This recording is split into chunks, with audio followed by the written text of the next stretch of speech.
A beautiful image of an angel girl holding a strange bluish sphere appeared before the users. People stopped in bewilderment and only with open eyes looked in the direction of the creature. It was an unexpected event. No devices were working, the phone service was not there. People started to panic. Something very unusual was happening. The strange angel said they didn't need to be so wary, all because the demon lord had risen.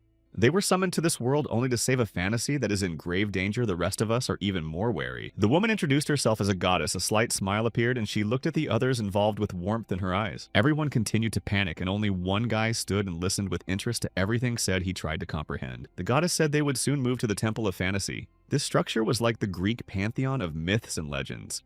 The goddess said they would be met there by a saint who had received her blessing. The girl sat in front of the statue and prayed. She had to provide first aid and support to the arrivals to bring them up to speed so they wouldn't be so scared. One of those who came raised his hand and asked permission to ask a question. The goddess gladly told them to ask anything. This guy's name was Ohanu. He asked if there were skill status window levels and monsters like in other games. After the goddess nodded in the affirmative, a couple of people got excited. Great, so this would be much easier than it turned out to be. The next girl named Jang Myeon smiled and said that if it's a fantasy world, then it has a medieval setting like in the short stories. And to this, the goddess answered in the affirmative. This gave another reason for joy. Another guy raised his hand and said he wanted to ask a question. This person's name was Choi Kung-min with a serious look at the goddess. He asked if the one who would win in this world would become a hero. After the goddess answered no, Kang-min asked, then turns out they are all heroes here without exception. The goddess nodded. But not everyone here is endowed with equal power. Everyone will have their own abilities. Only after being recognized and blessed by the gods can they become true full-fledged heroes. The woman closed her eyes. Smiling, Kangman thanked the angel girl for the answer. It was completely fine with him. Seeing the relationship of the goddess to this guy, the others began to look at him after all, even such creatures like beautiful. Another girl raised her hand and asked for the opportunity to ask a question, goddess. And to this she answered, in the affirmative, she was ready to answer anything. The girl's name was Yu Bora. She introduced herself and said that she was the class president. There was clearly excitement and worry on her face. Smiling with the same friendly smile, the goddess asked, so what was her question? The atmosphere here was favorable. Bora Said, because of their sudden disappearance, everyone must be very concerned about whether the contestants will be able to contact them at least someday. For a second, there was a tense silence. As if the goddess was searching for the right answer, it seemed that this question had put her in a stupor. After a bit of thought, the angel replied that that would be problematic. Everyone started to worry, then how could they get back from here? Undeterred, the woman replied that if they defeated the demon lord, the gods who had given them the blessing would grant their wish. Immediately, everyone started shouting that they had a question, and there was so much shouting that it was hard to distinguish anyone's voice. Everyone had something to ask. So many people wanted to ask that they crowded together in a single crowd. The goddess looked down on them. A smile spread across her face. She'd seen these characters many times before, and it was even slightly amusing. In the middle of this crowd stood only one guy who had been silent all this time, and listening to every word, he was clearly worried inside. Still gathering his thoughts, he raised his hand and in a timid voice apologized and wanted to ask a question. And this time the goddess smiled and allowed him to ask. There was a peaceful expression on the girl's face. It was more of a request than a question. The guy looked at the angel and asked to be sent back to Earth. He was uncomfortable here. The goddess laughed and said that she had told them before that if they defeated the demon lord, the wish would be granted. In a trembling voice, the boy kept trying to explain everything. He was very scared, and tears came to his eyes. But since he has no interest in becoming a hero and just wants to return to Earth, to his family, he asked so. After a little thought, the player was even more frightened, only let them not tell him that it is impossible to return to Earth. But no, it is possible. Only the goddess wanted to ask a question. A world with many lives on the verge of collapse, they demand help. So why do these people turn a blind eye to such an impressive-looking disaster where the demon lord is ruled by a true monster? However, the kid was not going to give up. Did he really need to save the world that makes his family worry? He did not give up trying to return. Bora, who was standing next to him, looked at him with a surprised look. She had something to say. This guy seemed very strange to her. The goddess flew over to this strange guy and asked him what his own name was. The player shivered a little. The child introduced himself. He said his name was Kang Hansu. The goddess flew up to him and lightly took his face with the palm of her hand. Everyone else fell silent. The goddess said that those who are not interested in becoming a hero like this guy, let them give their names now. She said she wouldn't push them, but everyone was silent and looking at each other, waiting to see what would happen. Kang opened his eyes and was very much afraid. He hadn't expected such a reaction, and was expecting the worst. Exodus had goosebumps running down his back. No one ever volunteered. Now a portal to some other dimension opened in front of him. Khan stood in front of it and trembled with fear. The goddess turned to the boy and said he didn't fit in this place for great heroes performing feats. Khan only remained silent. As soon as the guy approached the portal, everyone started asking him to say hi to their parents. Behind him there was a lot of shouting. With a smile at the thought of it, Khan looked at them and thought he would tell them that they had terrible sons and daughters and jumped into the portal. The first place he found himself was some kind of strange forest similar to Earth's, but it was too early to draw conclusions. Looking around hopefully, Kang pondered where he was. It had to be Earth after all. He shouldn't be far from the school, but suddenly there was a strange sound and heavy footsteps behind him. Happy to be home at last, Khan turned his head and wanted to ask for directions, but the words stuck in his throat. The first thing he saw was the horrible face of a dog-like monster with burning eyes. The monster snarled at him. Along with this werewolf were several others holding strange elf-like creatures. One of the elven women seemed to be on the other side of the world, or unconscious. Her eyes were shrouded in a white film. He was supposed to be at home on Earth, but this doesn't look like Earth to me. Several of the same werewolves looked hungrily at the poor kid. A second more, and they broke away from the place running straight after him. The unfortunate one, with screams and lack of understanding of the situation, was saving his life.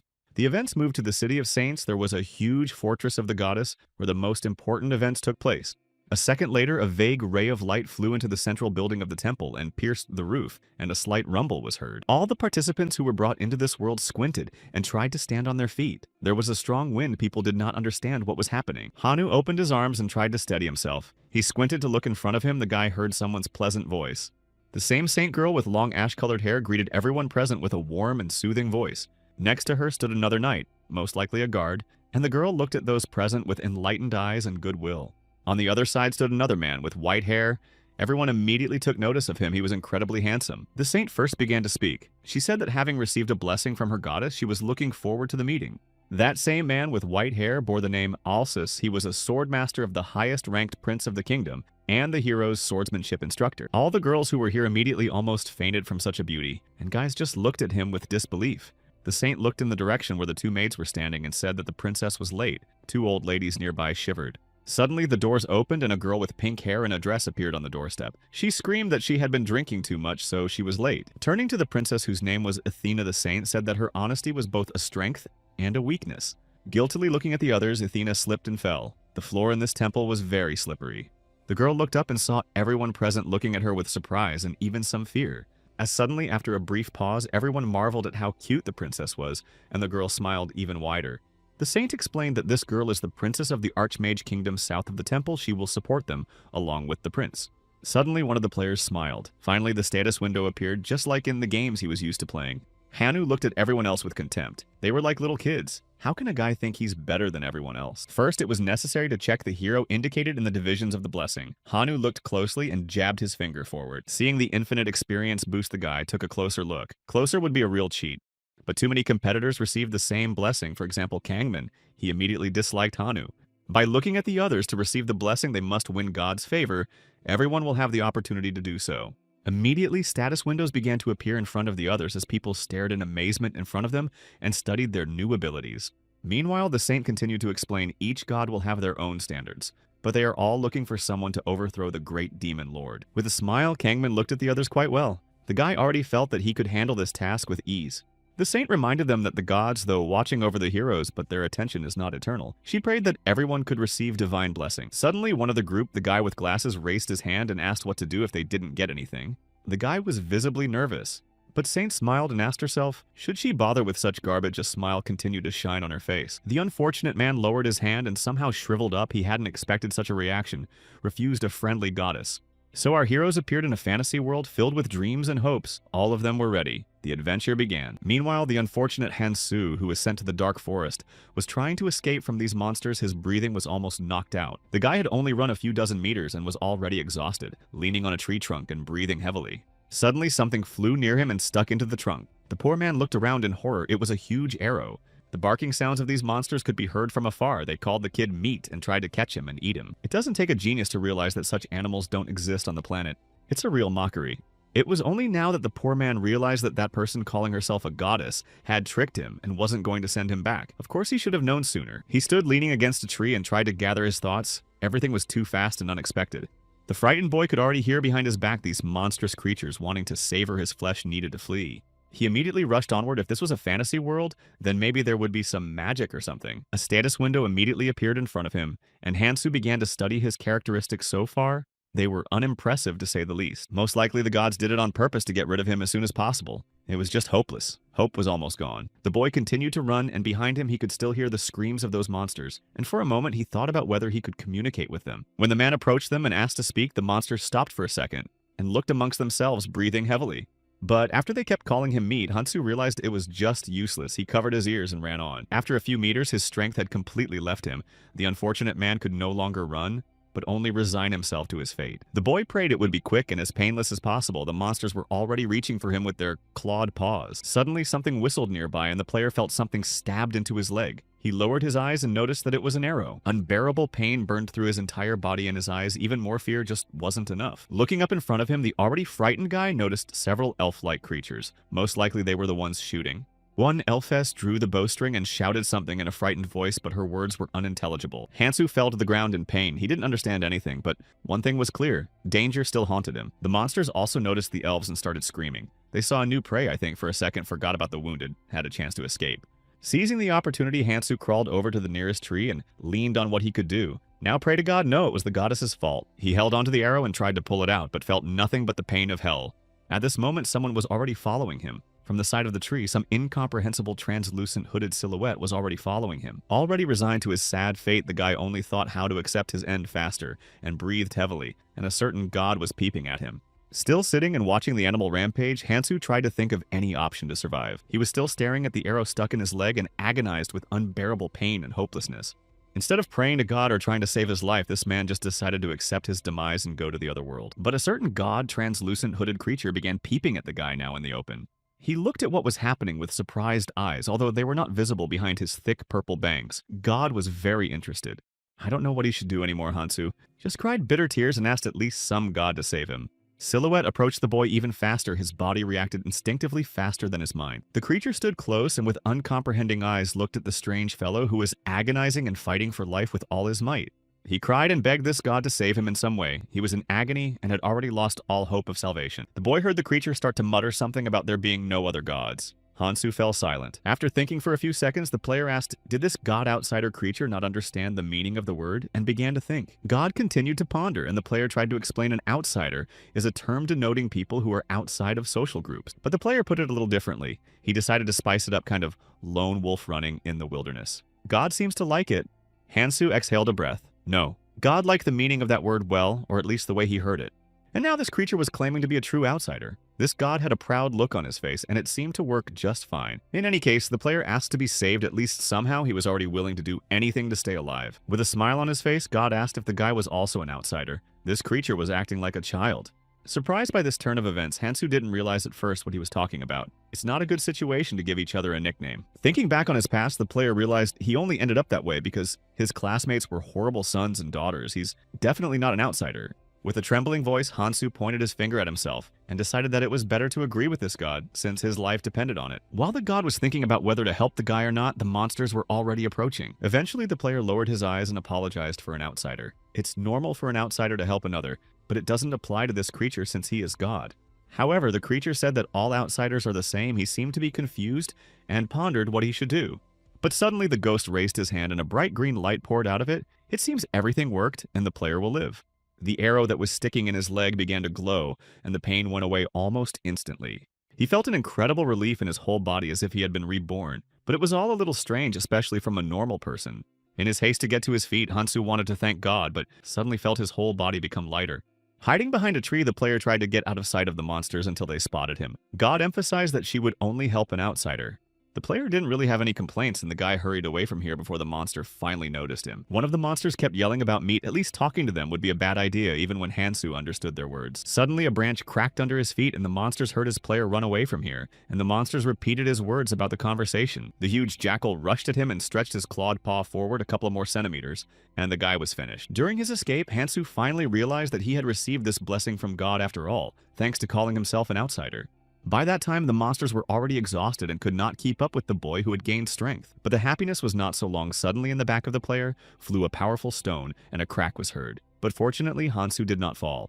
The monsters wondered why their prey was so fast and did not fall after hitting the stone. But the player meanwhile accelerated. Next to him was the same god. Hansu enthusiastically said that this is just amazing. And it's not just empty words, but completely, seriously. Continuing to run, the player thought if they caught him. Should he just bite his tongue though? With his approach to things, it was unlikely. After running a few meters, he stopped on a cliff. The pit was very deep, and at the bottom lay the soul of one of the animals who had not been lucky enough to fall.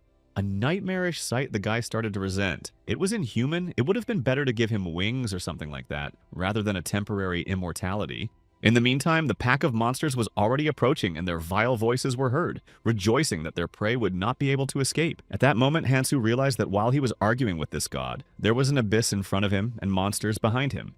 Pausing for a second, the player began to think whether he should even jump in there. The prospect of crashing is certainly depressing, but what choice does he have?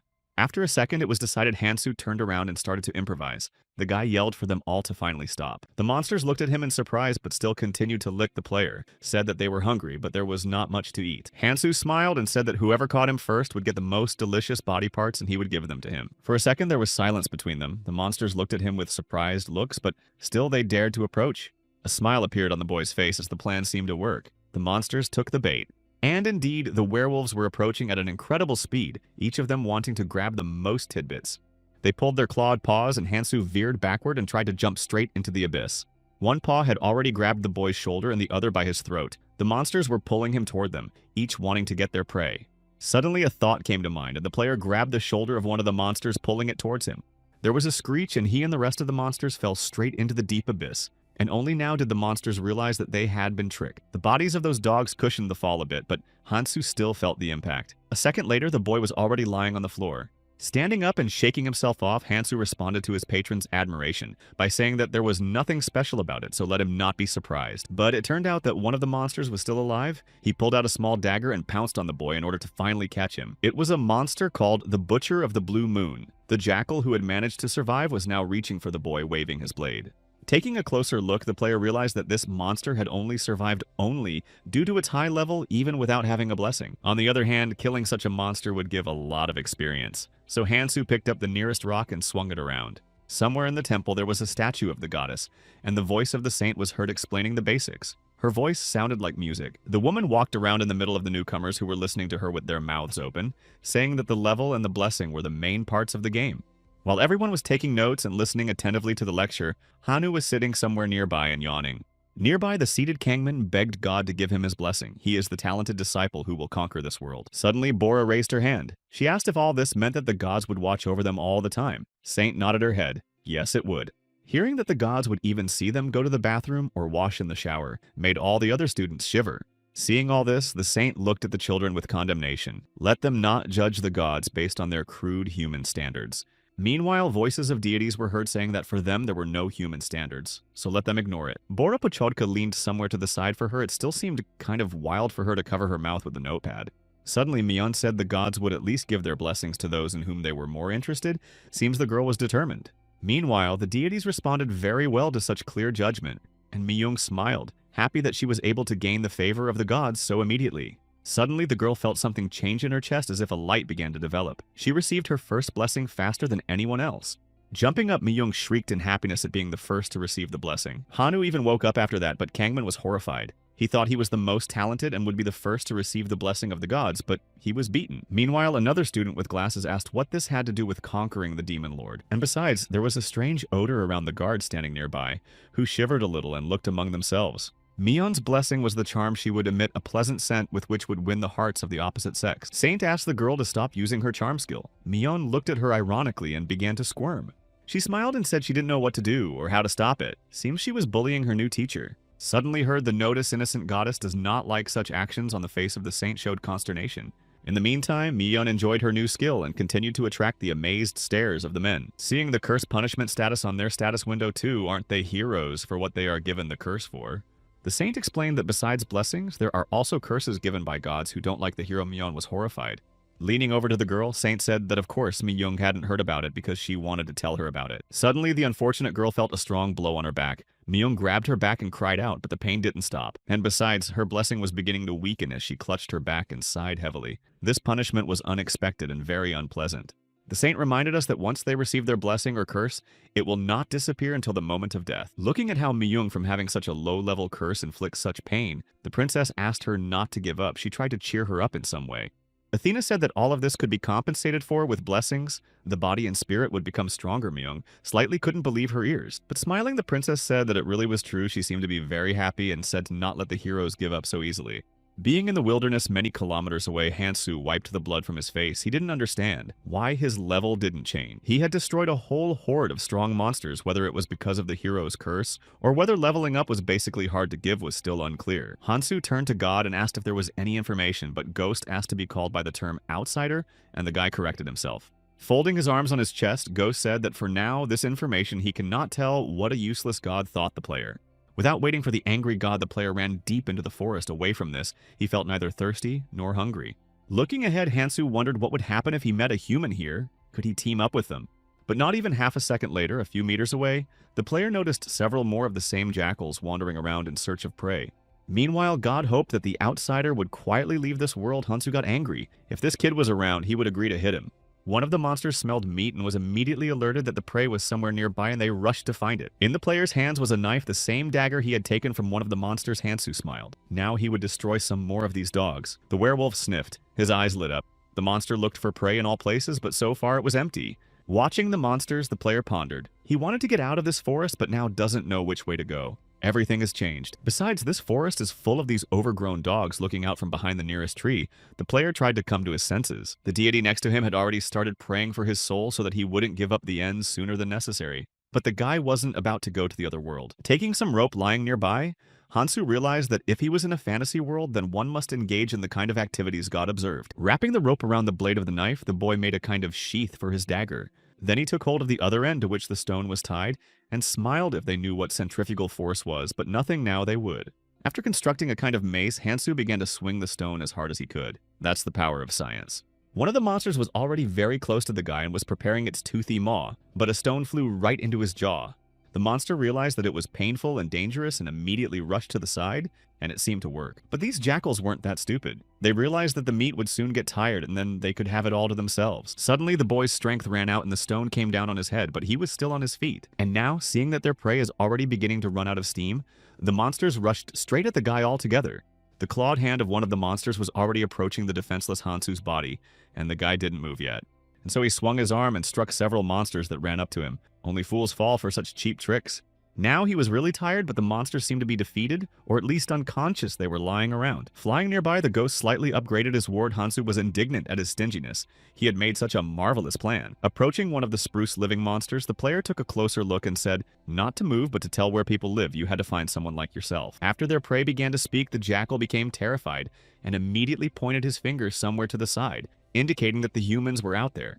The next moment, the guy asked the question. To what species these monsters belonged, it was interesting to at least understand who was in front of him. Looking at the prey, Jackal wondered, is the meat so stupid? However, the player told him to answer quickly or go to the other world. The werewolf growled that it's once and called Knoll and immediately began to beg for mercy. After all, he had already answered all the questions from this angle. The animal looked pathetic. A satisfied smile stretched across the player's face. He thanked for the information, and a crunch was heard. The heavy stone immediately fell on the Knoll's head, and the monster only managed to squeal in pain and left this world. After all, the player did not say that if this monster answers honestly to all his questions, he will spare him, so he did not deceive anyone. The little god was horrified and started to tell him that this creature was called a Knoll, but Hansu said irritably that he already knew that. Though he'd seen monsters like this in games far more sympathetic than here, it was half monster, half wolf, half human. Ghost said that the young members of this world are quite nice. Hansu, with irony in his voice, thanked for this useless information. Meanwhile, in the training room, Alsis said in a cheerful voice that full-scale training would begin tomorrow, with the princess standing beside him and smiling. The man said he would teach swordsmanship, and Princess Athena magic heroes are free to choose who they go to. Kangman raised his hand and asked if he could choose 2 classes at once. The teacher said of course he could if they suddenly became too difficult. They could drop one of them. In response to whether or not they could not practice at all, the instructor said that even if they thought so, it was their choice. Hanu, smiling, asked. Then if he could leave this temple at his leisure. Everyone else looked at him with disbelief. Standing nearby, Kangman only smiled as he was amused by this kid's arrogance, and felt like he wasn't an opponent at all. No further questions Hanu had, and only laughed. The lad was pleased with the state of affairs. A certain immature god showing great interest in the students heard a strange voice and everyone shivered. Meanwhile, Hanu was immersed in his childhood when he was still young, and he didn't think of training as something necessary. And now it's his finest hour. The guy thought he was special. The rest of us can train and he'll go out and find adventure.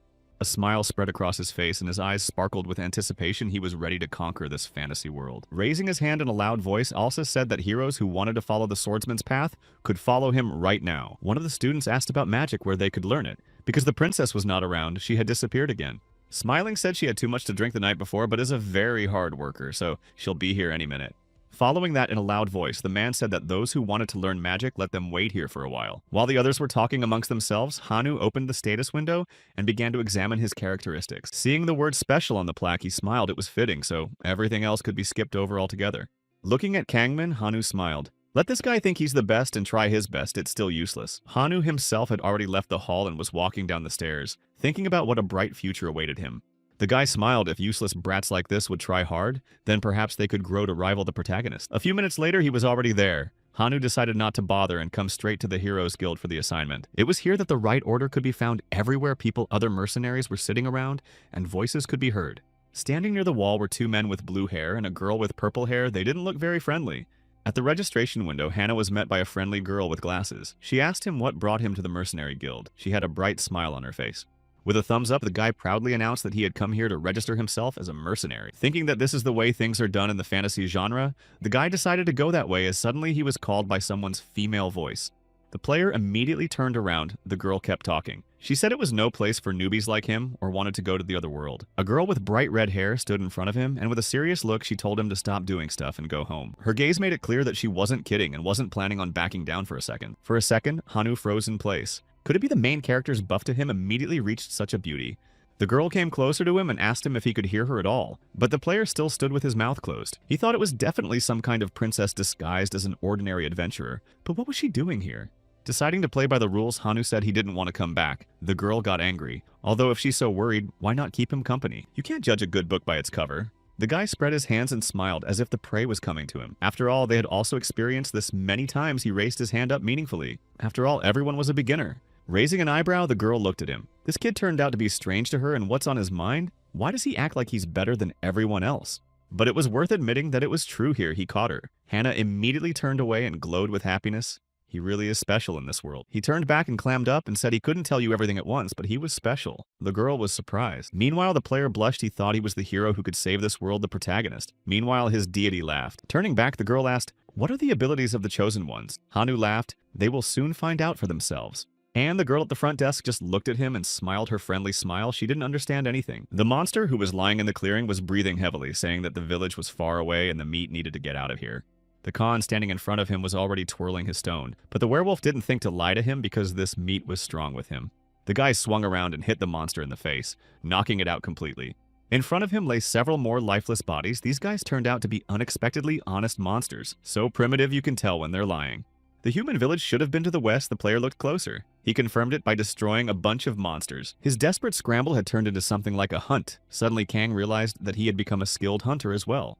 I wonder if this could possibly be a hidden talent player waving the rock in different directions. A certain god was looking at him upset about something, and a silence arose between them. The player looked at his body. Although he had received many wounds, he had still learned how to hunt, and all thanks to the blessing of an outsider. Spreading his arms, the guy prepared to face the world. He had not yet lost his mind, even after he had suffered so many grievous wounds. A certain god began to grumble. He was expressing his displeasure. His ward seemed to be a mere braggart. Looking at him, Kang asked, does he really want him to go to the other world or what? However, the deity seemed to be indifferent to what was happening. He just wanted to have an interesting time, and the guys moved forward. Kang turned his head and looked back to see if any of the monsters were still alive.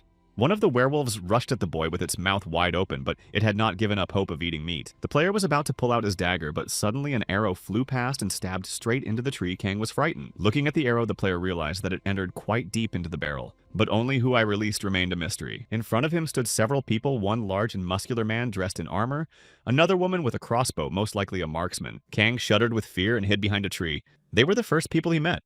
Hiding his sword, the guy prepared himself to fight, but for now he must not show that he was hostile. The muscular man was saying something, but the language was unclear, and it seemed they were adventurers like Khan himself. Deciding not to get in trouble, the guy came out and raised his hands and knelt down. He said he was against violence and surrendered. They certainly cannot communicate because their languages are different. Well, at least in this way, you need to show that the player is peaceful. The adventurers were talking about something in their own language, but so far they had shown no hostility. At one point, the archer pointed her crossbow at the guy and got ready to shoot it. Seems the girl still didn't trust him. Covering himself with his hands, Kang asked to wait. The guy was scared, but still trying to look friendly to keep alive. He said with a smile on his face that he doesn't bite and came from another world. He doesn't want to antagonize these people. Eventually, the adventurers spared him and the player joined them. They moved on down the forest path. Someone addressed him, but Khan still didn't understand the language. The guy just looked away. Suddenly, the girl pointing the crossbow at him said his name, and the guy was pleased and a smile appeared on his face. The other man also started repeating the player's name mixed with his own words, and the guy got excited. Smiles began to appear on people's faces, and the player trying to be friendly confirmed everything they said, although I didn't understand anything. He smiled and tried to look friendly, but he couldn't make out a single word these people said. Still, it was a relief that Kang was able to meet these adventurers. At least there was some chance of survival. Although he can't see the equipment of these people in the window of their status most likely, these people are stronger than his god was weaving somewhere behind. Ghost grudgingly pointed out that the player wasn't acting like an outsider and he thought it was odd. Kang only nodded his head and the god continued to complain because the player was talking to him too indifferently. After looking at the adventurers, the boy was upset that he had met people, but he could still only talk to that annoying god. Thanks to some communication, Kang was able to get their names. The hairy man's name is Gary and he's apparently the fighter and leader of the group. He carried that outrageous huge sword behind his back without showing any hint of fatigue. He fought like a beast. Looking at the man's muscles, Kang only wondered how strong he was, and he probably shouldn't argue with him. Trying to appease his deity, the guy said that they were certainly nothing as suddenly, and another man with a slightly smaller sword addressed him. He hugged the player and laughed, but Khan couldn't understand what he wanted from him. His name was Cole. He laughs a lot. Cole may be smaller than Gary, but he has a very strong body. He carries a long sword on each side of his belt and uses paired blades. Looking at the girl, Kang smiled. Her name was Misa, and she tried to say something. However, the player didn't understand anything at all. She was an attacker on this team, carrying a long crossbow. Judging by the size of this thing, it's designed for fighting monsters. When the girl pointed her finger forward, Kang finally realized that she wanted the guy to look there. There was smoke many kilometers away. If it's not a forest fire, it's possible there's a human settlement and they're going there. A smile appeared on the player's face, but finally, they are going to some settlement and he will see other people. God was still calm. With a disgruntled look, he noticed that Kang wasn't acting like an outsider. However, the guy didn't notice it and just smiled. The player decided to just pretend that they got along after all. Just need to get out of this forest and that's it. They stood with Cole and looked off into the distance. Suddenly, there was a crackling sound. The whole team tensed up and prepared for battle. Most likely, it was some kind of monster that had found them by trail and scent. Tensing up, Kang still didn't understand what was going on. Could it be that these monsters were chasing them again? The guy was a little scared. In a second, if the court showed a whole pack of those monstrous dogs, did they still chase him? The monsters wanted meat as soon as possible. The entire team of adventurers prepared their weapons, and their faces showed that it was not the first time they had faced such a horde of monsters. Someone addressed the player by name. A smile showed on the guy's face at how many of these monsters there are here.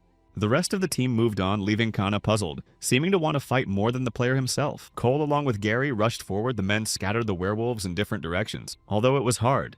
When Cole rushed right at the monsters they scattered, the dogs were pretty damn smart for monsters. The men began to slowly tire the monsters surrounded them on both sides. They were ready to attack their prey at any moment. The dogs were about to lunge at them, but suddenly one of them was hit in the eye by a crossbow arrow, and Misa seemed to have gotten there just in time. The girl stood nearby and covered the monsters with a hail of arrows. Kang stood nearby and just watched her actions. She was an accomplished marksman, so with her easy movements, she hit right on target. It seemed like a normal walk for her. Suddenly, someone approached her, the girl holding an arrow in her mouth. Didn't have time to load the crossbow, returned with frightened eyes.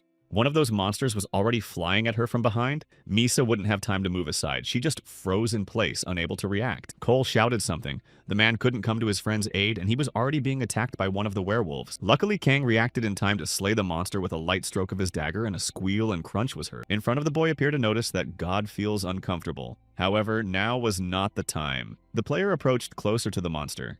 The werewolf looked at his small prey with a fierce red gaze, a scar appearing on his face. While the player was trying to convince his patron that he was human after all, the werewolf was already pulling at him. At the last moment, he saw that he was in danger and moved forward with incredible speed. The guy had already prepared his dagger to strike. One blow and the huge werewolf is already lying on the ground motionless. The player handled it without much difficulty. That's right, King. That's right. They're only gathering around him because he's level 1. That's their mistake. Meanwhile, Gary and Cole had finished dealing with the rest of the monsters and stood leaning on their weapons, breathing heavily. The men looked back with surprised looks. They didn't expect this newcomer to be able to handle these monsters. Looking at his saviors, Kang said that if it wasn't for them, he would have been finished long ago and was glad he had survived. But to his misfortune, he noticed that his companions were no longer so friendly. They pointed their weapons at him. Misa, whom the player had so recently covered, also pointed her crossbow at him and hummed something to herself under her nose, as if she didn't want to listen to him. The arrow whizzed by with incredible speed and stabbed right into Kanu's chest. The guy felt incredible pain all over his body, but still didn't understand why. He fell to the ground, thrown off by the recoil, and the rest of the mercenaries just stared at him and talked in their own language. The dark shroud forgot the guy's eyes, and the 3 mercenaries just stared at him idly and didn't say a word. Looking at his friend, Cole praised Misa for a good job, or else because of those monsters, their plan would have failed. The girl said it was for the best. On the player, Misa said that thanks to the monsters, they were able to figure out how dangerous this guy was, which turned out to be pretty bad. Shivering Big Gary said it would be dangerous if they stuck to the original plan. Who knows what could happen. They were a little offended for a second, but it couldn't be helped. After all, this world is a violent place and you have to be careful. This guy would hardly volunteer to be sold into slavery. Meanwhile, Kang lay unmoving. Gary offered to at least take the guy's dagger, but Cole said it was probably not worth anything. However, the big guy didn't stop. Perhaps this item is worth more than they think at first glance, worth checking out. Cole and Misa glanced at each other and sighed heavily, but his comrades would not change his mind. He had always had such a temper. And besides, the decorations on this dagger looked like the family crest of the elves. Cole was already interested, and came closer to the lifeless guy. He leaned closer and looked at the mercenary's face in surprise, but look at this guy. Even going to the other world did not let go of your weapon. The mercenary smiled and chuckled at the hapless newcomer. Standing behind Misa shouted to her companion to be careful. Perhaps this man is still alive. Who knows what he is up to? However, the man didn't even think of listening to her. He drew his long blade and already raised it up to strike the final blow. Cole was about to finish it, but suddenly he felt something strange. He looked closer and a look of fear appeared on his face. A second later, the unfortunate mercenary felt a sharp object in his throat. It was the blade of the very dagger he wanted to take. Misa and Gary, who were standing behind them, were horrified that their comrade had miscalculated and was now in danger of taking a very dangerous turn. The same newcomer who a moment ago had been lying motionless was now on his feet and holding their comrade. There was an arrow sticking out of Kana's chest, but the boy was alive. Despite everything, he was now furious that he had been betrayed so treacherously. The mercenaries who were still alive started to panic. What's wrong with this guy? Why he's still alive? Maybe he's a demon. The big man Gary felt his arms weakened after the recent battle. The ball was too heavy, so he couldn't fight at full strength. However, the player was already ready. He was approaching the big man in large leaps and was already preparing to strike. The man did not immediately notice. The hero's eyes lit up with excessive energy. Kang was furious and wanted to massacre the others instantly. The first blow and the man was struck down. A second later, another arrow stabbed into his chest. However, the guy survived. The blow was not critical. Now Misa didn't understand what the man was talking about, but the player pulled the arrow out of his chest and smiled like a madman. The girl stood in front of him and forgot how to breathe from fear. She just held her heavy crossbow with shaking hands. The player spoke in a language she did not understand. The girl heard only her name. Her eyes reflected fear, real animals' terror. She cried. I said she was sorry. The mercenary begged to be spared. She wanted to live. At that moment, she realized she had made a terrible mistake. Looking at her with mad eyes, Kang didn't even seem to think about sparing her. Only lifeless fury was in his chest. A smile twitched on Misa's face, and she didn't know what the man was talking about. But it was clear that nothing good could be expected from his actions. After a few seconds, everything was over and the player was already trying on the archer's outfit, which turned out to be quite uncomfortable. God seemed to be very happy. However, the player said that it is not a hobby, it is a necessity to survive in this harsh world. Only this girl was the right size for him. The armor of those two guys was too heavy and ugly, so not an option. Perhaps it was worth taking this bow with him. Yikong even picked it up in his hands after looking at the ghost flying beside him. He thought about why on earth these people had decided to attack him, but at the last second, he managed to look at the status window. God ignored all the guy's questions and asked what would happen next. Khan replied that he wanted to go to the village and find out more. In the hands of the player held a weighty bag of coins here, and the money turned out to get rich. Now you cannot worry. Meanwhile, in the training room, the princess was telling the other students about magic. It was their first class, and the students listened attentively. The girl said that a long time ago on the continent of fantasy, no magic in principle was. On her face constantly had some strange smile. One of the students said that he had read about it in some fantasy novel, and this knowledge came in handy. But one girl with glasses said he's just pathetic. Magic is chemistry. She'll show them the first atomic bomb magic in fantasy history. Bora asked to be quiet. She is trying to concentrate on the lesson. The student looked at her. She doesn't seem to know much about fantasy if she listens like that. The girl looked at them with disdain and only hummed something under her breath. She was terribly uncomfortable around these people. The princess said she didn't like the theory either. Talent is really quite a significant thing, especially in magic if you look at it that way. Smiling broadly again, Athena said that since that was the case, the explanation about the founder was a necessary element. Everyone around them started whispering they didn't hear about the founder. Meanwhile, the princess snapped her fingers and a small flame appeared in her hand. She said that talent was determined by their bloodline and acquired connections in the academy. The most important thing in magic is talent. The girl smiled and continued to talk passionately about how important talent is to her students. All the other students were looking at her with their mouths open, and now they didn't say a word. They were interested in hearing everything the teacher said. The princess, meanwhile, said she's a descendant of an archmage, so she has both noble lineage and academic connections. Meanwhile, Bora raised her hand and, apologizing for interrupting such an important lecture, said she had a question. The princess smiled. The girl asked in a slightly sinking voice if it was possible to achieve great success in magic without it. There was silence everywhere. Bora stood and kept silent. She thought that this question was unnecessary and insignificant. The girl felt a little ashamed. The princess covered her mouth with her hand and looked at the student for a few seconds, with a surprised look as if pondering the essence of her question. But after a second, her eyes lit up and she shrieked that she was sure it was possible. It seemed impossible to upset this girl. The princess jumped up to the student and said she would explain about it later. She took the girl's hands and started to say something. Taking the girl's hands, the princess said that from now on she was establishing a bond as between master and apprentice with this hero. Suddenly, Bora felt that there were some processes going on in her body. It was as if she was filled with energy, and it was incredible. A magical symbol appeared behind the girl. She stood still and could not move. Opposite stood the princess. She recognized her as the first student. The others looked at her in surprise. No one expected that this unassuming girl would be able to pull this off. Now she had to swear an oath using magic. Bora felt as if she had begun to fly against her will. After a second, it was over. Her head cleared up, and the girl looked around her with a surprised look. The princess congratulated her. She said that today's Bora is a full-fledged wizard on the princess's face. A smile shone on her face as always. The girl could not believe her happiness. She just clapped her eyes and tried to comprehend everything that was happening. In a sing-song voice, Athena said that she forgot to mention that whoever becomes her first apprentice by inheritance gets a lot more talent than the others. Looking at her status window, the girl said that as soon as the princess declared her an apprentice, then a blessing appeared. It was a talent. The teacher asked the student now. She understood why talent was so important for a second. The girl thought for a second and nodded her head.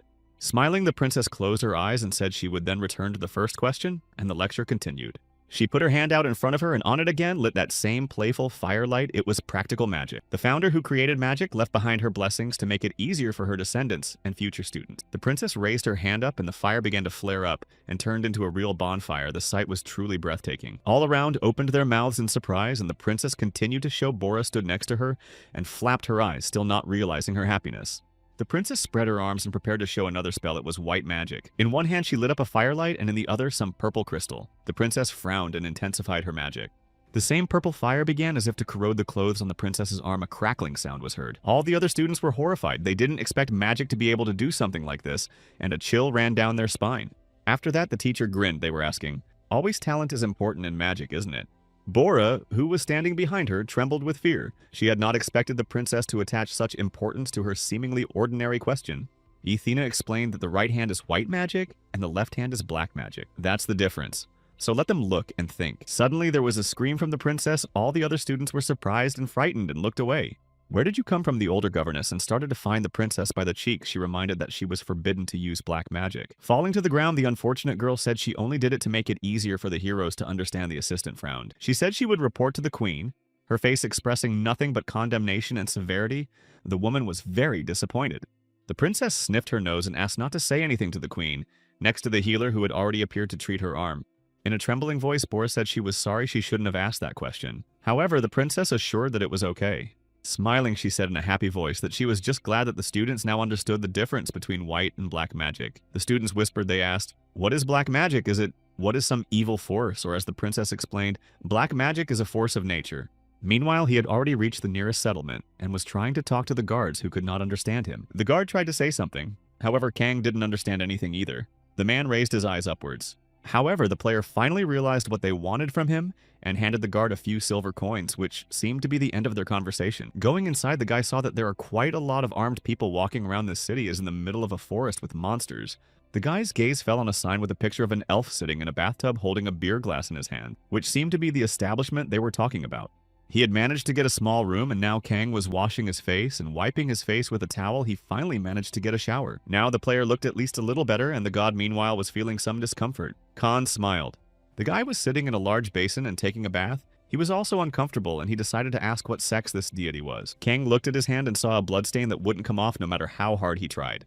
Noticing his patron's concern, the player asked what was wrong. However, God said it was a secret and hid it in his heart. Suddenly, Kang heard some strange voices. He was suddenly able to understand the speech of several people, most likely standing outside the door. Not wanting his bathing procedures to be interrupted, the player asked to wait a little longer. He is still taking a shower. Hearing the approval, he got up and started to get dressed. It wasn't worth keeping these strange people waiting. The man he can communicate with is standing just outside the door. Kang took up his dagger and prepared to fight back just in case. The player thought that the one behind the door was not really a person, but a representative of a hostile race guy prepared. For a second, by the weight of the silence, the player stood on full alert if something happens to have to fight back. Recent events immediately came to mind. Perhaps it was one of those werewolves, or perhaps demons, in any case worth checking out. Walking a few steps to the door, Khan knocked and tried to pull himself together. The guy wanted to open the door. Pulling back the latch, the player sat down on the nearest couch and asked to come in, saying he was ready. The doors creaked open, a polite voice apologized for the intrusion, and the visitor stepped inside. It was a strange-looking man with long gray hair and a slightly sad, heavy look. He walked forward.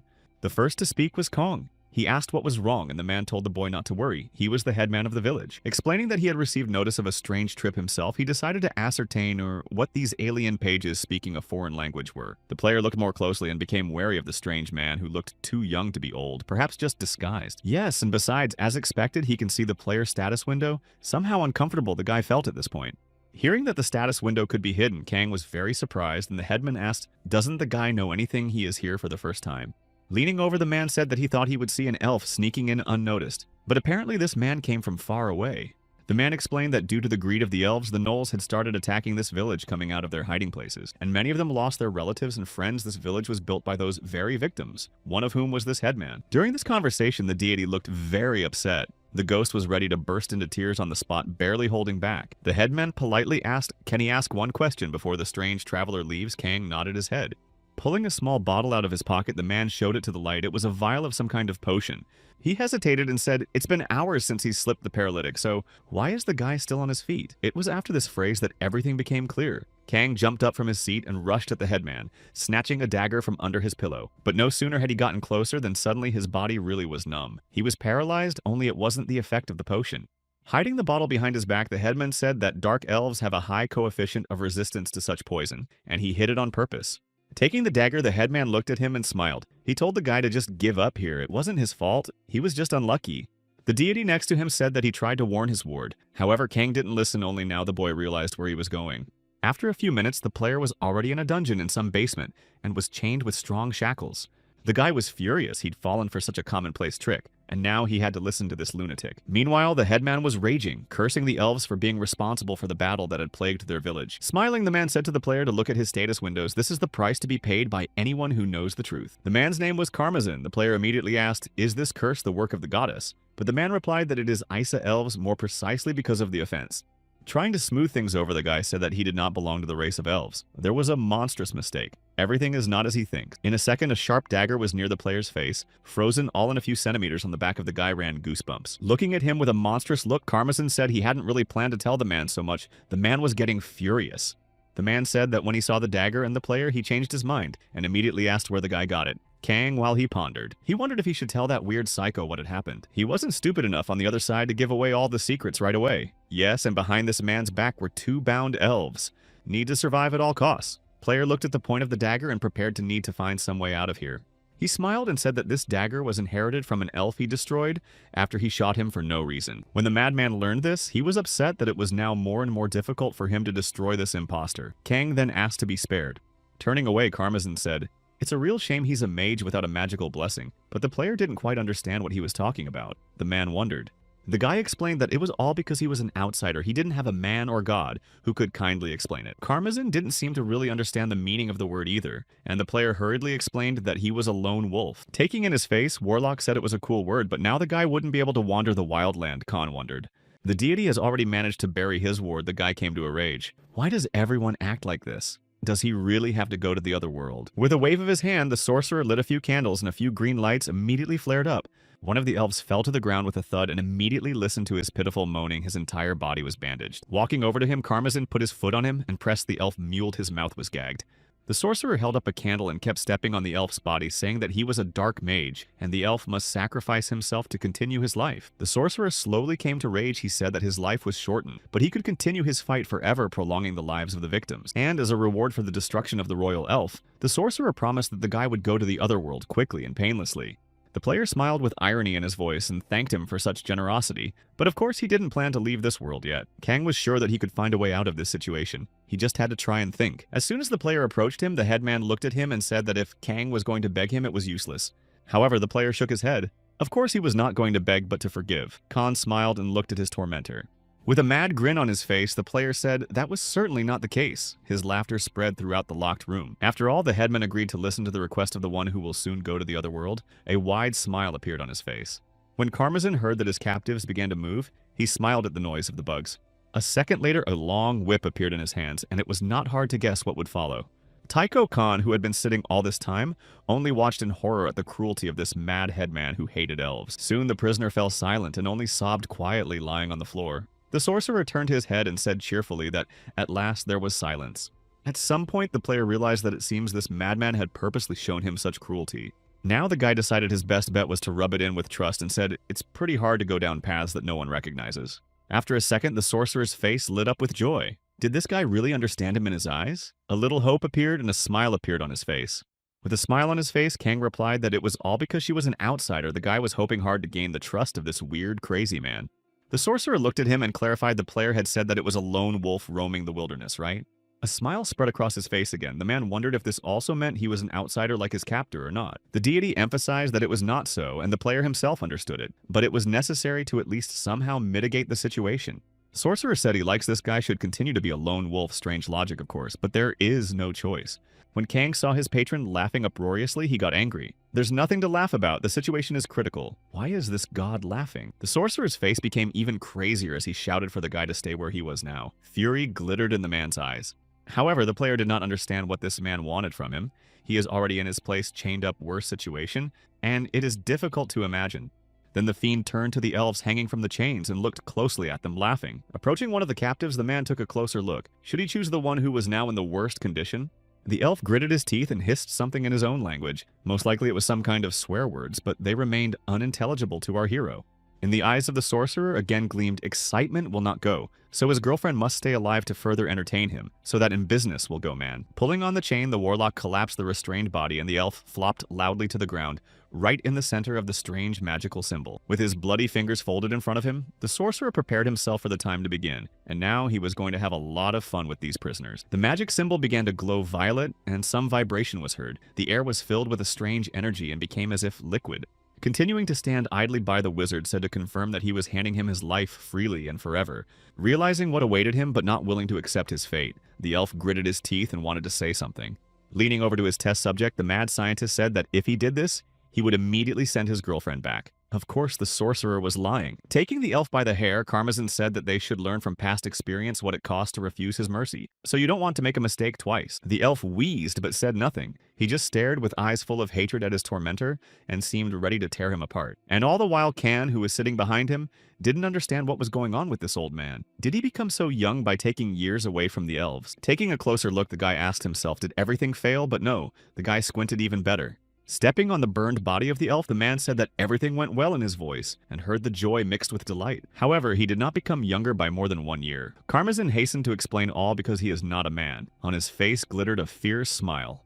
Approaching the boy, he added that, and the elves he sacrificed not to prolong his life. The player looked at him with incomprehension.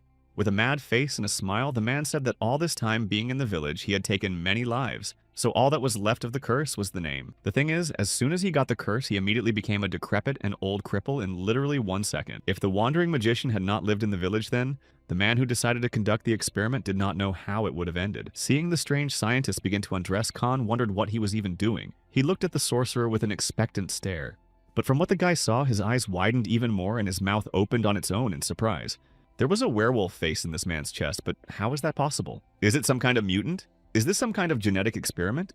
However, with the same smile, Karmazin said that he was actually a gnoll. This monstrous voice penetrated to the very core of consciousness. Fear rippled through the player's body. What kind of hybrid animal is this? Is this possible? Is this some kind of genetic mutation? The man came to rapture, isn't it wonderful? Now that he has the body of a werewolf and the wisdom of humans, he can do anything. It's dark magic at its best, hunting elves with their own power. Doesn't that seem like the most ingenious solution ever? The sorcerer lowered himself to the player and put his hand on his shoulder. Khan said that he wasn't really an elf, but it didn't matter. Continuing to smile, Witchfinder said that because the guy told him about the outsiders now, he knows who he is. And in gratitude, uses his life wisely. After all, the player realized that this weirdo intends to destroy him pathetically. Karmazin nodded his head. Of course he's going to do it because he's an outsider, so there's no other way out. As a closer look at the player realized that in front of him, the most real madman, and talk to him constructively, just does not make sense.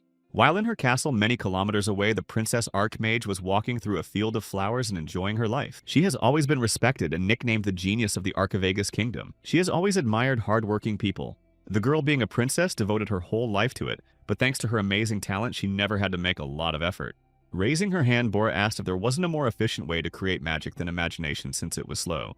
It was because of this young student's diligence that the princess decided to make her her first heir. It struck her in the heart. That was an excellent question, the princess smiled. In that case, girls would have to imitate the magic of your teacher or parent. But there's something else the princess let her hand out in front of her, and there immediately appeared incredibly light and warm. All came to delight. They did not understand what it was, but it looked simply mesmerizing. Is it really a new kind of magic? A second later, in the princess's hands appeared a small statue of a rabbit made of magic crystal. It continued to glow in energy. Eventually, Bora realized that this is real ice magic, looked at though simple but actually mesmerizing. Through patronage, the royal family receives some of the talents of their own ancestors. It is because of this that they are able to use flame magic for a period of time. The princess held out the rabbit forward. On the other hand, this ice bunny is created with her own magic she offered to try to make as well. Bora, who was standing in front of everyone, was a little surprised and frightened at such a sudden suggestion and thought for a long time.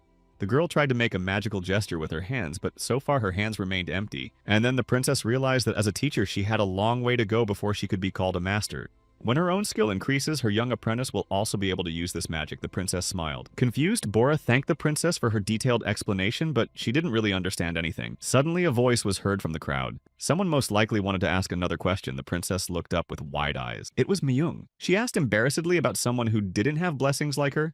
Following the girl, everyone began to raise their hands. Many of them also didn't have a blessing and wanted to learn magic too. Seeing the princess's reaction, everyone else was a little startled and hushed. A small whisper crept through the rows. However, the idea came to the princess's mind rather quickly. She said to then come up with who would be her second apprentice, that's all.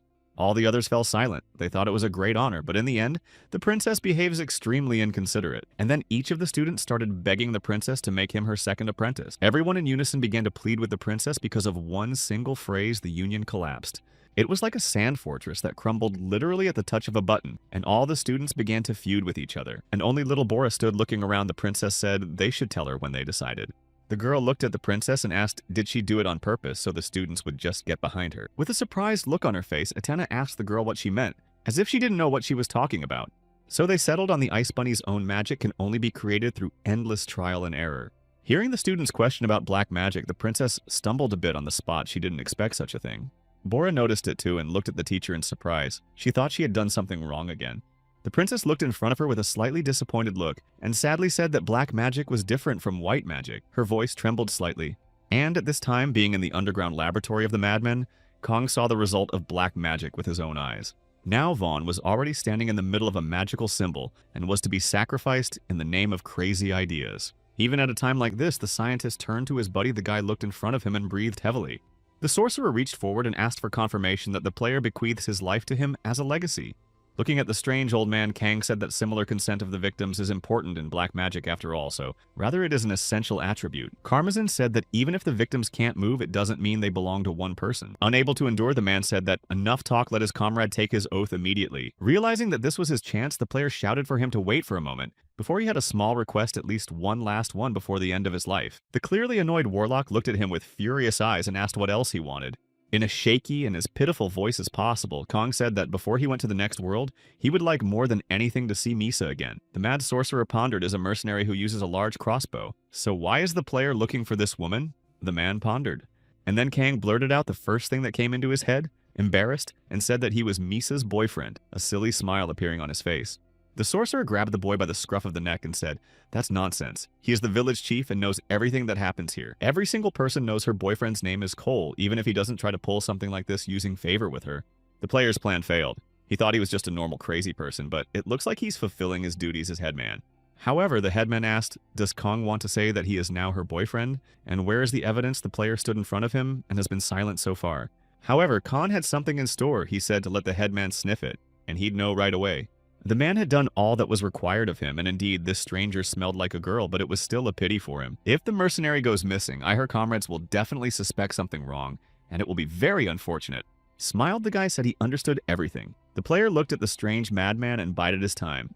The player had another wish if he survived this experiment, then let the scientists release him. Sorcerer was surprised. After all, he couldn't think of anything. But still he agreed then. Yikong promised that everything would happen anyway, as the sorcerer wished. Well, the deal was done. The man folded his fingers in front of him, and in his eyes the madness glittered again. He was ready to perform his experiment. He felt something start to happen to his body, a vibration and then a powerful pulse. "Thank you, it's like a lightning bolt went through my body." "Damn village headman," he said it would be painless. Just in case, the headman said goodbye to the boy and said he'd tell her he'd gone far away, but the boy smiled it would be slightly wrong. Hearing that in fact Misa had actually left first, the headman was surprised and raised an eyebrow at what this man meant. However, Kang was already preparing his powerful blow, his fist clenched, and the guy threw himself straight at his tormentor with his last strength. There was a slapping sound of a blow. The man who had not expected anything like this could not take it with dignity, and his head toppled over. The sorcerer became furious this brat dared to hit him, and yet he was even favorable to him. However, the player prepared, and only now the madman realized that he had been tricked. Wiping his face from the drops of blood, the man looked at his victim with rage. After that, the player became furious. It was his line as well as his words about a painless demise. It was painful after all. With a wave of his hand, Kang said that because of something like this, even his best friend turned worst enemy. The guy was humoring as much as he could. Meanwhile, the sorcerer was just in shock. How is it possible that this boy could survive such a discharge? Warming his hands, the player said that the sorcerer will figure it out when he goes to the other world, and it's not that far away. The thing was, it was a non-lethal blow, and the blessing of an outsider restored him completely. Now alive and well, Kang stood right in front of the distraught mage who understood nothing. However, with his last strength, the headman tried to convince himself that it was just a coincidence this newcomer had survived due to luck. At the same moment, the player reminded the sorcerer of his promise. He had said he would let him go if he survived, so a deal is worth more than money. It was time to hold up his end of the bargain. He reached for the dagger lying somewhere nearby on the table. It was time to call it a day. Taking his weapon back, he thought to himself, I need to deal with this sorcerer before he does more horrible things. Looking to the side, the guy saw that there were a few elves sitting there bound hand and foot, and there was his prize. The player grasped his dagger tighter and swung to strike. The elves shrank back. There was a cracking sound, and the shackles on one elf's arm snapped in half, and she was free. The girl didn't understand anything yet. She just stared at herself in surprise. She didn't believe that this strange stranger would release her like that. What now? There is a witness player came up to her and took her by the hand. The elf did not understand anything yet, but gave in. She looks like she has no strength. So Kang, in one deft movement, hefted the uncomprehending girl onto his shoulder. She was shouting something in her own incomprehensible language, but the guy didn't hear anything, or pretended it was time to get the hell out of here. Pushing off the ground with an unprecedented force with tremendous speed, the player ran straight to the exit before the door was only a few meters away. The sorcerer, who had come to his senses, shouted at them. Where are they going? The man had not expected anything like this from the strange boy. He shouted that this should not be done. However, the player was already running towards the exit of this strange laboratory. Kang turned around and asked in a sarcastic voice. The headman had not forgotten his promise. As Karmazin watched him, he was furious at the promise he had made to let him live, but he seemed to have changed his mind. That promise could be revoked if he let go of the length of life he had taken in the man's hand. Concentrated energy. Energy tentacles reached for the boy, and several of them grabbed his legs. The player felt he couldn't run. So it wasn't a bluff. Khan realized it too late. And now he was trapped. The sorcerer was much stronger. In a sad voice, the wizard said that he was quite disappointed in his new companion and would have to give up the idea of destroying him painlessly. The man wanted to say something else, but suddenly he coughed and felt a strange pain in his chest. Blood spurted from his mouth. Sorcerer didn't understand what was happening or why he felt such intense pain inside his body. Suddenly, something began to change. The energy literally overwhelmed him, and the man began to scream in pain. He was no longer in control of himself. Looking at him, the player ironically asked what had happened to him. All this time, he had been holding the Elphus on his shoulder. The power left the man, and the sorcerer fell to his knees, unable to move a finger anymore. Looking in front of him, Karmazin couldn't believe what he was seeing. No human would remain unharmed after he stole so much life force. He shouted and wanted to know what was this guy's real identity. His face began to rapidly cover with wrinkles. He was aging before his eyes. When the player started talking, the spirit became abusive because his charge was behaving too defiantly well. He made a decision. Swinging the dagger in front of him said that he was the apostle of the outsider. A smile shone on the guy's face. At this time, the deity was just burning with shame, and the player was glad they were happy it was time to end it. Putting aside the thought that he would get a lot of experience for being an elder, the player said that he needed to focus on escaping from here. Hearing the man's voice change, Kang stopped for a second and looked back. Something began to change. The very head of the werewolf began to speak in a barking voice. He promised to eat that meat for ruining his own dream. The sorcerer's entire body began to change, his skin drying out and turning a crimson hue, his eyes a white film. Suddenly, the mad warlock regained the ability to move and immediately lunged at the boy, who was not expecting anything like this and had to leave. Literally a few centimeters away from the player's body, a clawed paw swept by, barely reaching him at the last moment. The monster's voice sounded as if from afar. Grabbing his shoulder in advance, the player sat on his knees, dropping the elf on the ground. He went on to say, the thing is, this power is called the Gnoll Blade. There's no trace of the man anymore. Karmazin has lost his identity. Crouching down on one knee, Kang grasped his wound on his chest. Was a deep cut, but the guy was still alive. After he started talking, the dog was surprised and looked at his former victim. It turned out that the guy was alive and well, and the wounds healed in just a second, although it was quite painful and risky. The sorcerer was furious. He had already spent all his strength and could no longer resist. His body weakened. A second later, Khan appeared behind him and was already preparing his blade for the final finishing blow. The sorcerer wanted to say something else.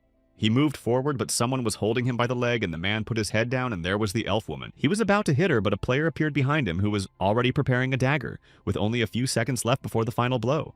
In rage, the warlock shouted at the elfess, but missed the fact that a sharp blade was already flying at him from the side. The pixie sitting behind her stared with frightened eyes in front of her, but it wasn't enough. There was one more head left. Raising his blade above him, Khan prepared to finish what he had started. The dog's head screamed with hopelessness and rage. Tears appeared on the monster's face as he said goodbye to his daughter and apologized to her for her daddy's failure to avenge her.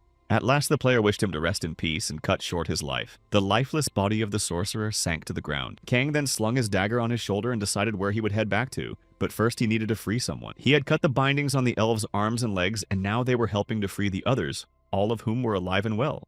The player decided to let everyone go free. Even the guards and all the villagers came to deal with the situation, and it horrified them. It seemed that everything was over and all remained player was ready to go on wandering. He put on his backpack. But suddenly the guy noticed something strange and turned his head to the rest of the villagers. Something in their faces wasn't right. They looked surprised and frightened at the strange guest who had destroyed their headman, and their gazes read fear and incomprehension. It took Kanu a lot of effort to get out of that village on the way he cursed the elves for what they told there. The boy turned back with a frightened and furious look. He looked at this cursed village from which it was so hard to leave alive. He had to jump off the cliff once again to somehow save his life nearby. Whistling arrows began a real hunt for him. Meanwhile, there was a childish quarrel in the academy over the problem of apprenticeship. But then there were many mages who wanted to become mentors. There were enough sorcerers willing to take on a personal mentor as an apprentice to resolve this quarrel, and it was over quickly. Meanwhile, the princess was giving another lecture. She said that students should visualize the image of magic in their head more clearly. A few students held their hands in front of them, in which a small flame was already blazing, which gradually flared further and further away. Hearing about math, the princess wondered a bit about it. After all, it is a subject that is studied usually by merchants, and magic 2 is better than 1. It was the same curly-haired guy who specialized in fantasy. He talked formulas for magic like fixed calculus. When he heard that there was nothing like that here, he immediately turned green with surprise. Did they really not even study such simple sciences? The curly-haired boy skillfully used fire magic and all, only because they had a good mentor who was skilled in fire, not formulas. The guy couldn't believe it. He thought it was easy to become an archmage only because of his knowledge, but in the end it turned out to be the opposite. One of the sorcerers entering next to the long beard said that it looked like the princess had made a mistake. In her explanation, the girl was surprised. When he heard the confirmation of his theories, the kid was happy. He knew he needed math. The bearded sorcerer said that since it was about a fireball, he would continue his explanation if necessary. The sorcerer explained that the princess had studied the theory, so she may not know, but they implemented mathematical formulas to increase efficiency. That way, during the battle, one could avoid losing strength, and the sorcerer launched an energy ball into the air. And besides, to shoot a fireball at a distance, you have to calculate the angle and tilt. The man released the fire projectile from his hand, and a second later there was a deafening rumble as the fireball exploded right in the air. Then, turning to the curly-haired boy, the old man asked him if he had talked about it correctly. The student did not know what to say. The sorcerer said nothing. If the old man offers a little help, the princess can also learn the practical application of magic. The frustrated princess agreed, but her knowledge was not enough to explain everything to the students. So she had to make concessions. Practical magic, real battle, skillful magician? All of this just blew my mind. Led by outstanding mentors, ordinary heroes quickly learned magic without any problems. Outstanding God of Law watched with a pseudo-satisfaction. In a small town there was a real thunderstorm. The rain was pouring down the streets, and everywhere you could hear the rumblings of thunder. Taking her friend's hand in hers, the elf tried to heal her wounds with panting everywhere, which didn't seem to be a very pleasant procedure. The two girls sat across from each other. One with blue hair was grooming the other. She had already put enough on, needed a little more patience. The elven girl with golden hair was named Esopreso. She was a servant elf princess. Only a miracle from a saint could help her heal and get well. But there was no way that one of the two saints in the whole world could help. Gave the miracle to a simple elf who even seemed to be of royal blood, but still the probability was extremely small. Her friend calmed her down and told her that they would definitely catch this man, and now they should at least rest a little and clean up. The maid realized that when she returned to her home, she would have to report this village to her own family. The girl was crying and wiping her hot tears with her hand, but suddenly someone knocked on the door. She asked in a crying voice who was there. It was another pixie. She had long red hair. She introduced herself. She was allowed to enter. The girl timidly opened the door. She reported that a report was received from the mercenaries. They lost track of that man, so it's impossible to find him. Looking at her with an angry look, Espresso asked, "And why would she need this information? Do they have to worry about human problems?" The maid said that this man saved her from the terrible headman, so a little respect would be nice. But the elf didn't rest. What about the princess's dagger that this stranger had? Would they let themselves be fooled again like they had been before? The maid did not calm down after all. This man really saved her out of good intentions, and had nothing wrong underneath shouldn't be so cruel. Espresso calmed down a bit and said that she didn't say that it should be destroyed, but it's just animal writhing, and it's tense, and the girl almost cried. The Elfess looked in front of her, calling them beasts was too much. The Elfess's voice trailed off into a whine. Suddenly, Elder Syllables entered the room. She immediately turned to her maid and demanded an explanation. Everyone around her stirred. The maid immediately rushed to her lord's aid and picked up her weakened body, but the elder demanded an explanation at all costs. This elven woman was an elder with a name that in the ancient language means sacred son. She was of royal descent. However, because of her eternal life, she became a toy that Elder Karmazin treasured.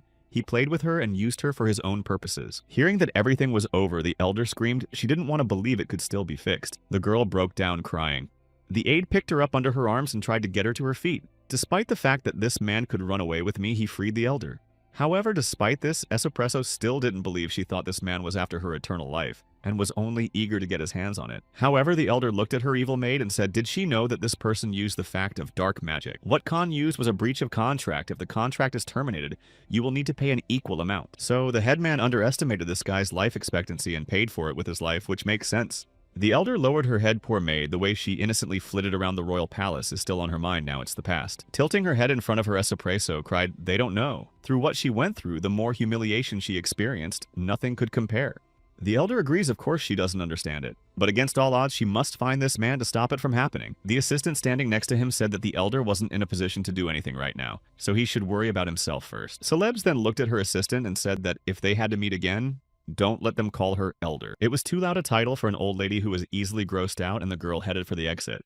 The silhouette of a certain god who was watching everything from the side and was very interested appeared from the wall. The ghost flew around. He had learned it too much, and now his head was stirring with strange thoughts. He asked the outsider if this guy was alive at all. It seems God feared for his ward. Meanwhile, Khan, still alive but very bruised, lay on the ground covered by a leaf and breathing heavily. He had barely managed to get away from that damned village, and now the guy was lying somewhere in the bushes trying to clean himself up. In the training room, the constant lessons continued. Alsis ushered all the students wanting to become swordsmen into the training room and showed his hand. The others opened their eyes in surprise. They didn't quite realize what was in front of them and froze in amazement. In front of them was a real banquet hall filled with a variety of exquisite dishes, and there was an incredibly pleasant smell everywhere. In the end, everyone sat down at a long table at the head of which naturally stood Alsis. The atmosphere was unusual for a swordsman, to say the least. The principal raised his cup and set about to toast who decided to become fencers.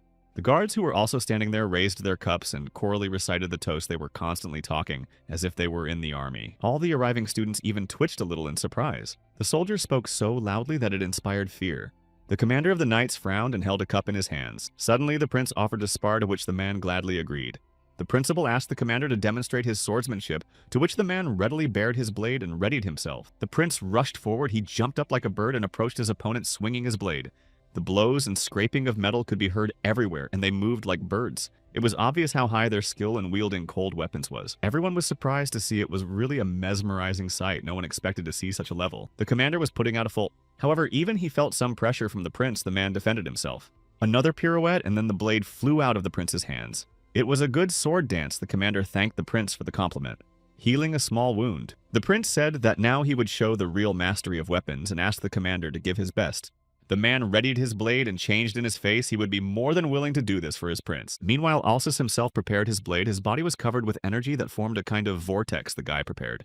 Meanwhile, the experienced fighter lunged at him, swinging his blade at him with a scream. A second later, the two rivals clashed in a duel. A deafening scramble was heard, and light flooded the room. Only one blow was enough for the commander's blade to break into several pieces. The man bent down on one knee and admitted defeat. However, the prince politely remarked that the commander's sword-wielding had gotten much better, to which the man bowed and thanked him. The students didn't even quite realize what had happened. They were turning their heads in different directions. Is this really the whole fight? Smiling, the prince said that a strike that will destroy any mastery of your opponent's weapon is the art of wielding a sword. The students glanced over. This is correct. So this is the art of weaponry that seeks to maximize efficiency. Smiled again, the prince said that this is exactly how they already understood the concept, and now let them drink the tea that stands before them. Kangman was the first to take up the mug and tasted the drink after taking a few large gulps. However, the taste of this drink was surprisingly disgusting, not at all like tea. Everyone started coughing. The knight explained that in order to learn this art, you need to get a warrior's blessing. This medicine will help you do it quickly and safely. After saying that, without further thought, Kangman tipped the entire cup into himself and drank it in a gulp, even though it tasted disgusting. The boy even turned blue, but after wiping his mouth and putting it in his cup and back, demanded another portion. After looking at him, the prince said the guy would feel better if he ate some cookies and asked for another mug. The students looked at it with disgust, but still did not refuse. In the forest, Kang and his god were sitting in a tree with no monsters to cushion the fall, but he was able to survive thanks to the forest. The mercenaries who diligently pursued the guy while he was in the village left him no chance to escape. If the guard he'd bought hadn't opened the gate, who knows what might have happened. Probably the guy would have been finished. Sitting comfortably on a branch, the player noticed several gnolls walking in a small pack below and took a closer look. Using their island of sniffing monsters and started screaming that the meat was sitting in a tree. A smile appeared on the lad's face. After all, the monsters give him a nice, warm, welcome irony that these creatures deserve more than that. Pushing off the branch, Kang jumped down it. Just so happened that there was something he wanted to know, and now was his chance. A hard soul landed right on one of the creature's head, and the monster gritted its teeth in pain. In a few seconds, the entire small pack was already lying on the ground breathless. It was even too easy. Even Kang wondered, was it because there were only 3 of them somehow too easy? The god also looked at his ward in surprise with open eyes. The guy felt his body like never before. She became much lighter. God constantly laughed at the fact that his wards did not know the word proportion, and the player meanwhile asked if he himself knew what he was talking about. The advice was as useless as possible. God said that naturally the more the better. Khan grimaced and ironically thanked. The werewolf lying on the ground looked at him with a pitiful look and awaited his sentence to live he wanted now more than anything. The player looked at him and said he wanted to ask him something. Just let him answer honestly. It's all because of the elves. He knows the truth. The werewolf immediately perked up when he heard about the elves. He wanted elven meat, and when the player nodded his head, he immediately smiled. Khan explained that he'd recently found the gnoll sword art that makes your hands blush and everything. How do they even use it? The guy meant Karmazin. In his mind, he still had the image of the goddess who had so treacherously exiled him to this cursed world in which he was now trying his best to survive. Now he is very weak, so it is necessary to at least imitate the skill that will help him survive here, at least so the player can become stronger. The werewolf kept saying something about meat, and Khan asked, what about the red eyes and all the other things? The werewolf kept licking his eyes. The werewolf nodded his head. He knew it well. It was the power of meat, the sweet elf he wanted to eat. Apologizing for his stupid question, the guy asked him how they ate. And most importantly, Monster kept going on about some kind of meat. Thinking about it, the player began to compare facts, sword art, strength, meat power. He needed more information to learn anything at all. Looks like he'll have to explore the habitat of these creatures. Meanwhile, the werewolf continued to cheer and breathe heavily. And at the same time, somewhere far away at a lavish table, there was a banquet going on. The prince was giving a lecture, and everyone was listening to him enthusiastically. He said that magic requires talent, but they have the time and money, so anyone can learn swordsmanship. No need to worry. All the other students listened to him with bated breath while continuing to consume the strange drink. Kangmin, who was already so drunk he could barely breathe, demanded more. The guy didn't seem to be taking care of himself at all. Smiling, the prince replied that for today you can stop drinking this drink. The effectiveness of it drops when you drink a lot of it. At this point, the guy realized that he made a mistake, but he has to become stronger. Even though he is very disgusted, he has to become better than all these people. A teapot was presented to him, and someone's voice said he would feel better when he rinsed his mouth with honey tea. Looking at him, the prince smiled and said that consistency is very important. In one day, you can drink 1 cup or 2 if you are greedy. When the student heard about the 2 cups, he got excited. Naturally, he would try to do it and took the cup with tea and brought it to his mouth. Said that the warrior part is not something that can be achieved in a short period of time, just as a child cannot turn into an adult overnight. When Kangmin heard that, he was horrified. He thought he would become famous pretty quickly, but it turns out his judgment was wrong. Moreover, the instructor said that this could only be achieved in a minimum of a year. Then the student's face turned red. A status window appeared in front of him. He was a hero without curses, and with standard characteristics, the guy started to explore. The longer he fights now, the stronger he becomes. Clapping his hands, the prince congratulated the young apprentice. The blessing from the god of battle is no joke. He places great hopes on the boy. After that, Kangmin was incredibly proud of himself. He had gotten exactly what he wanted, and now he had no right to let his teacher down. Putting his hands on the table, the prince said that first of all, he would teach them how to hide their status window, because not everyone needs to show it. At this time in the woods, an enraged gnoll of anger, he was searching for meat like a search dog from the police officers. At last he found his prey. It was a boar carcass, and the monster bit it with its powerful jaws. Meanwhile, the player continued to watch him. It had been a few days since he had researched his lifestyle to learn the power of meat. Suddenly, the monster stopped tearing up and looked at the boy with eyes hot with rage over his shoulder. As if surrendering to its animal instincts, the monster lunged at the boy, opened its clawed paws, and roared. But Kang did not move. This dog tried to hunt him every time he ate his prey. Nice try, but failed. The guy kicked him. In an angry voice, the player told him not to crawl back upstairs. Strangely enough, this monster was too weak. The characteristics of this monster were almost all 0. It whined and fell to the ground. After that, Kang doubted that this beast was really a level 6 monster too low in stats for such a beast. He might be lying. However, the werewolf showed his biceps and said it was evidence elf meathead elf his hunt. Hearing that the player questioned his strength, the monster took offense. That's not fair. He thought he was strong. The boy asked if he could see his level.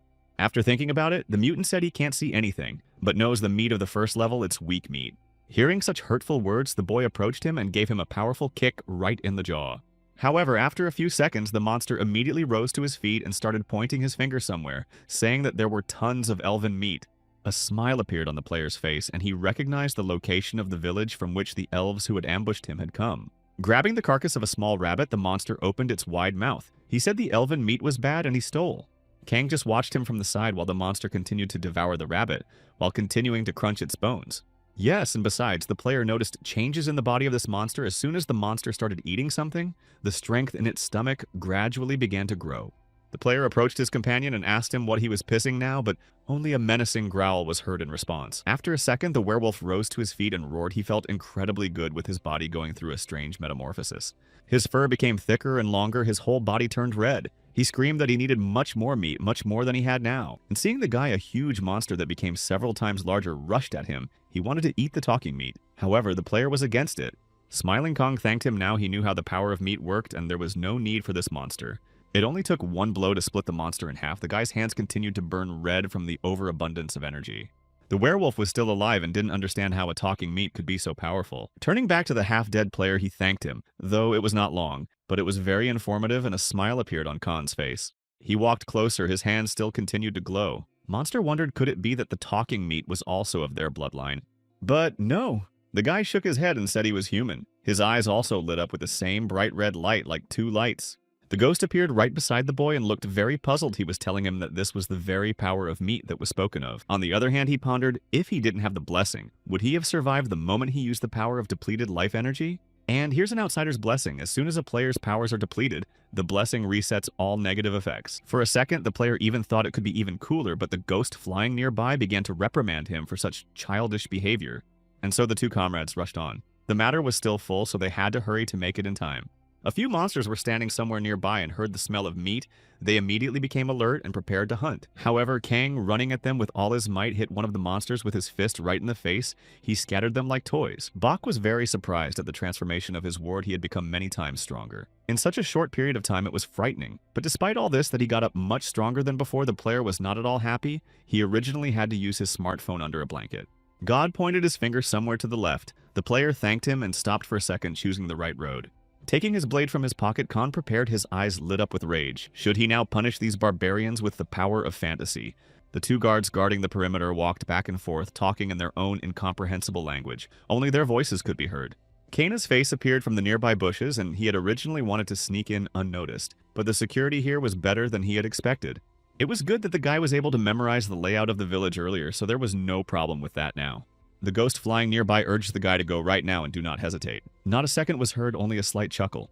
God insisted that it was time to move out and not sit still. The player wondered, is he really in a hurry to get somewhere? Why act so quickly? He didn't know what was on the creature's mind, but his instincts told him to do the same, and he jumped out of hiding. Stopping near the wall for a second, Kang paused and wondered if he could. But this was his chance, and he couldn't miss it. Hooking his sword into the wooden wall, he made a quick dash and swung over the fence in seconds. Once behind the wall, an interesting picture appeared in front of his face. It was an ordinary outpost with no one there, so it looked like he was lucky today. A blushing ghost tells him to be grateful, but Khan only grins grudgingly. Of course, he is eternally grateful to his savior. His chest tightened, and now it was the moment of truth. It was time to change his life and become a better person. The doors opened and a guard with a small beard appeared, wiping his hands and whistling to himself. A second later, the unsuspecting man felt something cold and sharp near his throat as Khan stood behind him. After a second, the guard's life was cut short very suddenly. Blood spurted with incredible speed. The player massacred him. Looking at his work, Kang felt a little bitter about what he had done, but now he felt no difference between a human and a monster. These people would probably have those who mourned them, but still the player dragged the body of the guard somewhere far away. After all, he also had a family that was worried about him, but no one cared. The guard continued to stare with lifeless eyes. His chest became angry and his eyes became frantic because of those guys. Kang himself almost went to the grave early. The ghost looked at him with some challenge, but the player paid no attention to that and just continued his work. Soon all the guards were lying in a single heap on the other side of the missing so many people. Didn't anyone notice it? The player began to ponder. Infiltrating here certainly was fascinating, but so far he had only seen mercenaries. And where are the elves? The god continued to look down on his ward while the player pondered both humans and elves need a bathroom. Then where are the elves? The ghost was beginning to mock the boy for his low standards. The player asked him not to be so mean and to stop laughing. Suddenly someone's talking in an unfamiliar language came to my ear, and from somewhere 2 people appeared leading someone else. There were some familiar faces. I think one of them was Cole and some other woman. They were leading 2 bound men with bags over their heads. Carefully looking out from behind the nearest shelter guy, thought what an interesting turn of events and what to do now. The elfess was lying on her bed at this time and seemed to be asleep or was passed out. She suspected nothing. It was espresso. The girl didn't notice someone's hand moving towards her. She only opened her eyes in an attempt to realize something.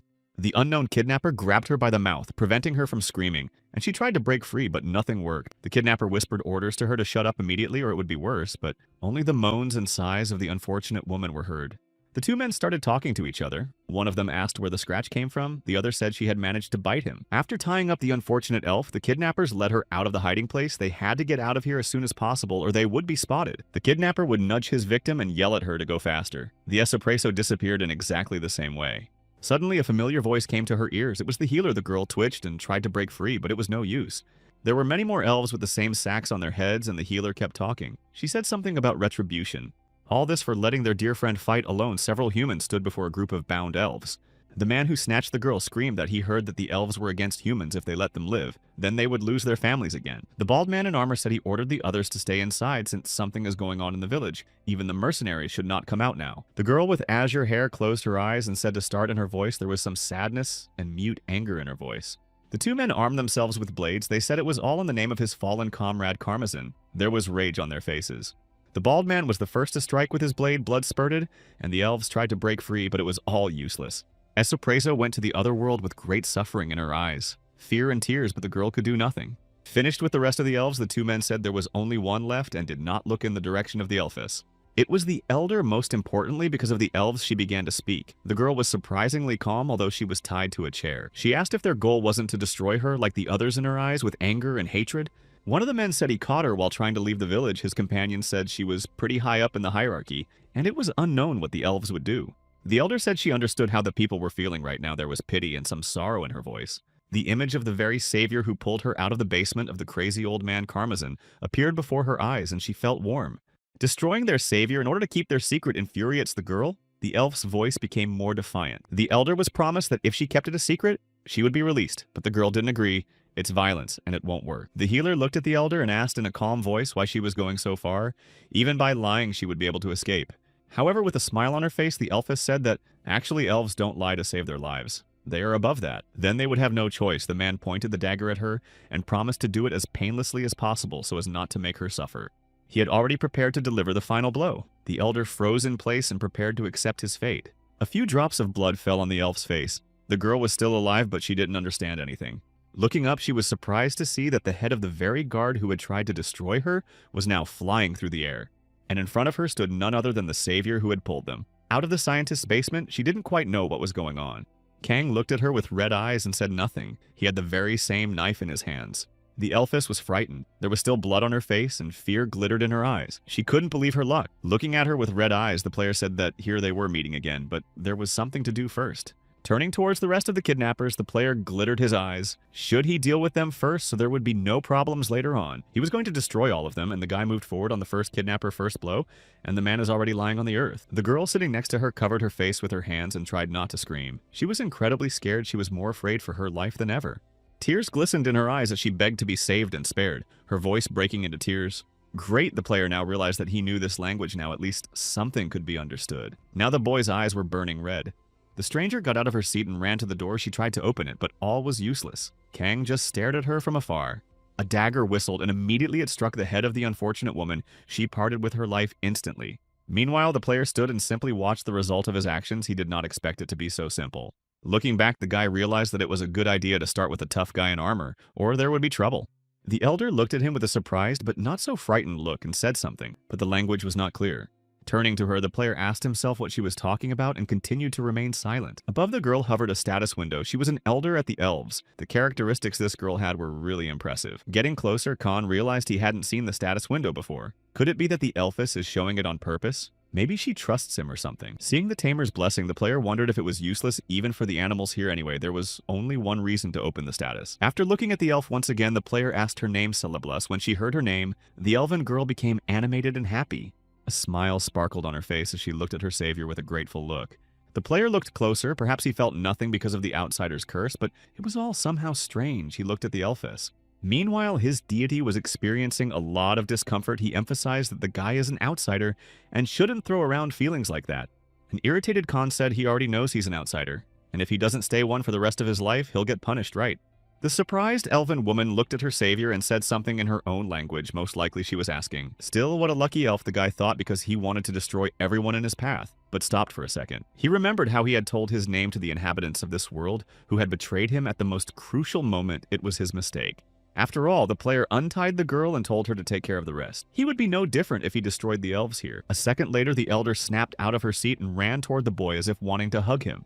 However, the player reacted quickly and presented the blade to her chest. In an annoyed voice, Kong said that such antics really pissed him off. But the elven woman kept smiling and called him by his name, which surprised the player very much how she knew his name. There was nothing to do. I had to take her with me, and now the couple was walking down the night street, where it was suspiciously quiet. Kang wanted to ask his deity what he thought about it, but the outsider god was in no mood to talk. He seemed offended. Getting angry, the player said to himself that he needed to get rid of the elf so that this petty god would stop being angry for at least a second. But now they couldn't trust anyone. They stopped in the square and looked around for something nearby. Without thinking long, the guy grabbed the elf under his arm and ran away from the village. It was time to get away. All the way, the elf tried to say something to him, repeating the player's name, but Khan did not understand anything. Most likely she wanted something from him. When the guy asked what was wrong, the elf started to explain something to him, but the player still didn't understand a word. Still realizing that she wanted him to look up, Kong looked up and saw the flames covering the entire forest at an astonishing rate. But then it turned out that it was a phoenix. A huge firebird flew across the sky, leaving behind a hot plume. The player was frightened. In the end, the fire monster opened its wide mouth and shouted. This scream was so loud that one could be deafened. A second later, the fire phoenix fell to the ground as if hit by someone's arrow. Most likely the bird had been wounded before. Kang thought for a second, even if he wasn't injured due to his blessing, this frail elf could burn in a second. The elfess tugged at his arm and asked the player to let her go. She was tired of being in the hands of the player. Khan. As if he understood without words, it seems the elf wanted the guy to leave her since she considers herself a burden. Once she was on the ground, the elder began to slowly approach the phoenix. The bird seemed to show no hostility. The elder began to say something in her own language, and the bird tilted its head toward her and seemed to listen. It seems that the player began to realize that thanks to the Timur skill they became partners. The guy only watched it from the side. Turning to her rescuer, the elfess smiled and called his name, seeming to want him to come over. Turning to the boy, Celebes said something else in her own language and called out her name. It was basically understandable. She had something else to say or do the player didn't quite understand, but the elfess moved closer to him and kissed him. The ghost watching from the side was shocked by the unexpected situation and didn't know what to say, but the player didn't seem to mind. Still pulling away from the elf girl, the guy wiped his mouth with his hand and tried to ask what she was doing. He didn't understand anything and was confused, but the elf only looked at him with a smiling look and squinted her eyes at him. She seemed to like it, a kind of gratitude. Suddenly, the phoenix began to envelop them with fire. The player looked in front of him with frightened eyes. He didn't realize what was happening around was getting warmer. The phoenix flew just a few centimeters away from the boy and pelted him with its heat. Khan tried to close in. A second later, the elven elder was already sitting on a firebird, seemingly unaffected by the fever. The girl once again called the player by name and looked at him good-naturedly. Most likely she was thanking him again for the rescue. The bird flapped its wings and flew upward, leaving the player standing alone on the ground in utter bewilderment. Having forgotten all about God, Kang felt someone pulling his hair. The deity sat on his shoulders and began to pass judgment. Not paying attention to the indignation of his god, the guy thought it was his first time. He couldn't believe that he was repaid with a kiss for saving him. Looking in front of him, suddenly the player saw a status window. Something there changed in front of him was a bright purple light. It turned out that his coefficient had increased, and besides the blessing of the god of the outsider, there was also an elf of high rank. The god continued to feel uncomfortable and eyed his ward suspiciously. He thought something was wrong. Don't mind it.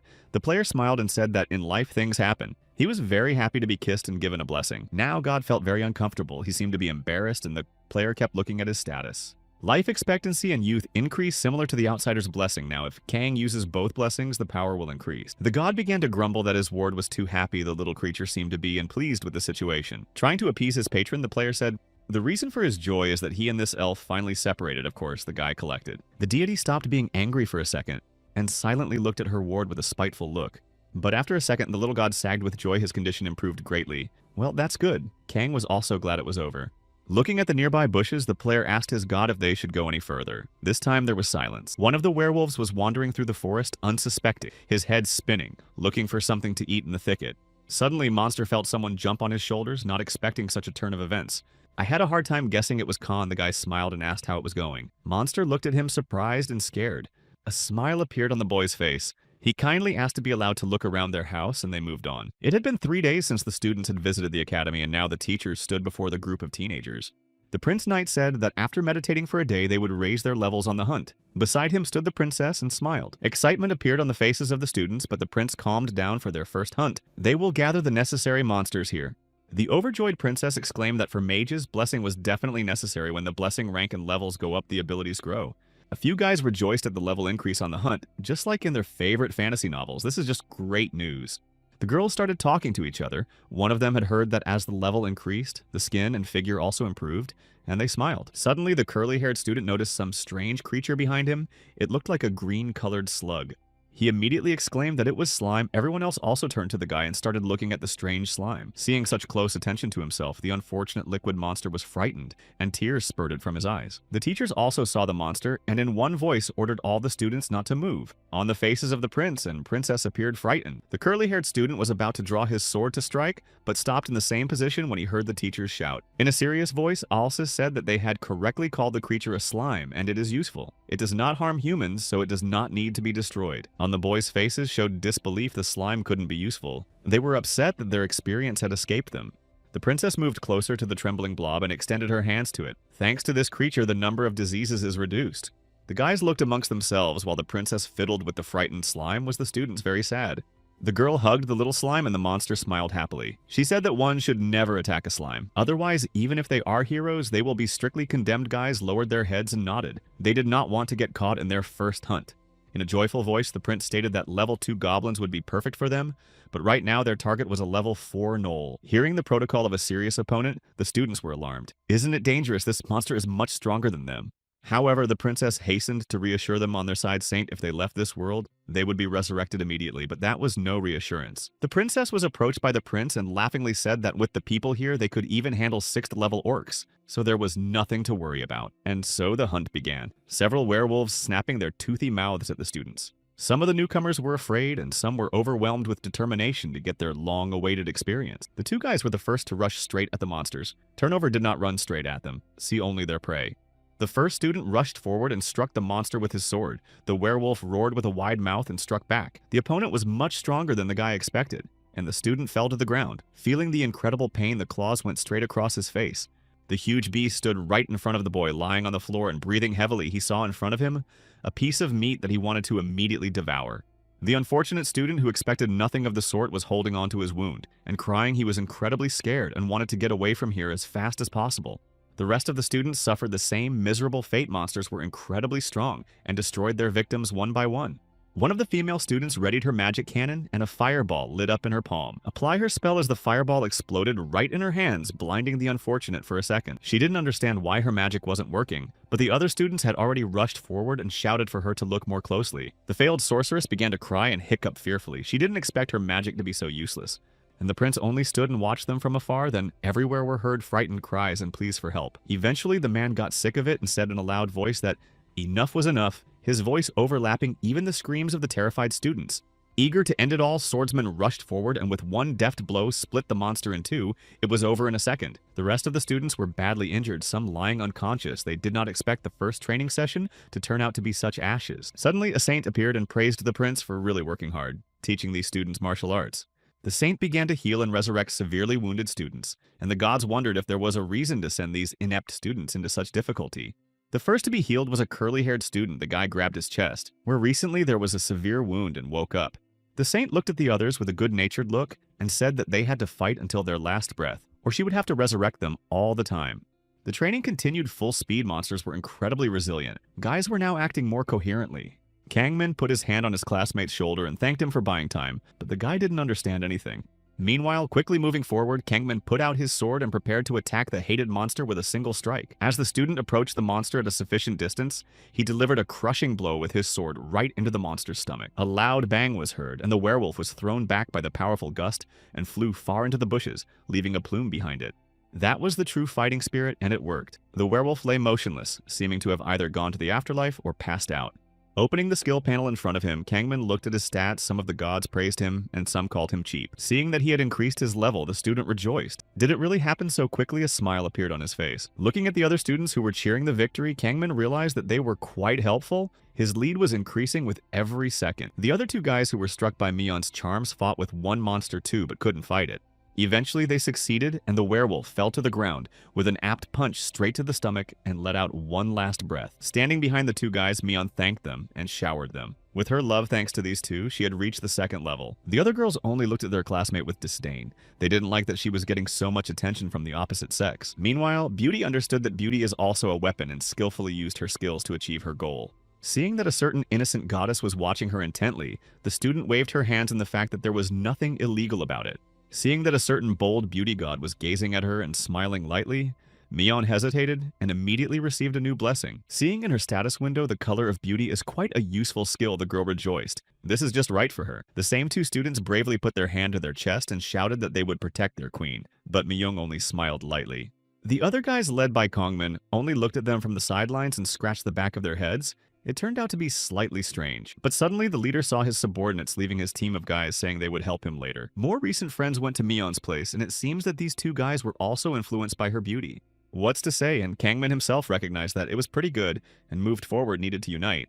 He walked over to the other two girls, who immediately realized he wanted to join, and agreed they would help. Meanwhile, the gods watched their wards and did not take their eyes off. They were very interested in watching these strange and very unusual characters. Meanwhile, Bora was desperately fighting another monster's girl, flew aside, thrown away by a mighty gust. She was a loner and had not had time to find company, so the water god looked at her with pity and sympathy.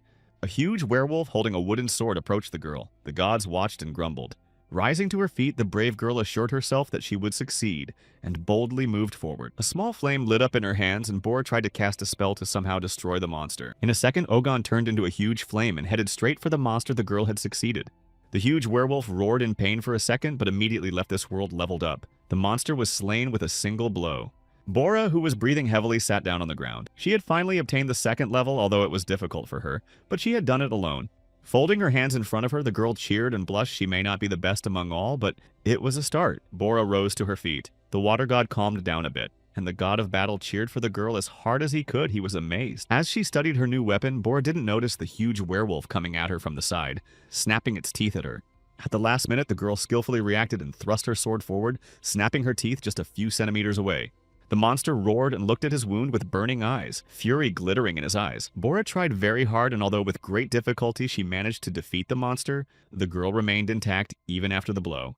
The werewolf looked at his hand in surprise. He thought he had struck his victim, but she had not suffered any injury. Taking advantage of the moment, the student launched a huge fireball at him, right in the head. Monster didn't expect it and roared. The next second, there was a cracking sound. A powerful swing of the sword separated the monster's head. From the body, another werewolf was defeated. And now the third level, Bora looked at her body and rejoiced. After all, she was able to defeat another one single-handedly. Meanwhile, along with the rest of the girls, Kongmen looked away with some displeasure and smiled. Mion was standing there and looking at him. The guys who were enchanted by her were fighting for the attention of their goddess. On the cliff at that time stood two obscure silhouettes and watched everything from above without saying a word. It was the principal along with the princess. They were no longer directly involved in teaching, but just watching the students cope. A very strong hand held onto the mouth of one Gnol. The monster was breathing heavily and trying to break free, but it was all to no avail. Kang had already killed many of these monsters by entering their habitat, but there was still more to come. A certain god asked if the player was interested in how many he destroyed. Turned out to be less than a few thousand still bad. Sitting down on the body of one of the defeated monsters, the guy missed his head. He checked the status window over and over while fighting, but the level didn't rise. It was now that the player was sure he couldn't level up because of his curse of being an outsider, most likely. His divine companion was concerned. However, the player hastened to assure him that everything was fine. It was all possible due to the curse of the evil goddess. His level isn't rising at all. Kang is furious. He's trying so hard to make progress, but it's all just futile. Suddenly, God looked into another galaxy and said that the stars there are surprisingly very many stars. The player wondered why. Kang thought the god would start bullying him again, but not so. However, the ghost just looked away and smiled. There was only one question: what kind of curse the player was thinking about, how to fight it, and what can be done in such a situation. Realizing that he was really being forced to become an outsider, Kang lowered his head, but God was overjoyed. Suddenly, the guy's eye caught on some strange, shiny bracelet on the paw of one of the monsters, and the player took a closer look. Looking at his already full purse, the player thought he was trying not to steal too much, but still. He took the bracelet off the monster's hand. Most likely it was from humans or elves. If Kang can't level up, the only way to get stronger is money. Suddenly, a growl was heard from somewhere and a few more armed monsters appeared. Now they were afraid of the guy and wanted to destroy him. Turning his head to the side, Khan wondered if there were still gnolls here. He thought he had exterminated all the gnolls in the area, but it turned out that he hadn't. It turned out that one of them was the leader. His name was Hook, who made the elves cry. He was level 9 and had serious equipment. The player prepared to attack. It seems these monsters came here with a plan to destroy him, thinking to take a numerical advantage. Without giving it much thought, the crowd of monsters moved straight at the defenseless player, thinking that they would overwhelm him and defeat him. With a deft move like a circus performer, the guy jumped aside and one of the monsters missed. Eyes lit up and a dagger gleamed in his hands. Kang was very happy that such good teachers had come to teach him themselves. Seeing a familiar skill, monsters were surprised. Is this meat? Gnoll monsters looked at the player's surprised and frightened eyes. While the werewolves were discouraged, Kang easily destroyed one of them and started on the other. A real massacre. Sighing heavily, the hero mentally thanked these monsters. Thanks to them, he had figured out how to use this power effectively. In trembling voices, the monsters shouted that the meat was too strong and needed to run away. They wouldn't be able to handle this man.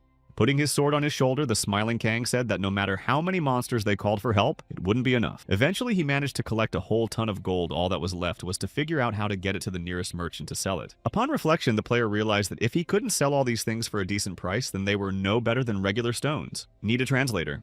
In principle, it was possible to trust these werewolves because they could not lie, and the player sat there thinking as he suddenly heard someone's voice. A strange man with horns on his head, looking like a demon, appeared from the forest thicket, wondering who had taken care of all those monsters.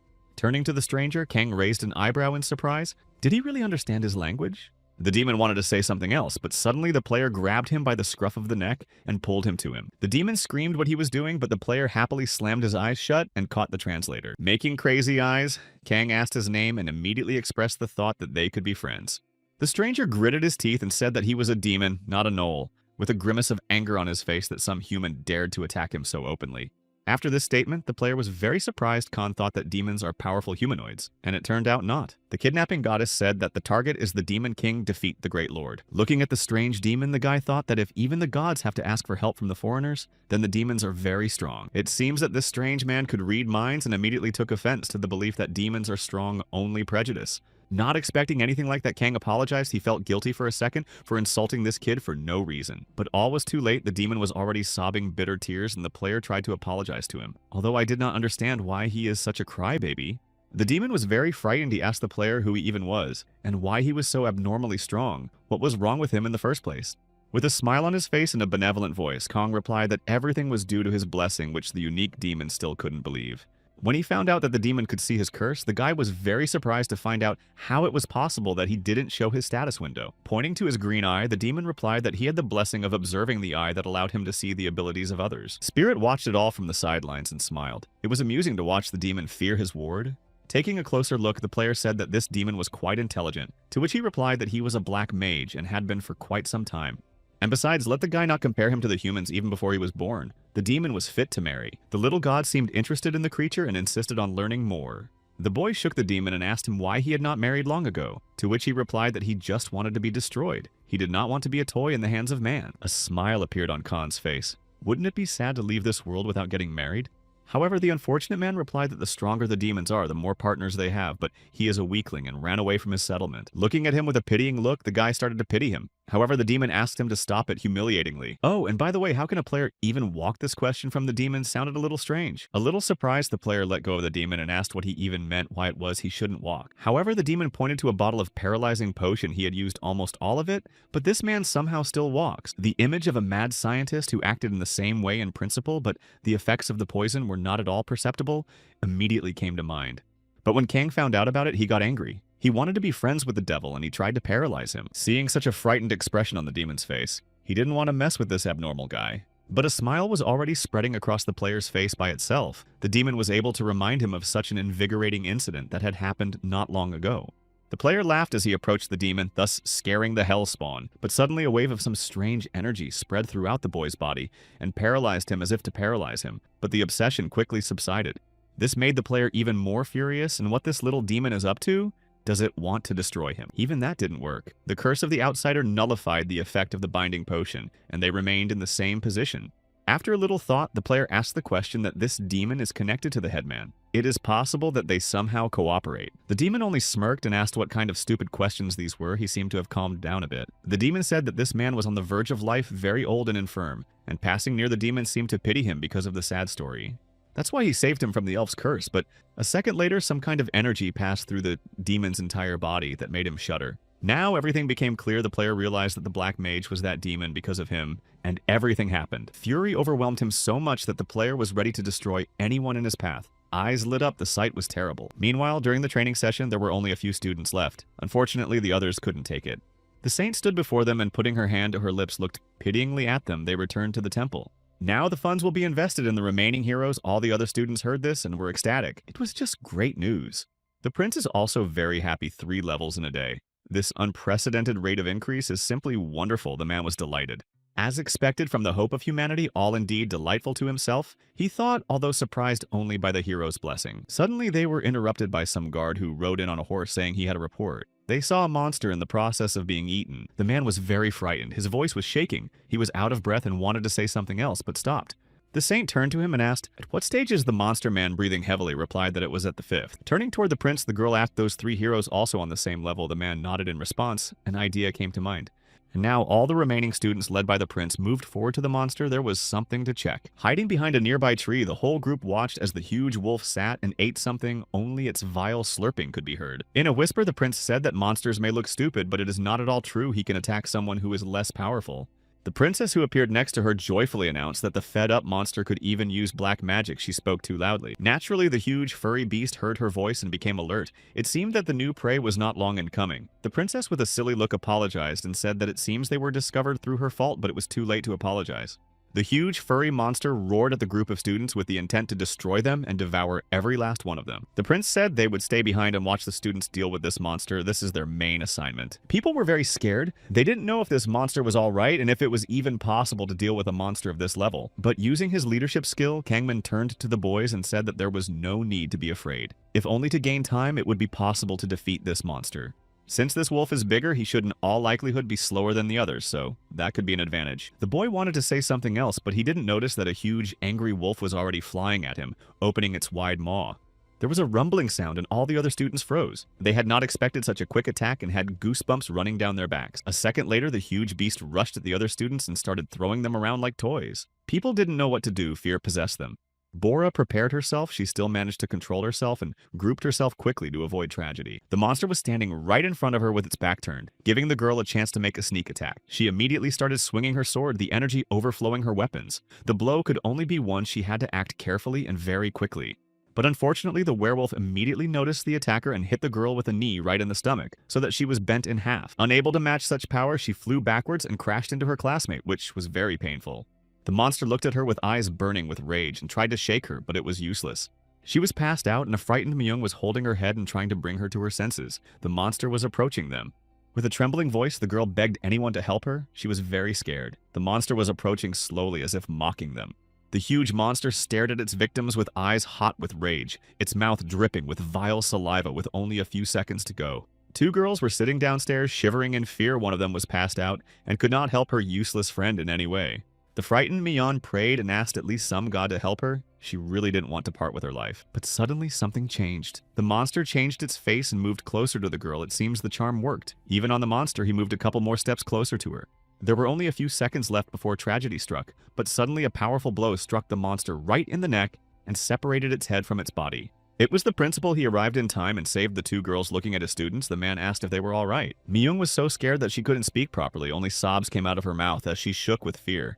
The tutor only looked at her with a pitying look, seeming a little disappointed with the student's progress. Meanwhile, somewhere far away on a forest edge, an unfortunate demon was suffering humiliation at the hands of a strange, strong man. His eye was swollen and his nose broken. Khan had tried very hard, and now the demon was barely alive. The poor man looked at his tormentor with a piteous gaze and had already resigned himself to going to the next world. Looking at his victim with a good-natured look, the player asked if he wanted to part with his life. Demon shouted for him to finally wait. His hand glowed, and it was as if he had begun to heal himself with his own magic. Soon all the wounds healed, and the demon's face took on a normal appearance, seeming to feel better as a smile stretched across his face. This ability was very similar to Outsider, and the player noticed it immediately, but was still very angry. It was no joke. The demon said there's a terrifying saint in the next settlement, and besides, he can't say goodbye to life without getting married. With a smile on his face, the demon offered to guide the boy to the next town. Exactly where he would find what he needed, there were many people there. The happy player agreed that it suited him. After all, the method of communication works. It was only worth the effort. And so they went on their way. On the way, the demon said that the knights have been guarding the main entrances for several days, so they would have to go around. Hearing about the identity check, the player became furious, all because of this language barrier. The cursed goddess is putting a stick in his wheels. Meanwhile, his annoying little side continued to have fun. He seemed to like it when his ward suffered. It was getting more and more annoying. Two more heroes, Hanu and the red-haired mercenary, were walking along the forest road. The girl kept grumbling. Meanwhile, the badass was always thinking about toilets that weren't mentioned in the comics. That's what he was trying to say. But for these few days, the girl had paid for his armor, inn, and food, so it would be unfair to resent him. Suddenly, the mercenary stopped and sighed heavily, probably because something was bothering her. Turning to the player, the girl said she was concerned. One thing that has been bothering her for days now is that the guy has been looking too intently at her from behind. Hanu sighed and replied that it was a simple misunderstanding. He just likes to go behind, that's all. And inside himself, the guy rejoiced. Such a hottie helps and follows the stranger. Must be the effect of blessing the main character's buff. But the mercenary didn't stop being angry. She moved closer to the boy and angrily said she was very surprised when the boy started attacking the slime. Pointing a finger at him, the girl said that in any case, this is where the orc territory starts from. Here in a normal situation, the guy would be on the run for the village. The girl said that orcs were more dangerous than werewolves, so be careful not to leave the forest. She wanted to make sure that the bastard understood everything and asked again. The mercenary was breathing heavily. She was extremely displeased. Hanu, however, said he remembered everything perfectly and smiled broadly once again, pleased that such a beautiful girl was worried about him. The mercenary continued to glare at him incredulously, and the guy smiled like a madman. The player noticed that the number of gods watching him had increased. Did he really become so popular even in the divine pantheon? The mercenary said with a heavy sigh that he had better not be a nuisance, but a guardian of the Knoll territory. And besides, Hanu was the lowest mercenary of the slime level, the lowest rank among mercenaries, but still. The guy looked down at his ring on his finger and cringed a little. He had a new blessing, giving extra experience. Turning around, the player asked if the girl was sure that this was the right place. The mercenary noticed it too. Coughing. Hanu said that such incidents always happen when the protagonist goes. He whispered it under his nose.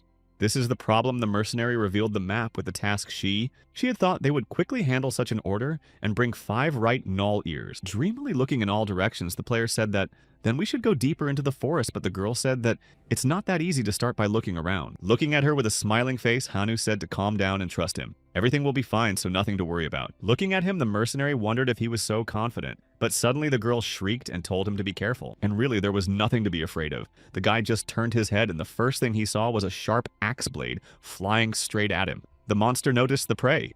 Eventually, at the last moment, Hanu was able to bounce aside, and the huge axe flew literally near his body a few centimeters away. The guy was frightened beyond belief. He looked at the huge axe a few centimeters away from him, and dazed with fear, did not dare to move. Thank God the mercenary quickly oriented herself and yelled for the guy to come to his senses. Finally, she ran to help her ally. Jumping up high, the girl prepared to attack the monster from high up. The werewolf was already preparing and raised its bloodshot eyes upwards. The sound of a blow rang out, but the armor the werewolf wore was too strong to be broken by a simple sword. The mercenary landed a few centimeters away from the guy and asked if he could get up, but Hanu didn't move yet. He was too scared. Meanwhile, the huge ogre monster was approaching them, his saliva dripping from his mouth and his wrenching growls could be heard everywhere. The player finally realized that he was facing the same Knoll, but he seemed a little more intimidating than the boy knew from the novels. Worst of all, there were 2 werewolves and they were already running at their victims, waving huge blades. Eventually, the mercenary realized that it was useless to expect anything from this guy and said to listen to her carefully. Her voice became firm. She said she would somehow get the attention of the monsters, and Hanu at that point should try to run away. The guy didn't want to leave her behind. He wanted to say something else, but something flew near his face and hit him painfully right in the jaw, and he almost lost consciousness. It was a huge, massive rock that flew right into the player's face, and his head went all fuzzy. The last thing the player heard was the fierce scream of the mercenary who tried to bring him to his senses, but it was useless. Only a few seconds passed, and luckily Hanu was able to regain consciousness. He opened his eyes and sighed heavily. He looked up, and the first thing he asked what was wrong with these monsters. The player was very scared and was twirling his head in different directions. The first thing the guy saw was his friend, who was missing her left arm and was tying her hand with another tourniquet. After what he saw, the player could not find words to express his surprise. He did not quite understand what happened to his hand. However, the girl with a sad look said that you shouldn't blame yourself. It was her mistake. So Hanu is not to blame for anything. However, the player berated himself for making such an oversight, and how can he be called the protagonist after this? This is a real shame. Wanting to do something to help his friend who had protected him, Hanu opened the inventory panel and searched for some potion to restore his arm. He paid no attention to the attempts to calm him down. How could anyone stay calm after something like this? It was unthinkable. Again, the special effect worked and the girl smiled, saying it was her fault, so it was okay. Seeing the expression on her companion's face, the mercenary looked at him in surprise. When he heard the gods laughing at him, the player shouted for them to shut up, but the mercenary only looked at him in surprise. The wind god was not happy with this attitude to himself, and decided to teach the guy a little lesson by hitting him with a lightning discharge. He can't see through objects, and his ability to keep a secret is reduced. The mercenary looked at him surprised through the clothes the guy could no longer see there were only crosses. After such, Hanu was inconsolable. He began beating his fists into the ground in an attempt to regain his gift. All dreams went to ruin. The mercenary understood nothing. The girl calmed down and suggested that if they stayed here like this, they might get into trouble. As the companion began to speak, the mercenary looked at him with a surprised look. He promised her something. In a firm voice, he said that he would take responsibility and fix her hand, because he is the hero of the legends of Kanu, was fully confident. Meanwhile, Kang continued to ask his new friend what his name was, wanting to know who he was dealing with. The demon answered that his name was Kogmo. The hero still didn't believe that it wasn't some kind of alias, but the new acquaintance claimed that it was a common name. Yes, and besides, he is the 23rd child of the 348th wife of the 14th demon lord. The player wondered. Demon said that people attach great importance to status and all that in the society of demons can rule anyone here. There is no such prejudice. Smiling Kong said that in the end it turns out that this demon is a nobody and his name is no one. Even the name does not need to be memorized. But the demon seems to be very upset. He sat down and almost cried. The player immediately began to apologize. Leaning over, he said that his nickname was Mose, so called by his old friend, she became a wife. That's the story. Moss couldn't even congratulate her after the birth of her firstborn, and it makes him very sad and he blames himself for it. He wanted to say something else, but he cut himself off halfway through. Khan looked at him, still smiling, but he felt bad. For a second, the guy felt sorry for him. This demon had his own history of obsessing over marriage, but the two of them had different stories. Meanwhile, God began to beg to pass this boring forest faster. He longed for activity, rather than treading in one place. The player noticed that God was not pleased when Khan interacted with humans or elves, wondering why he reacted that way to demons. Leaning even lower, Moss looked closer, his face more serious. He said he was finally here. In front of them was a huge trail of some animal or huge man, apparently very heavy. The demon said that this was the place where they could finally leave the forest. Sounded great, but they shouldn't let their guard down. Besides, now the travelers were in orc territory, and these monsters are quite dangerous, much more dangerous than werewolves. However, the player did not seem to lose his fighting spirit. He hoped that among these guys will be good guys. Demon only smirked. Squinting his eyes in a serious voice, Moss said that the orcs were much stronger than the werewolves they had met before. If you look closely, you can see them there. The player squinted, but so far he didn't see anything. Perhaps they were too far away. One of the orcs walked at the very foot of the cliff on which the travelers stood. He looked rather ordinary. It didn't take long for the others to show up as well. There were a few orcs. Also, they knew how to breed animals, so that was pretty unusual. The orc closest to him started sniffing with his pig snout and shouted that he smelled a human. The others also sniffed and said that whether I teach I'm a man, they're not as tasty as women, but at least you can satisfy your hunger. Maz shouted that it was Khan's player's fault and didn't quite understand what he was being accused of. However, the thing was, the guy's eyes were glowing just like Noel's, and it hadn't occurred to him that these things could glow in the dark. And for sure the player had completely forgotten, and used to it, the demon looked at him with a surprised look. How could one forget it all? The eyes stopped burning, but that didn't fix the situation. The orcs had already spotted them, and the demon rampaging about could have hidden them earlier. But it looked pretty cool, which the player immediately said Moss was furious and called him a fool. In front of them, a dozen orcs had already gathered in the meantime. They were quite large and twice as big as the average human. Looking closer, the player noticed that they behaved quite calmly so far. There was nothing to worry about. But who knows what will happen next. Demon noticed that this is also Kana's fault. Orcs have traded and plundered, so they know the price of reward. Don't underestimate them.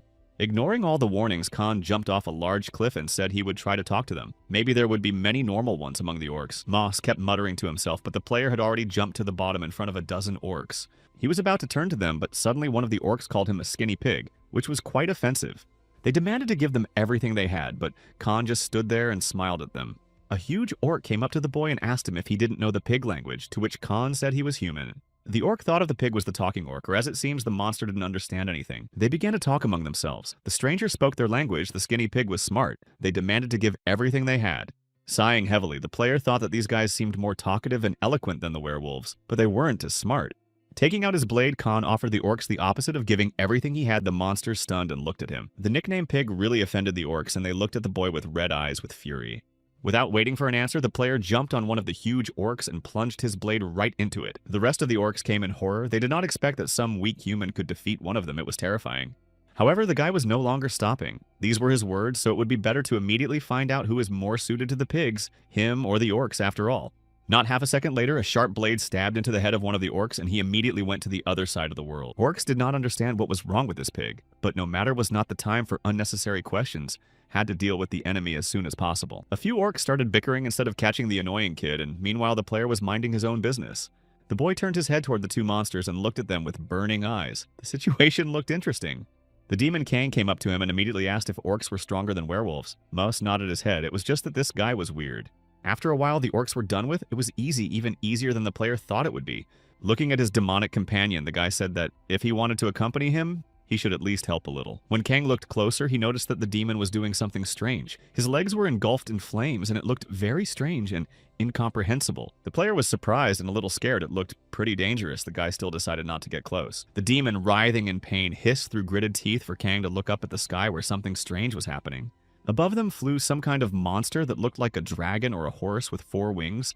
It was incredibly large and completely white.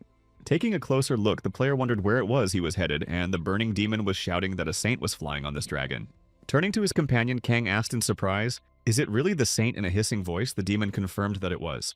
He looked pitifully in front of him as expected of the world weapon of humanity to detect it from a distance and so accurately strike. Luckily, Moss was able to avoid a tragic fate, but met one of only 2 saints in the whole world. How lucky he was after all. The demon continued to say something, but Kang looked at him with a surprised and frightened look. The lower part of the demon was almost completely burned, but the demonic companion said that such wounds are nothing to him, but the player will have to carry him on his back while he can't walk. Looking at his comrade with a surprised look, the player replied, "No, why would he carry a demonic carcass on his back?" But everything turned out a little bit wrong. All the same had to carry Mosa all the way, the player grumbled under his breath. He did not even have to carry his parents. And then there was that little pushy god who kept saying that we should feed this demon to the orcs. Kang grimaced and felt extremely bad. Hearing this, the demon said it was mutual. If someone found out he was helped by a human, the chances of getting married would be no higher than 0. Hearing such great news, Kang said that once he got out of here, it would spread the rumors as far as possible. The demon looked at him.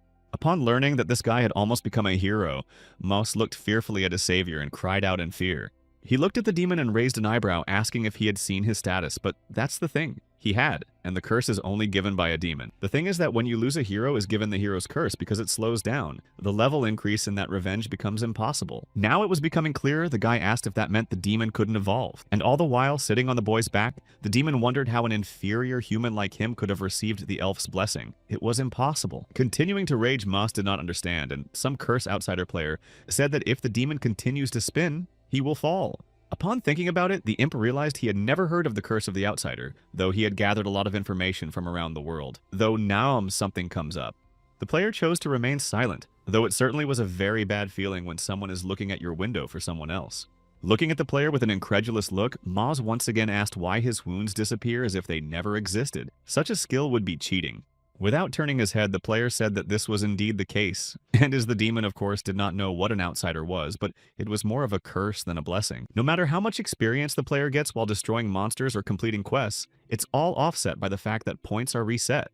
And so the guy can never raise his level no matter how hard he tries. It's unfortunate, but there was no way out. And after these words, a little thought, and it sounded very interesting. The guy even stopped for a second. The demon said that now Kang would be able to become stronger, even in spite of everything, and now when the player thought about it, it became more and more interesting. Meanwhile, God was flying somewhere nearby and trying to ignore the conversation between the two. Although Demon's words made sense. For some reason, God became very sad and sighed heavily. Heavy thoughts filled his head along with memories. He recalled his past. The player looked at him from afar with a kind of pitying look, though he didn't understand anything. Right now, the training center was gloomy. One of the students was furious. Why are they legendary heroes with a lot of power constantly failing? Kangman was sitting next to him. He said that he wasn't the only one defeated, so let him stay calm and don't disturb others. However, the student was not going to calm down. He wanted to say something else, but hesitated at half a word, and silence reigned. The prince came into the room with a good-natured voice. He said that there was no need to be upset. A well-fed werewolf was much stronger, but it could be defeated by leveling up. The frustrated students had to agree because these are the teacher's words and he knows what he's talking about. Suddenly, the commander of the army entered the room. He reported that they had failed to find traces of the mercenaries who had destroyed the werewolves. The prince asked what hypotheses. Handing him the scroll, the man informed him that perhaps it was the actions of a famous mercenary squad, and the experts were sure that it was a knightly order. The prince opened the reports and started reading while the chief continued the techniques of using the sword on all the monsters were identical. This is quite strange. Making one strange assumption, the prince immediately faltered and dismissed the unnecessary thoughts it could not be the actions of a single intruder. That's all. The army chief asked, what about scouting? The prince replied that with their current plans, the task would be a bit difficult. They continued their conversation as suddenly someone's heavy sigh was heard. Someone was in a great hurry. In front of them stood Hanu. The guy was very out of breath and couldn't string a few words together. The prince immediately turned his head in the direction of the comer, and a slightly startled man tried to realize what had happened. On the doorstep stood Hanu, holding his mercenary friend on his back, who was already in a bad way, the skin on her face turning blue. At least somewhat recovering his breath, the traveler shouted in a loud voice that he needed Saint, and immediately had a real nightmare on his face. For a second there was silence in the hall. The prince along with the army chief just stood in their seats. The students began to chatter. They recognized this kid. But didn't he leave to train alone, so what's he doing here? Meanwhile, Hanu kept shouting in a low voice. He heard that the saint had returned to the temple. So where is she when you need her so badly? With a slight grimace, the principal asked the hero to watch his manners a bit, and not to communicate in such a tone. The guy realized that he made a mistake and immediately apologized. He wanted to say that because of him a man got hurt, but got a little busy when he saw the guard behind him. The princess, who was just beside her, shrieked in surprise and covered her mouth with her hand. She seemed to recognize this girl. The hero put the mercenary on her feet. The girl smiled and said that she is a simple mercenary, though thinking of retiring and going back. The princess, continuing to be surprised, covered her mouth with her hand. Coming out this girl is going to come back looked like they are old acquaintances. The mercenary sighed heavily and looked around guiltily. She wanted to explain what had happened. A frightened Hanu asked the princess to finally call a saint and heal this girl.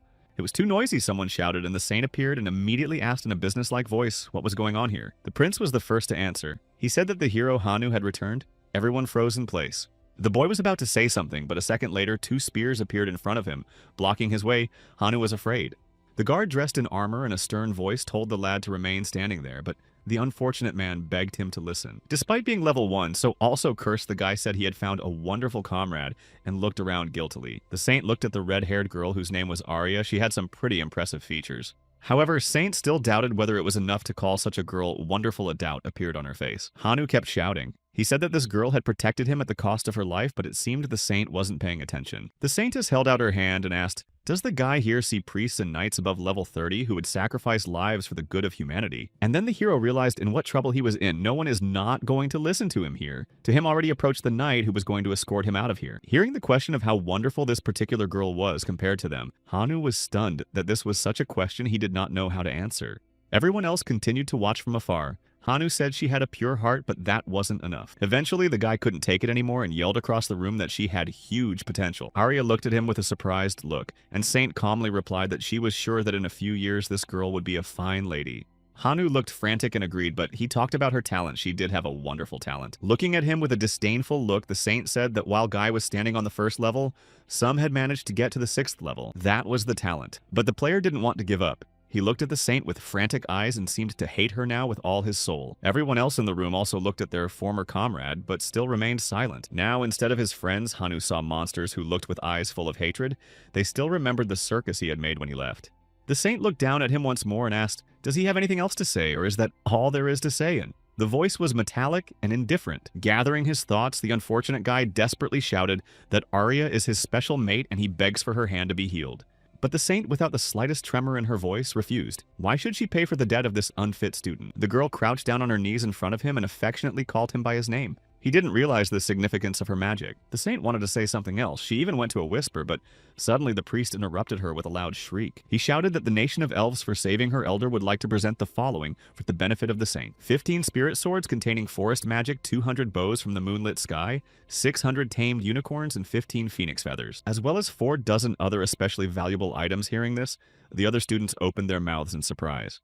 The saint looked at the hero with a sympathetic look and told him to realize that this is exactly the value of her magic. Now can he prove his? Unwilling to back down, Kanu shouted for Saint to see it as an investment. He would become better and stronger.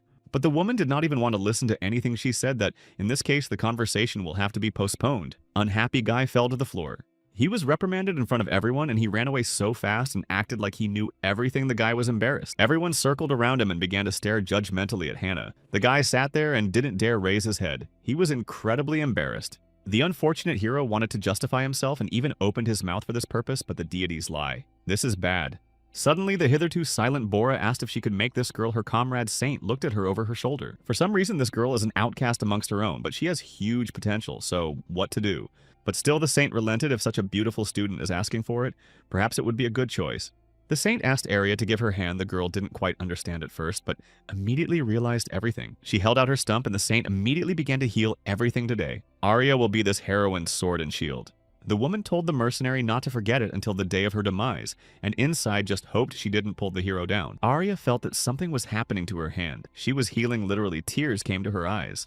Eventually, the hand was as good as new. Arya started to whimper, and Saint asked what I would do. The girl immediately apologized, but the feeling overwhelmed her. Smiling Saint ordered her to immediately go to her hero Bara, and the woman I could sense some fatigue. Turning to the Prince, Saint said they were lost too much time for this pointless argument. Meanwhile, the mercenary bowed.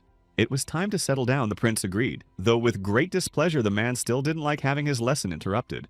Everyone else wished Hanu good luck and went about their business, and the guy remained sitting on his knees in the same pose. The prince paused for a second and looked at the failed lone hero who had deflated so quickly in the shower. Felt kind of bad. Meanwhile, Hanu, who had lost all hope, cursed. All around the guy screamed he felt like nothing. Suddenly heard the voice of the princess. She reached out her hand to the hero and told him to raise his head. Guy at first did not understand anything. The princess smiled and stood in front of him. She said that the boy was not wrong, but Hanu did not understand anything.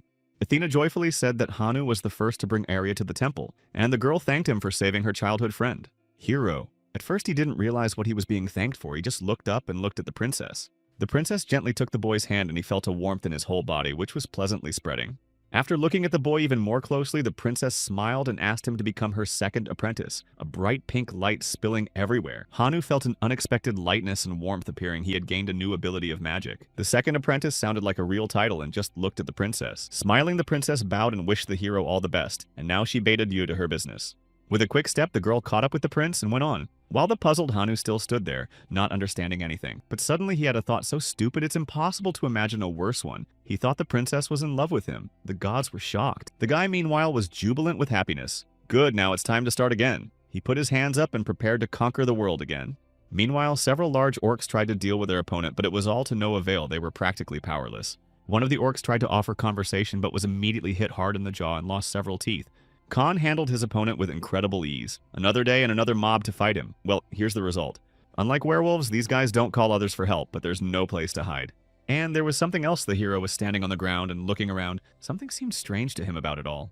There was silence all around and only a small sheep bleeding somewhere nearby. Turning the other way, the guy saw that the sheep was trying to eat the saddle that was on the cow. These things stood out too much. The player tried to take a piece of his cloak from the sheep and shoved the demon's clothes into it. By the way, the demon also came back to life. Yes, he was alive and asked to be released because he had recovered. Kang was surprised to find that the demon could hide its horns, but it was just deceptive magic. Moss explained that he didn't hide them from the beginning because it makes it harder to regenerate. Besides, it would look weird. When the demon saw the sheep chewing on his cloak, it freaked out at what it was all about. Meanwhile, Khan was confused, hoping that Moss was smarter than the werewolf. But he said it was the nearest town and they ended up in some steppe. I wonder how far away that town is. Suddenly, there was a rumbling sound and someone's cursing. A wagon approached them at a great speed. A frightened man was sitting there, and voices were heard. Orcs chased the wagon and tried to rob it. They laughed and demanded to give them everything. The man in the wagon was furious. There were several guards around. They were trying to deal with the attacking orcs, but it was all but useless. The coachman was also screaming. The leader of the orcs slung his huge sword on his shoulder and asked angrily how these piglets dared to fight them. For a few seconds, the hero stood still and pondered for a moment. Then the voice of the demon was heard, asking if they could manage without his help. Looking at him, Kang said that even if Moss was a demon, he didn't have to marry an elderly lordess. But the demon only snapped his teeth, which pissed him off. The player offered to see if he could get revenge a little later on, which the demon called him heartless. Perhaps it is true, but cannot be believed. The caravan stopped. The orcs rejoiced. These humans were finally tired, and now they would give them everything they had. Screams could be heard everywhere. Several guards jumped out of the wagon and immediately readied their weapons to protect His Majesty. The orcs sniffed and smelled the scent of a woman. It gave them a new impetus. Just need to grab the food better to ignore them and leave. Two women came out of the cart, one with brown hair and the other wearing some sort of cape with purple bangs. The orcs kept laughing and saying that the piglets had better stay where they were, but the girls were closing in on them. The one with purple hair was a mage. She launched a huge fireball at them to finally deal with the pesky monsters. The one with the sword rushed forward swinging her blade, and it turned out they were not bad fighters. Suddenly, the swordswoman's blade caught fire, and she jumped at one of the orcs with a scream. The monster didn't even have time to realize what had happened. The rest of the guards tried to bring themselves to their senses and watched from the sidelines, men laughing and happy to be saved. Kang, along with the demon, were also watching from the side. The player thought that this girl was pretty strong if she could do such a thing. He didn't like it. The demon asked, "Isn't the guy happy that innocent people are trying to survive?" Of course not. The player said he regretted missing the opportunity to get revenge on them, but the demon noticed it was the same thing. Watching all this beating, Kang thought the girls looked like the elite. Friendship with such strong people can make life easier. Suddenly, the guy breathed in a full chest of air to scream, his cheeks puffed up like a hamster's. Opening his mouth, Kang shouted that there was a very beautiful pig girl here. He tried to attract the attention of the orcs. Thanks to the curse, the humans won't understand his words, but the orcs just... Yes, the demon is terrified of what he's doing. Why he's attracting the orcs. Smiling, Kang replied that he was just collecting the status of the pigs. Not to mention that danger is fun, needing to solve everything at once. The sorceress was already preparing her next magical strike. The girl stopped for a second and looked in the direction of the voice. The swordswoman swung her blade to strike again, but stopped for a second and looked away in surprise. The orcs continued to approach them and shouted that the pig girls belonged to them. A small altercation ensued between them. Seeing the rest of the monsters, the people were frightened. They started to look around at each other and squeezed their eyes shut. The sorceress, who was preparing another blow, stopped and looked in the direction from where the stomping of hooves was heard. The orcs froze in place. And then Moss froze in place. He wondered if his companion had used the curse to summon as many orcs as possible. With a smile on his face, the player drew his sword. And now they would help these beautiful ladies. Did the demon want this? However, a certain god outsider offers to leave these women. Kang asked to understand him. This time he can't do otherwise. The orcs gradually surrounded the wagons and shouted that the pig girls were tired. We should surround them and take them prisoner, then they would have fun. When she saw the orc leader, the girl with the sword looked around frightened. She was already tired and her strength was running out. Standing in front of the orcs, Kang looked closely at the girls, who still looked pretty good. The orcs also stopped for a second. The leader took a closer look. He didn't understand what was wrong with this skinny pig. He was looking forward with red eyes. Looking at him with a joyful look, the player gleamed his eyes and said that he was just an apostle of God outsider passing by, that's all. Lowering his head, the huge monster said that this scrawny pig looked quite fearless. Anger was boiling in the monster's eyes. Worth destroying this scrawny pig very quickly, and the orc brought his huge T-sock down, right on the hero's head. At the last moment, the guy jumped aside and even shrieked a little in surprise. The rest of the orcs also prepared themselves. All of these monsters had the same reaction. They were quite slow, so predicting their movements wasn't that hard. Turning to one of the orcs, Khan looked closer and saw his matching target. He stuck 2 fingers up the nose of one of the closer orcs and asked to borrow it for a bit. The player made one great leap and toppled the huge pig-like high air monster. With just one throw, all the others froze in place. The girls saw it too and were very much surprised they had seen someone so strong for the first time. Fear was evident on their faces. Kang looked at his fingers and realized that it was pretty cool, but it was disgusting that all his fingers had snot on them. A second later, something that looked like a blade swept before the boy's eyes. It was so fast that he only managed to get away at the last moment. Orcs continued to advance. There were somehow too many of them, were heard shouting everywhere. They wanted to destroy the little piglet. Now the guys saw through their attacks, and defeating these monsters was only a matter of time, and there was plenty of time for his eyes to glisten. Suddenly, the voice of a frightened demon was heard, warning the player to be careful because someone was behind him. When he turned his head around, he really saw that he was being attacked by a huge ringleader, his eyes burning with rage and hatred. At the last second, Khan turned toward him and prepared to deliver a crushing blow. Standing in the distance, Maz was very frightened. Why did this guy let his guard down? This is after all a red orc. He is much stronger than the others. But from what happened in the next second, the girls opened their mouths in surprise, their faces filled with fright and bewilderment. The player sighed heavily. Did the demon really think that he could be hurt by such a thing? Even funny to hear Kang was alive and well. At some point, the demon realized that before him was a real monster, and only sighed dejectedly it was time to forget about it. Taking a closer look at the defeated monster, Kang realized that this orc had also turned red, something similar to the ability of werewolves. The guards were talking among themselves in their own language, and they were probably also very surprised and a little frightened. Quite nicely, they thanked the guy for saving him. Kane bathed in their gratitude. He was incredibly pleased. This may not be enough, but the player is already beginning to understand some words after all. The demon's training has not gone unnoticed. Suddenly, God appeared. He was uncomfortable with his ward's behavior. He suggested they honestly just destroy. The guy said bear with him.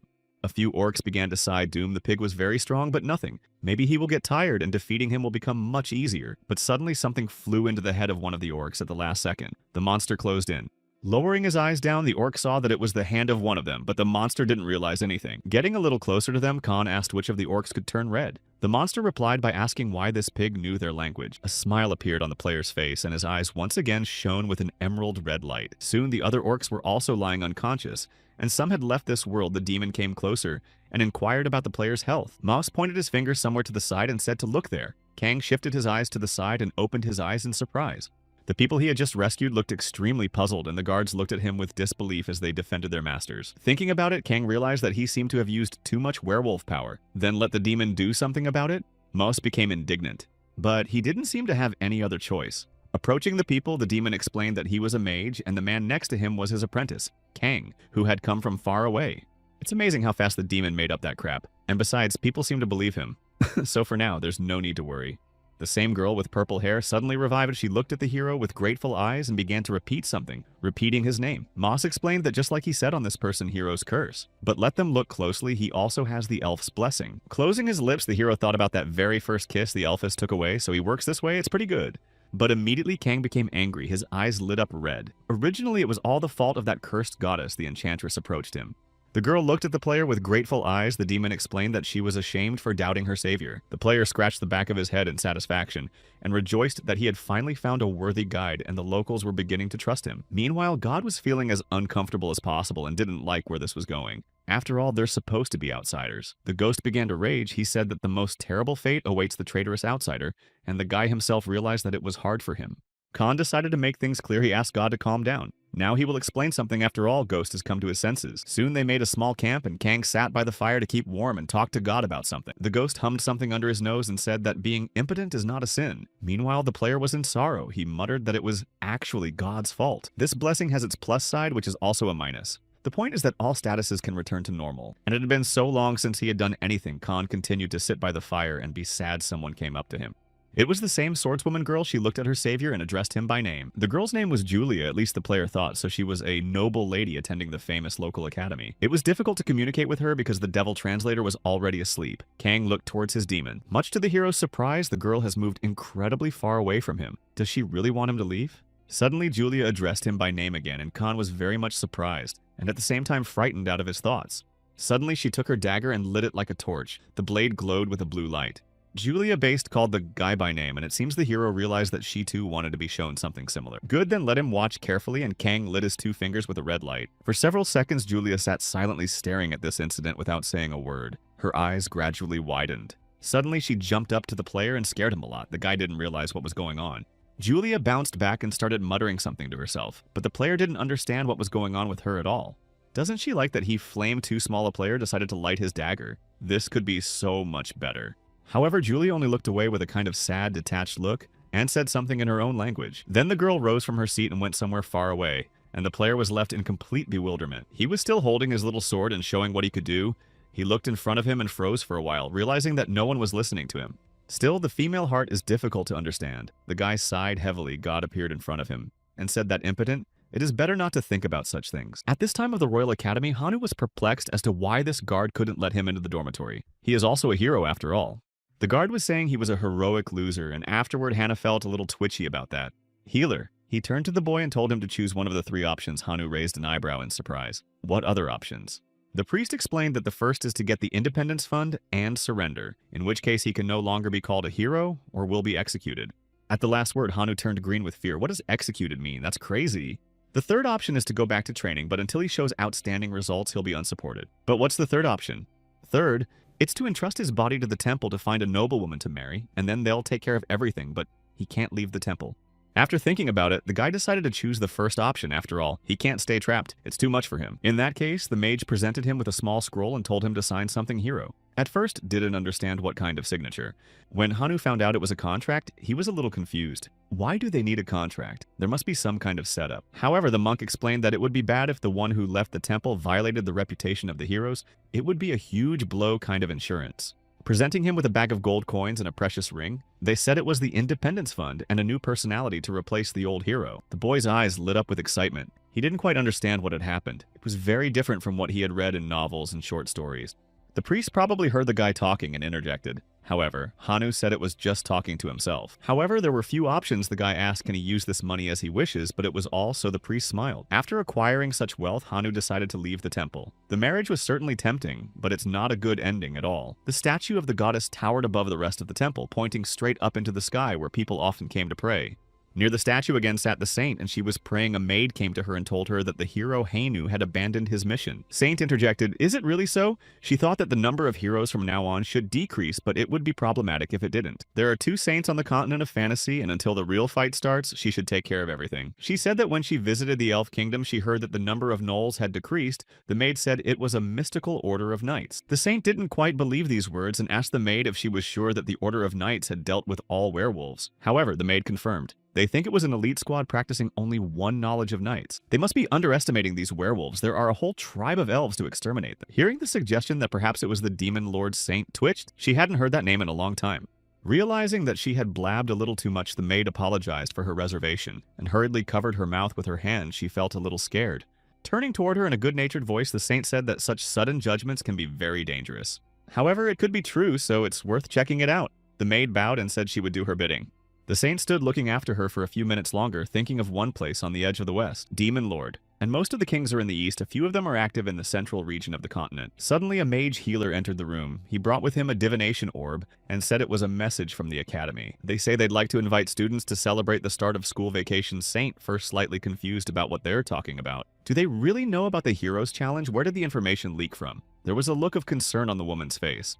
The old man replied that the student saw Hannah's status window in the mercenary guild. That's the whole result. Saint slapped herself in the face. It was a mistake to let him act freely. She had thought the guy would wear himself out and come back. Of course it's good that the existence of the heroes is becoming known because they are the hope of mankind. But they are still too weak. After a little thought, Saint said for the man to tell them that they agreed. The old man nodded his head. He would contact them right away. The conversation was about to come to an end when suddenly an alarmed voice rang out and a guard rushed into the room and called out to the saint. The man said he had a report to that effect. Even through his heavy helmet, you could hear his rapid breathing. They found a bag that supposedly belonged to the hero. The saint looked up with surprised eyes. A look of fear flashed across her face. Meanwhile, the carefree Kang was riding in a wagon with only the creak of unlubricated wheels everywhere. And the boy was thinking. Next to him sat a demon player, wondering if those girls had hired mercenaries. The demon muttered, "Isn't it obvious?" One of the guards wondered why Kang was so powerful since he was only level 1 and how he trained. The hero only snorted at how shallow this superficial demon asked. Should he translate that as "I am uncomfortable with your degenerate greed"? Immediately the player was alarmed. No, of course he does not want to ruin the relationship on the first day. However, the demon said that the guy should not hold back. Looking at his companion, Kang asked if it was normal for a mercenary to be a bit shameless and rude. Moss replied that he didn't say that everything depends on the situation. Quite often, all mercenaries go to the other world because of quarrels.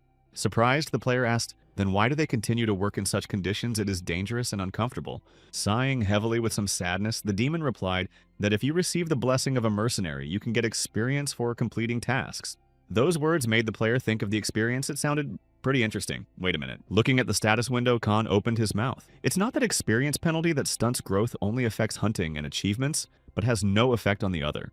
Seeing his companion's concern, the demon asked if something was wrong. He was about to fall asleep. Suddenly, the player grabbed him by the shoulder and pulled him towards him. The demon was very scared that this had happened to his companion. Kang looked like he'd lost his mind. The guy was breathing heavily and had heat coming from him. The boy's face became insane. He asked in a furious voice what he had to do to become a mercenary. It seems there is a way to become stronger. After a few hours, the mood of the hero significantly improved. On his face appeared a smile, and his eyes shone with happiness. They had finally arrived in town and things should be getting better. It was quite crowded and the town looked quite ordinary. And it smelled of rotten stench, too. Kang grimaced in disgust as the demon grumbled something to himself. A lot of people gathered at the entrance to the city. Yes, and it's not easy to wash while traveling, but suddenly their eyes were caught on something. The demon said that after bathing in orc blood, the hero himself smells worse than the rest of Khan sniffed at his clothes, and it's true. The hero began to sneer. He couldn't believe that Moss could mock someone so easily. Moss shouted that it wasn't Kanu's place to talk about it. Turning back, the player noticed that the mercenaries had disappeared. As soon as they entered the city, the demon asked, did he like them or what? There was no need to pine for these people. They had their own itinerary guild bars, inns, stables, and forges. Meanwhile, the player was rubbing up against the food stall. The guy sniffed the fruit the whole time he heard, only meat and pig. Demon wondered, this man does not feel hunger after all. Looking to the side, Mo suggested that they seemed to need to hear about the matter their lady had asked for with a stuffed mouth. The player confirmed that the demon was right. Speaking of girls, Julia and her companion stood nearby and watched the guys from the sidelines. Looking at the player, the demon said they wanted to repay for saving a life, so they offered to settle in one permanent courtyard. Khan was fine with that. And the god kept nagging that it's not good. The guy asked him to be a little more gentle with the impotent man. After all, his life is not so good. So the first thing they need to do is go to the mercenary guild. Mos advised Kanu to wash up first if he didn't want to be thrown out at the door. Sniffing himself, Kang could indeed smell a foul odor. Even the deity cringed in disgust. There was a rather strange laundry room here. The role of washing machine was performed by the usual slugs. They ate the dirt off the clothes. The player sat in front of them and marveled. These things are pretty useful, and Kanu was starting to like this cute slime more and more. But the demon kept grumbling. He said trained slime is very expensive, so don't even think about stealing it. Putting on the already clean clothes, the player asked how expensive they were, literally worth their weight in gold, or as the slime continued to lick the sweater. Tickling a small lump of blue slime with his finger, Kang said he couldn't believe being so expensive it made her even cuter. Continuing to grumble, Moss told Kanu to hurry up and change, but the hero asked if the demon had said they would go to the shop later, since there were no spare clothes. The demon only snorted. Gentlemen have to show up early and wait for the lady, so Maz bought something for such an occasion. Realizing that he still had no fidgeting, the player only quacked and stuck his tongue out in frustration. They started joking around about getting married again. Soon the boys were already standing in the inn. There were quite a few people, many of whom were of noble birth, and voices were heard everywhere. Standing near the entrance, Kang grumbled to himself as he was forced to change into some clown clothes, which was very annoying. Meanwhile, somewhere off to the side, Moss was making real small talk with a few young ladies. And they were laughing all the time, which made me sick. Raising an eyebrow, the hero wondered, "This demon communicates with humans, although it looks at them like animals." God also looked there with annoyance. And now the ladies were here, all the others had also turned their attention away from their business and looked before them with surprised and delighted looks. The girls came down the stairs from Julia, waving a small hand to the guests in greeting. They were talking about something in their own language, but the words were still unknown. The demon spoke to them like a native tongue, and the player standing behind them did not understand anything at all. God felt increasingly uncomfortable. Honestly, Kanu didn't care. It was better to offer to eat something tasty, or his stomach would be rumbling from the morning. Smiling broadly in an incredibly polite tone, the demon said that he knew a good restaurant nearby that would be to ladies' liking. The girls most likely addressed the hero since his name kept popping up there. Turning to his partner, the demon vehemently said that they approve of Kana's idea, they want to go first where he wants to go. Smiling, the guy said that he agreed. So let the demon hand over at this time. Mouse was cursing the whole world and was not paying any attention to him at all. Kang rejoiced these citizens of the fantasy world are good, but God stood behind his back with a completely furious expression on his face. He was furious. Being in a different place, Hanu just stood and looked up in front of him. Wide open eyes, the guy was shocked by something. He was in the slave market, and why everything here was so expensive, his money was barely enough, and absolutely all of it. Suddenly, someone's words were heard, a woman spoke. The player looked in the direction from where the voice came and opened his eyes. Girls dressed in fine nobleman's clothes stood near a huge, muscular man handcuffed and admired his body. They begged him to say something, but the man just stood there, staring in front of him with a completely detached look. He was miserable. Another slave owner was yelling at his prey, two men of frail build, probably bad slaves. The man was beating the fuck out of them and saying these guys would be sent to re-education. This man was a terrible host. Looking that way, Hanu shivered a bit still. What kind of animals these people and the gods, meanwhile, were up to some guy. Without finding anything he liked, the player walked around the area and looked around. His gaze fell on the very skinny slave guy. He stared helplessly in front of him. And then he looked at the same girl. The look they had was pathetic. Suddenly heard, "Whose is that familiar voice?" Hanu looked in front of him with surprised eyes. The voice said to himself, "Familiar." But the guy couldn't understand who it was at all. In front of him stood two muscular men with a beard and another guy dressed in a neat suit with gray eyes and hair. Who this big guy was unknown. The man had a detached look. He looked as if through everyone seemed to have no sanity. Meanwhile, the arrogant guy said that they seemed to have the same thoughts not to arrange the training, and they took the money and left. Hanu tried to guffaw and said it was a secret, but this guy doesn't even know that he bailed on his first day out of this academy. However, this man was not going to be so easy to peel off. He patted the hero on the shoulder and said that he needed to relax. Need to get along while not in the same boat. Hearing about the useful information, Hanu was wary. Apparently, he was a slippery type who was dangerous to trust. Looking behind him, the guy with gray hair said that the man who sits at the table is in charge, and if he finds out about the hero, he will offer the best slaves. The former student was ready to hear a sharp rejection, but if you don't show your status window, actually the contract will not be broken. When he saw that the conversation was not going well, the merchant asked, in any case, what kind of slave Hanu was looking for, but the guy was not going to share the information. The hero just passed by and went somewhere far away, but an old acquaintance said, let him come to the permanent yard if he wants to show off. In the meantime, the two remained where they were, and the master wondered why this guy was so cautious. The man in charge of selling slaves heard the voice of the buyer and said that he was busy right now. So later he had a tube in his mouth. However, Hanu was not going to back down so easily. He slammed his hands on the table, then scared the merchant. The guy said he was going to buy slaves. The player looked at the merchant with a fierce look somehow from top to bottom and showed his profile. Seeing that the hero stands before him, the merchant immediately changed on his face, stretched a smile, he lost his hands and greeted the hero. Showing the paper, the man asked in a sweet voice what kind of slave the hero wished to buy, perhaps a strong fighter for battles. Inside himself, the fatty was rejoicing. This beggar used to have a lot of money. Today seems to be a lucky day and he will be golden. As Hanu approached the fat salesman, he said he needed to buy a strong warrior, and the man smiled. Or maybe they didn't have one after all.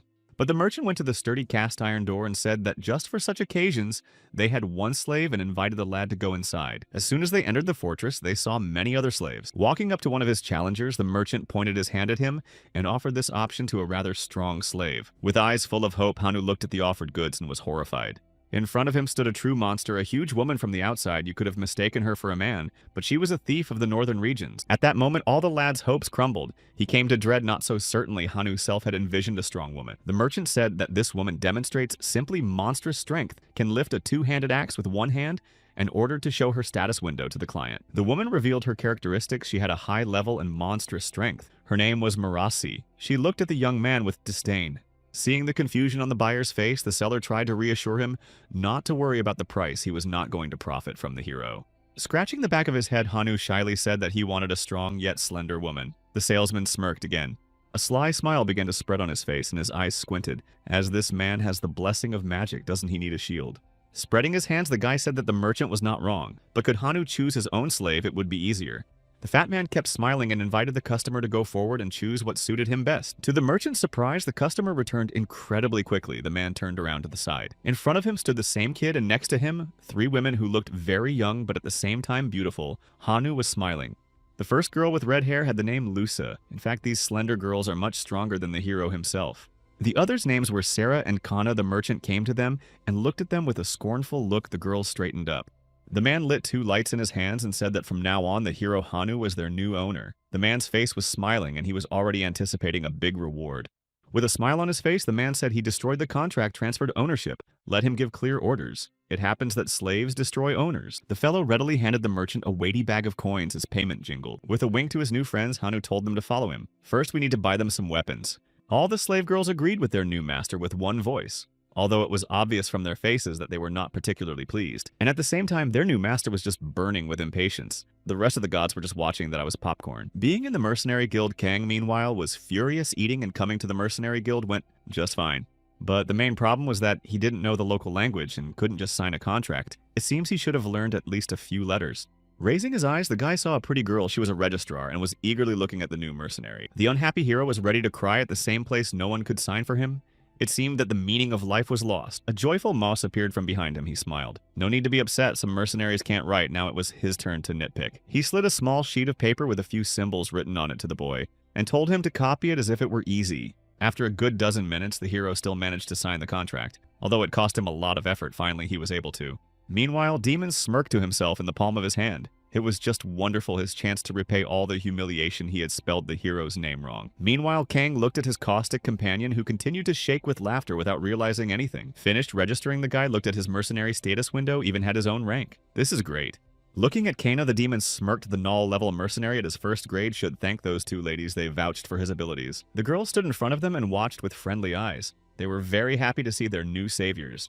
The demon, along with the player, started bickering over who would thank the beautiful ladies. However, Kan did not know their language. Finally, the demon agreed. Okay, then he'll buy him a children's picture book so the fool will learn the language at last. The sorceress girl presented a small piece of paper and called the player by the guy's name. At first, I didn't understand what she wanted. On the leaf was a picture of an orc. This was the first mission. Exterminating these monsters looked promising. The demon explained that the player would be rewarded according to the number of monsters destroyed. Kang smiled. And this is just a wonderful income. Then the guy squinted and looked in the direction where the girls were standing. Was another plus in all this. He had 2 beautiful ladies who would serve as perfect bait for the orcs. Julia probably realized something and got scared. Box got down to the guy and whispered in his ear he wondered if the next bloodshed would be. The player shook his head. The prying god's curiosity was starting to get annoying, and the guy replied that it would be a real extermination. His eyes lit up. And so began their hunt. Julia was the first to enter the battle. The girl swung a sharp blade, throwing the orcs in different directions. Suddenly, one of the monster's luck ducked and was able to grab the girl's face with his huge hand. The unfortunate woman didn't have time to react and felt herself being pressed into the ground by the orc's firm grip. The girl looked up and sighed heavily inside as if everything was jumbled. She tried to regain her breath. The sorceress yelled something to Julia to lower her head. The orc had already turned to her and was looking dumbfounded. A second later, a fire wave flew into the enormous monster. The monster didn't even have time to realize what had happened. Her friend immediately ran up to her and started asking how she was feeling. Julia was alive. The witch had saved her. The witch spoke in a worried voice, so Julia wouldn't overdo it. She at least counted how many orcs she had already destroyed.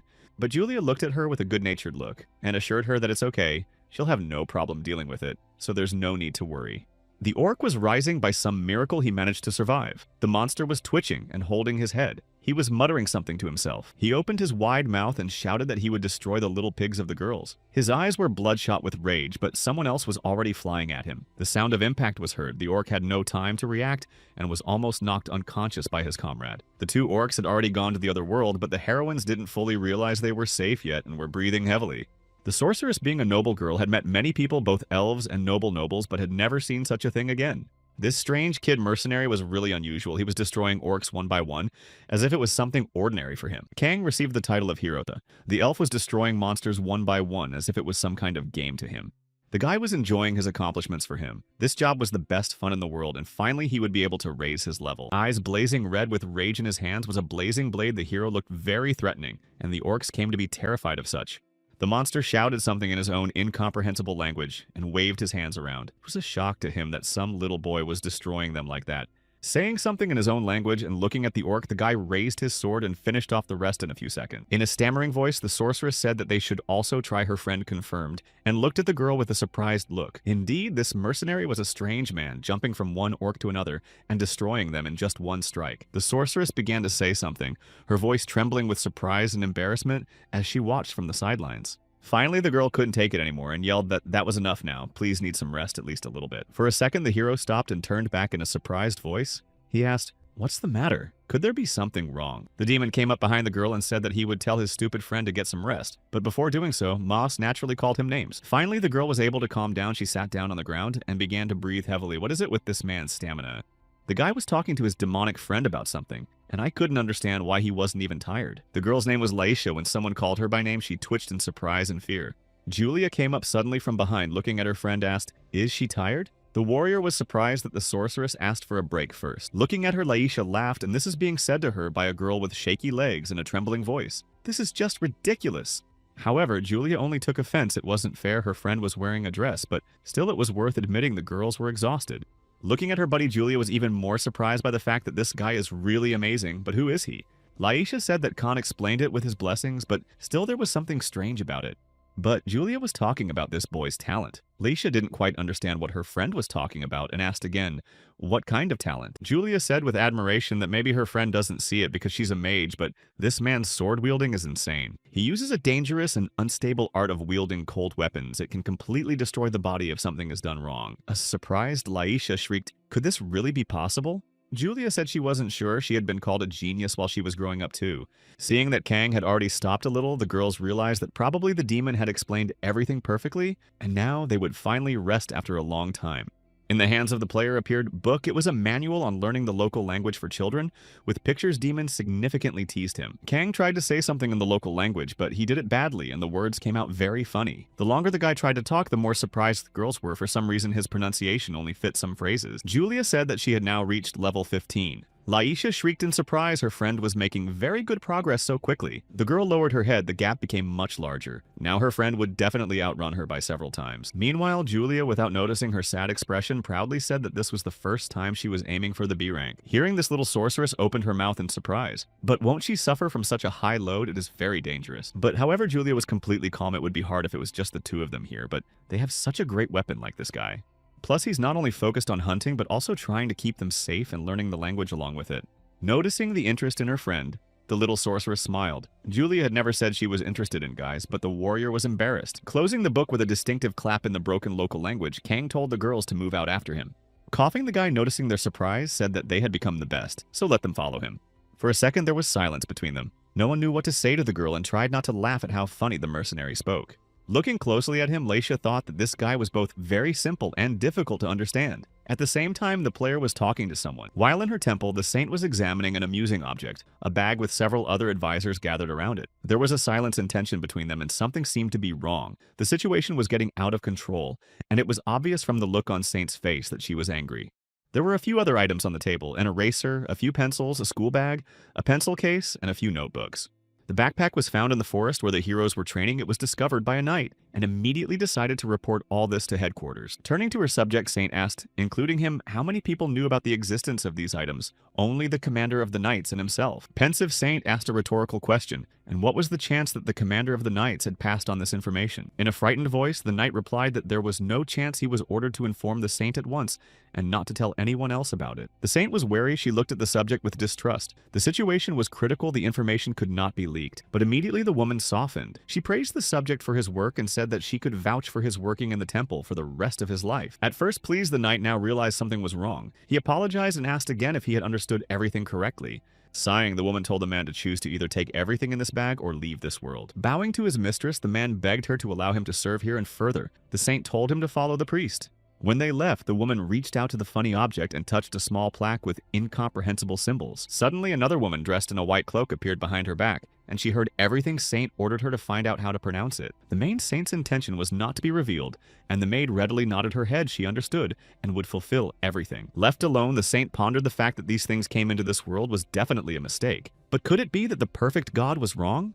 The aide said she certainly understands the Saint's concern, but she has a report. There has been a major incident of forest destruction. The surprised woman asked what it even meant, but it turns out everything was out of control. Several more lifeless bodies were found, apparently the work of the perpetrator as well as a sacrificed elf. They said that the outsider had returned to this world in the form of a spirit after these words. The Saint thought a bit, and the words about the outsider troubled her. They usually say traveler or wanderer. Anyway, we should have figured it out and at least painted a portrait. While in the forest, Khan sat by the fire and warmed his hands. He was not even tired for the day, but his companions were of a different opinion. The demon was asleep too, his snores echoing far beyond the small camp, and everyone was sound asleep.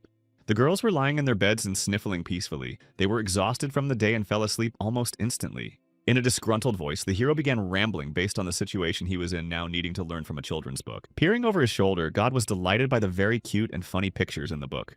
Surprised, Kang asked, "Does God really like pictures on that?" The ghost animatedly waved his head, his cheeks reddened. With a smile, the player asked what about the other gods, but Ghost wasn't sure about that. He hadn't talked to many. Frowning, the guy said he needed to know where they were now to avoid them as much as possible, not wanting to cross paths with them. Pointing his finger somewhere in the wide steppe, a certain god said that the company of the other gods was in that place, but earlier he said he didn't know. It was necessary to escape quickly to the northeast. Kang rose from his seat until he was strong enough. However, God was of a different opinion and suggested that we read another picture book, and he couldn't wait to see more. However, the player needed to learn the local language, and the god, annoying to the point that it was already disgusting, continued to interfere with him.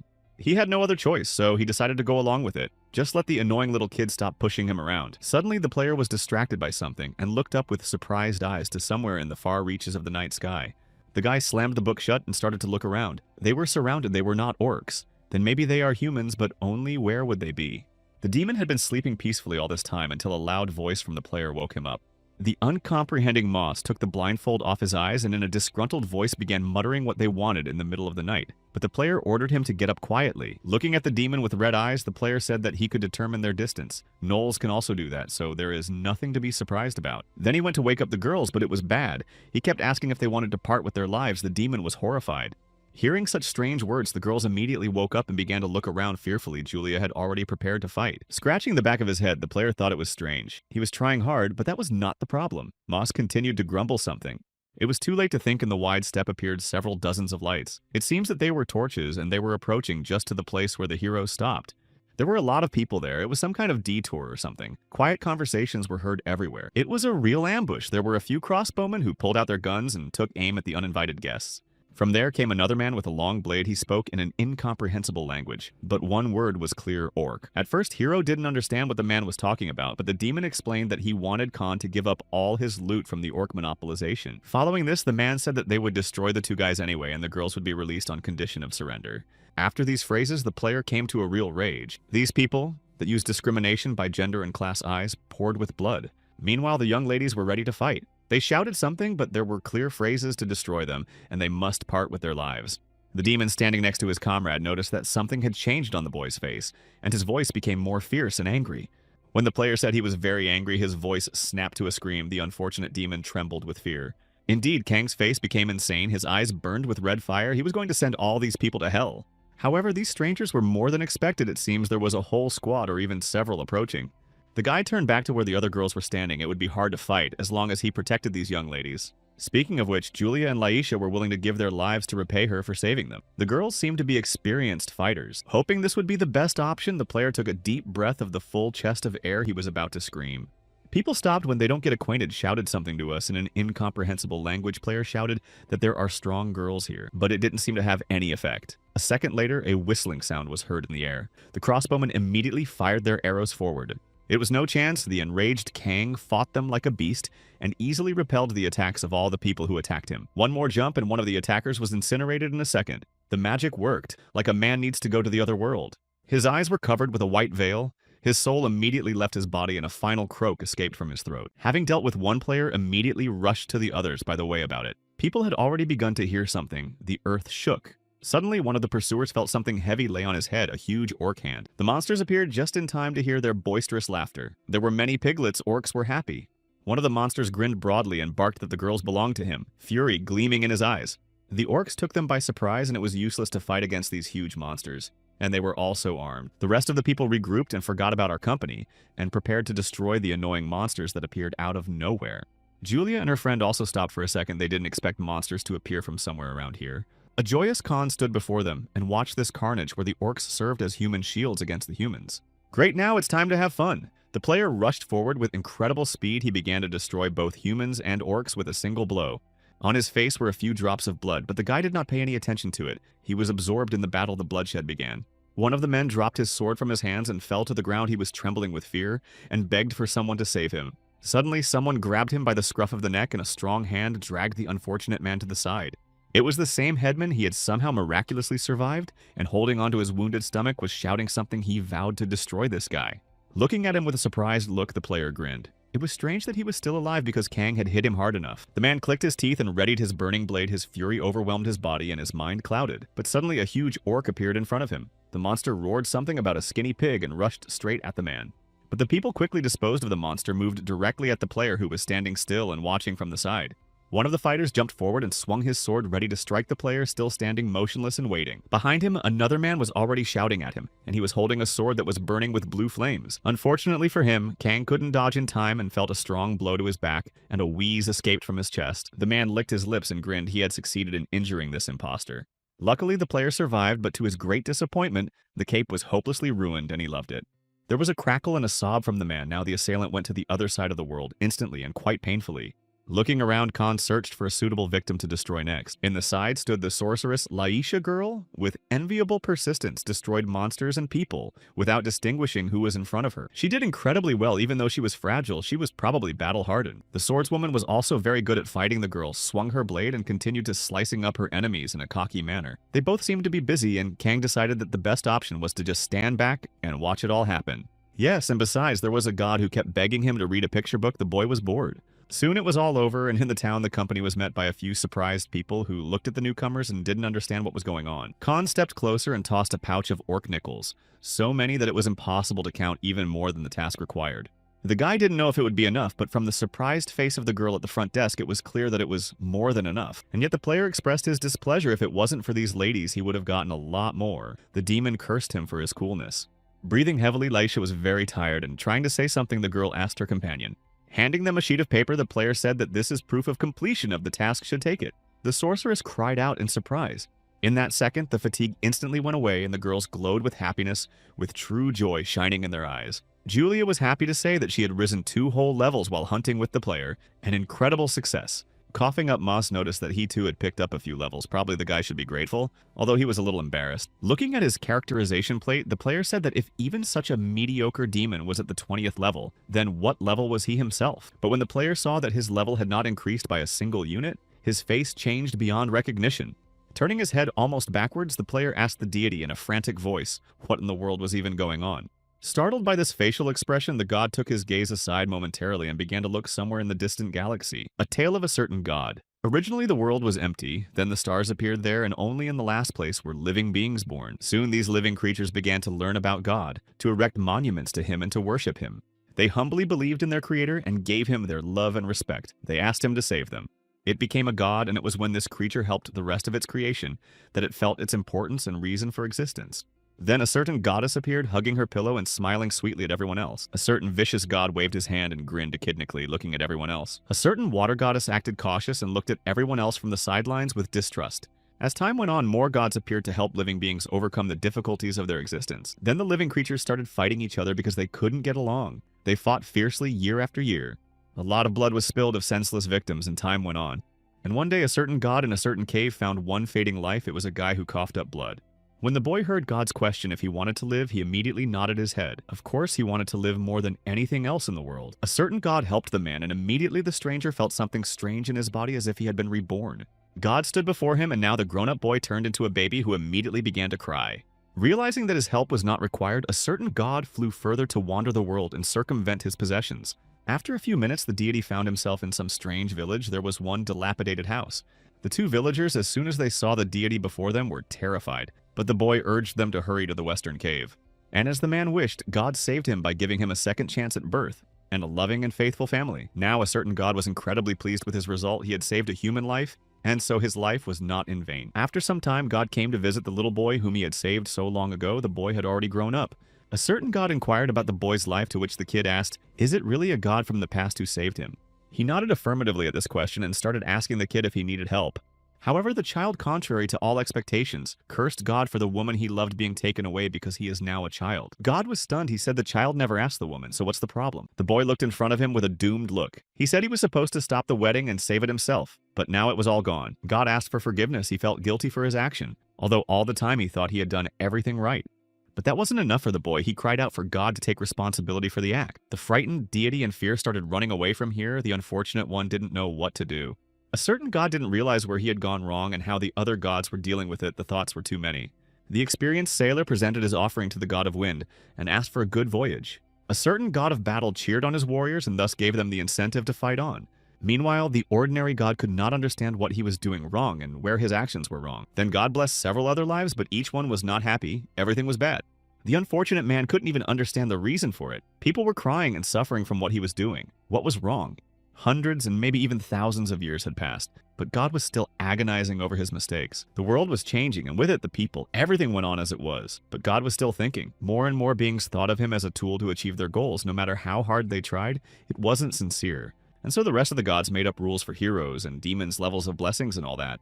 The gods have adapted to the new order, but a certain god still remains on the same level. Downstairs sat two men and a girl. The warrior tried to call out to the saint, but the friend said she had gone somewhere while he fought. Just giving up was better. However, the knight begged for at least a blessing treatment. The girl tried hard over it, but so far it was coming out badly.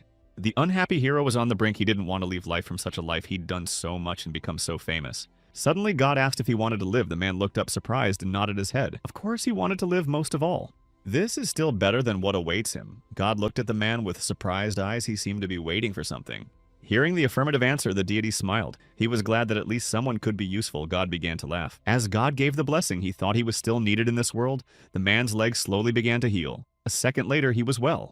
Great, his body returned to its original state. The knight was incredibly grateful to God for saving him. He was about to say something else, but looking at his status window, the man was numb with fear for a second. He was level 1. God reminded him of the warning. All his characteristics would be reset.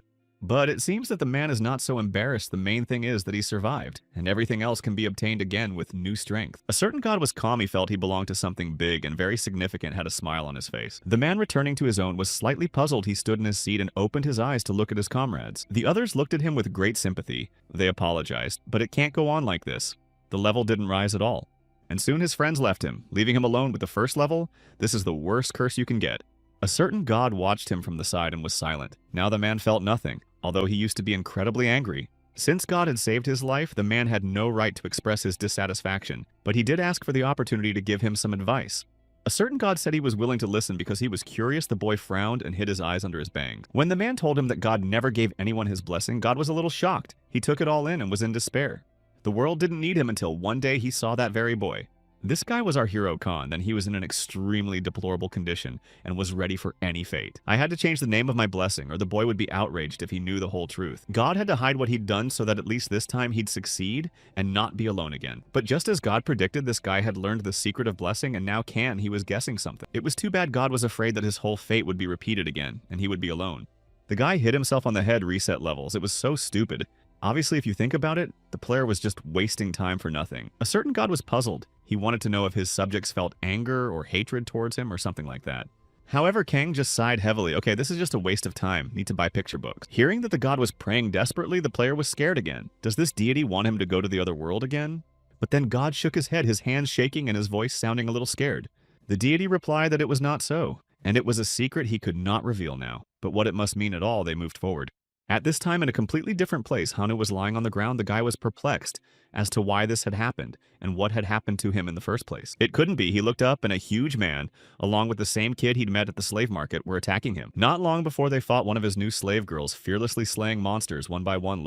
It was very good. The two girls swung their swords at the same time and prepared to strike. It seemed the hero was training them for future battles. And it must be said that they came out quite well. Girls coped with monsters as if, for them, it was a normal walk. Standing behind Hanu was very happy for his wards. They were indeed making great strides. The guy clapped his hands. Good job. They're finally starting to act as a team. It's good to see a little more to come. When the slave heard that they would hunt in this mode, she agreed. The average werewolf is level 4, and his slave girls are 1 level higher, so the hunt will progress as it should. The girls looked at each other and talked about something while their master thought about what to do next. Suddenly, a slave girl with long yellow hair screamed that another monster was still alive, and true, the werewolf was moving right at her. Suddenly, a huge fire whirlwind appeared between the girls, which enveloped a large area of the slave girls tried to move away. Hanu used his fire spell and instantly incinerated the monster with 1 blow. He saved his charges. Looking at the flame in his hands, the player smiled in blessing. And the princess. Lots of fire magic. This is how a protagonist should be. Suddenly hearing a familiar voice, the hero turned around and looked in the direction of the speaker. There was that creepy kid with his thug buddy saying he was going to help him if it got too bad. Hanu looked at him and said that if he was going to hunt, let him do it away and come here early. However, Puck said he didn't want to and smiled evasively. It seemed this guy was going to stick it to them. The huge man standing next to him became wary, as if waiting for his master's order to allow him to attack. In our original world, Hanu was just a normal person who went to school and everything. And that Pak was just a regular trash who bullied junior high school kids, always going around in groups and bullying people to assert himself. This man is best not to deal with at all. Puck turned to Han and rudely asked what he was staring at. Hanu hid behind the nearest wall and continued to stare at his book. Then a loud laughter was heard. However, here the guy was a protagonist in a fantasy world and couldn't just let the bullying continue. Seeing fury on the face of his old acquaintance, Puck ordered his huge slave to attack first. The other slave girls also prepared to fight and prepared their weapons. There was silence between them, the tension increasing with every second. The gods at the same time watched him with great interest. The huge man rushed into battle, his eyes burning with rage, his consciousness almost non-existent, blindly following his master's orders. The slave girls got ready. Some of them were frightened, but still did not let go of their weapons. They were ready to fight. Hanu ordered everyone to stand on defense while he used magic they had to cover him. But a second later, he was horrified as soon as he realized that his slave had been smashed to smithereens. The huge man stopped for a second and, breathing heavily, he was much stronger than these 3 fragile girls. And now the master was left alone with this monster in his hand. He had a small flame in his hand. The slaves finally came to their senses and stood on their feet, and we had no strength to fight, nor did we want to. Meanwhile, Puck was smiling. Now finally his goofy-looking comrade realized what was happening. There was a smile on the guy's face. A furious Hanu asked his acquaintance what he had just done. How to even understand it, the player was horrified. It wasn't any tricks, just the level of the slave was higher, and the really huge man looked very formidable. The slaves also prepared themselves. Now they were afraid, as they realized that they could protect neither themselves nor their master. And Puck smilingly continued to gloat. He had recently been told to go ahead if he couldn't. The guy has gotten quite naked and ordered Hannah to give him his 3 slave girls if he wants to stay alive, otherwise it will be bad. And only now the player who thought he was the main hero realized that he is not so strong, as he imagined everything turned against him. While in the library in the city, Kang dragged a huge backpack behind him. He searched for books, but none so far fit. Since he couldn't raise his level because of the curse, he was going to find a suitable weapon. The player rummaged through the shelves of books. The demon standing next to him mocked him. It seems the player had read many fairy tales as a child. Such weapons long ago conflicted. Even the humans said such things just didn't exist, or he forgot. Most continued to sneer at his friend's stupidity. A thought came into Khan's head then. What if this relic is so dangerous that excavation or mining was simply stopped for safety? His face lit up with interest. Isn't it wonderful to have a chance to get something special in this world? With a similar laugh in his voice, the demon shivered here too. His entrance to such places usually very well guarded by royal guards, and they are much stronger than the player himself. He didn't want to hear that it was hopeless. Stepping out into the fresh air, the guy began to ponder. Is it really impossible while you were on the first level is not good at all? He pondered about the knights already had to face these guys, and nothing good came from them usually. All this time, Kang thought they were just some tin can statisticians with nothing to show for it. Can they really do that? Tears came to his eyes and he could hardly contain himself from crying from grief, but God advised him to cheer up. Suddenly immersed in his musings, the boy heard the voice of an orc who seemed to be calling him. In front of him stood another huge, pig-faced monster, again demanding as always to give up everything he had. When Monster realized that this man understood him, he was very puzzled. Did he really sleep? However, Kang asked him to just get out. After saying that, the orc was furious at how this little brat dared to look down on orcs just because he could talk a little. Clearly the player wasn't in the mood to talk right now, so just decided to get it over with. His hand lit up with a red glow. A second later, the monster felt a blow so strong that it seemed like its soul flew out through its mouth. The monster didn't expect to get such a fierce response. In the end, the annoyed player jumped on the monster and covered its mouth with his hand. He asked if the monster knew what it was like when the world collapsed. How is it that there are no relics to excavate? This can't be nonsense of some kind. Swinging Kang prepared to strike a powerful blow. The orc felt an incredibly intense pain in his jaw. He wanted to preserve his life, so he muttered that there was a relic. Finally, these words worked. Kang stopped and looked at the monster with wondering eyes what it meant, pointing his finger somewhere. The orc said in a wailing voice that the relics were somewhere out there, so let the meat stop beating him. Seeing that the man did not believe him, the orc began to convince him that there was indeed some secret relic of their tribe. Sitting on the monster, Khan asked, "And where is this relic even located?" The orc kept holding his face and whimpering. Taking a friendly look, the player reached out to the orc and asked him as politely as possible to tell him what this relic was. Generally, there are different dialects in each region. Western fantasy continent use a unique name like Dragon Level Knight, or Cowardly as a Slug, for example. They gave things using monsters, that's the secret. They simply created the name of some objects or nicknames using the monster's adverbs.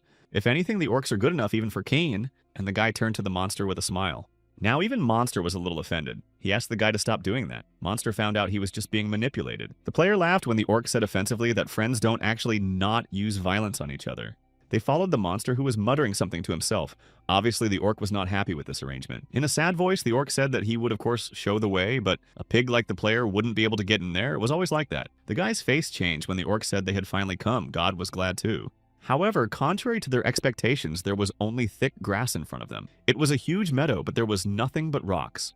Looking closer, the guy thought he might have missed something. But no, it was just an ordinary clear field. But if you look closer, you can see something. It was the ruins orc and his new, so to speak, friends came closer. The orc was glad the smart and dumb pig of a guy was finally gone. A smile appeared on his face.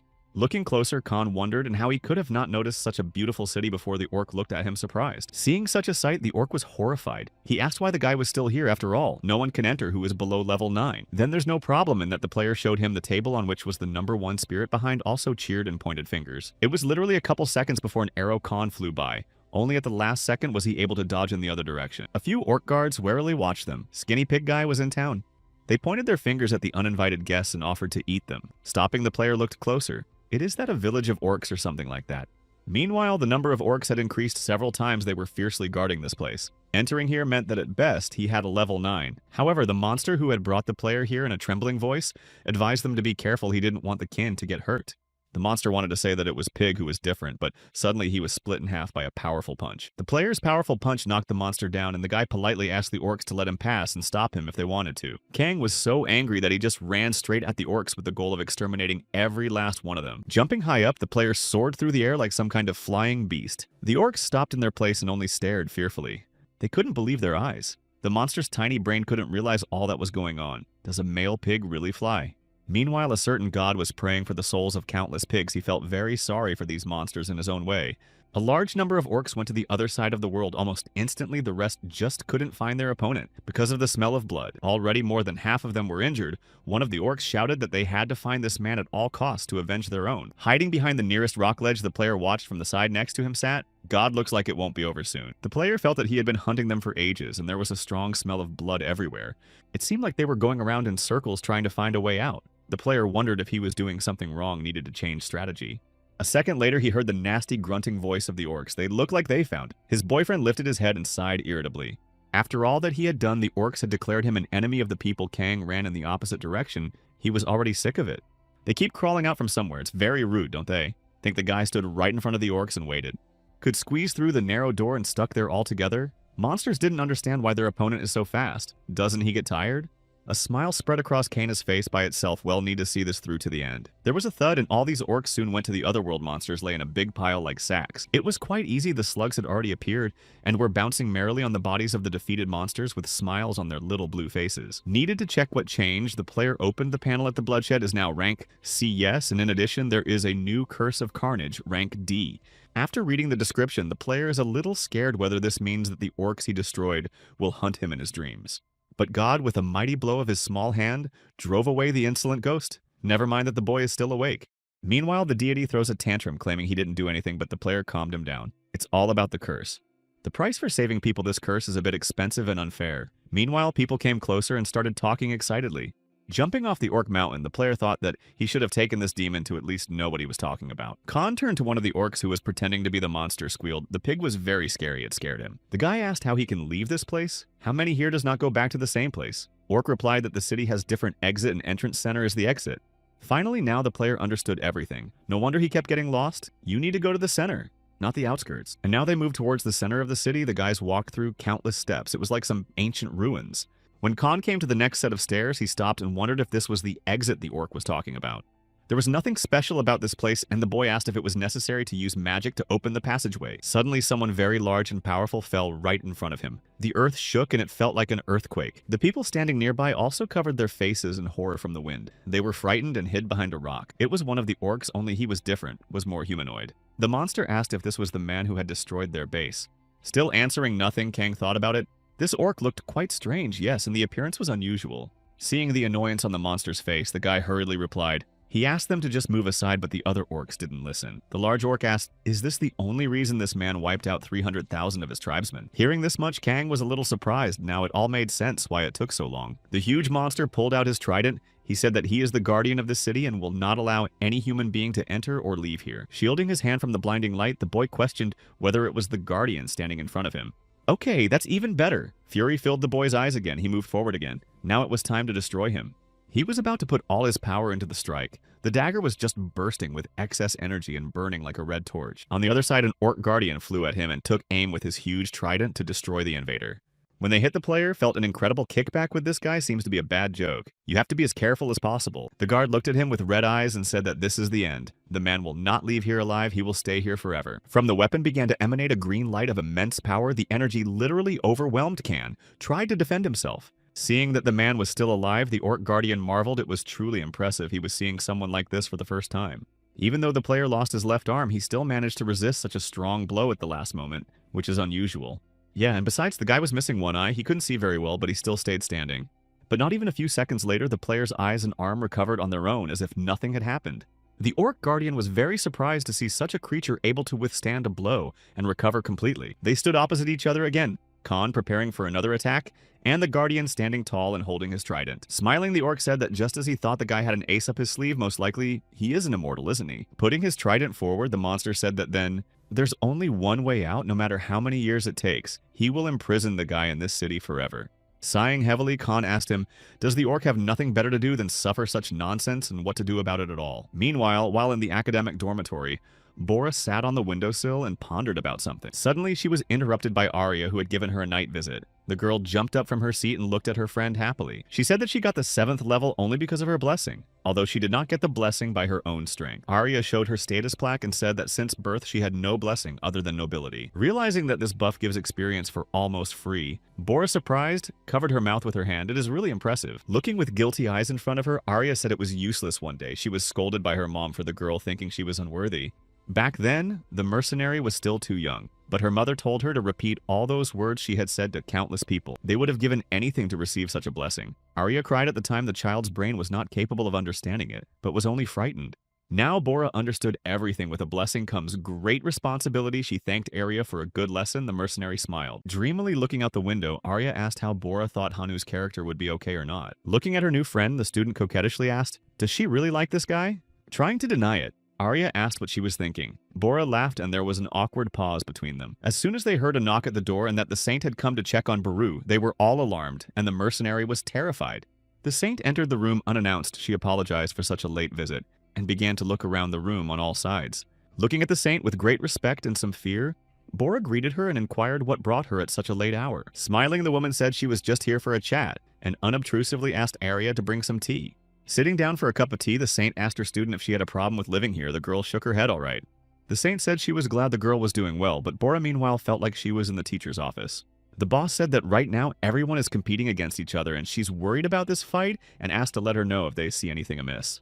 Hearing the term fallen heroes, everyone else fell silent for a moment. Arya continued to hold the hot teapot in her hands. Hanu and Puck's faces reflected themselves in the mug. It won't be long before those who will be corrupted by blessings and temptations will appear, though perhaps they have already appeared. In a frightened voice, Bora asked what happens the moment a hero becomes fallen. Looking at the disciple with a serious look, Saint said that a hero, even when fallen, is a hero, so they can still be used. After taking a few sips of hot tea, the woman added that corruption is the betrayal of all those who believed in heroes with all their hearts. For some reason, the image of Kana, who had been begging to be brought back to Earth as soon as he got here, popped into his head. When he blamed the goddess for taking him here without his permission and making his family worry, the girl remembered when she saw this guy for the first and last time that she thought it was strange. Seeing the goddess's gaze on her, the student said fearfully that she was just distracted and it was nothing to worry about. She wondered if this kid made it home safely and what if he actually made the right choice. Looking at her student, Saint asked if she knew someone named Kang Hansu. As soon as Bora heard that, she choked on her tea. The poor woman had tears in her eyes. She asked why this goddess suddenly mentioned his woman, asked if he was her boyfriend. Without giving her a chance to answer, the saint approached the girl and asked her to tell her everything as an older sister, which scared Bora, and she didn't know what to say. Back in her chambers, Saint continued to ponder. She naturally did not believe the word of the student. Of course, they communicated more than classmates. The woman was quite sure that Bora was undoubtedly interested in this guy she had been talking about for hours. Looking at the strange backpack and holding the leaf in her hands, Saint thought about this strange guy who refused to become a hero and was exiled back by the goddess. If this keeps up, the god's credibility will go to zero. Well, if the guy's already on the other side of the world, all we have to do is find proof. Some arrogant god of benevolence was looking down on the saint. Suddenly, the woman felt someone's powerful presence. The god of benevolence had only been in the room for a few seconds, and Saint already felt a sharp sickness in her whole body as the woman leaned on the bed. Cold sweat ran down his face. If even the goddess can't find this man, maybe another god is standing in the way. The saint began to look at the envelope more closely, and a certain god peeked out from the nearest wall and began to watch. He was looking at the plan that Saint was working out, and the boy was very concerned about what was happening. Meanwhile, the orc continued to fight. He realized that the boy was not going to give up. But it was very strange. How long is he going to bat at nothing? The man looked at the intruder with a surprised look. Meanwhile, Kang was on his knees, breathing heavily, and the battle was very hard on him. Putting a finger up, the guy readily said that obviously until this orc guardian goes to the other world. Having said that, the player immediately lunged at his opponent to strike again, and the orc was ready for it and had already put out his trident. To his misfortune, the hero was already quite weakened, and felt the strongest blow right in his side. Now, sitting on the ground, he was drawing a battle plan with his wand. The guy realized that this orc had that very trident that emitted energy. He was calculating all possible moves, and it seemed to the player that he was moving somehow wrong. Perhaps everything would have turned out differently. Suddenly, someone approached him and asked how he was feeling. The guy turned around, hearing the voice. The man who approached him was named Bruce. He moved closer to his savior. This man was a temporary leader from a group of people. The rescued man wanted to say something, but the speech remained incomprehensible to the hero. He just asked what he wanted. Bruce pointed to the girl standing behind him, who looked slightly frightened, her arms folded in front of her.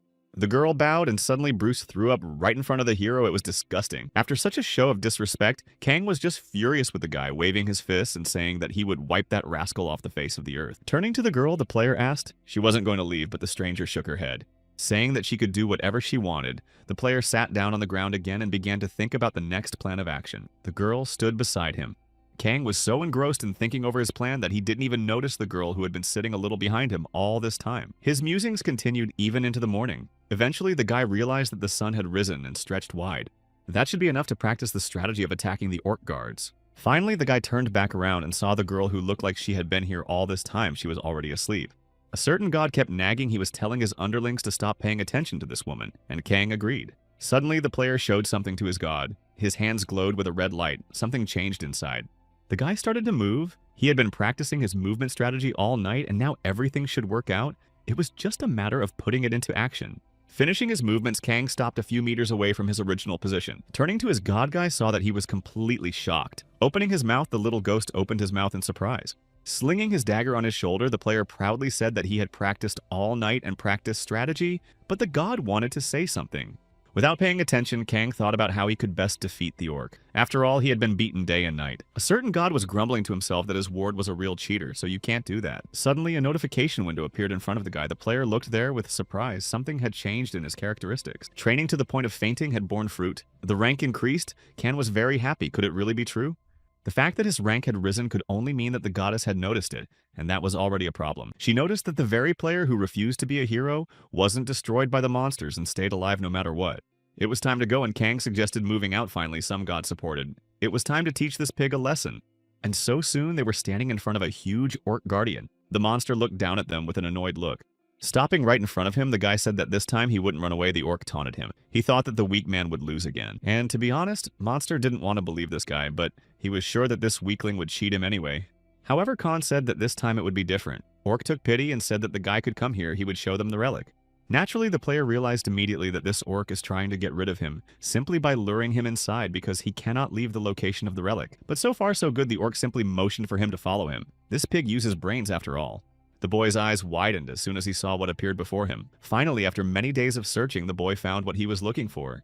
They found themselves in some wasteland here. It was empty and didn't look like a reliquary, but the orc explained that it was a training camp. Hearing about the orc heroes, the player cringed at how this was even possible, but the guardian shook his head. Their kind have no heroes. When humans became overly arrogant, orcs saw this as a chance to take their place, only leaving the relic with the blessing of untouchability. While they were talking, a certain god looked out into the distance and seemed to see something. At some point, the guardian began to twirl his trident in his hands. He said that as long as this guy is alive, it's impossible to rebuild the city, so there's only one option. The player must go to the other world right here. The monster pointed his trident at him and prepared to attack. Well, basically something like this the player expected, and a smile spread across his face and why it was so expected. Interrupting the orc's story, Khan said he wanted to ask something before it started. The surprised guard asked what he suddenly wanted to ask him about for a second monster. Even softened. The boy asked thoughtfully, if this is a relic, then there must be some treasure here, so where is it? When he heard that there is a weapon issued by the newly minted hero, he was delighted. But the only thing left is what he's going to do about this evil goddess who sent him to this hell. After all, he will only have novice weapons that are unlikely to even withstand the presence of a goddess. And only now the player realized how much of a mess he was in. The goddess would just wipe him off the face of the earth with one blow. The orc rushed at him, swinging his trident at him, and soon it would be over. He would avenge his own. However, this time it would be different. The player moved in a completely different way technique, and now easily blocked the opponent's blows. A smile spread across his face. Kang was glad he was finally getting somewhere after a long time. When he saw his opponent running back towards the exit, the monster roared. Did the boy think he would be allowed to get out so easily? His eyes lit up. Swinging his trident, the orc was ready to put an end to this kid, but at the last second, the player dodged. During the battle, the guy managed to talk as well, and since yesterday, the orc had been paying too much attention to it. Perhaps he can't leave the vicinity of this relic for a second. Everything went silent. The orc stopped in the same position. Khan took advantage and made a big leap and knocked the monster off its feet. The orc fell to the ground. Seeing a portal suddenly appear in front of him, the green monster was horrified. No, this just couldn't be possible. So there was a way out finally, and the player himself saw it. The portal appeared literally in front of him. It was a yellow circle. A certain god was also confused. He was shocked. The player said that if everything was peaceful, it would be much easier. God saw something interesting and started pointing his finger there. He said that the treasure was that way. Kang also looked in that direction, but he didn't see anything yet, and the god kept pointing his fingers. After walking a few meters, the guy finally realized where his companion was pointing, and his eyes widened in surprise. In front of him lay several swords, so could this be the weapon one of the orcs was talking about? A certain god pretending to be knowledgeable said that it was a rookie holy sword, but the player only needed to do so. He looked forward in surprise. Only question is why such a valuable relic was discarded in such a strange place. Some god says it can only be picked up by heroes. As soon as Ghost said this, Kan felt that the sword suddenly became several times heavier and difficult to hold. After the sword became heavy, as soon as Kan picked it up, the guy got angry. Doesn't the sword want the cursed hero? Instead of rejoicing with anger, the guy broke the sword with a single blow. A certain god jumped up with surprise and fear. On the other hand, if Kang himself can't use this sword, then let no one find it. A certain god was struck with justice. In a rage, the player broke the swords one by one. The guy puffed to not leave a single relic behind. In the end, when there was only one blade left for a second, Kang stopped. He was breathing heavily, his eyes were burning.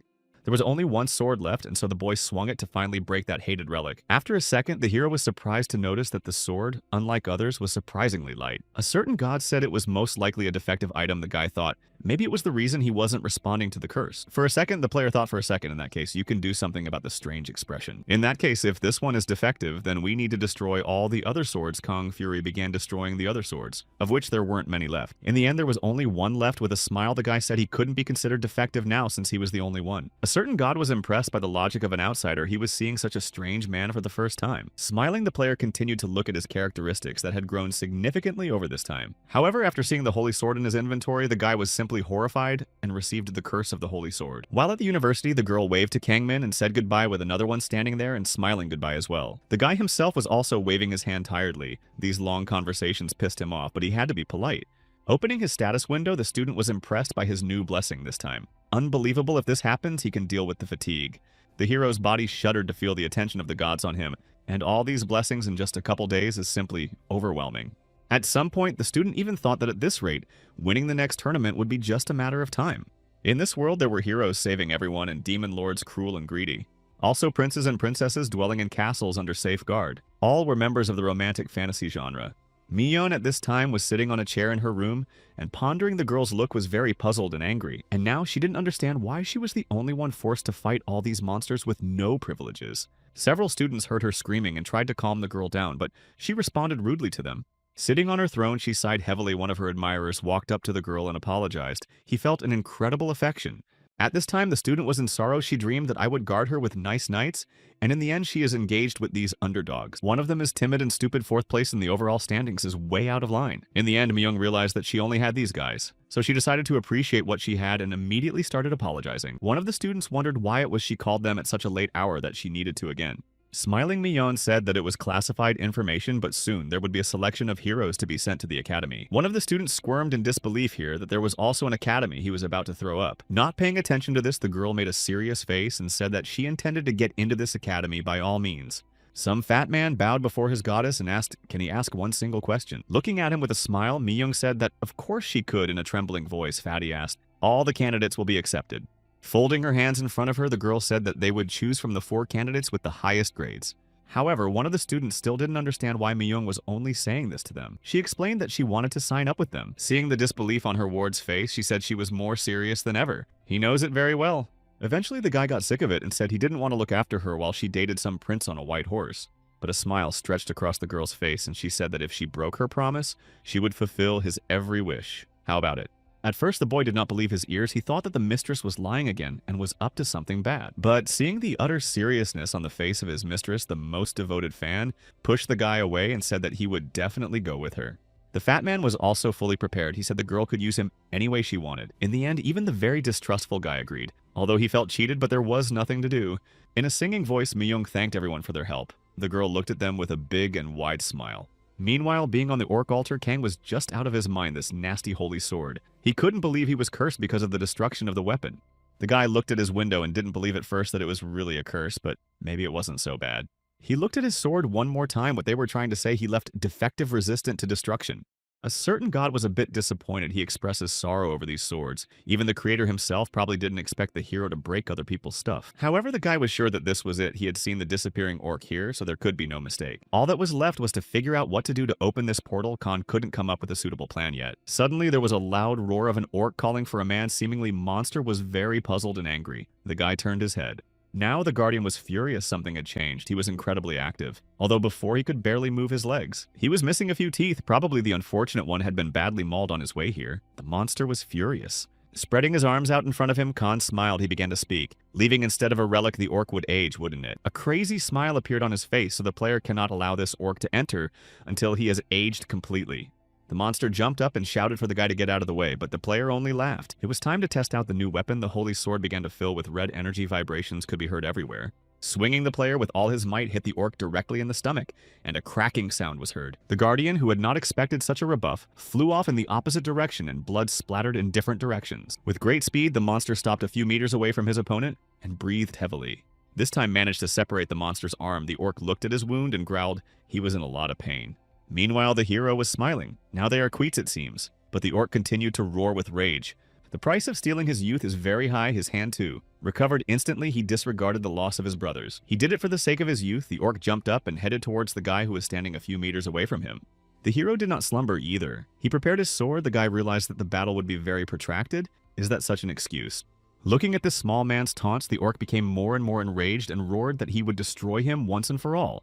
But it was all useless. It only took one precise blow to split the guard's body in two. Khan continued to mock him. It's been a whole day and the orc still hasn't learned anything. Isn't that the way it should be? Now the guards were lying headless. He almost didn't move, but he still seemed to be alive, so this monster can't be destroyed so easily. Did he really hope for such a pathetic trick? The guy stroked the blade of his sword. The orc's head fell to the ground. A certain god noticed that this was still not the end of the player, looked at the defeated opponent with surprise at what it all meant in the first place. Turns out the orc was much more resilient. The player saw him regenerate at an incredible rate. Now the monster was even more enraged. His eyes burned from his throat. Only a hoarse voice came out. He vowed to destroy this man. But it was a different story. As Khan ran up to him and struck the orc with his sword, there was a cracking sound and the ground shook. But at one point, the orc's skin started to envelop the player's arm. The guy was scared of what this thing was all about. But suddenly Kang guessed what was wrong. His eyes lit up again with anticipation. He could throw the orc out, and then he would definitely go to the other world. But then the Guardian started shouting that he had lost. He would do anything. Looking at him, the boy wondered if this was all that the all-powerful orc Guardian was capable of, and continued to whimper in a crying voice.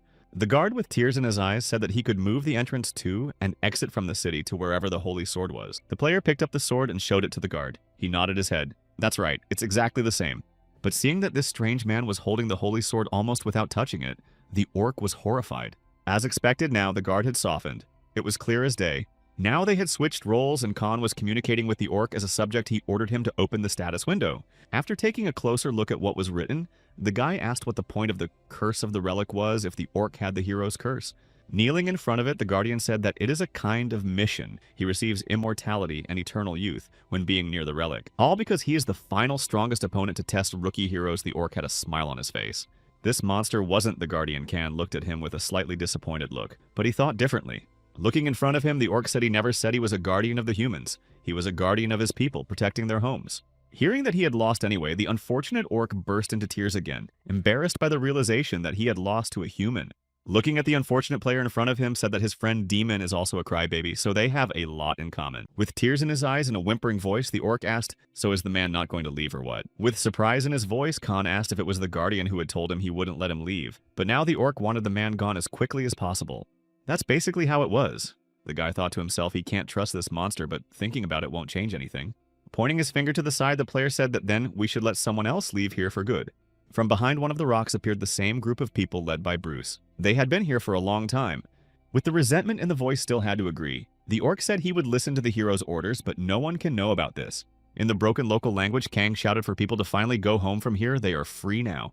The people were talking among themselves. They didn't understand the hero's words, and their faces were clearly perplexed. With a heavy sigh, Kang wondered if they liked this place. He had originally thought that these people just wanted to get out of here. There were only 3 people left, including one with a disgruntled face. Well, whatever, it's good that at least they took their things. Hefting the huge backpack on his shoulders, Khan moved forward straight towards the portal. It was time to get the hell out of here. As the guy went through the portal, he had a familiar feeling as if something dangerous was about to happen. The annoying sidekick showed up again. He was banging the guy's head and telling him it was too boring. Khan asked him very politely to check where the path leads. The god calmed down a bit, but he was still angry. He muttered that it was very tiring and he wanted adventure. Begging as if he really was an apostle, the player begged God to help his humble servant, and only for this reason a certain god agreed. The orc looked at the man with an incredulous look. A certain god was looking around and said it was safe there. Lastly, the player decided to ask the orc what he needed to do to get back here, explained that he just needed to tell the holy sword. The guy thought for a second, again too unreliable, but since God said it was safe, it was worth believing in principle. By the way, a certain god started muttering again. He said it was really safe there, and Khan had to believe it. When the guy started to go through the portal, he felt a very strong heat, as if he had stuck his head in a stove. Passing through this strange gate, the player found himself in a completely new place. It was like an armory or a store. Luckily, it wasn't Dragonheart and no bodies of water. This is already good. The player looked around with a startled look. The other people also entered the same room, and there was a distinct lack of understanding and wariness on their faces. All that was left was to realize where they found themselves. Khan looked around for anyone. Seeing nothing suitable here, he turned to his sword and ordered the orc guards to open the gate back immediately. Looking at the other people, the player advised them to go back and waved his hand. A certain goddess looked inside again. He said this place was safe, so there's nothing to be afraid of. Turning his head to the side, Kang noticed that there was some sort of bedroom here. There was a bed and women's underwear. A certain god is suddenly frightened. He says that here is very safe. For the moment hearing this, the player is horrified. The ghost agreed and showed a thumbs up. He said that afterwards it would be very dangerous here, something trust did not inspire. Before Kang could finish his thought, he suddenly saw a familiar thing here was his backpack, his own backpack that he had lost. Meanwhile, the princess and her students arrived at the village. She said there had been a disturbance here recently, and that they should behave carefully. The rest of the heroes looked amongst themselves at the mention of the mishap made them wary. On the faces of everyone else, there was a clear look of concern on their faces as they were uncomfortable in this place, but there was nothing to be done. Smiling, the princess wished them to be careful not to disturb the saint in any way. Meanwhile, the saint herself was walking with her subjects. Some man was showing her the scene, which had already been cleared. As soon as the man saw that the saint had noticed this, he immediately fell to his knees and began to apologize, but there was no reason to do so. Smiling, the woman said she was just visiting them due to the fact that she had heard about the unsolved incident for that reason alone. The very same passages with the elves in the same place the prisoners were sitting with their elder flashed before my eyes. The man kept bowing and kept confirming he was a resident of this village and had witnessed such heinous crimes. He looked up when Saint asked if he knew how important an elder was to the elves. But the woman immediately exhaled and said not to take it to heart anyway. It would be a big problem whether they understood or not. The individual skills of this elfess are not as good, but the creatures she looks after are very strong. Disturbing the balance between humans and elves and provoking them to battle is an unforgivable offense. She will make an exception, and will not continue because the victim wants to leave it as it is. The man continued to lie on the floor and shake with fear. Hearing this statement, he immediately stood up and took off his hat, revealing his bald head. The man thanked her for this decision. In response to a question about what the stranger looked like, the resident replied that he had already been in the other world for a long time. The goddess turned to him and noted with some irritation that she was asking what the man looked like, not whether he was alive or not. Even more frightened, the man said he had short black hair and something else he looked like the heroes that came today. After a little silence, the saint asked what name the man had given himself. The man said in a trembling voice that he knew nothing. The saint thought about it, but her assistant interrupted her, and she had something to say. Eventually, the woman calmed down and said everything was fine, ordering the man to show the rest of the village. A quick stomping of a man was heard, and the two women were left alone to continue talking. They had a suspicion that the spirit was the very man the maid didn't know how he managed to survive. But even with the blessing, Saintess said that it was impossible to defeat a monster of that level while at level 1. After all, ordinary heroes who constantly train were defeated by monsters literally on the first day. She had seen with her own eyes how people suffered during the contractions. The monsters were incredibly strong for them. She remembered how one of the werewolves had nearly destroyed a girl by hitting her knee. At the first level is impossible to defeat. Yes, and besides, who gave him such a blessing, Saint thought. After all, the gods are with them in the temple. The helper added that if the spirit and the owner of the backpack are the same person, it's suggestive. Don't worry, they won't be uncovered as quickly as it seems. Saint changed her face. A lot depends on how one handles information. Hasn't the assistant noticed how assertive Mion has become lately? Smiling, the woman said that she wasn't sure if this girl wanted to get into the academy, but she would definitely give it her best effort. Student greatly changed from the day she first came into this world. Now she is a different person. It was starting to rain looking at his wet sleeve. Kangmin was a little surprised everywhere it was getting cold. Meanwhile, Mayong was furious again. She had come all this way for the sake of being stuck in the rain in the village, and her mentee was calming her down. Looking at her, Kangmin smiled. She is acting as usual, even being on a mission. This person doesn't change. Looking at Bora, the guy realized that she seemed to be doing okay too. She was sitting there talking to her friend. Also carefree. Yes, and the student himself sat down on the nearest bench and exhaled a sigh of relief. No need to worry. But suddenly something cut into his gaze. The guy was wary and squinted his eyes.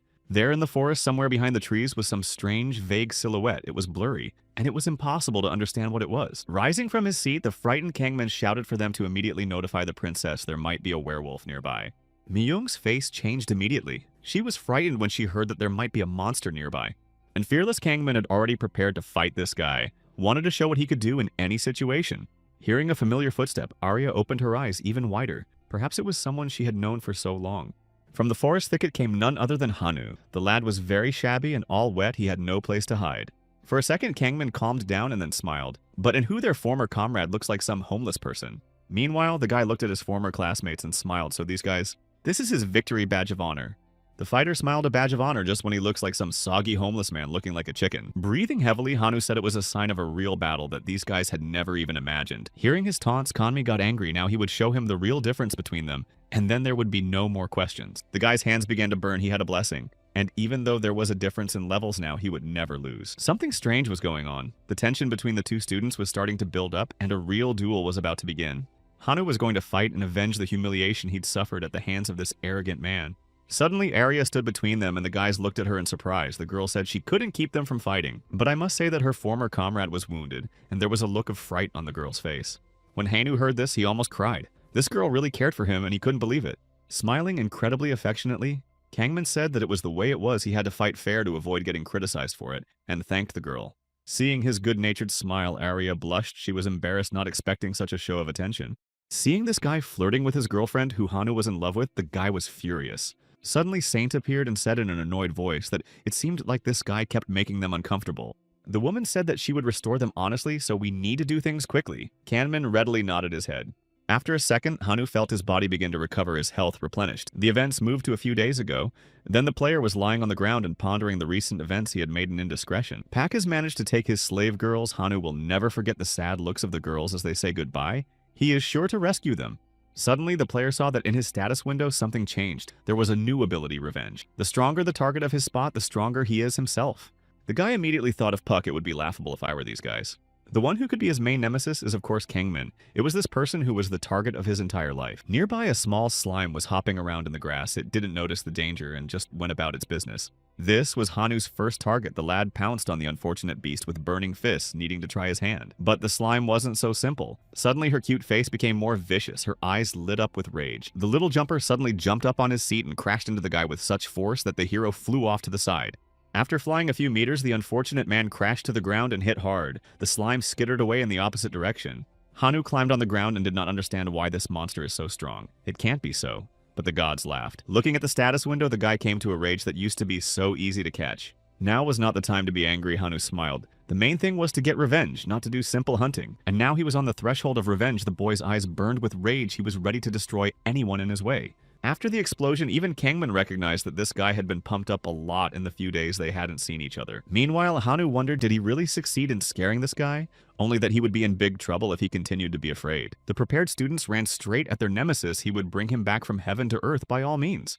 But not after running a few meters. The guy stopped and saw Hanu preparing one powerful spell. A fireball rose high up. But it is not a problem from such big blows. With proper skill, you can easily dodge to the side. But it wasn't that simple after a few seconds. Kangman was horrified by the second attack that was now flying straight at him. Is this guy's magic really that good? Meanwhile, Hanu triumphed. He had accomplished his revenge. It wasn't over. Kangman was flying at him and swinging his blade at him. The guy was now in a real rage. Was this really all Hanu was capable of?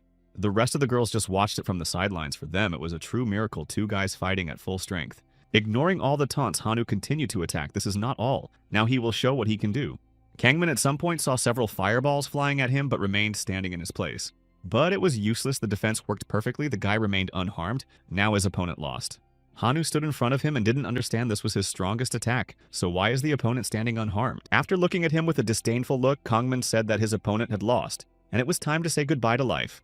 The unfortunate Hanu had already accepted his fate and covered himself with his hands to protect himself. But all of a sudden, something happened. A bright blue light flashed up. All the others clutched their eyes. Something happened, and a second later, there was a deafening explosion. The girls covered their ears and eyes. They were frightened by such an incredible occurrence. The power was awesome. Even Saint and her assistant were a bit shocked at the strength of this guy who had left the academy. Now Kangmin himself was lying almost unconscious. The guy did not quite understand what happened. However, the gods were satisfied with the result. In the other side lay Hanu. The guy himself was also unconscious. He was breathing heavily and trying to gather his thoughts together. Looking at all of this, the Saint only sighed doomfully. She didn't like it very much. Those two were fighting again. At the place where the explosion took place, a huge crater formed. The Saint said in a dejected voice that they should not stand idly by, but just clean it up. And now a furious Khan opened the door with his foot and said he was here again no matter what. The guy was just furious that the stupid orc had sent him to the most dangerous place again, but he had also received for it. Suddenly, the perpetually disgruntled voice of Demon. He asked when Kang had even returned. The guy was puzzled, and who ran away at all looked at him. Ma said that yesterday came a man with whom he must not run into. Khan asked if it was the Holy One, and if she had come, he would have been in the other world. This was the first heir to the kingdom. Swordmaster Prince Alsus the demon said it with a kind of admiration. He is the third strongest knight of this kingdom. Moss continued to praise the man, but Kang wasn't particularly impressed and just mumbled something to himself. But the player looked at the demon in surprise when he said that the lady had said that this man was looking for him. The guy started to get dressed, but the demon next to him was freaking out and saying that if Kang met him, he shouldn't even mention the demon's presence. The whole point is that this prince is a holy knight, blessed by the saint. Putting on his shirt, the player asked, so it had nothing to do with him, right? After these words, the demon simply became furious. His eyes lit up. What does not mean the player is not related to the player at all had listened to what he said. Kang said it didn't make sense, but suddenly they were interrupted by someone entering the room. It was Julia and Laisha. The girls were extremely concerned they were saying something, and there was a player's name slipped in. Surprised, Mo said that it wasn't like he hadn't called them here coming out hero power. Made him popular with women. Kang only smirked. But the little god was just boiling with rage. He wanted his wards to remain an outsider all the time.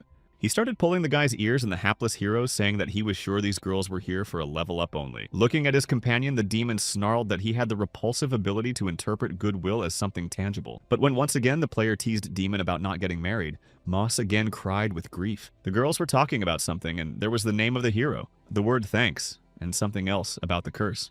Wiping away his tears, the demon said that they were worried about not being able to repay because Kang had left very quickly.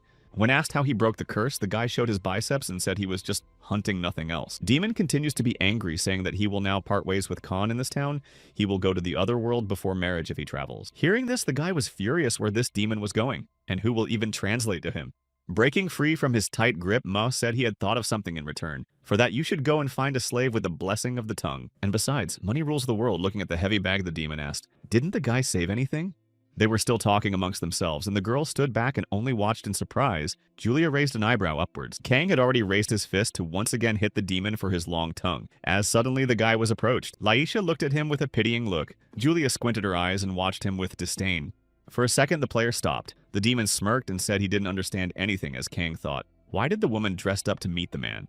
The character went to extremes and suggested that maybe it was to start dating. There was a heavy sigh from the demon after all. This man has no golden mean. Giving a hand to Moss, the player said that it seems they want to go for a walk, so the demon is obliged to go along with them. That's all. After such a sudden suggestion, the demon lowered his eyes. He was immediately embarrassed and felt terribly insecure. Looking at these girls and their red cheeks, Kang assumed that they definitely wanted to spend time with him. When Kang heard the refusal, he looked at the demon and called him a coward with a look of utmost contempt. After this, Moss couldn't take it anymore. He yelled that Khan is actually a terrible tightwad and never thinks of anything in time.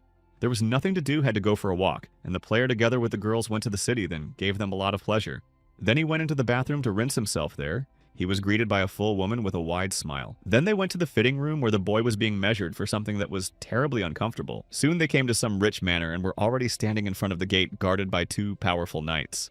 The girls were saying something in an unintelligible language. Most likely they were offering to go inside. The worst thing that happened was Kanu got a suit and now the guy had to carry it around on his back. All the way miserable, cursing his life, it was terribly uncomfortable, feeling like he was chained in concrete, what these women had done. Apparently this was the noble house, at least its size said so. With a strange gait, Kang moved forward. He still didn't understand what this place was all about and was greeted by several maids and apparently a butler. The next person the player saw was another man standing with his back to them, and he looked pretty decent. The man turned to him. It was Prince Alsis. So far, he acted friendly, smiled, and greeted the hero. Seeing this man's face, Kong immediately cringed. He was too handsome, and the hero himself looked like a clown. With surprise to himself, the lad noticed that this prince could speak his language, and quite understandably. The player smiled, and the prince explained that it was a blessing of the tongue. After all, they should be able to communicate with all species. Settling into his seat, the prince introduced himself. But despite his status, he said not to make the player feel disadvantaged. Laisha covered her mouth with her hand and tried to pronounce the hero's name, but it came out badly. The prince bowed and said that Khan had hunted the orcs that were a headache in, and saved the lady he would like to express his gratitude. After such a warm welcome, Kong was a little embarrassed. The guy said it was his duty as a fantasy resident. The prince smiled and said that he was quite amazed that a player could destroy so many orcs, and so there was a suggestion. When this man offered him a sword fight, the player swallowed his tongue in surprise. He's joking now or what? The guy got really scared and played dumb and asked if he heard it right. But it seems the prince wasn't kidding, judging by his serious look and the wide grin spreading across his face. He repeated his request. The prince wanted to have a sword duel immediately to test this man's skill. The hero, who continued to understand nothing, asked, "Does it really need to be done right now?" The girls began to talk among themselves and watch from the sidelines, their faces expressing extreme concern. The prince smiled and laughed. He must have gotten too excited about the guests around him. After these phrases, the eyes of the hero came to his forehead. He saw in front of him just a masterpiece table with an incredible amount of food. Continuing to smile kindly, the principal offered to continue this fascinating conversation over this wonderful dinner and pointed with his hands to the table. Eventually, they sat down to dinner. Laisha's surprised face spoke for itself. The girl had never been to such an elaborate event before. There were waiters everywhere serving beautiful dishes on expensive trays. The principal continued to marvel. This guy doesn't feel satiated. Despite the amount of food, Kang looked at him in surprise. Is it really true? A certain god was both pleased by the compliment, but also scolded the guy for being more like Prince Khan apologized. Alsis said it's much better than leaving leftovers on the plate, so there's nothing to worry about. Turning to the player and mispronouncing his name, the prince asked how he had gotten such a curse. Okay, it was a very uncomfortable question, but the guy had an answer. He said he told the hero who was trying to get hold of an innocent elf. Hearing the negative answer, the prince smiled. Everything was fine. They can find out as soon as they find out a hero with a wounded face.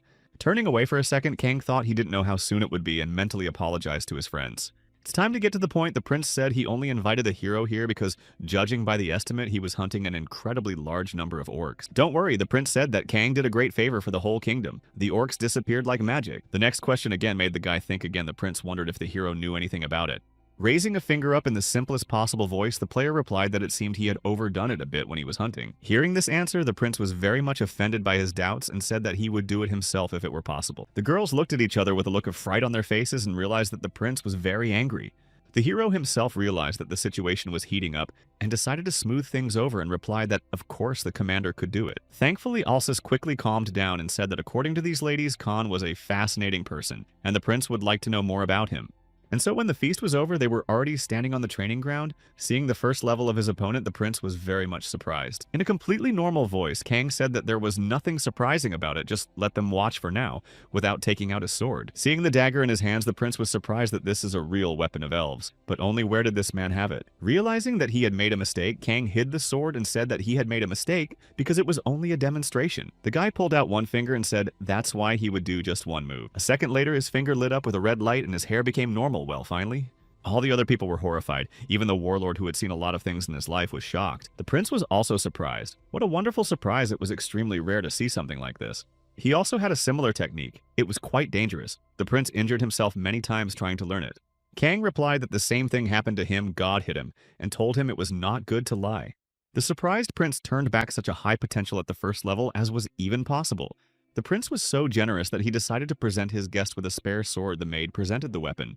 Putting his blade forward in principle allowed his opponent to make the first move. What then to refuse foolishly? The eyes of the hero glistened. Now he will show what he is capable of. The main thing is not to overdo, not to arouse suspicion. Suddenly, Kana's body was covered in red energy. The prince was simply terrified he had seen something like this for the first time, and froze in place. And the hero was triumphant that now it was time to get down to the real thing. And here was the first blow. The guy swung his sword with such force that even space itself began to vibrate. The prince, who possessed an incredible level of skill, could barely stand on his feet, as it felt like an earthquake was starting here. After such a powerful impact, a real wave of dust rose into the air. The girls and Kang closed their eyes to avoid being blinded. Suddenly the sword broke, and that was bad. And only now Khan realized that he seemed to have overdone it and used too much force. And what if the prince is no longer alive? Turned back, the guy saw a way out of here as soon as possible. With a great leap, a terrified Khan rushed straight for the goal before he was grabbed and dragged to the mental institution. The player ran so fast that behind him rose a column of dust. It was from the outside, quite funny. And the prince sat leaning against the fountain and chuckled at why his sword was so sluggish. What a ridiculous guy this prince is after all. He was both amazed and annoyed at the same time. For a few seconds there was silence. Everyone remained in their seats and did not dare to move from their seats. Everyone was very impressed. Suddenly the prince, struck by such a powerful blow, fainted. The girls immediately ran up to him and began to worry about his health.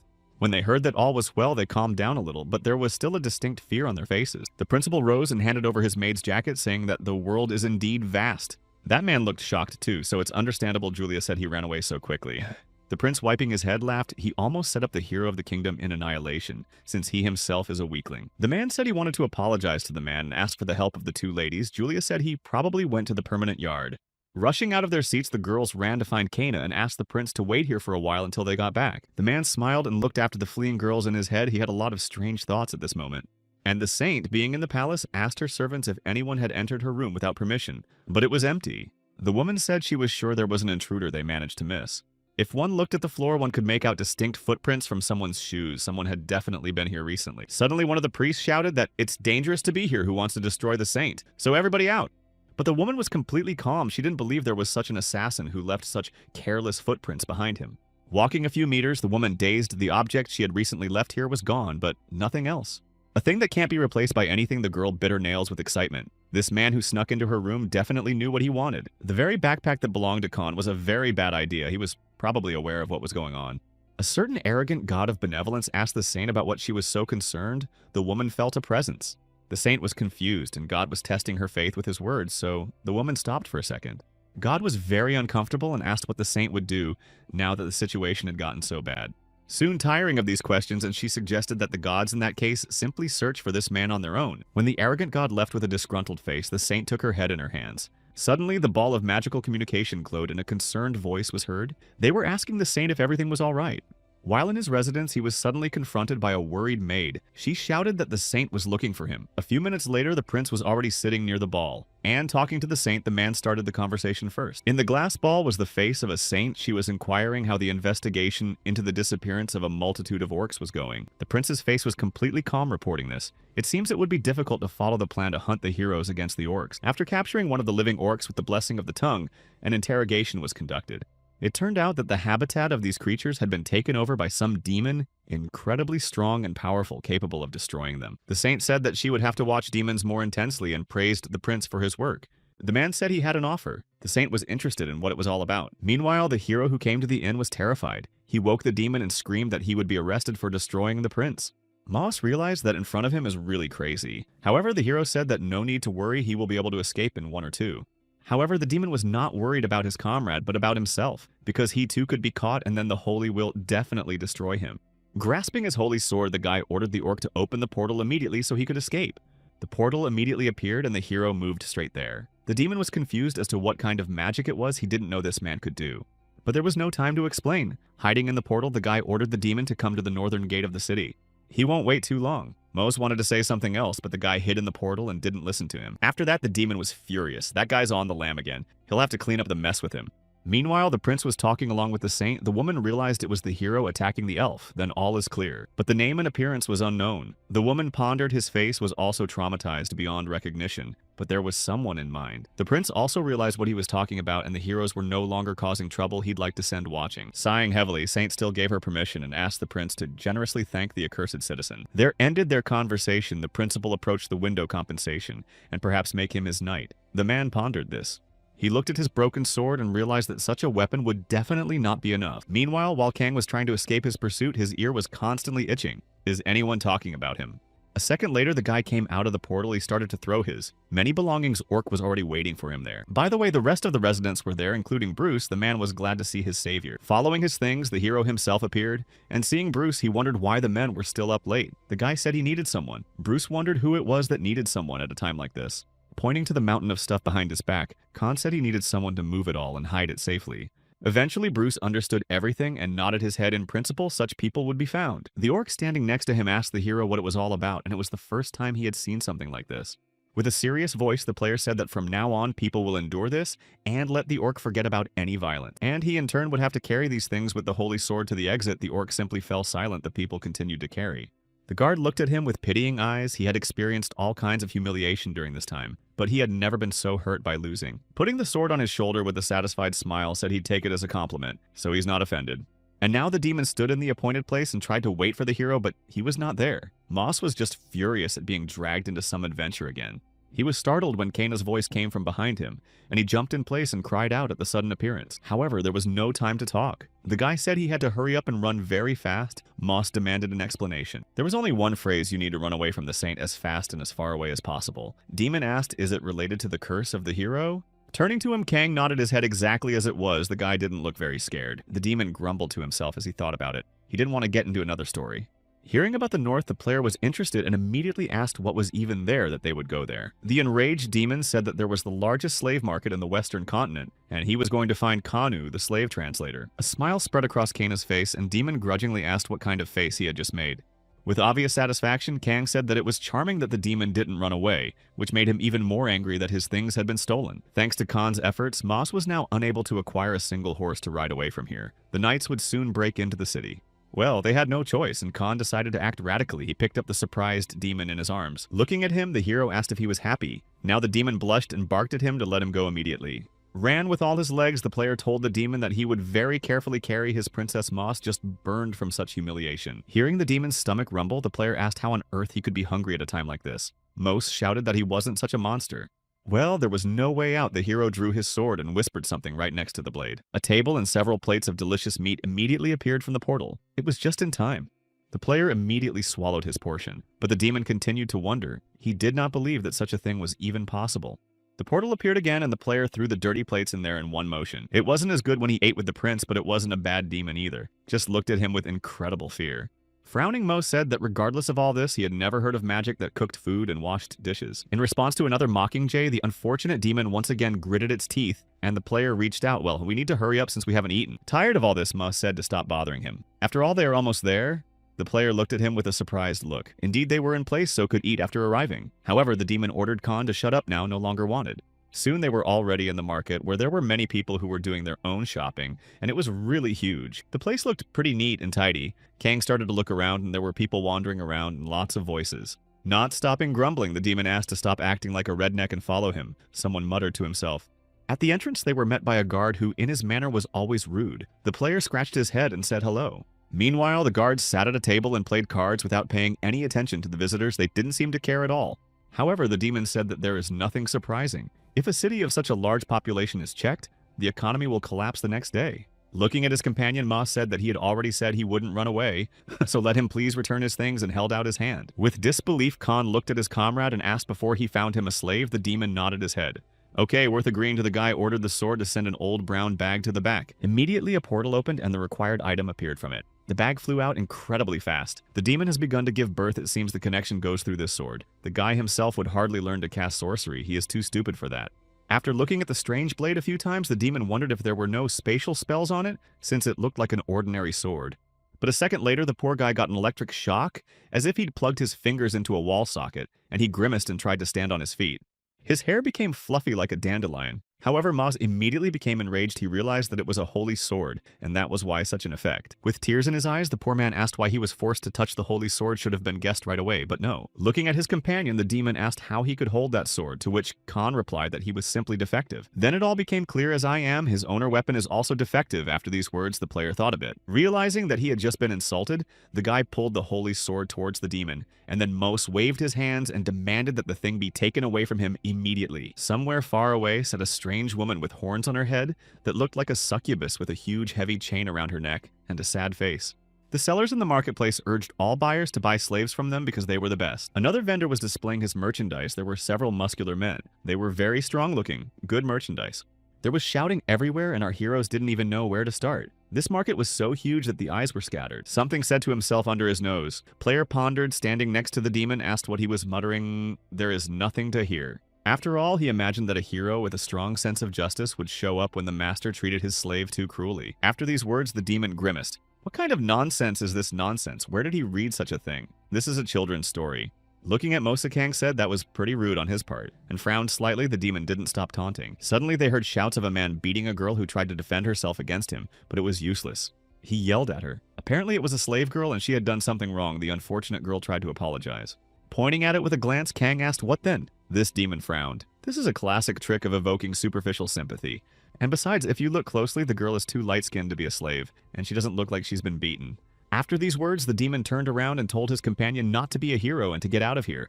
There were 4 categories of slaves sold in the marketplace. The first was, as usual, people, the most common commodity. Further elves, they were valued much more as they possessed their own properties. There were also dwarves here. They were known for their hard work and ingenuity, so they were more expensive. Also here was the most exotic item, was mermaids. Prices between them differed, but level was more important than appearance or skills.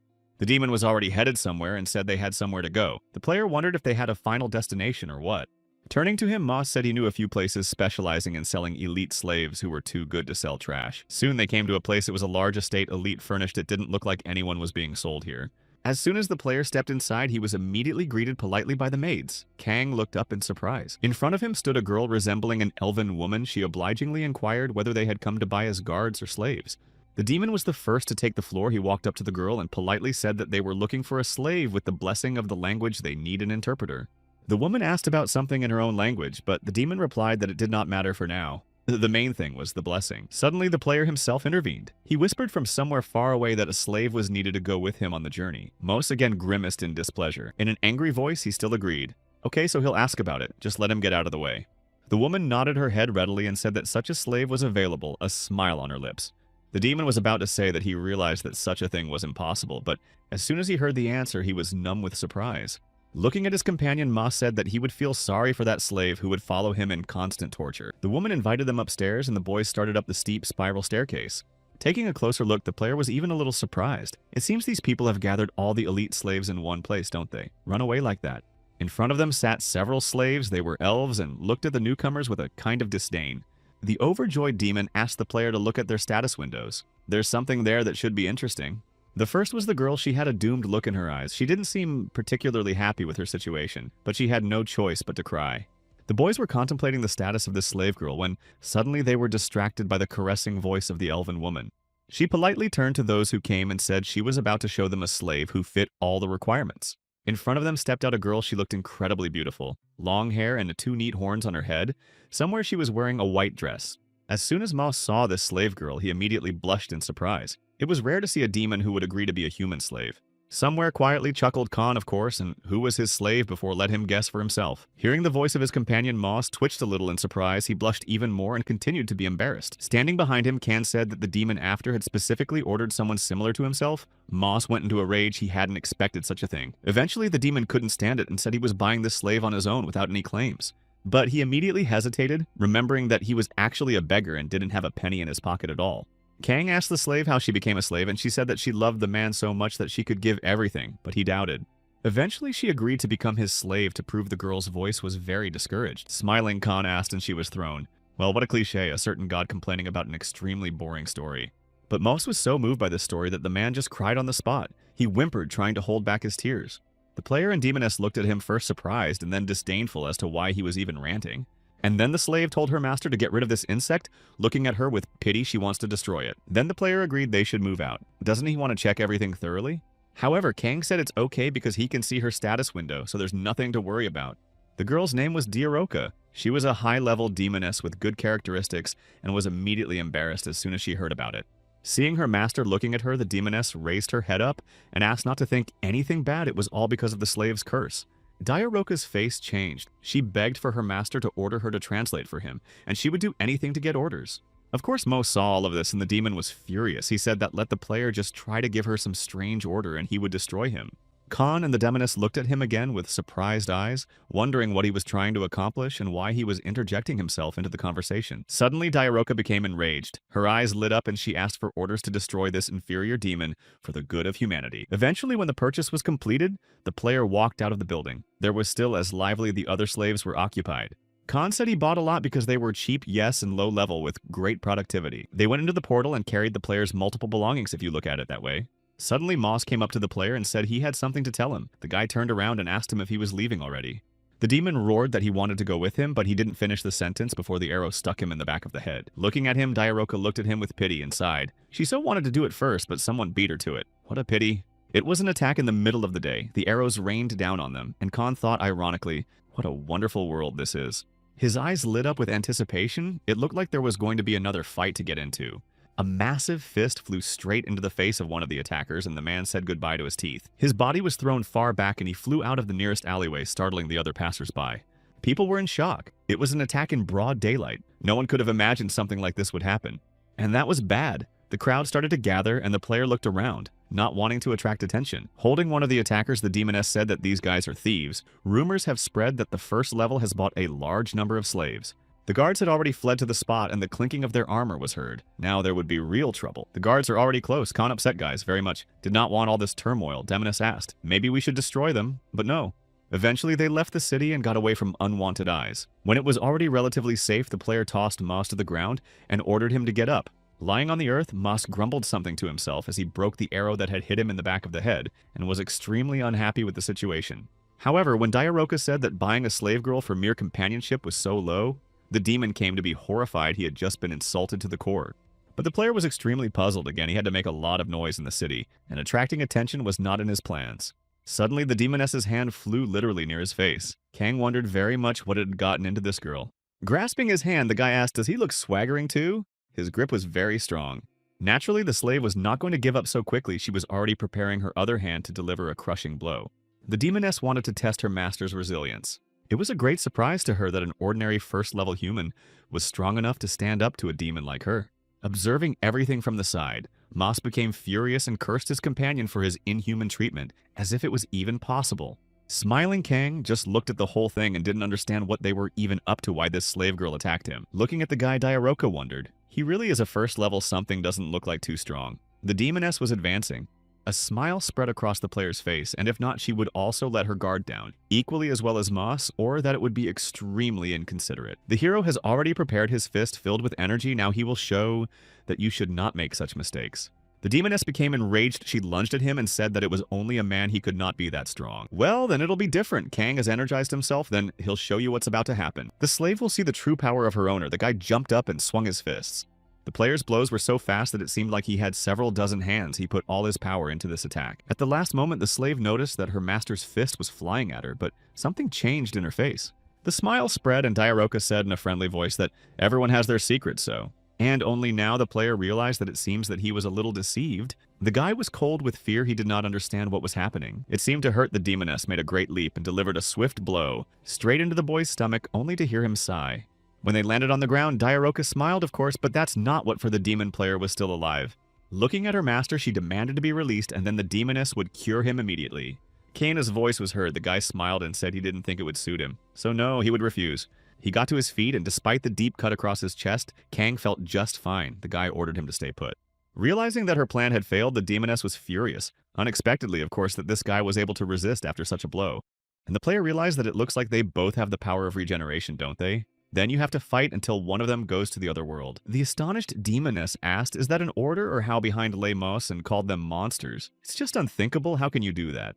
The brave demon said he would help the beautiful lady defeat this monster by all means. However, despite her good intentions, Diaroka looked at him with a contemptuous look. He that was going to help what this inferior demon could do.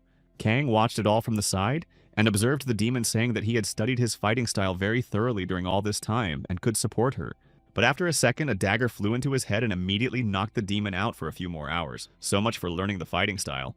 The guy kept taunting his demonic companion, seemed to say he knew well, but for this obviously wasn't ready. Having looked at the demon once again with a contemptuous look, Diaroka said that he really strikes. That's just in a bad sense of the word stupid.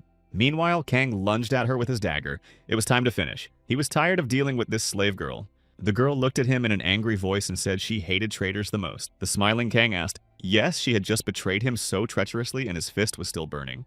Preparing the rest of the attack, the demoness said that she was definitely a slave, but never swore to be. Exactly his slave, a loud explosion was heard. At some point, the unfortunate Diaroka realized that her recovery had no time to heal the wounds inflicted by this man whatsoever. Meanwhile, Kang was just warming up, his hands were covered in blood-red energy, and his eyes lit up with anticipation.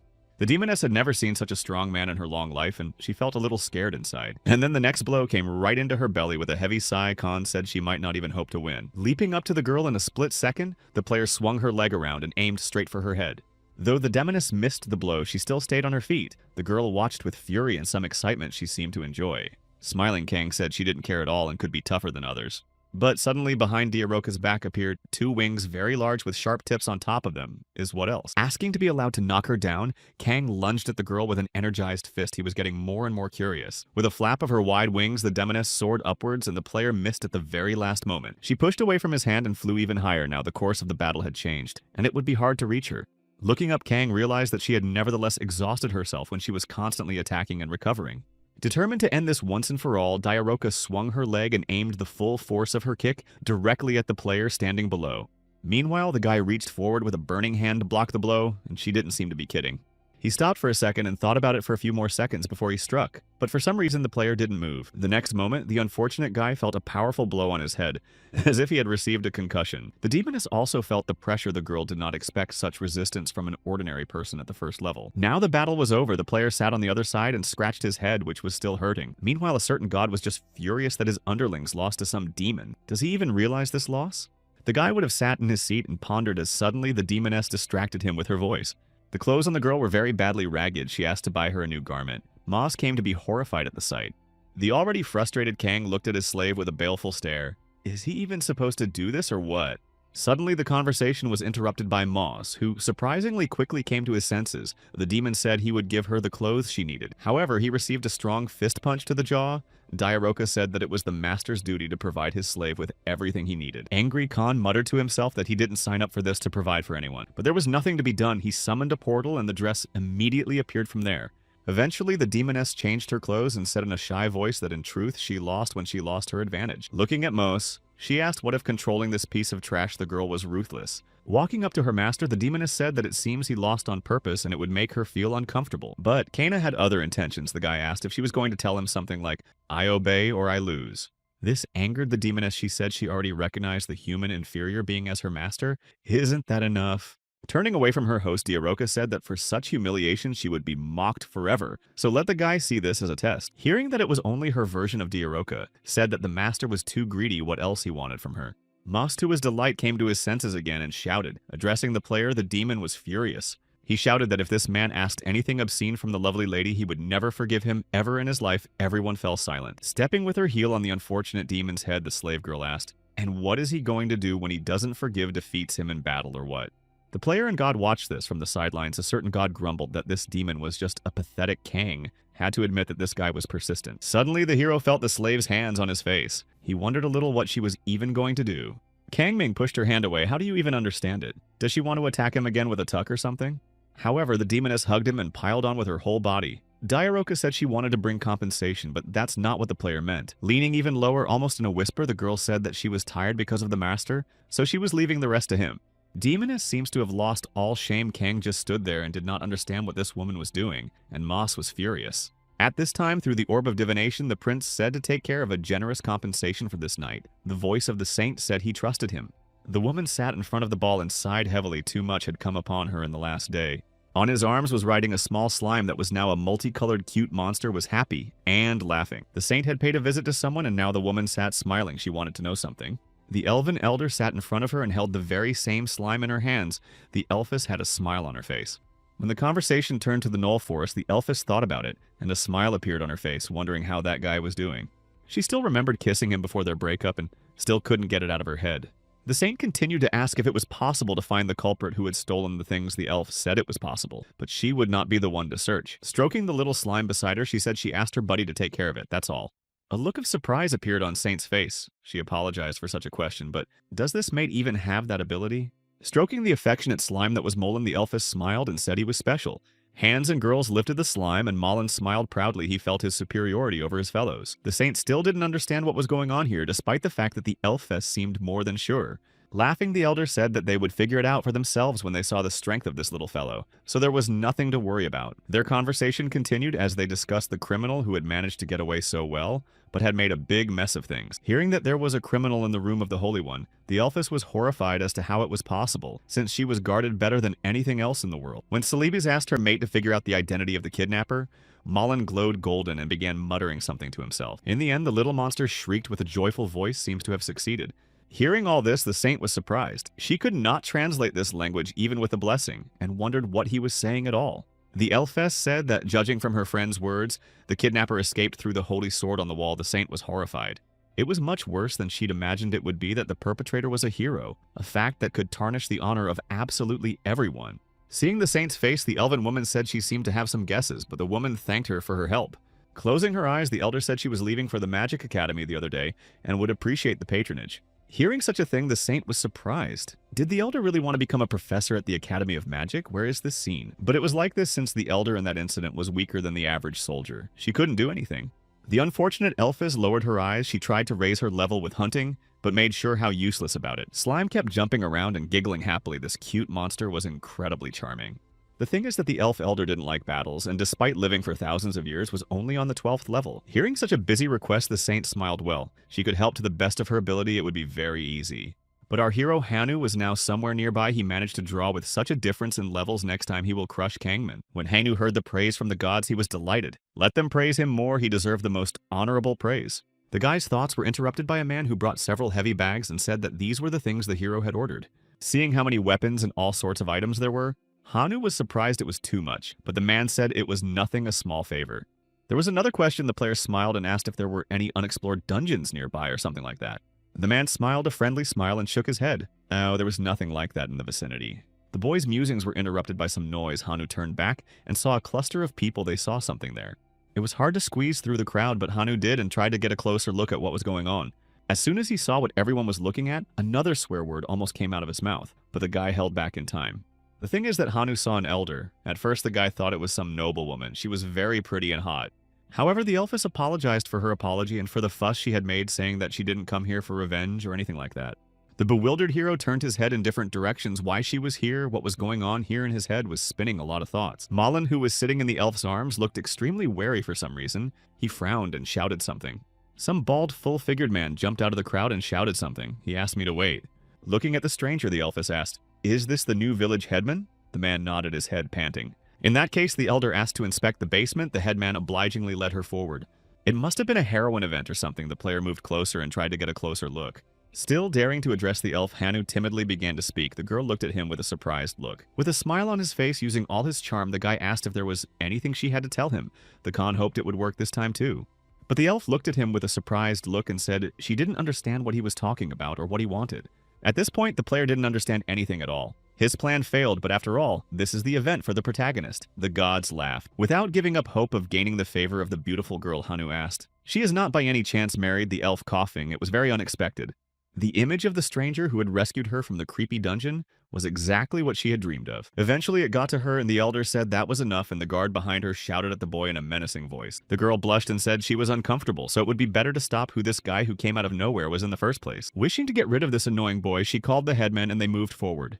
What a pity Hanu sighed heavily there. Is probably some reason why she can't talk and needs to be helped. On the other hand, there was no need for haste, and the guy lifting his heavy bags went to follow her need to follow this girl. Meanwhile, at the training ground, the prince stood and spoke his fiery speech. In front of them were the best students to destroy the Demon King.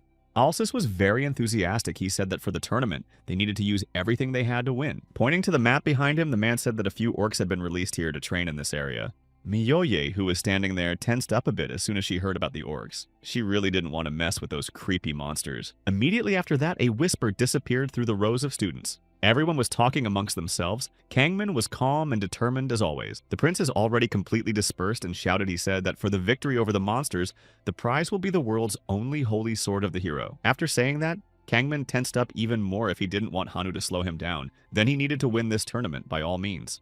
Meanwhile, Hanu himself was standing somewhere nearby and looking at the status window. There must be some place of preservation or something.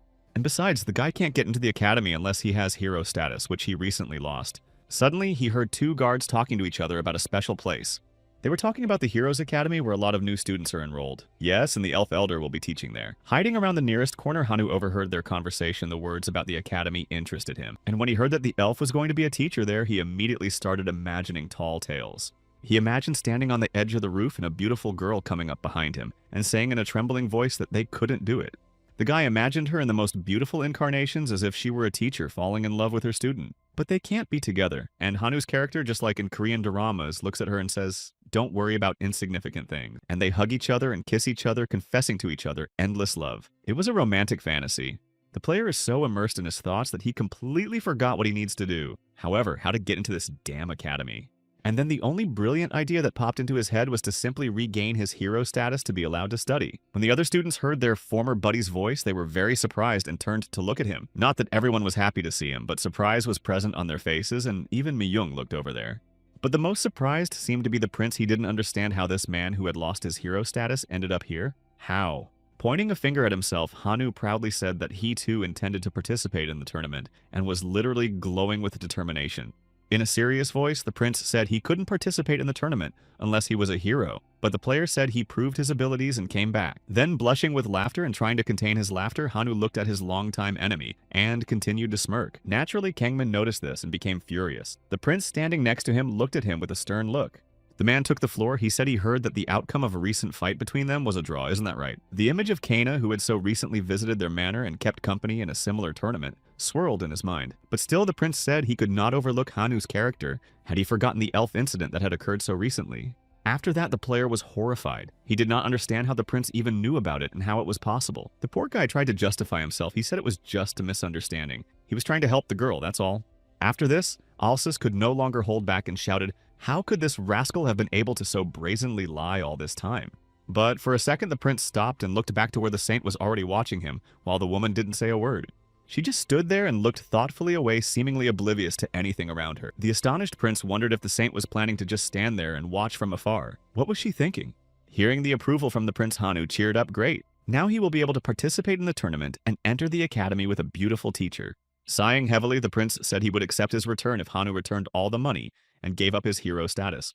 A little embarrassed, the guy said that he had already spent everything on training, but will definitely pay it all back, so let him not worry. The prince remained silent and only glared menacingly at the misbehaving apprentice, who was getting more and more annoyed with him. The students were horrified when they saw the prince preparing his attack. It seems His Highness wants to test how much this guy has succeeded.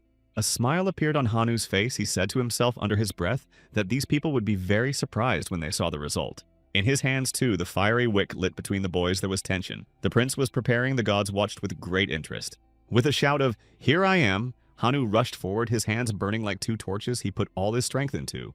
But something unforeseen happened. The rest of the students watched their former comrade in amazement. Hanu had overdone it and was now lying head down on the floor. Thanks to his survival, he was still in one piece. Smiling, the prince said that this was the last check and asked the participants to raise their hands. There is no protection provided. After these words, the students visibly tensed up, which means no defense. It means they can go to the other side of the world. But there were some, including Kangmin and a few students, who unhesitatingly agreed to participate in the tournament. Bor and Mi-yeon also raised their hands in agreement. The girls didn't seem worried about it at all. Some students still looked away embarrassed. They had some doubts about participating now. The prince naturally noticed the excitement on the faces of the students and said that those who doubted instead of pitying later let them think now. Suddenly, the saint intervened. She said in a strained voice that it was enough to respect the hero's choices no matter what. Looking at the rest of the students, Saint said that those who are not participating in the tournament, let them go back to their rooms and pack their things. Those who didn't dare to raise their hands were terrified. What it means to pick things up, they'll be out of here.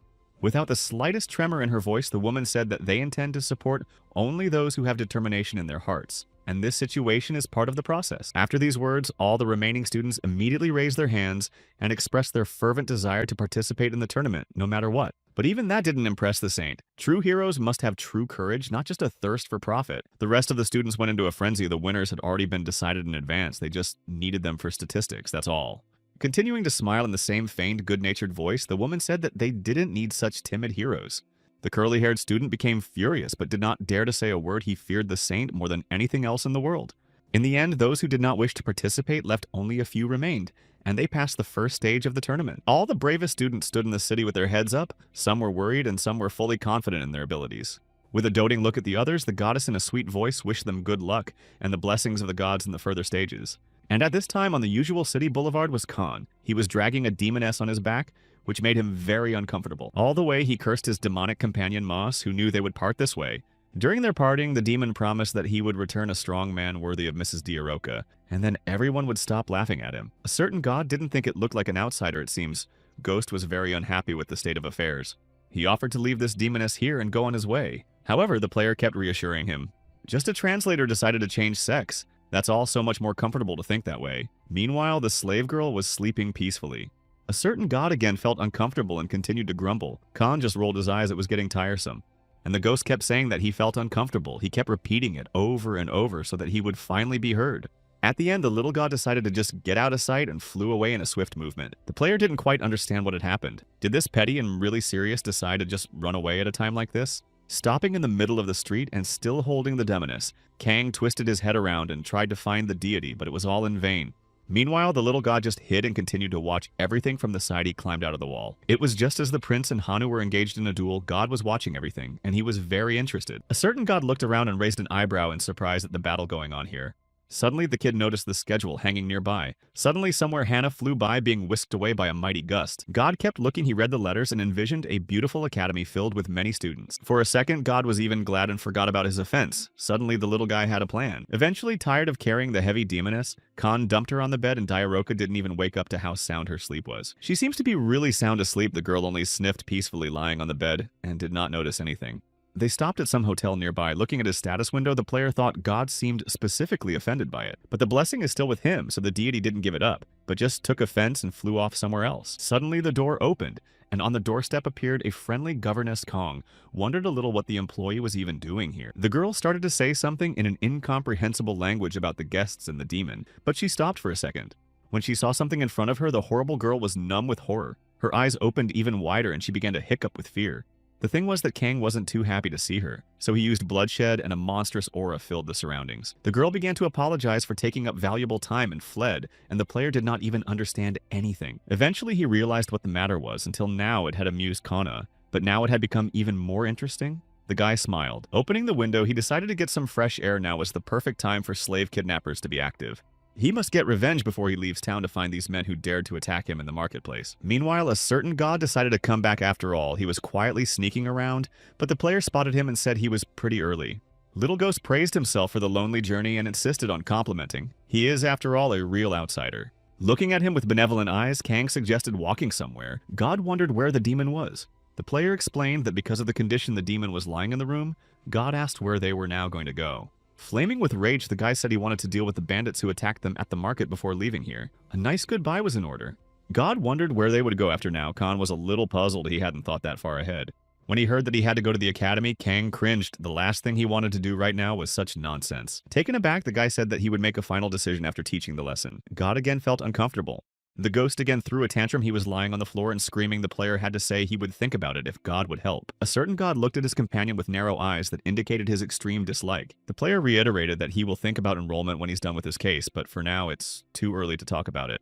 After calming down a bit, God asked what exactly the player needed help with. Stretching in a smile, Kang said that to catch a fish you need bait. The guy had the perfect plan for revenge. Some male merchant clapped his hands happily and thanked for the purchase, wishing customers to come back for more. Kang smiled. The guy thanked God he now needed an interpreter. Ghost asked if he needed more slaves. Continuing to smile, the player said that everything has its uses, so there's no need to be so judgmental. However, those slaves that were in front of him now were cheap regardless of occupation since they had low levels. Smiling, the guy said he felt bad. Some god states that outer levels are pathetic. He reports that it is the inner level that matters. Suddenly, a strange sound was heard from somewhere as if they were being chased. The player became wary. It didn't take a couple seconds before Kang felt something shot at him, but he was ready and defended himself against the attack. There were two guys with crossbows sitting there. Probably they attacked the brigands, rejoicing there was just a level 1 player who bought a bunch of slaves. But seeing the reaction of their victim, the hunters were a little surprised and opened their mouths. What had just happened in the first place? Clutching 2 arrows in his hand, Kang looked at his attackers and said that they were too old-fashioned. No doubt they were at one with those thieves. The shooter wanted to say something, but he felt a heavy hand on his head and heard a voice. It was their boss showed up, a huge man looking down on them. It seems a bigger fish appeared. Khan smiled. Everything seemed to be going according to his plan. All that was left was to lure the others out. Here began to appear a lot of brigands, several dozen, perhaps most likely there was a whole group or what. The same man deftly jumped down from a great height holding a huge axe in his hands. All this time, God insisted on going to the academy. The player looked at the criminal and asked, is this really their leader? With a loud sound, the man jumped to the ground and the wind picked up around his muscular body. A certain god kept insisting on the light, but Kant said he now intends to set up a battle, so they will talk a little later. God kept grumbling. Looking and furious eyes in front of him, the man roared and yelled for them to move forward immediately. All this time, a certain god was urging his ward to hurry up and finish as soon as possible because he wants to go to the academy. The hero himself didn't want to delay either. He rushed forward, charging his fist of energy, his eyes lit up with anticipation. Seeing what was happening in front of him, the chief criminal was horrified and his eyes widened in surprise. This level 1 kid was effortlessly massacring his trained mercenaries as if he was playing with them. Hitting people with his bare hands was unusual. Khan looked at his hand and was a little surprised. Meanwhile, a certain god danced between the defeated warriors. He called for the bloodshed to be hastened because he had had enough. Getting closer to the boss, Khan asked, where is the local boss? The man started hiccuping with fear. Anyone would be scared. Looking at that face, the boy's eyes burned red and his voice became a growl. But this man is savvy. Everywhere lay scattered bodies. Thieves player said he would keep the main one alive, but on one condition. Hearing this phrase, the man did not hesitate to move forward. He screamed in fear and tried to keep himself alive by any means necessary. But just a few seconds later, he felt a powerful blow to his back, and the player flew in with both feet. There was a crunch, and the unfortunate thief almost lost consciousness. He fell to the ground, and foam came out of his mouth. The surviving mercenaries rushed at the player from the back, wanting to kill this strange guy. When it was all over, several guards from the patrol arrived on the scene. There was a look of surprise on their faces. The brigands were all tied together in a heap, and at first it was unclear if they were even alive but seemed to be breathing. The chief of the local guards handed the player a heavy bag of coins, thanking him for his good work. The police chief was smiling for them did the dirty work. Although they were the ones who had to find the criminals, there was slime jumping everywhere. The surprised hero looked out from behind the military man's shoulder and looked in the direction where the funny-looking slimes were jumping. Seeing some strange bone lying on the ground, the monster started jumping around it, but why didn't anyone remove it? After thinking about it for a while, Kang realized that it was true that these monsters didn't eat rare items, so it must be some kind of special bone. But the joy immediately faded away when a certain god started reminding him again about entering the academy. Kang grimaced. Seeing that he was not paying attention, Ghost began to grumble and complain. The player was wondering why this academy was so special. Clenching his hands into fists, God said that the player would understand everything when he got there. However, Kang didn't even know what the academy was or where it was. The guy was about to leave when suddenly a sharp shout of a guard stopped him. The man wanted to say something. Behind stood a huge knight. Apparently the warden. He was saying something about his son's bone in the academy. Of course, the guy had no idea what the man was talking about. He could be charged with attempted assassination of royalty. Some god picked up a little bone and said a man wanted to buy this thing from him, and what came over him. The ghost explained the man wants to sell this bone to his son at the academy, and God mentioned the academy over and over again. With his arms folded across his chest, Kong sighed heavily. What's so special about this academy that God is so obsessed with it?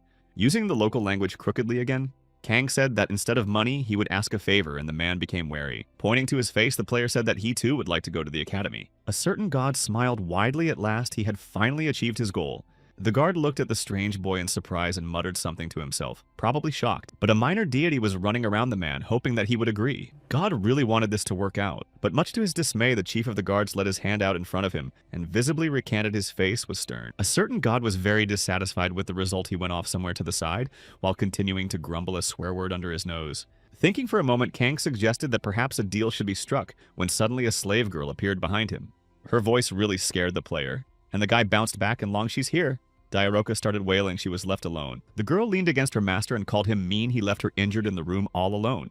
Seeing this guard was horrified, in front of him stood the very real demon. But not just any demon, but a high level. Looking at the guard with a disgruntled look, the slave raised an eyebrow at where the knight had come from. There was a tension between them. Kang literally felt with every fiber of his being that something very bad was about to happen. Looking at the man in disbelief, the demoness asked her lord what kind of knight. Khan excitedly asked to translate his speech. The man continued to rage. He was saying something about the demon most likely swearing. Hearing about the slave, Diaroka smiled. She wasn't stupid to walk around here defenseless with a divided god standing behind her.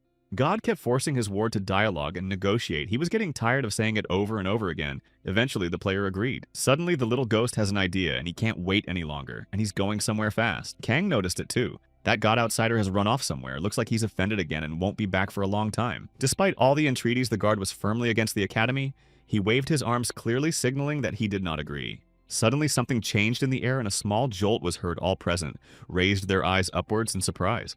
The guard was frightened. He didn't understand what was going on here, if it was another attack. Kang was furious. It seems that this was God's handiwork, and he was up to something again. The demoness was not happy either. The other guards suddenly poked their fingers somewhere to the side and said, "Look, there." One of them was shocked. There was a god there. The chief of the guards himself was horrified by what he saw, his eyes widening and a chill running down his spine. Above the ground flew a huge red dragon. He roared and surveyed the surroundings. That's just where he came from. Opening its wide maw, the dragon began to speak. He said for the little people to listen to him, the real calamity had returned. The dragon wanted to say something else, but he suddenly hesitated half a word. He didn't understand why he had the first level.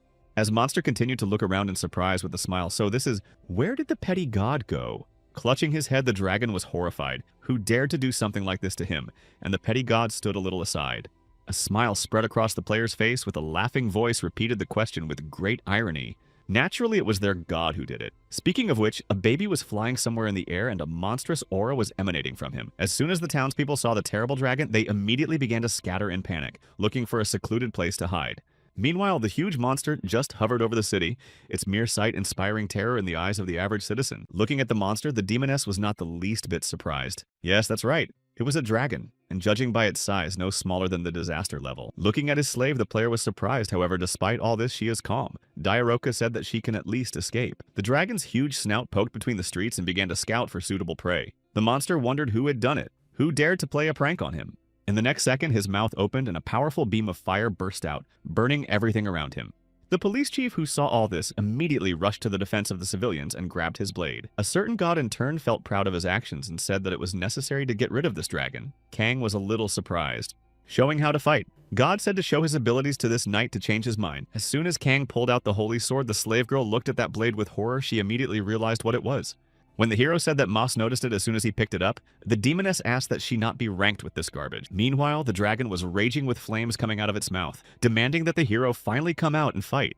Raising his head up, the monster spewed another wave of flame. He vowed to turn this city to ash if the hero didn't show himself. With annoyance in the voice, the player said he was on his way out. Really didn't want to mess around with this monster, but what can you do? One of the guards opened his mouth and barked for the archers to get ready immediately. Putting his hand forward, the commander ordered, "Open fire." The archers immediately launched thousands of arrows directly at the monster, but it had no effect. The dragon just closed with its wing and started cursing the hero. If only his level was normal, he would have easily handled them. The dragon opened its jaws again. The head of the guard rushed straight at the dragon, holding the blade in his hands. The man was fearless.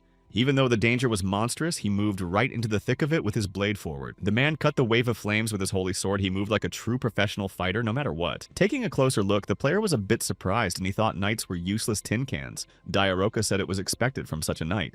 With a smile, the guy interjected, "Is it really so expected?" The demoness said that she too can do that with this level of dragon. Suddenly, the girl looked up and noticed that the hero had already flown high up holding his blade. Sitting on the roof smiling, it was time to see how useful this thing was. He'd take out the dragon. Meanwhile, the monster had already raised its huge paw to turn him into a blur in one fell swoop. The commander bounced back in time, but a few other knights were more or less lucky. The dragon grabbed them with a huge paw. At some point, the monster noticed that the level was increasing as soon as he started hunting. A smile appeared on his face. A certain god was pushing the guy and telling him to get rid of the dragon as soon as possible, and Kang himself realized that he had to act as fast as possible. "Where did you come from, demoness?" She asked who the host was always talking to. Kang replied that it was the one who resurrected the dragon. The slave did not immediately believe her ears. Could there really be such powerful beings? Could it really be God? Looking at the monster, the player said that he needed time to prepare, so let the demoness distract him a bit. Without further ado, Diaroka lunged straight at the monster, continuing to wreck the city. She would do her master's bidding. Seeing such a high-level demon, the dragon was very surprised. And what is she doing in the Western continent? Although it's better than two. Looking at her target, the slave girl was already preparing her attack. In her hands, a ball of dark energy appeared and gradually increased. Then there was a thumping sound, a huge beam pierced the dragon's wing and hit him right in the body. The monster roared. He swore they would all be burned. The dragon's body was covered in fire, and the demoness continued to slay it. At this time, a certain god was scolding the hopeless outsider for doing nothing at all. How can one stand aside at such a moment? However, Kang was completely calm. He showed a quieter sign with his hand and said that he was gathering his power. The frightened god covered his mouth with both hands and asked, "Is that enough?" It seems he was taking everything literally. With a sweep of his blade, the player applied 3 of his Elf Outsider and Holy Sword blessings at once. This should be enough. The guy jumped up on the spot and moved straight at the monster. His eyes burned with determination. It was time to end this. At this moment, the demoness was trying her best to stop the monster and buy her master some time to prepare. At some point, the girl heard Kana's voice demanding to move aside. The slave girl didn't realize at first what he was talking about. After a second, the hero swung his sword and struck the monster right in its ugly head. Then a few dozen more blows rang out. In her long life, Diaroka had never seen anything like this. The girl flew aside, amazed at such power. A certain god was also shocked. He took hold of his face and opened his mouth in amazement. It was magnificent. Meanwhile, Khan was in full swing. The guy had gotten into the excitement, and now would leave nothing of this monster. The next blow came right on the dragon's neck, and there was a crunch and crackle of its mighty scales, which could not withstand such a blow. Eventually, the guy landed on the ground and was breathing heavily. The deed was done. It only took a few seconds. Well, now a certain god was very pleased and praised his ward. Outsider player thanked him, but then he heard the womb-like voice of the dragon. Kang turned his head and asked in surprise that he could speak, even in such a state. The demoness was alive and landed nearby. Using her as bait is so pathetic. However, the player had a different opinion. Of course, the guy noticed she wanted praise and looked at the demoness with a suspicious look. The chief of the guards appeared from somewhere. The man was shocked by such power and was saying something in his own language. Hearing his words, Diaroka got angry. He that laughing doubt after all he had seen. Perhaps it was worth taking away his eyes. The man ignored this and continued to stare in horror and wonder and stare at the strange, kid-defeated monster. Meanwhile, the dragon continued to grumble about how disgusting it was that the king of the red dragons was defeated by a guy who wasn't even a hero. Looking at him, Kang tried to comfort the dragon. Such things happen. No need to be embarrassed and blame yourself. The dragon crawled up to the boy and opened his bloody mouth to say his last words before his demise. Looking at his opponent with eyes red with rage, the dragon said that he had been given a humiliation worse than defeat. After saying, "I curse you," Kang felt something change inside of him. A bright red light spilled over his entire body. He got another curse of the wrath of the king. Guy stared at his status window while unable to believe his bad luck. Diaroka, standing nearby, explained that dragons are quite proud creatures, and instead of accepting defeat, they curse their opponents. However, the player didn't pay any attention to this at all. He beat the already undead dragon with his feet and ordered him to take this curse away immediately. Despite the general atmosphere, a certain god kept dancing with joy. He said that the outsider had succeeded. This simply can't be the case. Poor Kang fell to his knees. He had only destroyed the monster in return for receiving the curse. The hapless, inconsolable fellow clutched his head. Curse strikes one last blow whenever he is in danger. But against all odds, the demoness walked over to the status window and smiled, seemingly amused by it. Scowling with a disgruntled grimace, the boy asked, "Is she really glad when her master was cursed once again?" The slave replied that she had received a new blessing. Days like this are coming, because of her perseverance and persistence. Hearing about the blessing, the hero was horrified and demanded to show it. Immediately, the demoness gladly agreed. Seeing what was written on the plaque, Kang opened his mouth in surprise to find that the dragon would protect Diaroka whenever she was in danger. Now he looked in horror at the guard who had been staring at him from the side all this time. The man looked away embarrassed and tried to pretend that nothing had happened, but apparently he was very worried. Approaching the man, the player grabbed him by the scruff of the neck. Let it not be said that he also has the same. The guard continued to cough, but that's just the way it was. A miserable, inconsolable Kang fell to his knees. Why can't he just be happy? Everyone got blessed and only he is the cursed one. A certain god continued to rejoice. He was praising the outsider with a bright smile. For once, this ghost was satisfied. A small slime was bouncing on the paving stones. It changed, and from there 2 fangs began to appear. It is able to separate ingredients. Too bad these little critters are now excellent cleaners, and sorters only the most valuable are left right. Seeing all these treasures, the player was horrified. What a loss, he can't take it all away from the fantasy realm. Besides, may be caught by the goddess. Suddenly, joyful shouts reached his ears. Somewhere a crowd was running and praising the knight saved from the dragon. There were a lot of people there, and all of them were happy with a distinct happiness on their faces as they praised the hero. In front of them was that guard, and behind him was dragging the head of the huge dragon he had slain. The knight gave everyone a triumphant look. He was bathed in the people's love and seemed to be very satisfied. Kang, along with his demonic slave, simply stood behind the entire crowd and watched from the sidelines. After all the celebration, the very same knight approached the player and said that he owed him. However, the guy replied that it was nothing. Turning to the assistant, Khan told her to tell the knight to use his share to rebuild the city and help the victims. A little paraphrased, the demoness said they didn't want this pathetic trash, so the knight could take them.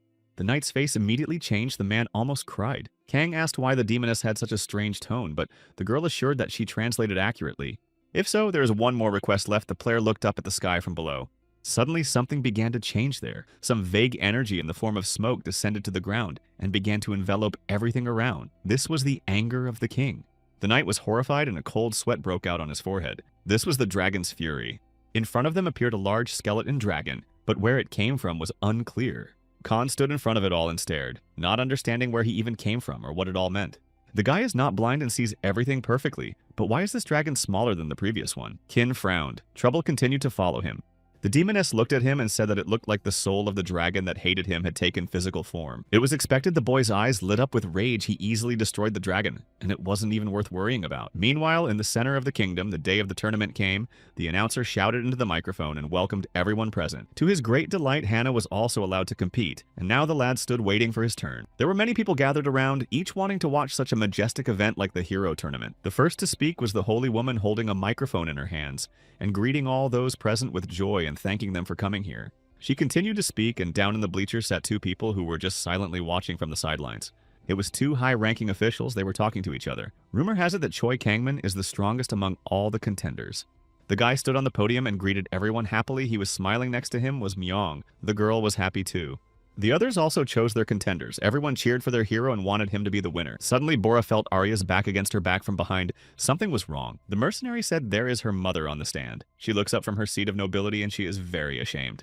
And indeed, a woman suspiciously similar to Arya was sitting in one of the chairs, fanning herself. Looking at her friend, Bora said that in such a case, you need to be as confident as possible. Mommy might be disappointed. Looking at the heroine, Arya admiringly said that she was very strong and never doubted her. Poking her finger at herself, the mercenary said that she would try her best too. Then this answer satisfied the girl. Looking at her friend, Arya asked what she would do when another hero in the tournament was in danger. Bora raised an eyebrow. Without the slightest doubt, the girl said she would help him by all means. And this time Arya was very happy. No doubt she had a very strong hero in front of her. Blushing, Bora said not to make it up. She was just sure that was the answer he would give. Arya was surprised, realizing what she said was a little redundant. Bora waved her hands and told Arya not to take nothing in her head, just thinking out loud. The Saintess continued to speak. Her voice grew louder. Now she was officially declaring the tournament open. The commander of the guards ordered everyone to move forward. He waved a huge flag. His voice could be heard everywhere. One of the participants raised an eyebrow in surprise, so this was what the beginning was somehow not particularly impressive. Kangmin and a few other heroes had already rushed forward. They were brimming with determination and eagerness to win. Some man was directing them to come here and pointing to some strange wagon standing nearby. The guy said it was a wagon he had prepared in advance, and invited the two beautiful ladies to follow him there. The student rejoiced. Knowledge is power, and the others can run away as they wish. They are just fools because it is he who will win. Seeing this, Arya screamed that it was cheating after all, but Bora advised only to hold on tight. The mercenary didn't realize anything as her friend grabbed her arm and dragged her behind her. The girl was very scared. Applying a speed spell, Bora moved forward incredibly fast. Arya tried to hold onto her hand. The others only stared in surprise. Myung sat in the wagon. Did her companions already leave? She thought it would be faster. The wax with the heroes flew at full speed, but the girl said they should go even faster because they might be late. At that time, the saint was standing in her place and watching everything. A helper came to her and addressed her. The hooded woman said that last night a red dragon appeared in the northern city of the knights. Hearing the saint became visibly nervous, she asked her assistant if she was sure of what she was saying. Saint remembered that she had hunted him long ago with the heroes, and they had succeeded in destroying him. This moment perfectly remembered.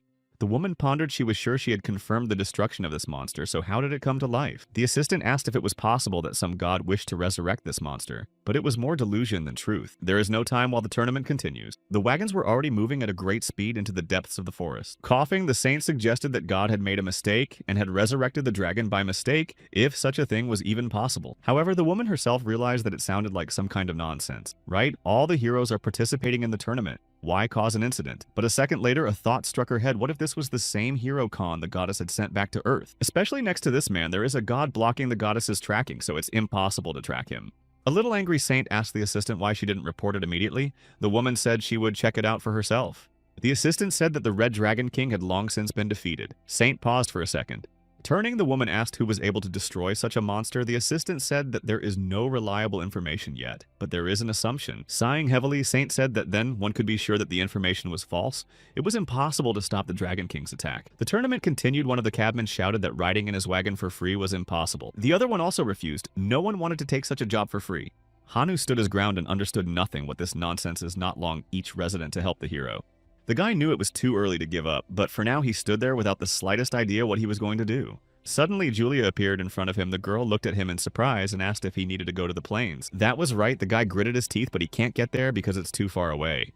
The blessing of a special one worked, and Julia offered to ride along with her, but might be a little uncomfortable since only one horse. It was a real lifesaver. Hanu was ecstatic to finally get something going, and the guy immediately agreed. Jumping onto the horse, he grasped the girl's shoulders. Julia asked not to be so close.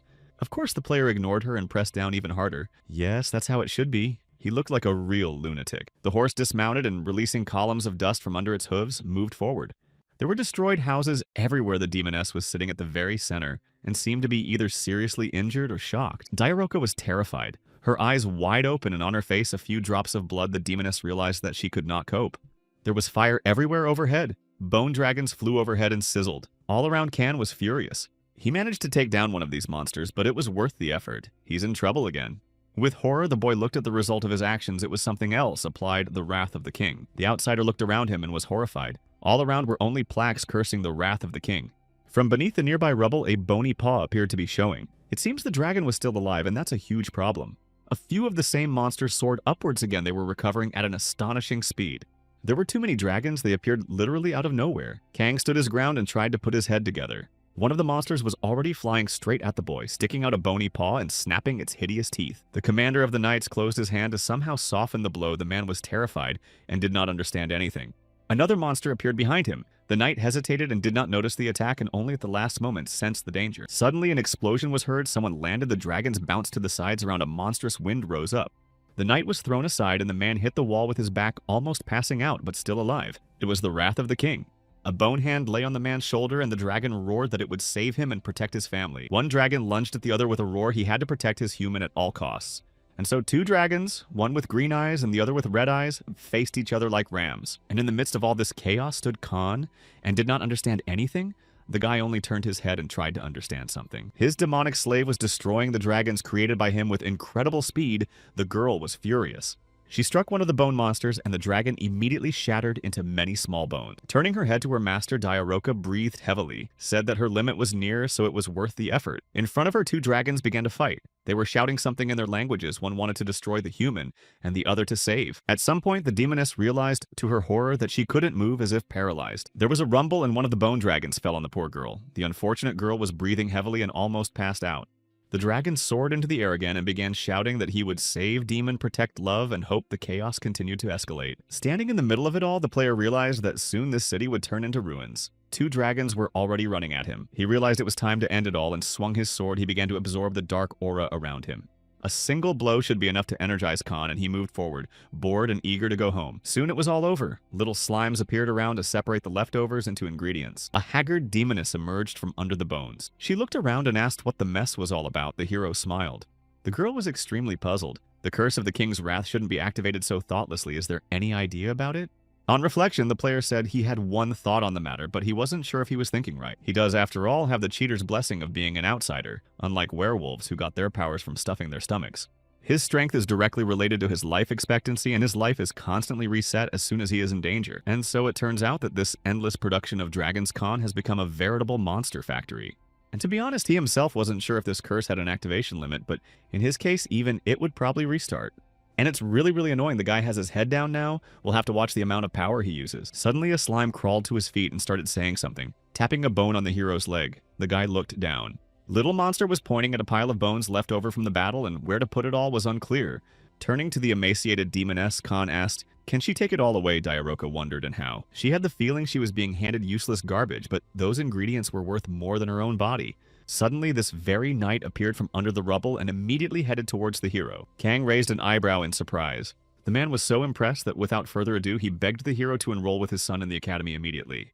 He asked him like a father, but Khan understood almost nothing, and just stared in surprise. The slave explained that the man was asking the hero to enter the academy with his wayward son. A certain god was very excited. He marveled at his perfect plan. Everything worked out even better than he planned. With a heavy sigh, the demoness said that it looks like this tin man has a conscience after all. He's calling for a visit for his contribution to the destruction of the dragon. The man extended his hand to the hero and invited him to his place, although it was Khan's fault that this city was destroyed, but there was nothing to do. The guy smiled and said he couldn't seem to refuse the knight's pride, would not allow him to leave the savior unrewarded at this point, and decided, Suddenly, someone's screams were heard. The guy turned his head towards the bone pile there. Someone was asking for help. Perhaps there were still injured people there. There will be chaos if more people gather, Kang looked off into the distance. We should try to get out of here before they show up. A joyful demoness collecting dice said it was time to leave. The player asked what it is so happy. Soon they were already following the knight who was showing them the way in his place. The man was smiling and was very happy for the new guests. It was surprisingly beautiful here. The hero's head swiveled in different directions. He hadn't expected such a thing from the outskirts of the city. But the demoness was unimpressed. Soon they moved into a rather rich mansion. It looked very luxurious. But despite this, the demoness was not impressed. Looking at his slave hero asked, "By the way, why she is still here?" The girl answered if Kang is not afraid of making a mistake in her absence. They didn't notice the silhouette outside the window watching the arrivals. It was Puck the guy who was very unhappy with the guests. Soon they were all seated at a sumptuous table that was literally bursting with exquisite food. Khan stuffed his mouth with everything he could get his hands on. The demoness looked at her master and wondered if he would burst when he ate so much. Ignoring this question, the guy thought for a moment. They're asking him to go to the academy with their son. Okay. Speaking of which, another son was sitting in the same chair and trying to eat normally, but kept squinting at the guest. His parents asked this man to look after him because Pa himself was a very absent-minded person. At some point, the hero realized he was being made a minor character. So what exactly did this gentleman say?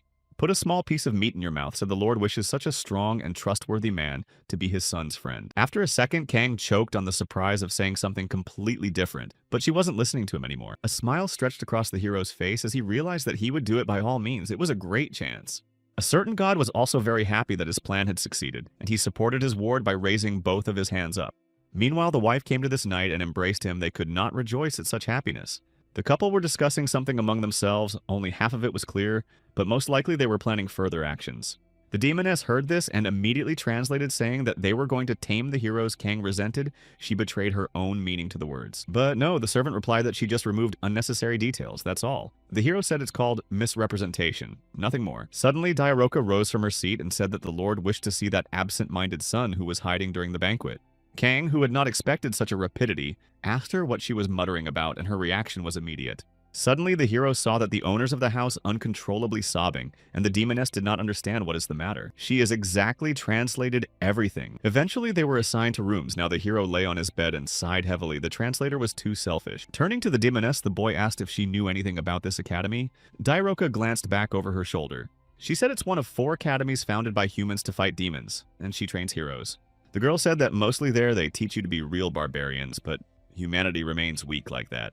The academy was a place to find mates. The girl said it with a kind of disdain it would annoy.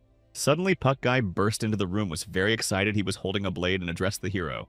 The panting prince addressed Khan as a peasant. He demanded to wait. Everyone else looked at him surprised. The boy said something about his father and thrust his blade forward. He didn't seem very pleased.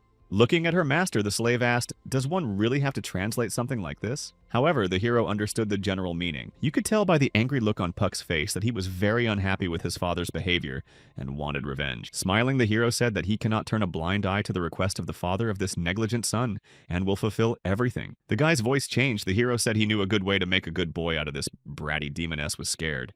Approaching the arrogant Lord Khan made a deliberately scary face. The boy was frightened. Puck wanted to say something but didn't have time. The player's powerful fist slammed right into his cheek, and the boy lost a few teeth. Spitting up his own blood, the nobleman took up his blades and prepared to attack. But no sooner had he moved a finger than the hero flew into him with his fist. That old man is trying so hard. Trying to get his kid to succeed, Kang would go ballistic at the sight of this guy. So let him get ready to be a good boy and the pride of his family. Another blow was heard.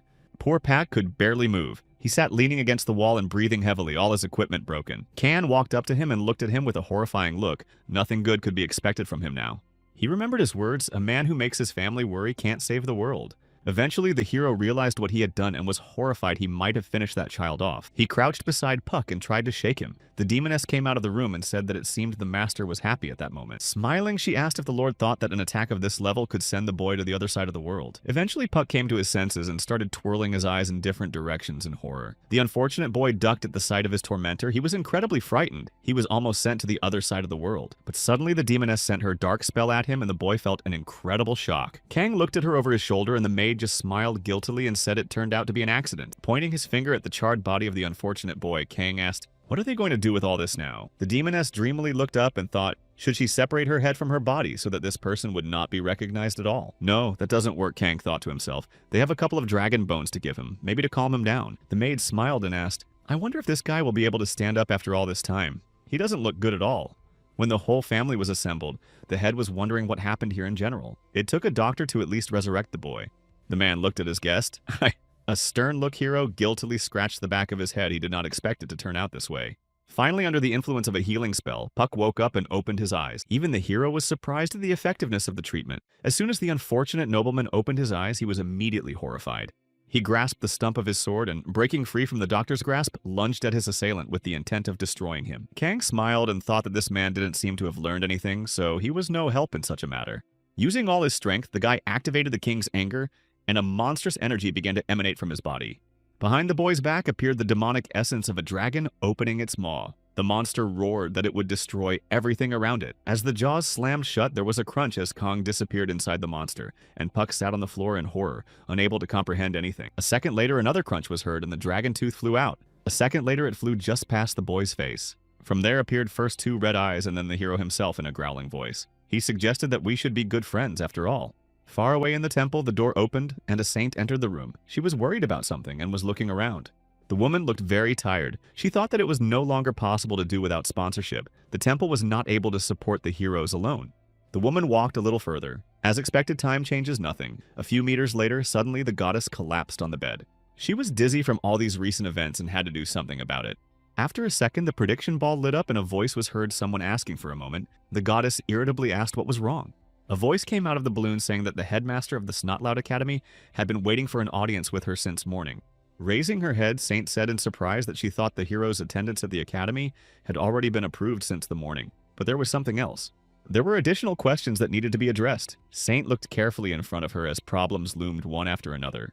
The assistant said that there was more good news. The incident with the mutant, supposed to be the Red Dragon King, had been successfully resolved. Sitting down in front of the ball, the saint began to listen intently to the city, which had suffered considerable damage but few casualties. First of all, you had to contact the principal. This is what Saint decided to do in the first place. Someone's voice was heard after asking her how she was doing. The saint replied that she was not very well because she was disturbed by someone who knew she was busy. At the other end sat a very attractive-looking girl with lush forms. It was the academy director. Hearing nothing significant, Saint said she was passing out. She wanted to rest, but suddenly the principal shrieked. She took a drag on her pipe and made a very weary face. This woman knew what she wanted. Suddenly, a green-colored smoke cloud appeared near Saint today. She was more irritable than usual. Deciding to cut to the chase, the principal said that this year there are a lot of first-year big hopefuls, so we need to open the underground relics. When she heard about the relics, the saint immediately realized it was about the labyrinth. If she was asking for such a thing, then she had finally broken the divine seal. The principal on the other end of the line laughed happily. That's right, isn't the saint surprised? Isn't it marvelous?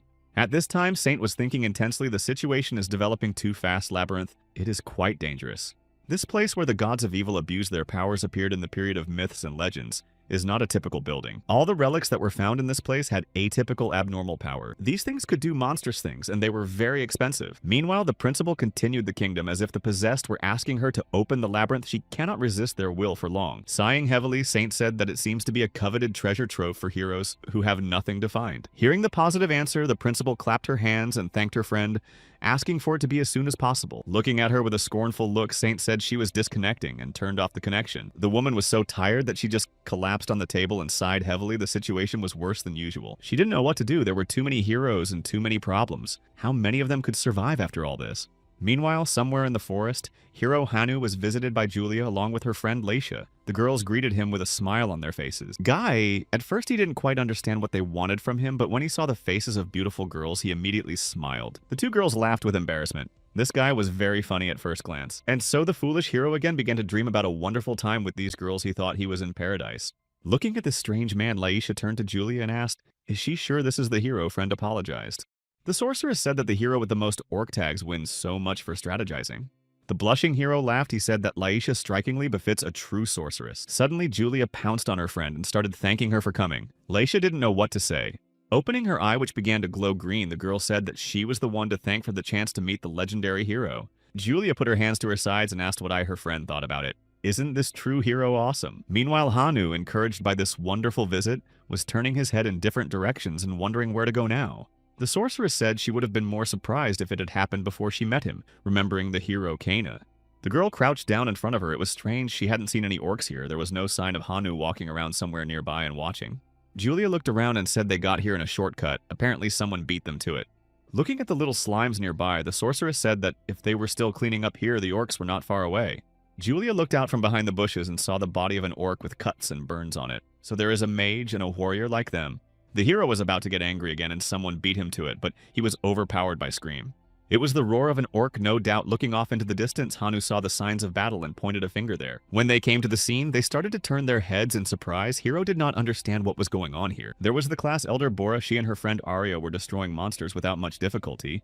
There was no trace of the shy Bora left. She fought like a true warrior using her magic. Next to her was Arya. She used all her mercenary knowledge to slay these monsters. The orcs shouted something about their people and tried to confront the heroes, but it was all to no avail. Seeing that her friend was in danger, Bora threw herself at the monster, and in one swift movement knocked the axe out of his hands with her armor. Since the girl had a special skill, her body served as her weapon, so she was incredibly durable. The orc felt incredible pressure from these opponents and roared in pain. The monster could not resist. It was the last orc. Bora prepared her spell in her hands. Fire began to blaze. It only took a few seconds, for instead of the orc's head, only a charred skeleton remained. Everything was over. Seeing the head of his class, Hanu came to a horrified Bora, looked at him, and said that he had arrived earlier than the girl had expected. But Hanu was shocked. It should have been him saying how the outwardly quiet head girl of the class could be so strong. Bora did not understand why these claims the best students are those who have good average grades also here. The only exception was that everything happens in a fantasy world. That's all. Hanu continued to rage. Sighing heavily, Bora said that she was simply the best in physical fitness and didn't understand these baseless claims. However, Hanu couldn't accept that in the novels things were different. The gods shook their heads at the whole thing. The girls decided not to waste time on this and went about their business. Hanu tried to apologize. He said he hoped that the head of the class would take the second place, and his voice was shaking. Turning to the boy, Bora sighed heavily. It would be good if she got second place, because then he could take first place. After that, Hanu wondered, is she rooting for him, or did his natural charms work after all? The guy was confused. Is it possible that he's the main character and the head of the class is in love with him? So there can be no mistake. Hanu was sure that the head of the class is the main female character, and in love with him, the gods were confused. Hanu shouted that he would surely survive, just let the headman wait. His boyfriend was genuinely confident of his victory. Suddenly, Julia felt someone's presence. The girl turned a surprised look to the side, and a scream caught in her throat. It was too early to rejoice. Several huge orcs were already stalking them. Laisha and Julia were too late to notice the danger from behind. The girls turned back and started attacking. Hanu was still standing in his place and indulging in innocent fantasies. The guy said there's no way they're running out of here and let the ladies stand back and give him space. Gathering his strength, finally the hero launched his huge fireball. The guy put all the power of his spell into this strike. Orc, who did not expect such a thing from a mere human, was just in shock. His comrades were being incinerated literally in front of his eyes. It was nightmarish. But when he saw that because he was hunting too fast, his prey was getting much stronger, Hanu was horrified. Another huge orc attacked the boy with the intent to crush him. How dare this little kid destroy them? And then there was a slap, and the unfortunate fellow flew in the other direction, thrown off by the mighty paw of the orc. Luckily, he managed to survive thanks to his survival skill, but he took some damage. Looking at her friend, the sorceress said that every hero is unique, and you shouldn't compare them to each other. This someone was just special. They will meet again if this guy dares to come to the academy, but most likely it won't be soon. The sorceress lit the 2 torches in her hands and prepared to shoot. The orc was already approaching her, growling with rage. On the other side of the monster, Julia was flying at the monster. The girl was already preparing to use her strongest punch. At some point, the monster realized that his club had been broken into several pieces. The sorceress didn't miss a moment to use her strongest fire spell and burned several orcs in one fell swoop. Soon the hunt was over. The monsters were on the other side of the world, and the girls were standing there breathing heavily. Looking back, Julia raised an eyebrow in surprise. The hero was still out and showing no signs of life. Pointing her finger at him, the sorceress asked what they should do with this unconscious hero who had not yet regained consciousness. Looking at her friend, Laisha suggested that Julia carry this guy on her back. She is strong after all. But Julia said her thighs have been hurting lately, so it's not a coincidence that the witch had the same thing. Their gazes crossed, and it seems the girls were thinking the same thing. Maybe ditching this bum here. The gods laughed at this hero was so goofy, it's hard to imagine a more incapable man. At this time, Kangman, along with his charges, was advancing deeper into the woodlands in search of orcs. Miyung thanked her coachman and said that it was only because of him that she had gotten here so quickly. The man smiled. The guy looked at her and burned with anger. This girl just manipulates everyone around her, that's all. The student looked at him and wondered what he was babbling about. He was the first to use the carriage, so what's the big deal? It made the guy furious. He said he'd get rid of the girl as soon as she got in his way, that's all. With a smile on her face, Miyung began to tease him. What an all-too-cute threat from this strong baby hero. In the end, it was decided to speak. Hero decided not to waste time on empty scandals and just get away from here. The hunt was on. The orcs were constantly pouncing on the heroes to take their women and devour the humans. One of the girls prepared her spell and rushed forward. Her hands were on fire to attack all of them at once. The 2 mages began to sizzle the orc while the swordsman approached him with great speed to finish the battle quickly. Suddenly, the orc stopped and turned back around with surprised eyes. Something was wrong. Someone was attacking him. But before the big monster realized what had happened, Kangmin's lightning-fast kick knocked him down and split him into several pieces. The guy sighed heavily, but he was still sure that the first place will only belong to him, and there was no other option and could not be. The monsters attacked from both sides. Some students were very afraid they didn't know what to do, for we're not that strong. One monster pushed the kid away, and the unfortunate one flew off in the other direction. The rest of the group clustered together in an attempt to protect at least some of the monsters were getting bigger and harder to resist. One of the subjects shouted for Myung to run away immediately, but stopped short when he saw the horrible scene. The girl was surrounded by monstrous creatures. They were pulling their huge hands towards her in an attempt to possess the girl. The unfortunate one didn't understand why everyone was coming to her, but it was because she was unknowingly using her charm spell. Fascinated by her beauty, the orc approached the girl, calling her Pretty Piggy. The others followed suit. Unhappy Myeon found herself surrounded by a girl not knowing what to do and what was about to happen. She begged to be saved. This useless student was completely useless and only in the way. One of her subjects faithfully rushed to his queen's aid to save her by all means.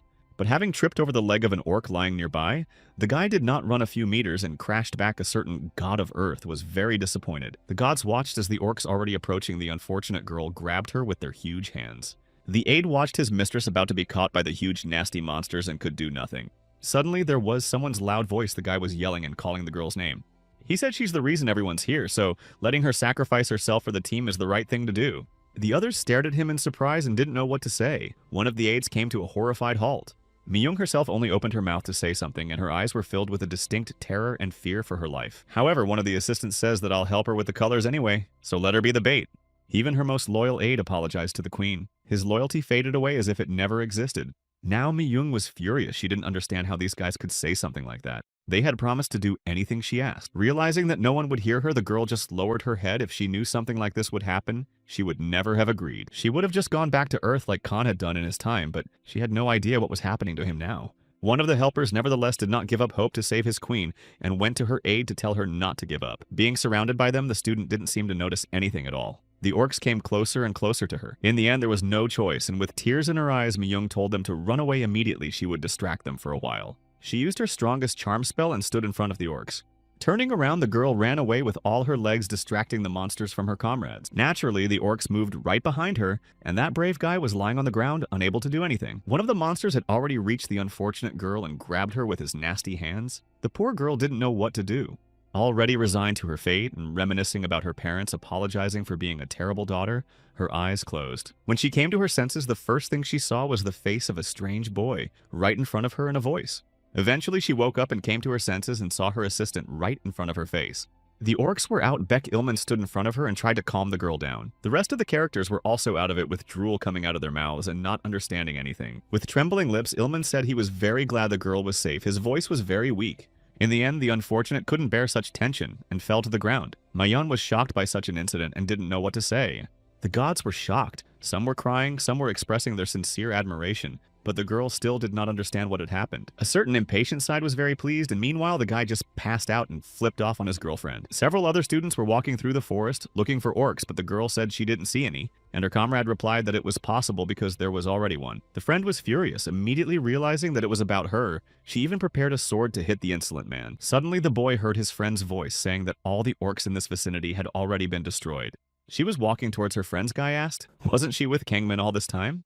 Except as I expected from a class head in this world, she is the same as in her hometown. The girl nodded her head. She's exactly the same and hasn't changed a bit, but these guys will have to sit back and watch her take first place.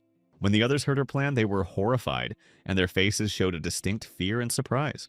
At this time, Saint was sitting in her office, rifling through papers, thinking about the problems to come. She said that if everything went according to her plan, Bora would definitely be the winner, but that's problematic. Nearby, I turned to Saint and suggested that I tell the hero Kangmin about the backpack and ask for cooperation. After these words, Santes wondered how they could even trust a man engaged in inciting his allies. Noticing Saint's stern look at herself, the assistant immediately apologized. It was a very awkward disclaimer, and she apologizes. Well, we must trust in the gods. The Saint has opened a window ahead of them for the awards ceremony, so they'll end it there.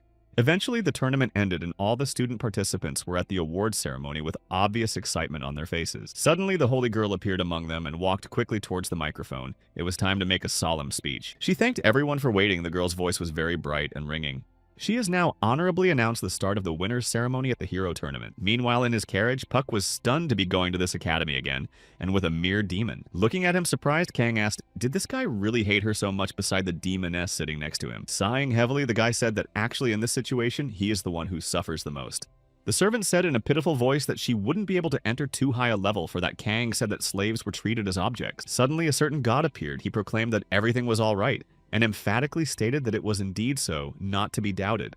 Hearing that the player wanted details, a certain god was slightly discouraged. Kang continued he wondered why it was God who was pushing so hard for him to get into the academy. A certain god said that the player himself would find out about it. Khan looked at the sign and asked the demoness what it said. In front of them was the Sopleju Academy, which was a complex of large buildings in the Gothic style. They were greeted at the entrance by an armor-clad knight who welcomed all arrivals and asked for a permit or student ID. One of the students readily pulled out a piece of paper and held it out to the knight. It was his pass. At the checkpoint, there were also a few people sitting at the checkpoint. A girl was putting stamps and letting the students through. Meanwhile, Puck was just desperate. He, after a long time, again returned to this damned hell. He hated this place. When the player asked a certain god what was the reason for his arrival here, the ghost decided to ignore the question. It didn't look like an academy at all. There were statues everywhere with some strange man holding a ball in his hand. It was more like a military institute or something like that. There were knights armed to the teeth everywhere, and they were guarding something. Khan was getting a little bored and was looking around when suddenly he heard someone sigh. In front of him sat the same guy who had been at the feast. He said there were a lot of watchers here watching everything. He was very shy. The boy said that the player's name sounded very strange. Meanwhile, Kang was thinking about the fact that enlisting as a servant to a young master was strange. The red-headed girl sitting across from her named Kelowna put a hand to her chest and expressed her hope that they would get along with their new friend. They finally arrived and the guy went outside dressed in his dress uniform, which was surprisingly comfortable. However, the demoness said that this uniform does not suit him at all. He will become an object of mockery and it is better that it was red. The guy came to rage at the dyeing of the uniforms makes no sense. Yes, and color plays no role. Soon after some minor altercations, Kang was already sitting in the admissions office and talking to the instructor. The man was very surprised. The educator looked at him inquisitively through his monocle. He asked how much the guy knew about elves. Thinking about it, the player suggested that maybe it was some kind of test or something like that. After all, it was an admission committee. The boy replied that he knew little enough for someone who had been shot with an elf bow. He remembered running away from the elves at the very beginning of his journey in this cursed world when he was exiled to the forest. But the man was impressed by this answer. He laughed, a capable enough man, blessing and curse mixed up, but still. The man said they would accept this man and they shook hands. The player said he would do his best. The man appeared to be the director. He said that if the player needed anything, he could contact him at any time. Kang tried to smile as kindly as possible, but he was still uncomfortable in the company of such a high-ranking person. Walking out of the office, the player began to speculate whether he should return to the dormitory. However, God insisted on going to the statue. Sitting on his head, Ghost began to wait, but the player did not understand what is this statue and why to go there. Squeezing his legs around his ward's neck, God said that he really liked that statue, so it was worth going there. Soon they had already arrived at the place. It was indeed a huge statue of a man. Some god was carelessly whistling and flying somewhere on his own. Suddenly, Kang heard a familiar voice behind him. Someone was addressing him and asking him something. It was the younger lord along with his friend Kelowna as she stood beside him and looked at her new comrade with a benevolent gaze. In response to the question, who is this junior, told that it is famous in ancient times. He is also the founder of this academy. Following that, the junior master expressed the hope that he would one day become like this. Hero Kang looked at him in surprise. Looking at the head of the hero statue, Kang thought that there must be something here that he should check more closely when he was alone. Suddenly, they were distracted by someone shouting another student. Apparently, a senior student was addressing them. Indeed, the guy looked very disgruntled. He was saying, stop idling and better. Let them help him, pointing to some poster. With interest, Kang looked at it and asked the older man what was painted on it. The elder came to a rage. He asked, does this person in eyes at the first level have a greeting for heroes? As soon as the younger gentleman heard this, he was stunned to be studying at a prestigious institution, and with famous heroes, it's just great. As soon as Kang heard about studying together with the heroes, his heart skipped a beat. It was really bad, and it was hard to think of worse. Beginning to laugh hysterically, Kang turned to God, but the latter explained that there was nothing to worry about and everything was fine. But still, the guy asked if he could run away from here at all. He was very scared. I didn't want to see my former comrades. He rubbed his eyes. The situation was worse than ever. The guy turned to God. He said that in the presence of the other heroes, he would cease to be an outsider. Wouldn't that be a problem? However, a certain god told him to calm down. He claimed there were no other friends in the neighborhood, so it was no big deal. And yet, after thinking about it, the boy realized that he would be able to meet the goddess who had made him suffer so much. Hearing that Kang trusted him with a certain god smiled widely, he was glad that the comrade didn't contradict him. A certain god kept saying that it was an awesome statue and they should look at it. The player thought about it, and a thought popped into his head. The statue continued to stand motionless, And there the students had already put up a welcome banner for the rest of the heroes. The same upperclassmen barked at them to stop mumbling there and get out of here if they were done staring at the statue. After such rudeness, Kang looked at this guy with disdain and frowned. He certainly didn't expect such a warm welcome. There was no desire to scandalize, so as kindly as possible, the player said that he did not quite understand what this person was saying. The student's eyes narrowed. He was starting to boil right before his eyes, apparently. This man was very busy. As he approached Khan, he grabbed him by the scruff of the neck and shouted at him to follow him so he would understand. A nervous laugh escaped from the player's mouth. Why is this guy so angry but still better not to argue? The young gentleman, along with his girlfriend, watched them as the two boys went off into the distance. Tilona Saeed, it'll be okay, he'll be fine, even though her friend was standing next to her and shaking with fear. The player, along with that strange guy, walked past from where it was heard someone begging the older man to let him go. Two girls came into view. One of them, with red hair, was beating the other, trying to teach a lesson in politeness. Having received a strong slap, the unfortunate student only shrieked and clutched her eyes in fear. Pushing Khan against the wall, this strange student asked in a menacing voice now where he thought he was. The guy kept yelling and saying that even the staff avoided the place, not to mention the common students.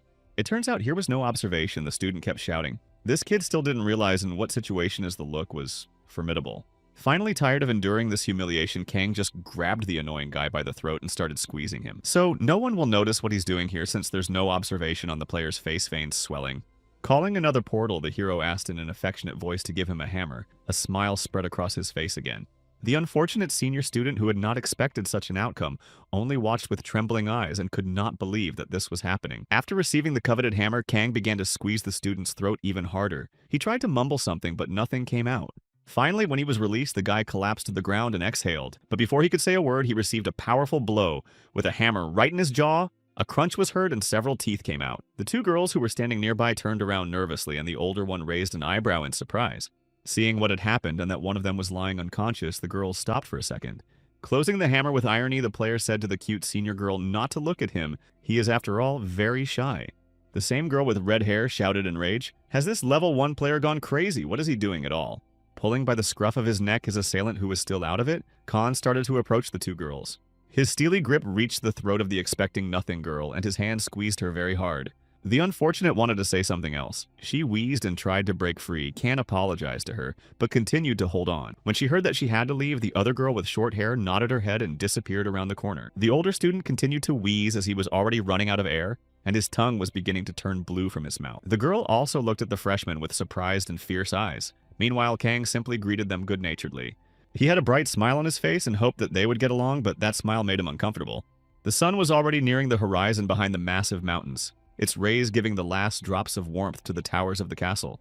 Returning to his room, the player was surprised to find the demoness lying on the bed and practicing gymnastics. Seeing the disgruntled face of the player, the girl was surprised. He said that if she took the whole bed, he would have nowhere to sleep. Continuing to stretch her limbs, Diaroka said she just wanted to make sure the human women didn't lie on the window side. Hearing about it swallowed his tongue, he immediately thought of Kelowna. What kind of crazy school would allow guys and girls to stay in the same dorm? Looking at her master, the slave girl asked, "Aren't they all just chaperones? Obviously they don't get any treatment." A surprised voice asked where the demoness herself will sleep. The girl smirked. Usually slaves actually sleep on the floor. She smiled and said that since she was special, she would sleep next to her master on the bed. Kang was horrified. Looking to the side, the slave said that if not, she would just throw the human woman out, but the player ordered an imitation. After that, the demoness snorted. He really is ready to throw away such a beauty. Diaroka is not opposed, but the chance that the human female will not wake up is growing. But no, the player ordered not to do such a thing, just let him follow it. There is a place to visit. The joyous demoness raised her hand up and instantly agreed. A smile appeared on her face. "And where are they going?" The girl looked at her master with a surprised look. Thumbs up proudly, Kang announced, "They are going to night school." Surprisingly, even at night, the town was lively with students going about their business with lights on in the windows. Entering the first room, player immediately saw several people sitting at the tables. They immediately began to talk. One of the students sighed heavily after drinking a large mug of some kind of beverage and asked why these Molokos had come here. Again, making a friendly face, Kong apologized and said that he had heard that senior expert in this area. Continuing to drink, the already blushing student asked who sent him here in the first place. Waving his hand, Kang said that these were the seniors he had met today, referring to those two. Throwing a pouch of something on the table, the player said he needed a way to act in this academy. Silently, the student marveled. Smiling with a flushed face, the student asked who was the girl next to him. He couldn't wait to find out. When it came to her, the demoness looked at the student with disdain. But the guy laughed at what a high-level demon was doing here. Leaning over to his slave, Khan asked why he didn't believe him, replied that if he was destroyed, everything would be resolved. Asking what about the consequences, the guy got an unsatisfactory answer. He would have to deal with it himself. Eventually, the student got angry. He bellowed for this newcomer to get the hell out of here and leave his bodyguard. If he liked it, he would forgive. And also let him not forget about the money well before the impudent finished, as in his face flew a powerful heel. After such a powerful blow, the unfortunate man flew aside with the table. The blow was incredibly strong. The other students also jumped up from their seats. They were furious that this freshman was letting himself. He is a dead man. Diaroka gave everyone a fierce look. Kang came to be horrified. Why are there such problems again? Although on the other hand, maybe it wasn't all that bad. Meanwhile, the demoness changed in her face. She looked at everyone with fury as her victims. The rest of the men sprang from their seats and began to run toward the invaders who had so brazenly dared to attack them. When the player saw what was happening, his jaw dropped and his cheeks turned red. It was the first time he had ever seen something like this. Demoness, like an experienced martial arts master, scattered all the attackers with her long legs, and this time she was not wearing underwear. One of the attackers received a powerful blow and said goodbye to all his teeth and passed out. The cooks sitting at the table were horrified by this sight. They just hid behind the bar and tried to keep their cool. Slapping himself on the head, Kang laughed. Oh God, he should have stopped her, but he seemed to have missed the moment. At that moment, some strange silhouette was walking down the street, wearing a hoodie and holding a small flashlight in his hand to light the way. It was one of the students. The girl didn't notice how Khan was already flying at her like a kite at its prey. He managed to knock out the poor student with one punch. There was little to no defense here. What kind of school is this? But like he said earlier, you have to be very quiet and careful how troublesome it is to just knock people out. It was still unclear to the slave why they had come to the evening school at such a time, what they had forgotten here. Pointing his finger somewhere in the direction, Kang said he had a case for this statue. The pedestal was somewhere behind the fence. In a flash, he was over the fence and he was in the right place. All he had to do was finish what he had started, and then he could leave. The demoness also seemed to recognize the hero statue and started to tell his story, but the player replied that he already knew everything. But the slave told something new. She said that this man fell in love with the hero's girlfriend and then was banished. Now, stricken with resentment, this man swore allegiance to the Queen of the Night and became a vampire. In the end, he successfully kidnapped his lover and fled into the night without leaving a trace. Khan marveled at how much his slave knew. Smiling, the demoness said she spent her powers on more than just destruction. But in any case, there should be some clues. Turning to the statue, Kang asked, "Any ideas?" Pensive, the slave said she thought she knew. "What's the deal here?" the player asked impatiently. If you pay attention between the statues of the hero and the one he kidnapped, there is no paved path, but there is no single obstacle. Doesn't it seem strange? And also the swordswoman's gaze is pointed in some other direction, so it'd have to go where she's looking. After walking a few meters, our guys climbed into the bushes and started to watch what was happening from there. Peeking out from the nearest bushes, Khan saw a strange structure. There was something that looked like a trap door. As they got closer, they noticed that it looked like a map, so their walk would take a while. It looked like the area near the lake. Spreading her hands, and the demoness said that the area is too large, so searching the entire area is almost impossible. As far as the slave remembered, there is a legend about a freshwater coal that became a stone and waiting for this hero. Kang wondered how much of a tangled history Diaroka asked. Should they go to the scene to find out? It was indeed here two statues of a girl with the body of an eel, and the hero stood not far apart through the bushes. Approaching the right place, the player and the demoness stopped. It seems to be a mermaid. The slave with rage in her voice asked, should they break it first? But the player stopped. Not worth breaking, the only clue. Looking at her master with a disappointed look, the slave said that this was not the legendary fish, not what they needed. Looking closer, Kang saw that the statue was crying. If it wasn't her, then why did I depict her that way? In addition, the direction of the swordswoman's gaze led them here, so the place was right after all. He began to look around. As suddenly some light came to his gaze, the guy looked closer and his eyes widened in surprise. He found some strange object glowing in the darkness and looked closer. The demoness also shrieked in surprise. This was the ring, these charms used by the mages to offer quite powerful magic. However, Kang was not impressed. He only looked disappointedly at the strange trinket. The guy had expected more. After the guy was forgiven, a certain god resented that he had to take the hit for himself. He insisted on an immediate protest. But in the meantime, the guy was just in shock. It was the first time in his life he'd gotten a blessing instead of a curse like usual. A certain god was galloping around in a circle in the wagon. Apparently, Ghost was very unhappy with what was happening. The guys still did not manage to remain unnoticed. They were immediately surrounded by people. Most likely the Academy's caretakers. They were wondering what was going on here. The girl asked who they were. The knight standing behind her advised her to be careful because next to this guy is a high-level demon. And as soon as the player raised his hands to show he was disarmed, everyone immediately shouted stand still if he wanted to live. But remembering that he had the blessing of forgiveness, the player immediately started apologizing and making an innocent face. Exposed to such a marvelous spell, the girl coughed and softened. She said to just not do it again. The man standing next to him cooled down a bit too and said, let the freshmen get out of here, just don't make a mess on the way home and let them go in peace. Eventually, the people dispersed, leaving the player along with the demoness. Standing alone, the guy waved them goodbye to the point. Looking at her master, the slave asked not to use this spell against her. The guy wondered why this. Winking at him, the girl said that she would forgive the player without this spell, so there was no need for it. Kang said that he was still using it and waved his hand. The demoness wondered what sin he had committed. Kang smiled to himself. There was something he wanted to hide from the public eye. He couldn't say he'd seen her underwear, could he? The next morning, the attendant, along with his gentleman, stood in Puck Square just furious. This was the worst morning of his life. Hearing someone's voice congratulating the freshmen on their admission, everyone looked up at the faculty.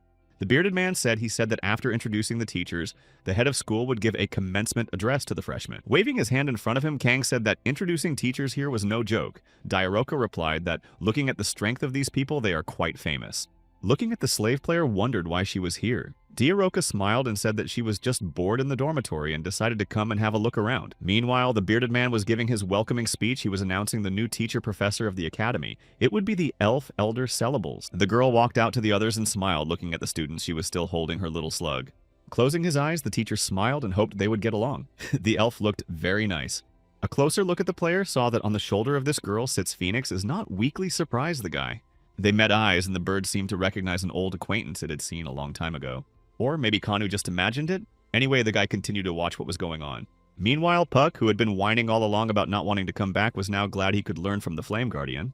The teacher happily announced that now at last they could finally hear the principal's admonition. In the end, the female academy director came out and welcomed all the snot-nosed kids and said that this year was a very important year. Besides, today would be the arrival of heroes. She said this in a calm and viscous voice, completely uninhibited by the audience. After hearing about the heroes, people started to talk, but suddenly the microphone hissed so much that you had to cover your ears not to go deaf. The woman said with a smile that if they didn't want to be stuck here, then let them listen to her in silence and not interrupt. Seeing this, the hero frowned, and this woman is quite scowling and fiery. Meanwhile, the demoness was furious.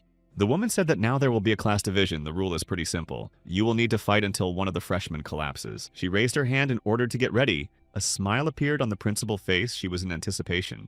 After she said that the place was in chaos, the freshmen were fighting with each other with all their might. Some people were just shocked out of the blue and a real fight broke out here. No one could figure out what to do. Wanting to remain the winner, each of the freshmen beat up the other without sparing any effort. Sometimes the barbaric approach is the easiest thought. The hero, standing and smiling a certain god beside him, was also rejoicing. Since he has a new blessing, will they forgive him if the hero wants to destroy everyone? And the guy started advancing towards them. The two guys who were fighting each other stopped for a second and looked at the stranger in horror. Kang made a face so scary it gave everyone goosebumps. The guy was excited. And then a real fight began. All the freshmen, not expecting such a turn of events, flew in different directions. Khan was furious. He would send everyone to the lower class, let them stay there. The player was incredibly happy. Meanwhile, as a mockery of it all, a certain god prayed for world peace and against violence. Puck was lying on the floor trying to hide somewhere. This crazy school was scaring him with its monstrosity. The guy had no idea what awaited him in the upper grades if there was such chaos. And another guy fell in next to him. Making the decision to hide and go to the lower class, the new student laid down on the floor and tried not to attract much attention. When it was over, the woman in the admissions office cheerfully welcomed the survivors into the upper class. Along with his masters, Kang stood amongst the other students. By the way, they had quite different levels, which couldn't help but be surprising. Correcting her glasses, the woman said, "Let them remember if there are bad grades, they can be sent straight to the middle class or lower. There are a few more conditions." That the women took out a leaf. Items, knights, and mages are divided into 2 paths. Everyone can choose what suits them best. She said something else, but the player mostly wasn't listening. He was watching the other students. The next news was that the class president would be Prince Rysel. It was a guy rather skinny looking with long hair like a girl. He looked at his classmates and looked hopeful to get along with them. On the look, he was friendly. But Kang didn't seem too happy about that fat class president. What the hell is this? What a weird hierarchy. In the end, the winner of the tournament was announced. As expected, it was Kangman. The crowd roared with excitement. The winner was called to the stage. The saint looked at him and smiled and congratulated the hero once again. He would be given a holy sword as a reward. When the guy got the sacred weapon in his hands, he was dumbfounded. Now he had to raise it up and shout, "I want to become strong." With a trembling hand, he raised the blade up and shouted the said phrase to applause everywhere. Suddenly, something began to happen near the saint. A portal appeared and gradually began to expand. Everyone froze in bewilderment. The rest of the students looked that way in horror and surprise. They didn't understand anything. After a few seconds, Kangmin, who didn't understand anything, found himself in some strange place. The guy stood motionless for a few more seconds. He looked around and tried to figure out where he was, but this place was completely unfamiliar to him. It was very strange here. Some ruins like an ancient civilization. The guy realized he'd never seen anything like it before. Bruce appeared from somewhere and greeted the hero in Orkroll. The man put his hand to his heart. Looking at the strange man, the student asked what this place was all about. His voice shook with surprise. Suddenly, an orc guardian appeared in front of him and explained that he was in their sanctuary. The guard stood on a dais and told that guards are called here according to the rules. From now on, the guy is only waiting for training. Meanwhile, at the academy, one of the students was furious that Kang couldn't join his class. The player looked at him with a surprised look and asked why not if they were students. The furious man said that sword skill is the way of the knight, and the guy can't pass since he doesn't have the warrior's blessing. Eventually, he was just thrown out into the street, and for a few seconds, Kong stood there completely stunned and understanding nothing. When he realized that he was just ignored, the guy started pounding on the door with his fists and demanded to open it immediately. Okay, need to calm down a bit. He started breathing deeply and tried to regain his breath. What is even going on here? The boy realized that the warrior's blessing was quite popular among the locals, as he had been told many times by his companions along the way. Suddenly, the head of the committee heard an incredibly strong push on the door, and they literally flew inside. The man started cursing and asking if this student was crazy to do such a thing, but it seemed to be enough. Holding his hand in the balance from which the red beam of light was flying out, Kang asked now could he enter the classroom or not. Seeing such a thing, the teacher was simply dumbfounded. How a person without a blessing could possess such a monstrous power was impossible. Kang decided to show his strength to the fullest and started to build up energy, but the teacher wished to just continue the lesson. And so the class went on, and the teacher, stunned and frightened, turned away. He could not believe his eyes. However, it was interesting how he could even get the warrior's blessing. His friends replied that they drank the medicine to do so. The player looked at them and realized that they were just steroids, and they didn't even have to exert any effort. The teacher tried to explain something, and Kan pondered. Perhaps this blessing could be obtained without training. Suddenly, the class president came up to the player and said he saw his introduction at the ceremony. Looking at the newcomer, the prince said that if Kang became his subordinate, he could share the cure. However, the player was not interested. Hearing such a sharp refusal, the class president became furious as he dared to treat him like that. The player realized it was better to use the forgiveness spell, and the class president immediately relented, saying he understood. Meanwhile, a certain god was eating popcorn. He was sure that this president was a very slippery tip and was waiting for further developments.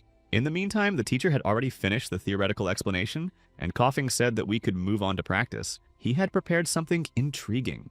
Some object that looked like a monster tooth or some kind of stone immediately appeared in the man's hands. Raising his hand up in triumph, the master said that it was the tooth of a recently defeated dragon that he had saved up for 10 years for just such a thing. The teacher was just thrilled. The size and color of the tooth was just stunning. He said it was just an awesome find. Meanwhile, Kang was only surprised the world really is small. Here they were and met again. A certain god nodded in agreement. Eventually, the whole company, together with our hero, assembled. This circus lasted several hours, but the young gentleman seemed satisfied. The president was also in agreement. He asked the player what he thought Khan looked at him, and why this guy was picking on him. A certain god, meanwhile, was pointing his finger up and saying, "It's not too late," but it wasn't clear what was not too late. Suddenly, there was a voice that beckoned Kana to come over for a moment. The boys fell silent. It was someone unfamiliar. Turning around, the guy looked in the direction of the people talking and froze in place for a second.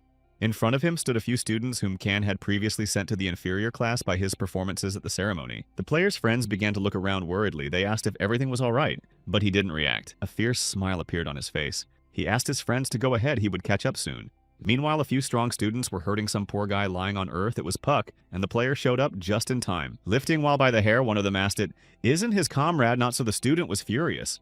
It's embarrassing, of course, that he got relegated because of Khan himself. Meanwhile, the player stood in his place and couldn't understand what happened. Several students were furious. They shouted that Khan would pay for it. They would teach him a very good lesson. But when he saw what began to happen next, the most daring of the students froze in place. The boy put his hand on Puck's shoulder and asked him if he thought it would make his life easier if he got into the lower class. Looking at the others, the hero said to rest here for a bit while he completely figured it out. The offenders stood their ground and did not move, so they dared to touch the guy entrusted to Kanu by the brainless master. A second later, a portal appeared in his hands, and the player demanded a bone for him. The required item appeared in his hands. A moment later, here comes the apology. He will take responsibility and avenge him. The smiling student seemed confident in his strength and laughed. Is he really going to fight with this? But no sooner had this daredevil taken a couple of steps than he felt a powerful blow to his face, and blood spurted from his nose. He flew somewhere very far away, and his friends just stood still and watched with stunned eyes. They were still frozen as if frozen, their faces showing obvious fear and surprise. Looking at the others, Kang continued to hold the bone in his hands and said that he had class, so please, let's finish quickly. His eyes lit up red, and a terrible grimace appeared on his face. He said for these gentlemen to attack all together to finish quickly. The yellow-haired student was horrified. He didn't expect such strength from a rookie and didn't understand what it even was. The Mercenary Kingdom prince who had just been knocked out was an incredible fighter. His physical stats were simply staggering, and the Princess of the Lake Kingdom had an incredibly flexible body. She could repel any blow. And yet now the mercenary lay on the ground completely immobilized. With a single blow he was knocked out. Yes, and the princess was out. Now Kang was left alone against this student. He stood holding the bone and waited. His opponent stood opposite and with trembling hands tried to hold onto their blades. They were very afraid. Looking at them with a scornful look, the player told them not to even try to escape. It was useless. The student cursed and lunged straight at the offender with the intention of throwing him to the ground. No one dares treat them like that. Realizing that a fight could not be avoided, Kang rejoiced and energized himself, and the bone in his hand began to emit magic. There was such an aura emanating from him that the student stopped for a second, looking around in fright. It was a bloodbath. The unfortunate man found himself surrounded by some strange demonic entities gradually surrounding him. It was like a hydra with many heads. The monsters were biting the other students, not letting them move. Everyone was terrified.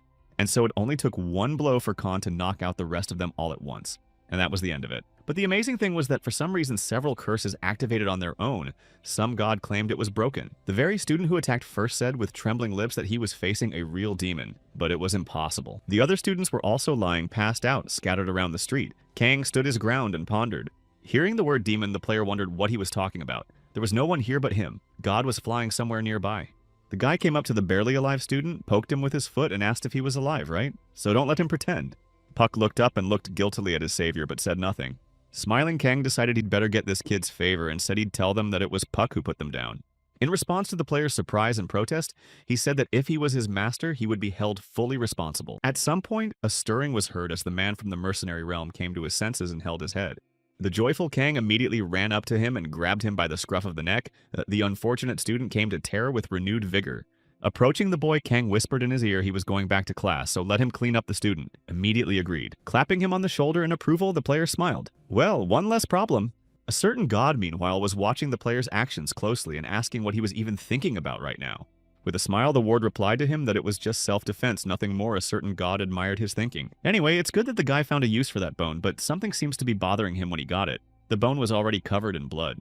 A certain god asked his opinion. Kan was surprised that an orc couldn't send him something he had beaten others with himself. In the end, it will be funny, he did ask not to touch the locals, so we must fulfill the comrade's request. And now being in another dimension in the orc training ground, Kongman was undergoing monstrous training he was suffering. He didn't think to give him any slack at all. He wanted this student to learn his lesson well and become a true warrior. Looking at his empty hand, the orc said that it was rather unusual to fight like this, but it was time to let it go. For it was completely different now. He looked at his new apprentice and ordered him to rise to his feet immediately. On shaky legs, the unfortunate student tried to rise, leaning on his broken blade. This orc was strong. The ones the guy had met before were just trash compared to this monster. But even despite all this, the student was confident that he could win. Determination overflowed his heart, and a battle grin appeared on his face. And now the opponents stood opposite each other again. The coach prepared to attack, and the student put forward his sword. Frowning, the orc said that he had arranged personal training for this kid so he wouldn't leave this place until he defeated him. After a second, Kangman felt such a recoil that he could barely stand on his feet. The monster was emanating an energy of monstrous power. In an instant, the monster shortened the distance and grabbed the guy by the shoulders with incredible strength. Feeling the incredible pressure on his body, the student couldn't stand it and coughed up blood. It was monstrous. Orc kept smiling. He said it was all to relieve stress. After all, a man learns faster when he is hurt and beaten. The unfortunate wanted to say something. He gathered his thoughts. It was just monstrous. He did not want to participate in this beating. But a second later, he felt a powerful blow to his nose. Something crunched and blood spurted from there. The orc ordered him not to pass out. A second later, the monster grabbed his leg and threw him upward with tremendous force. Better let him show him all his resolve. Following that, he prepared his massive fist for the next blow. It seems that this trainer did not spare his students at all. The unfortunate Kangman was in the air and was horrified to see what awaited him. His eyes filled with terror. This orc was simply insane. And far beyond the academy, somewhere in the mountains, Mouse wandered aimlessly, absorbed in the grief of losing his mistress. The unfortunate demon sighed and asked himself the same question: why this beautiful lady stayed with the madman Khan, what prompted her. When the demon entered the cave, he began to be greeted by the small goblins as their king. As the demon looked closer, he realized that the house had really gotten better, but suddenly he saw some changes. An eerie energy filled the place. Moss had never felt anything like this before. The goblins kept pulling out their little hands. They rejoiced at the arrival of their master, but the demon was clearly puzzled and looking around. The worst thing that could happen at all in this low-level zone was the appearance of the saint along with her underlings. The goblins, seeing the hostile race, began to crouch and try to attack. They wanted to protect their place. The two students rejoiced. They are only goblins. So in principle, there is nothing to fear. They will quickly deal with these monsters. The two guys immediately rushed straight at the monster. The goblins still stood their ground and growled furiously at the invaders. Pushing off from the ground, the two students flew straight at the monsters, displaying their fists now to deal with them. Seeing the students fall one by one, Saint took her head. They are too impatient. There is still a lot to learn. Meanwhile, Miyung has already prepared her spell. No matter who is in front of her, orc or goblin, she hates all monsters equally. The girl prepared her huge fireball to finally launch at those nasty creatures. After flying a few meters, the fireball crashed into the largest goblin, and the two smaller ones remained unharmed. Seeing that one of their comrades had fallen in battle, the rest of the goblins rushed at the invaders again, and with fury, their eyes burned. The two remaining students, Arya and Bora in Micro, handled the remaining goblins with only a single sword strike. Bora looked around the girls, searching with her eyes for any more danger, but everything seemed to be calm. Two guards were pulling out of a nearby pit, their allies who had mistakenly fallen into the trap. They had traveled so far but had already suffered great losses. The princess was sad since they did not know that goblins can make traps. They would be careful. Looking at her armor, Bora wondered if her legendary dragon bone gear would provoke the goblins even more. The princess began to think hard. She poked her fingers into her head, and as if she was beginning to meditate. Only the heroes were supposed to participate, but because of the situations the teachers will help them, there is a prince around. Bora thought back to the moment when Kongmin disappeared during the awards ceremony. Now there were too many problems. They conquer a magical kingdom and wait for the return of their comrade along with this hunting goblins is too hard. Meanwhile, the princess seemed to be in good spirits for her. It was like playing a very fun game. Bora walked ahead as class president. She disarmed the traps, which turned out to be too many, much more than expected. The girl brushed the sweat off her forehead. Some traps were sloppily made, but there are some that are very dangerous. All the while, Myung continued to whimper, and her level had barely risen enough to stay at the academy. The prince suggested we camp out. Looking at the setting sun, the man said that in the forest the sunset comes quite quickly, much faster than in other places. Soon all the guards and students were busy setting up the dwelling. They were spreading out supplies and making a fire. The army chief approached the prince. The man was extremely worried about something. He had something to say. In a puzzled voice, the man said that they had found strange footprints and several recovered traps from the destruction. The prince marveled at the human footprints in such a place, but they were too indistinct for demons. We need to report to the saint. After a while, the extermination of monsters continued, with goblins flying apart from powerful charges of magic. The princess waved her hand and wished all the heroes good luck. Optimism. This girl's optimism was unflagging. Myung looked tired. Meanwhile, Bora began to exterminate monsters with renewed vigor. The girl destroyed goblins one by one without sparing anyone. One of the monsters turned out to be quite strong. She didn't have enough strength to destroy the monster's club. The goblin began to smile furiously with a mouth full of sharp teeth. The monster prepared to attack. But after a few seconds, his body shattered into several pieces. It was the prince, who arrived in time to help the student. The girl looked at the teacher with surprise and gratitude. The man asked if she was okay. Nodding, the student went to help her allies. The prince thought that surprise attacks every night was too hard for them. Turning to the rest of the soldiers, the prince ordered them to raise their shields and cover the heroes immediately. Caution is never a bad thing, as the man surveyed the neighborhood with an inquisitive eye, looking for more monsters. Being in his residence now, Ma seemed to have gotten his long-awaited power. Goblin reported the news to him.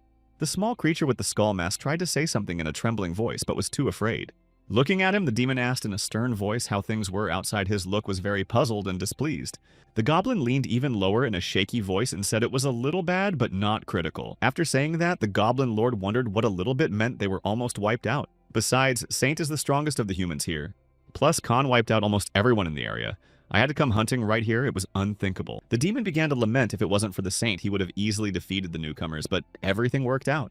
Raising his hand up, the demon victoriously turned to his assistant, immediately ordering him to summon all the goblins together they are performing. When it was their turn to attack, he was inspired by the idea of avenging all the humiliation he had suffered. Goblins in the meantime continued to attack with their clubs. They were enough to take. The number of heroes did not always have time to react. Bora saw that the goblins were continuing to destroy their supplies. At this rate, they would have nothing left at all, and the girl froze. Suddenly, Mion burned with one of her spells. Will have to sleep on the ground if they don't make it in time. Standing on a small knoll, the demon and his charges watched and cheered. Now they would defend themselves. Let them tremble.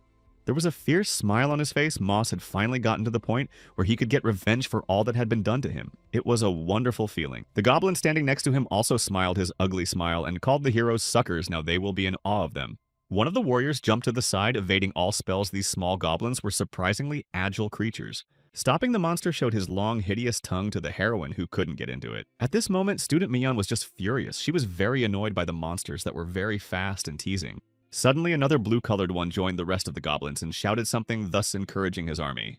Bora said it looks like the commander is giving orders to his subordinates to destroy him first. The girl immediately rushed to the attack, could not miss this nasty goblin or he would spoil all plans. Meanwhile, the blue monster with burning eyes started to run away. He was not going to be set up. He had to follow orders. Well, the bait worked perfectly. This goblin has been possessed by a demon. Now it's going to work. When Ma set out to become stronger, he decided to research the bodies of slaves, and it finally came in handy. Opening its wide mouth, the abominable goblin roared some kind of swearing again. This voice was very loud and shrill. The girls covered their ears to avoid deafening. The monster became much stronger. Everything changed before their eyes. Bora felt that the monster's scream just made her head hurt. It was unbearable, but he didn't stop. And the rest of the goblins were positively affected by this call. The monsters grouped together and moved forward. The demon rejoiced he was leading this entire countless army of small monsters that would overwhelm the heroes head-on. The next day, the heroes found they had a lot of problems. Food was almost running out. Yes, and they didn't get enough sleep. Myung, who was sitting next to them, was furious at how many days these goblins had been attacking them, and they weren't getting fewer. Everyone looked very exhausted. Bora tried to hold on. She was the commander of the group, so you can't show weakness, but she was very tired. The prince was walking somewhere nearby and was very thoughtful. This year, the number of goblins was the same as last year. Here was only the blue mutant. It kept him on his toes. And yet the man was determined to put an end to it, if only for the sake of Louis sacrificed. Suddenly, a princess appeared from somewhere and waving her hands ran towards them. Saint recognized the identity of the enemy. It was a demon. The girls looked out of the nearest tent and looked toward the princess in surprise. Could it really be a demon? Pointing her finger somewhere, the princess said that he was hiding behind this rock. It seems the girl was sure. Meanwhile, on the great hillock stood the saint herself. She watched everything from above, looking down on her target. Suddenly, an assistant came up to her and informed her that they had given a message to the students. It was the princess who had done it. The losses were already too many. Saint was extremely worried about the state of affairs. She had planned to accelerate the growth and ended up losing a knight. But you shouldn't be so quick to jump to conclusions, the woman smiled. Such an experience should have been beneficial to the heroes. Tilting her head, the assistant asked for more attention to the safety of the heroes. They can't resurrect consciousness. Heroine Myeon doesn't remember leaving this world, and unfortunately, heroine Bora noticed her own demise. Saint recognized that she has a strong mind. The saint went down to a small wasteland. There were only scorched trees and burning earth. The woman stood for a while. Following that, she released a flurry of energy from her hands that consumed almost all the space around her. Plant shoots began to emerge from the ground. It was the life-giving magic that gave life to this earth. Soon, instead of a scorched field, there was a real flower meadow, and the air was filled with the smell of herbs. The woman walked over her result with her eyes and seemed very satisfied now her food problems were solved. But pointless to continue in the same vein, the assistant looked at her boss with serious eyes, need to prepare to attack the demon. Meanwhile, the goblin that Mos had taken over was burning with rage as he destroyed the hero's supplies for so long. And now it's all gone. The demon was furious. Why is the saint interfering in these childish games? Doesn't she have any responsibility? Fury slammed into his eyes. Suddenly, two women appeared and looked at their master with a look full of fear and asked if there was anything they could do to help. The enraged demon looked at them with angry eyes and ordered them to be silent, who was even allowed to open their mouth. Realizing that he and the goblins were going to lose anyway, Mas was determined to save at least these beautiful girls who had become hostages of the situation. This thought made Demon lower his eyes a little. Sacrificing his life for the common people, if they found out about it, he would be laughed at. He ordered one of the maids to summon the senior goblin girl. Here, the girl shrieked and looked up. The master said it was time for a change of strategy. His eyes sparkled with new excitement. While in this beautiful flower meadow, Myung was happy that she had reached a new level, and she was very proud of her accomplishments alone. Yes, and besides, Bora was at level 14 the girl thought would catch up with her in a flash, okay? Realizing it was time to go back, she was ready to go back, but suddenly she felt something behind her. There were two goblins whose eyes were burning. The monsters were in a new rage. They wanted to get to the girl by all means. The monsters rushed at her and the hapless heroine covered herself with her arms in an attempt to stop the invasion somehow. But it was useless. Meanwhile, while in town, Kang looked kindly at one of the students and said he was leaving the cleaning up to him. The man from the mercenary tribe waved happily and of course agreed he wanted to live more than anything and would do anything. A certain god insisted on exploring further territories, but the players said they would take care of it after class. After a while, they went to look for the ring on the boy's finger was burning and pointing somewhere, but where it was pointing remained a mystery. At some point, the color stopped. Khan looked at the funny artifact and wondered if perhaps the ring had broken. Or maybe they came to a spot the guy was standing in front of a small cliff that had a big flagpole on it. Pensive Hero began to go over the options this suspicious place. Yes, and the flag, where it is here, where he would come from? A certain god said that it flies a huge pile. He was right. Not even a couple of seconds later, a huge meteorite crashed to the ground just a few meters away, and Khan bounced off at the last moment. It was a strange magic ice and fire mixed. The guy sat a few meters away and tried to figure out what happened. He was yelled at by some strange man with a funny hat and demanded to get out of there immediately. Under the influence of forgiveness, the man immediately relented and said that this was a shooting range and it could be dangerous, so it was best to leave. After that, Kang was still very annoyed. They could have at least put up a sign or something like that. It wouldn't take long to go to the afterlife. The students looked at the hero with surprised and slightly frightened eyes. They did not understand what he had forgotten here. But Kang resolutely didn't understand who they even were. Some god confirmed that it wasn't even worth remembering them. The girl with purple hair introduced herself as Laisha, and indeed her face was very familiar. Kang finally remembered and belatedly greeted the old acquaintance, however. The girl was very annoyed. The hero tried to smile but got some terrible grimace. Another awkward situation haunted him. She was saying something in her own language while the two sat on the bench. Khan tried to listen but didn't understand anything. The girl said that her companion began to understand the language better, and indeed many words were now known. Hearing this, the guy got excited and said that he studied very hard to increase his knowledge. Looking at her mate, Laisha asked if his coming to the shooting range was due to a desire to learn magic, or not a glint of hope gleamed in her eyes. A little embarrassed, Kang confirmed, "Yes, that's right, it's all because of magic." On the other hand, he was just trying to hide at the shooting range. When an acquaintance offered to teach him magic, Khan was a little surprised and she was serious, but he doesn't have a blessing. Excitement lit up in the girl's eyes. She readily said that learning the basics was possible. He should be ready to face the mage. In a joyful voice, the witch suggested that we meet tomorrow in what grade he is. Now Kang replied that he is now in the highest. A little surprised by this circumstance, her friend still waved and said that they would see each other later. Suddenly, two girlfriends met her on the way and started asking if it was her boyfriend. Laisha embarrassedly replied that of course not. Turning to his patron, Kang asked what the dear god thought about it all. A certain god thought the girl was acting suspiciously, but it was about the shooting range, and now God was trying diligently to hide his information. He didn't want to share the information. While the guy was sitting on the bench and talking peacefully with the deity, he was suddenly shouted by someone's concerned voice.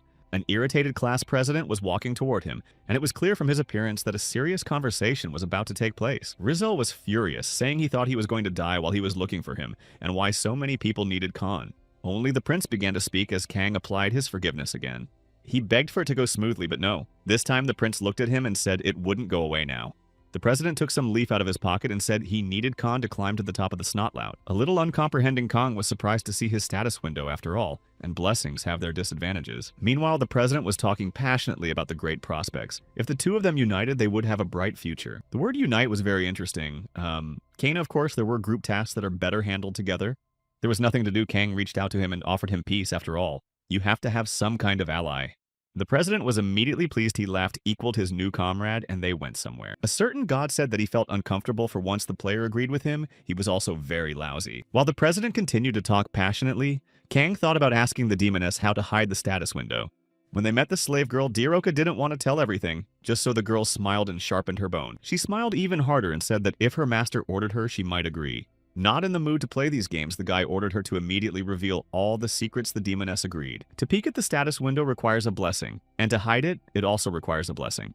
Laughing, the player wondered blessing. Which one was easier to get? That was what was interesting. There was so much information that my head was starting to spin. I think Khan felt he didn't need this blessing so much anymore. He with great difficulty finished listening to all this monologue, and looking at the slave asked, "She is finished or not?"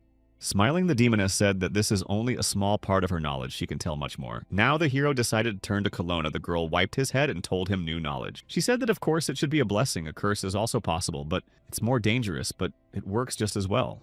And this already interested Kang. Meanwhile, as soon as the demoness noticed the girl, she began to become furious. She stood up and jutted out her lush bust. The demoness said the skinny woman suggested a good idea. The curse fitting him is similar to greed. The player thought at the word greed he had an association with a huge frog constantly hungry for new riches. Approaching the girl, the demoness put her finger to her lips. The curse has complete control over the property and the status window too. In response to what the price of this curse was, the demoness smiled and said nothing but your life. Then it was settled. Khan stretched and smiled. A certain box reported that his face looked very suspicious. They finally went to the guild to sign the contract. A few minutes later, they were already standing at the registration window. In the hands of the hero was a piece of paper with a stamp. This is probably the only order available today.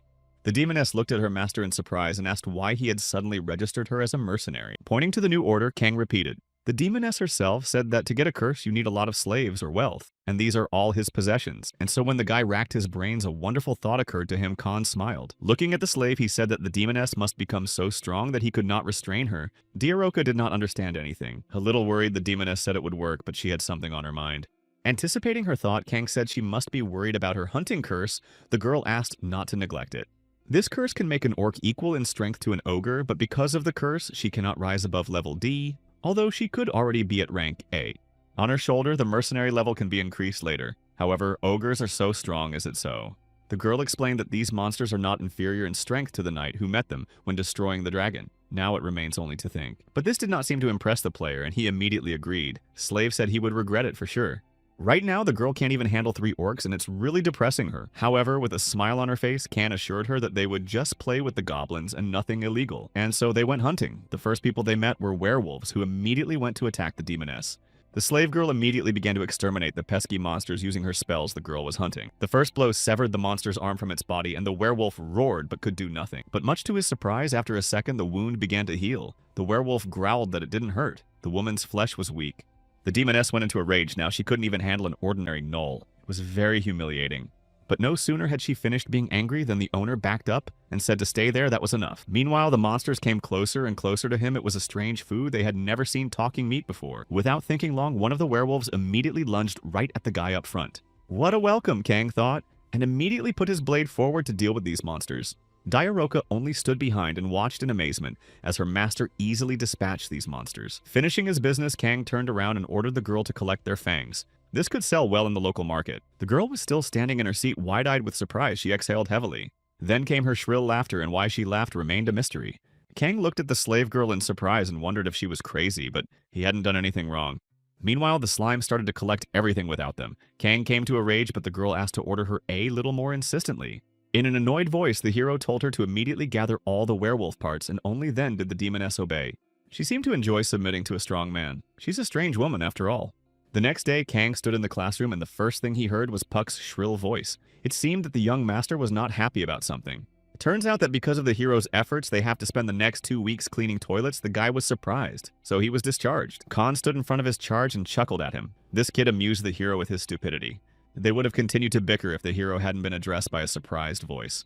It was Laisha. She had been looking forward to meeting this man all along, and was very glad he was so energetic since this morning. The girl looked at him with a happy look and smiled, and said that he had been with his friend since morning. Before Kang could say anything, Puck's powerful arm wrapped around his neck and pulled him to him with such force that the poor man only grunted. The young gentleman drew close to him and asked in a furious voice how it was to be understood. The hero replied that they were only acquaintances. Puck wanted to say something else, but the annoyed hero just grabbed his face and bent him in half. Laisha smiled and said that she wanted to teach him magic after school today, so let him come. Turning back to her, the hero with some displeasure agreed still better than nothing. Puck was just inconsolable. After thinking about it, I realized that this girl is pretty stubborn if she takes her lessons so seriously.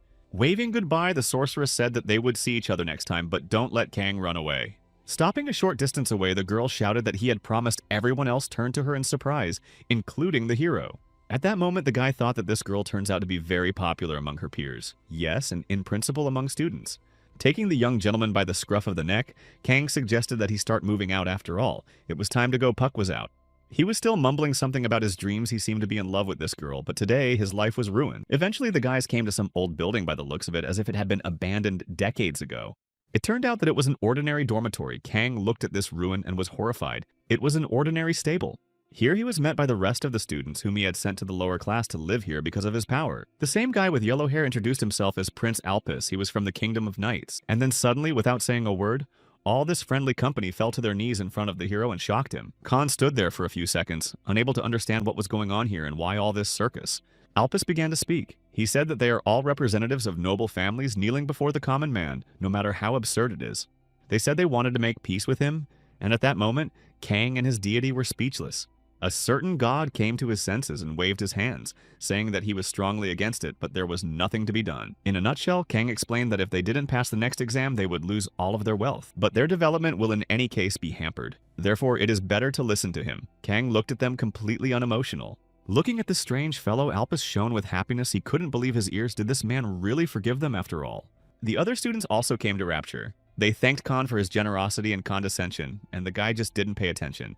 On the contrary, he was more annoyed by such universal attention. The hero cringed why he should be harassed like that. And God strongly disapproved of such a quick involvement in the collective. He said that trust in him would fall. The already irritated Kang began to wail, saying that he had nothing to do with this happening against his will. Eventually, it finally got to the guy, and he went into a rage with smoke billowing out of his nostrils from too much trouble. Kang started stomping his feet. Because of these people kneeling in front of him, he felt terribly uncomfortable. Why do that? Walking beside him, Laisha only chuckled to herself in the palm of her hand. With this character, such funny things always happen, and it's hilarious. Looking at his friend, Kang asked where they were even going now. He still didn't understand anything. When the girl said they were going to a place where no one would find them, Kang and his god opened their mouths in wonder at what she meant. Since some of the language was still incomprehensible, Kang couldn't make out what she was saying, but the sorceress continued to gibber. When girlfriend said she'd been helping the heroes for a while, Kang was just horrified at what she was even talking about. Seeing his interest turned, the girl asked, is Kang also interested in heroes? It recently helped one and he was cocky. The girl said she had a hard time dealing with him, she tried to explain, and said that Khan was very easy to talk to. Meanwhile, the hero remembered with horror those days spent with this girl. It was not even easy.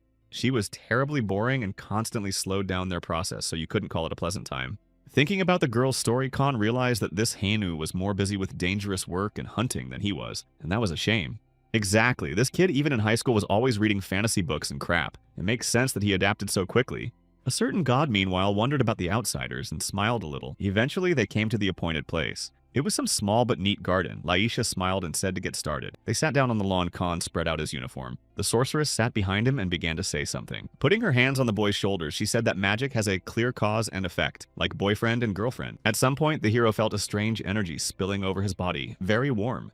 Meanwhile, a certain god hit him with his fist. Right in the forehead, he was very uncomfortable with the situation. As she continued to explain, Laisha finally asked if the hero understood what she wanted to tell him. Covering his face with his hands in shame, he said that he understood everything perfectly and did not need to repeat it. He was very embarrassed. Seeing the ring on the finger of the hero, the girl is very upset where he got it from. It seems the sorceress was late. Hearing something strange to his ears, Kang turned around. Laisha hurriedly changed the topic of conversation. She had almost blabbed. Well, with that sorted out, the player felt warm inside. Probably this magic was spilling over his body. But suddenly everything disappeared as quickly as it had appeared. The sorceress looked around, frightened. Someone called out to them and knocked it all away. A certain god was very happy, just immensely pleased with his prank, that he managed to interrupt this romantic sitting. The level of the outsider rose significantly, and after that the player received just a tremendous jolt of electricity all over his body. It was so painful that the poor guy bent in half. The witch didn't know what was happening. Kang clutched at his stomach and felt as if he was about to be torn apart. The balance of power he controlled had collapsed, and now it was unbearable. If you use such power unnecessarily, you could get hurt. The girl tried to calm him down. Putting his hand up, the guy created a sphere of energy and just begged for it to work. He made every effort he could to remedy the situation, even though his body was in incredible pain. It was necessary to at least somehow release the energy, and soon it turned out an incredible surge, absolutely all the neighborhood. Closing her hands, Laisha just watched it from the side and couldn't believe her eyes. It was the first time she had seen something like this. The girl couldn't explain what it was in general. Such colossal power couldn't belong to a student. Finally releasing the accumulated energy, the guy sighed heavily, as if reborn Laisha only flapped her eyes. She didn't understand how someone who couldn't conjure could use such high-level magic. Turning to her friend, Kang didn't even quite realize what she was talking about it, and that there really was magic. But this was a real shock to find out that the guy did it unknowingly. The sorceress was really horrified. With his hand up again, Kang cheered up, so it was magic after all. Then he used the werewolf's power to imitate swordsmanship. Yes, it was definitely magic. The guy was sure of it. Laisha was just thrilled. She didn't expect such a thing from her student. From somewhere came an angry teacher. He felt that inside the school using forbidden magic was unacceptable. The two students turned back in horror. They didn't expect their prank to have such a result. The teacher was furious. He realized that this was the work of a novice. He had already broken the rules during the fencing lesson. This time, without punishment, the man tore off his clothes and prepared to attack. Now he will teach the student a lesson. Trying to use forgiveness, the guy wanted to avoid a terrible fate. But it doesn't seem to be working. The teacher was just like a beast, he said. Of course he would forgive him, so let the student come closer. All hopes crumbled. In addition, the teacher was ready to punish him for the fencing lesson that Kang had disrupted and didn't get punished. But realizing that it was just useless to ask for forgiveness, Kang used magic again. He said he seemed to have a talent. When the teacher saw what was happening, he was again horrified. It was the first time he had ever encountered something so monstrous. And immediately a powerful jet of energy flew straight into the teacher, who did not expect such a return. The man was ready to say goodbye to his life. Kang was glad he had shown what he could do, but his friend was standing next to him, only squinting at him with an incredulous look. After this incident, everyone went to the auditorium for some reason. It looked so much like a botanical garden. There were benches everywhere, and in the center there was a podium for the teacher. Kang never thought he'd have to listen to a lecture again. It's so boring. The incident did not go well, and the teacher had to take responsibility for it. The same man with the funny hat covered them, but they'd have to attend lectures on the same subject. No boorishness and magic in the classrooms. It was just incredibly boring. Khan almost fell asleep. In front of him sat and his companions a young gentleman, along with his girlfriend. Many already had couples. The headman was not visible for some reason, but suddenly when he saw Alpus, he stopped his gaze on him. Calling him by the wrong name, Kang approached the guy and frightened him by offering to sit together. However, the prince was in no mood for dialogue. He said he wanted to study alone, so let her leave him alone. But no, Khan was not going to back down so easily. He made a fearful face and asked if the prince was really refusing his wonderful offer. The student tried to look away and pretend it hadn't happened, but the stubborn Kang still got his way. Settling back down, the guy looked in front of him and heard a funny sound very familiar. It was the cry of the phoenix. The firebird sitting on its mistress's shoulder was making cawing sounds that echoed throughout the audience. An elven woman entered the wide hall holding her slime in her hands. A phoenix bird flew nearby. The teacher greeted the young generation of future scientists. The woman introduced herself and called herself Soeblis, saying she would be teaching the subject. The elfess was very happy to see them. Kang, who was watching all of this, thought that both at the performance and now this woman was quite popular, but he suddenly stopped. Little Phoenix looked at him with a stern look, their eyes crossed, and the bird was very displeased. The hero couldn't understand why the partridge was looking at him like that, whether he had done something wrong again or was already guilty of something. The teacher said that they would now find out why certain creatures have been in fear around the academy lately. Kang smiled and moved over to his forest companion. That means there will only be 2 classes a month. When the hero once again mispronounced the prince's name, he couldn't help but shout that his name was Alpus, and the shout spread throughout the audience. Hearing this shout, the elfess looked at him and asked for silence. Those who interfere with the lecture will be kicked out of the classroom. But when the girl shifted her gaze, she saw Kana among the students. She could recognize that face from 1,000. As soon as the girl realized what had happened, a blush appeared on her face. She opened her mouth in surprise and could not hold back a scream. She told the students to forget about what had just happened, and for today the lesson was over. The girl clutched her slime in her hands. Eventually she couldn't stand it and ran away, and behind the auditorium, everywhere only her heels would be heard. Tomorrow class would be held. At the same time, she said. Then the hero went into a rage. He attacked the prince and said it was all because of him. How could he interrupt the lesson? Alpus began to choke. Eventually the guy calmed down and sighed. And it's true why he is surrounded by only fools. The only thing that immediately came to mind was the unlucky demon who was constantly whining and preventing the hero from moving forward normally. And now poor Myung was somewhere very far away from her usual habitat. The girl was lying on some dirty floor. Eventually she came to her senses and finally realized that she wasn't at home or at the academy. That's just where... In front of her sat some silhouette. Not hard to guess that it was the demon Moss. He was welcoming his new slave to the abode. Raising her head, the girl wondered what was even going on and why she was here. Who was standing in front of her. Looking at her with eyes full of contempt, the demon asked if she didn't see the son of the demon king in front of her. When she heard that, the poor girl was scared out of her wits and covered her mouth with her hand to keep from screaming. But she quickly came to her senses and immediately tried to use her blessing seduction to at least somehow placate the demon. However, it did not affect him. Moss asked him what kind of nonsense she was talking about, if that was the way to behave. But the heroine has already decided everything son of the Demon King is also a prince, so it's not a bad chance to realize his dream. And now she was asking Mr. Prince to be her captive by sending all her vibes at him. But it did not work. Several spikes of dark energy began to approach the girl. Heroine did not understand what was happening. It was very scary and painful. Pointing his hand at her, the demon said it was very dangerous. He didn't think the girl would dare attack him in his own home. Eventually, she tensed up so much that she fell to the floor with blood spurting from her mouth. The situation was more than hopeless.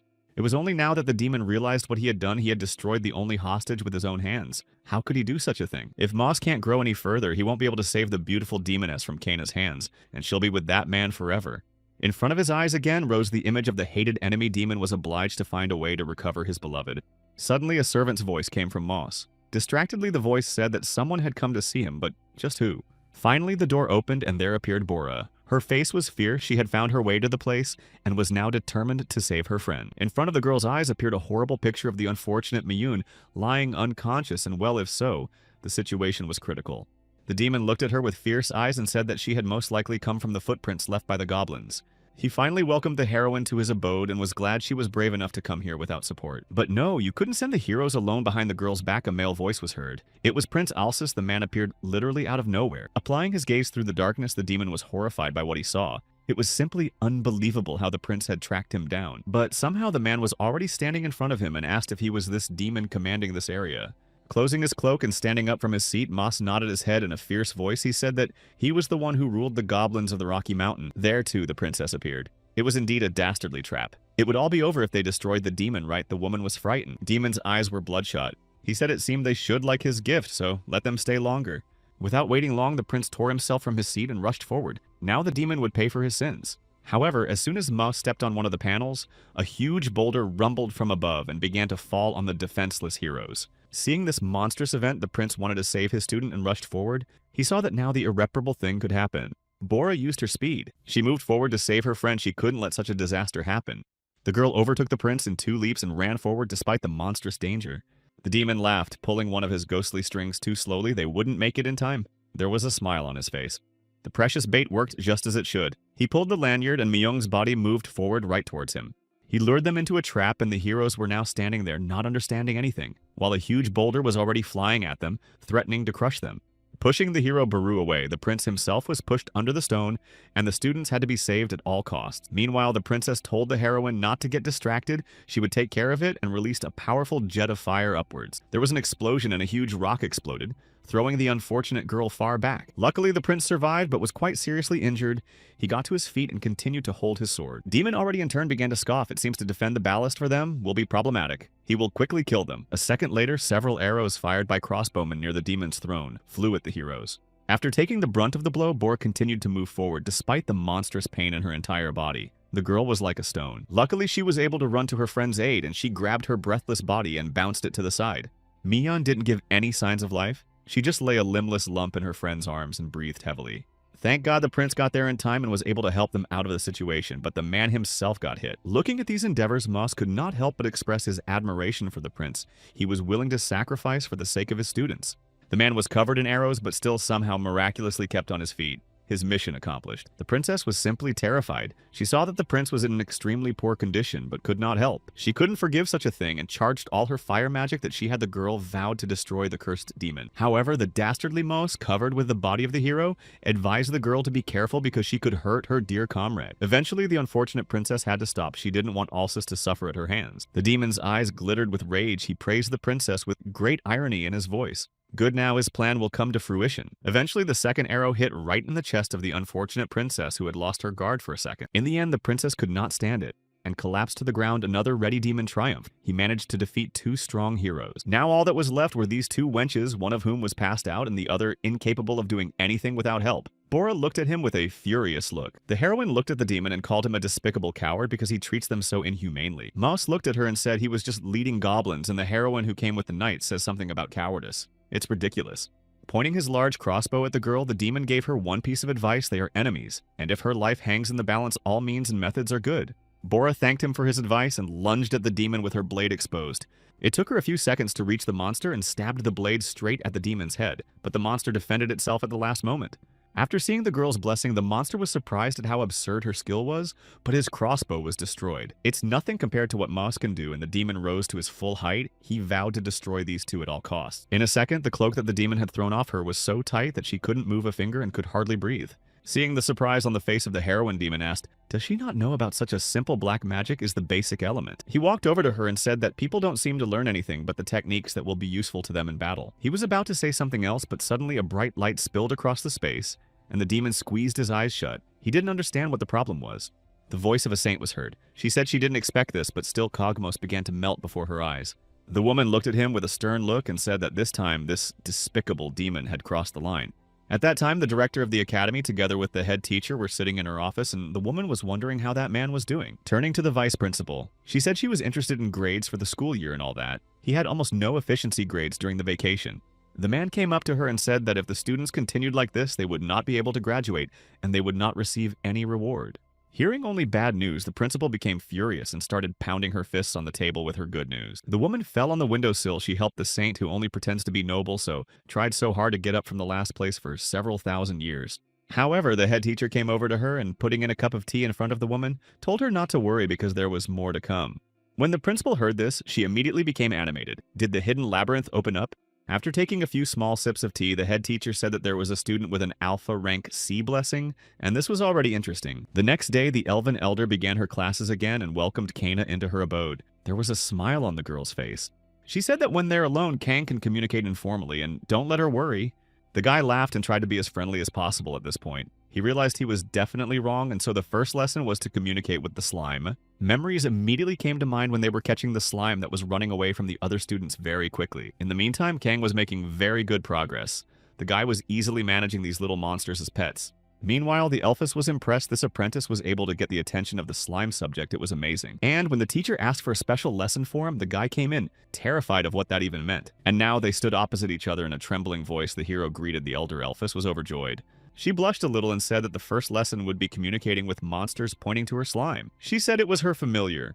The Elphess invited her apprentice to walk closer to her and decided to show one technique. She sat down on the ground and pointed to her lap, thus inviting the guy to lie there. It was a little weird. But still, he agreed. Kong felt a little uncomfortable. It was somehow not like a normal magic class or something. But it was nice.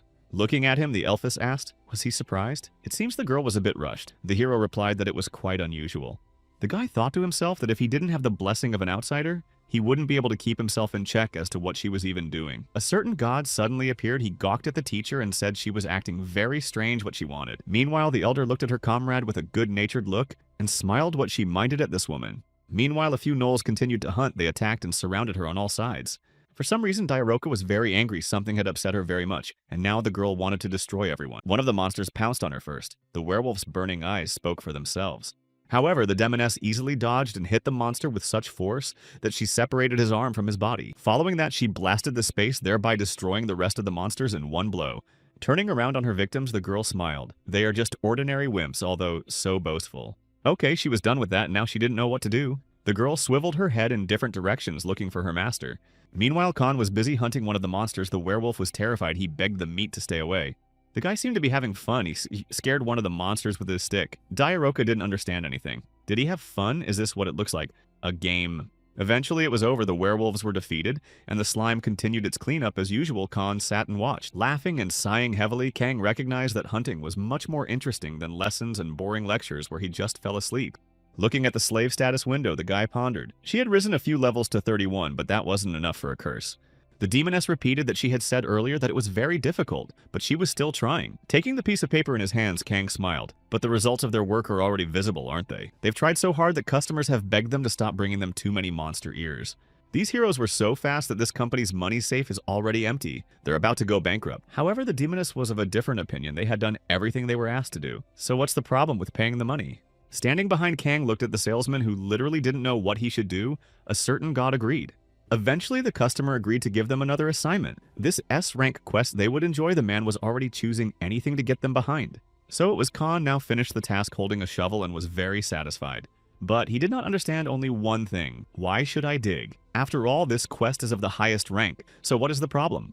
The demoness sitting next to him started to nudge him. And yet it's more interesting than lessons, isn't it? Khan ordered her to shut up and help. However, the girl said in a pitiful voice that she was so tired from hunting werewolves that she couldn't even move. A certain god also supported the lone wolf. He has to work only with himself, then caused discontent of his ward. Eventually, Kang got so carried away that he dug a whole excavation pit. I think he overdid it, but he still didn't understand what the point was. At one point, the guy even thought about just blowing the whole thing up, but the slave girl said that then the local landscape would turn into ruins. The girl smiled and said that if the local customer saw this, he would be very upset with the assignment. Leaning on the shovel, the hero said, "Then we're going to be here forever, if only there were a couple extra hands." But then a thought popped into his head, taking his sword. He asked the orc to send more workers with shovels, and then he would be fine. Just then a portal opened and disgruntled sounds of people starting to come out. The workers came one by one. There were almost a dozen people there. It seems that with these workers, things will go faster. People were bringing out construction supplies. They were ready to work for their master. Looking at Mr. Diaroka said she was surprised every time the guy asked, did she only guessed Moz at the first opportunity inquired. People started digging everywhere. Disgruntled sighs were heard, and the work continued for several more hours. They worked tirelessly.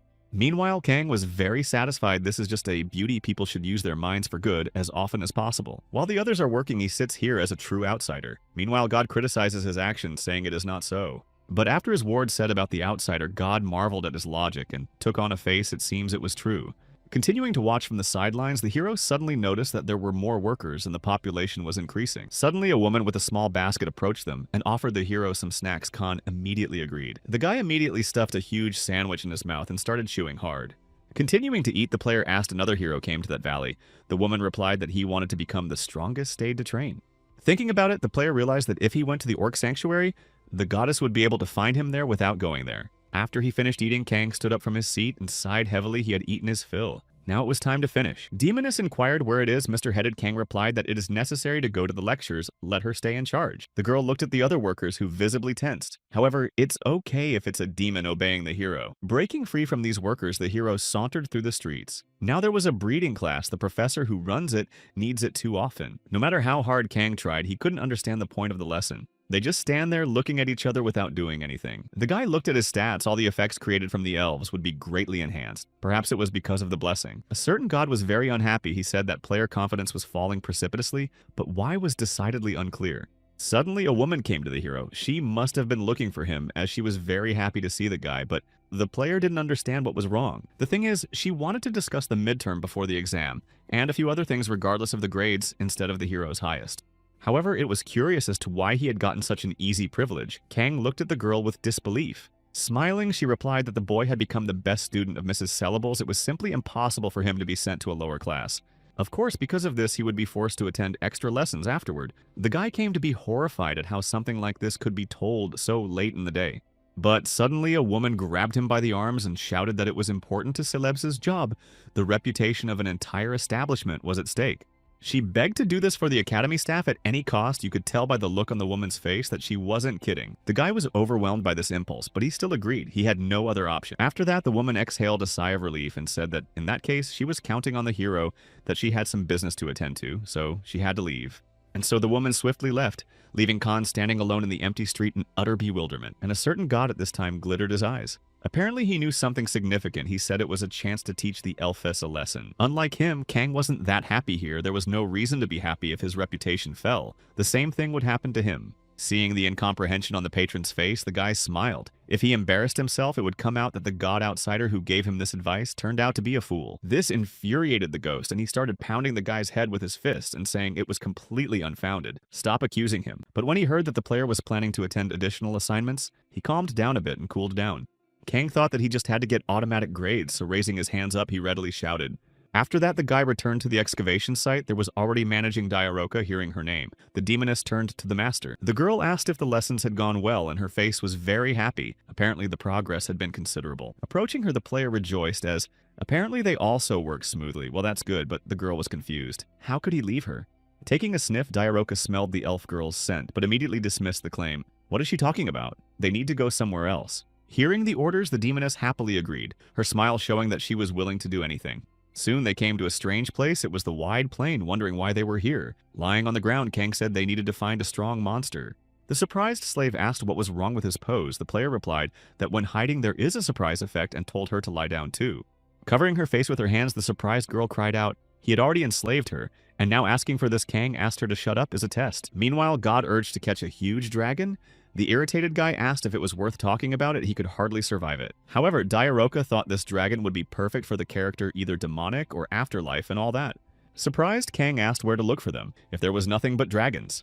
After thinking about it, the girl said there was another perfect option. Kang immediately cried out, "What is it? Let her speak." Looking at him, the demoness pointed her finger at herself and said her name in syllables. At this point, both the player and God were numb with surprise. Khan at one point thought he needed to rein her in somehow. Continuing to lie on the earthcloth pondered here. Creatures that don't exist in reality are called monsters, but here it's different. In this world, monsters are divided into those who eat slime and those who attack it every chance they get. And those who live peacefully with her in symbiosis will be more friendly. Suddenly, there was a rumbling sound and a huge monster, resembling an elephant and an armadillo at the same time, appeared with a long trunk and grabbed the unfortunate slime. Noticing the surprise of the host demoness explained that this creature is called Lamborghini. Can very surprised what the name is. And then he saw a picture of one of the guards piercing the gate on top of this monster, and it looked menacing. They are also called the Colors of Battle. But that won't do. A teacher who loved slime would faint after seeing such a spectacle. It can't be shown. A certain god was very disappointed. He said that the player missed a great chance, and now he's on offense. But the action was just beginning. Suddenly, a huge serpent appeared from somewhere and immediately entangled the elephant with its body and began to crush it. It was another monster. Instead of a snake head, there was a human body. It was like a gorgon jellyfish. Khan took a closer look and was interested in the sight of such a bizarre monster he had never seen before. This monster was called Lamia. She looked very strange, hanging a small apron. Monster prepared to eat a hearty lunch. But suddenly, seeing a young boy on the rock, the snake was distracted and stared at him. Licking her lips with her vile tongue, Lamia could see even from here how good he was. The woman wanted to take him with her at all costs. As soon as the demoness saw this, her expression changed. She craned her neck and went forward. Without even waiting for an order, the girl jumped down and said that she would take care of this monster before he could even say anything. As soon as the snake saw the demon flying at him, it screamed that it didn't want a female, it only wanted a guy. Grasping the snake's slippery tail, Diaroka said she was of the same opinion and immediately began pulling on it. As soon as Lamia saw that she couldn't handle this girl, she was terrified and wanted to run away at all costs. The demoness was furious. She was already preparing her fist and saying that this guy was her master and she wouldn't give him to anyone. In the next second, the unfortunate monster felt such a barrage of blows that he couldn't stand still. Diaroka's powerful heel struck the snake. In the heart of the unfortunate began to cough. She had already regretted several times that she had decided to attack. Rising above her, the demoness said that this monster is too arrogant since he forgot his insignificant place. The unfortunate snake already saw that its end was near and began to hiccup with fear. But the demoness knew no pity. Seeing such a monstrous atrocity, Kang immediately stopped his slave girl. If this monster is a talking monster, it can be tamed. For a second, the demoness was distracted, and Snake took advantage of it. Her eyes glittered with rage. Diaroka at some point felt her tail hit. The demoness didn't have time to react and didn't realize anything. Meanwhile, Lamia hissed and began to retreat somewhere in the forest thicket, her body wriggling like a worm.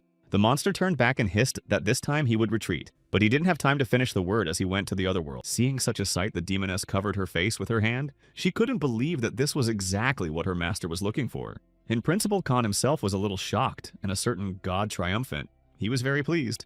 In front of them stood a very real dragon of blue color, looked quite nice, but posed a great danger.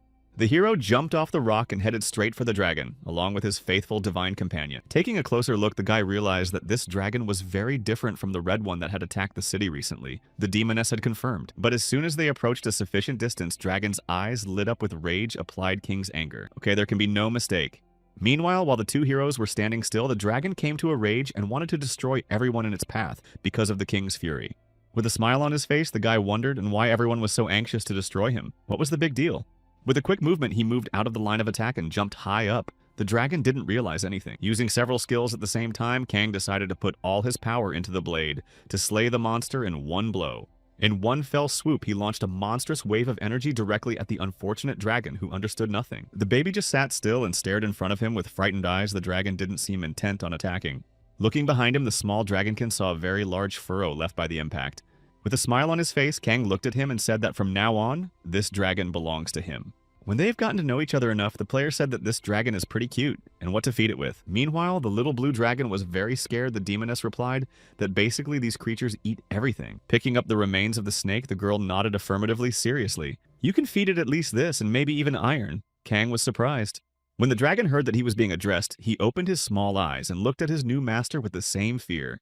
Putting a warm hand on his face, Kang felt the creature's skin was very wet and slippery like a frog's.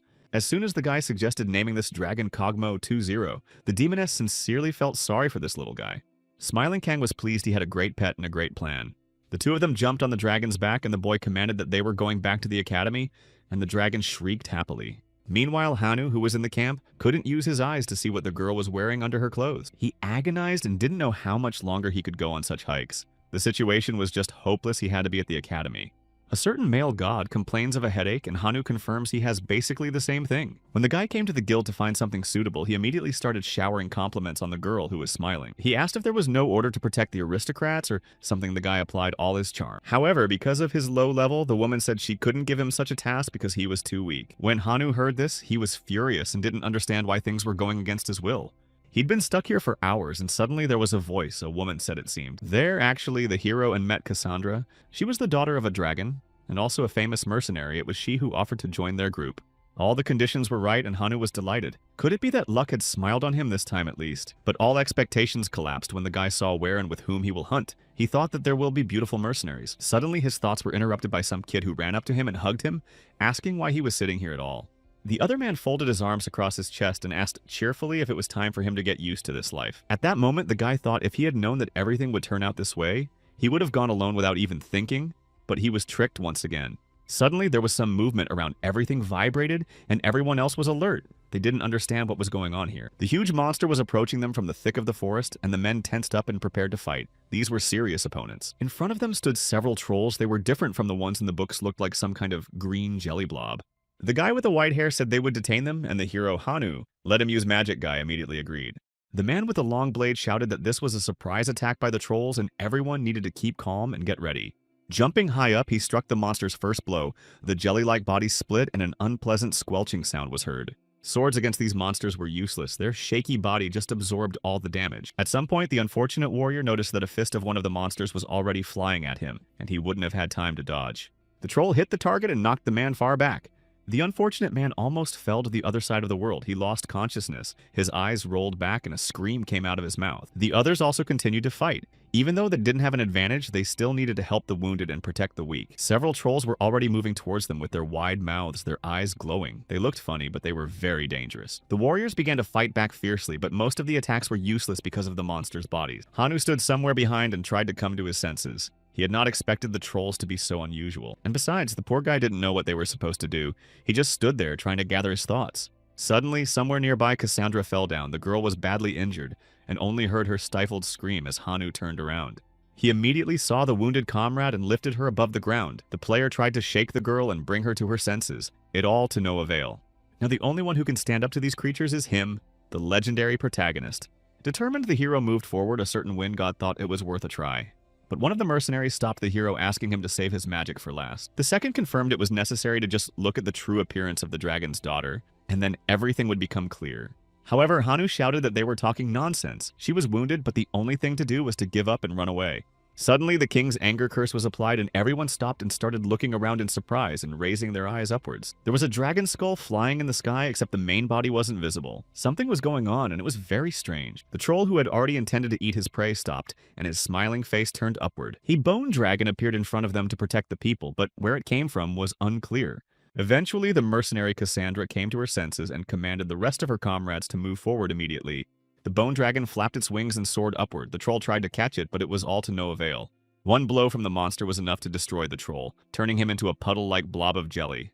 The dragon easily dealt with his opponent with deft movements, destroying them with his sharp claws. Meanwhile, the rest of the mercenaries came to the aid of their commander. They were delighted it was indeed. The dragon's daughter is no surpassed driver. They all started honoring this woman and the hero Hanu. Standing somewhere aside and looking at them, he was uncomfortable. Now the academy was buzzing with activity. People were walking around the courtyard and minding their own business. Some were just resting. Suddenly, a sea dragon appeared in the sky and scared all the students very much and made them scatter in different directions. The hero sitting upstairs slapped the dragon on the head and ordered him to stop showing off. There was no one to show off to. The unfortunate dragon baby fell to the ground. The hero jumped after him. A large lump formed on the little dragon's head. The teachers standing nearby were horrified and did not understand how this student had managed to tame a dragon. Stroking his new pet on the cheek, Kang said that he found it on his way here. He wanted to train this animal and educate it. Once again applying his forgiveness, Kant winked at everyone else, hoping it would work now too. And then the training began. Khan stood fully ready to do a lot of things, and that should be enough. He put his hand with an outsider's curse on the log and lifted the huge stick with one hand. As soon as the dragon saw the flying log, he looked at it in surprise, but did nothing. When he realized what was required of him, he opened his jaws and took off. The little dragon rumbled and ran after the flying log and immediately grabbed it. This is what training looked like. When Kang saw the elf teacher praising him, he was proud of himself, but still began to be modest. Suddenly, another student appeared. He was holding some sort of creature and asked the elf fest to give him some attention. Looking at him, Caleb's grimaced at his tactlessness. The lesson is already over. If there are any questions, let them contact the office. But the student was not going to give up so easily. He took out his pet like a small dog and smiling showed the teacher. Khan, along with his god, just looked at it from the outside. Looks like he crossed a toy with a dog. But despite all this, the elf teacher was unimpressed. She waved her hand, ordering the student to get out of here. The guy was inconsolable. Meanwhile, our hero was thinking about whether if he did everything right, he could get rid of those annoying activities that, as it turned out, no. The next day, against all my hopes, I was forced to sit through a boring lecture. In the end, his brilliant plan failed, and in addition to additional assignments, he had to stick in the classroom wiping his pants. Unfortunately, the elf was in no way impressed by the little creature, perhaps because of the phoenix or something else. Suddenly, another teacher appeared. It was a woman with purple hair. She said she would study black magic with them. When she saw the students, she made a frightened expression on her face and asked in a frantic voice what they knew about black magic. With the same exasperation, she started drawing something on the board, saying that most people think black magic is evil, but it's not. Seeing this, Kang was a bit curious about the black magic he had heard the village elder talk about. She was like this after all.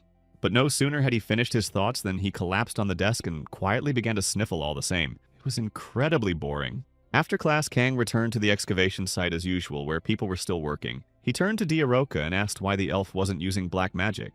Smiling, the demoness said that lowly elves don't live as long as demons or angels, they exist longer, due to stretching their lives. The term interested the guy, and he started listening more closely to how it even worked. Demoness explained that, for example, if early, which in a man will heal in a day at the elf, heals 2 weeks, they weakened health for the sake of longevity.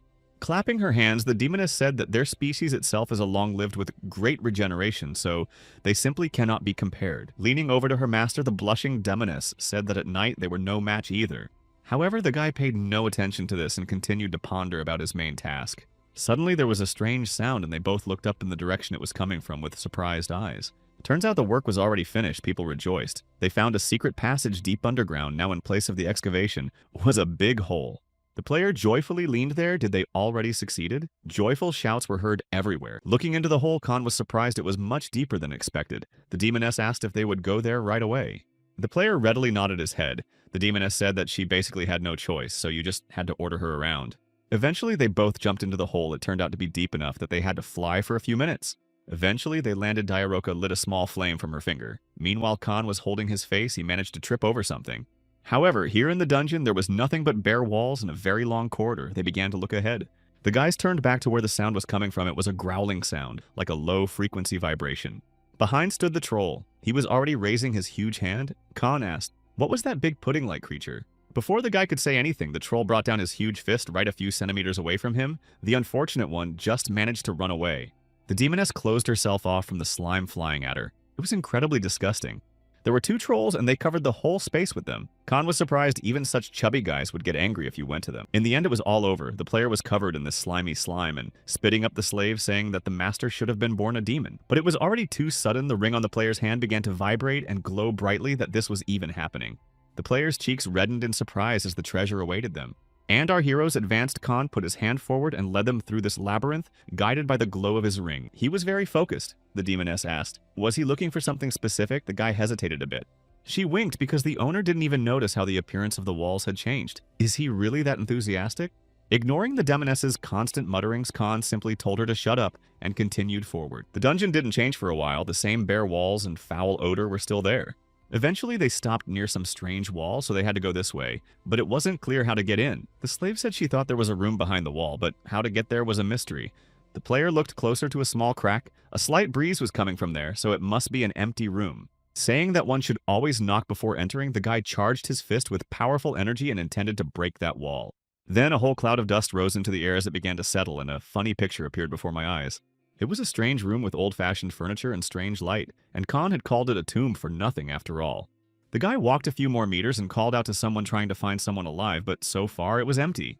With a heavy sigh, the demoness said that at times like this, she was constantly getting very embarrassed. Again, offended is too much. Suddenly, there was a very loud voice, and the boys hid behind the nearest rock ledge, as if they had woken someone up with their shouting. Some strange silhouette with burning eyes emerged from under the rubble, first showing a hand and two burning eyes. Then the stones scattered in different directions, and from there appeared a man very strong and muscular with long gray hair. Look at the strange guest with a stern look. He said it's a secret prison that can only be opened by a witch. Looking at the demoness, Kong said to apologize immediately because she had called this place a grave not long ago. Meanwhile, the strange man rubbed his head. He seemed very disturbed to have been awakened from a long ago sleep. The player concluded that it looks like this man has gone off the rails. The demoness said that this is an example of a weak human mind.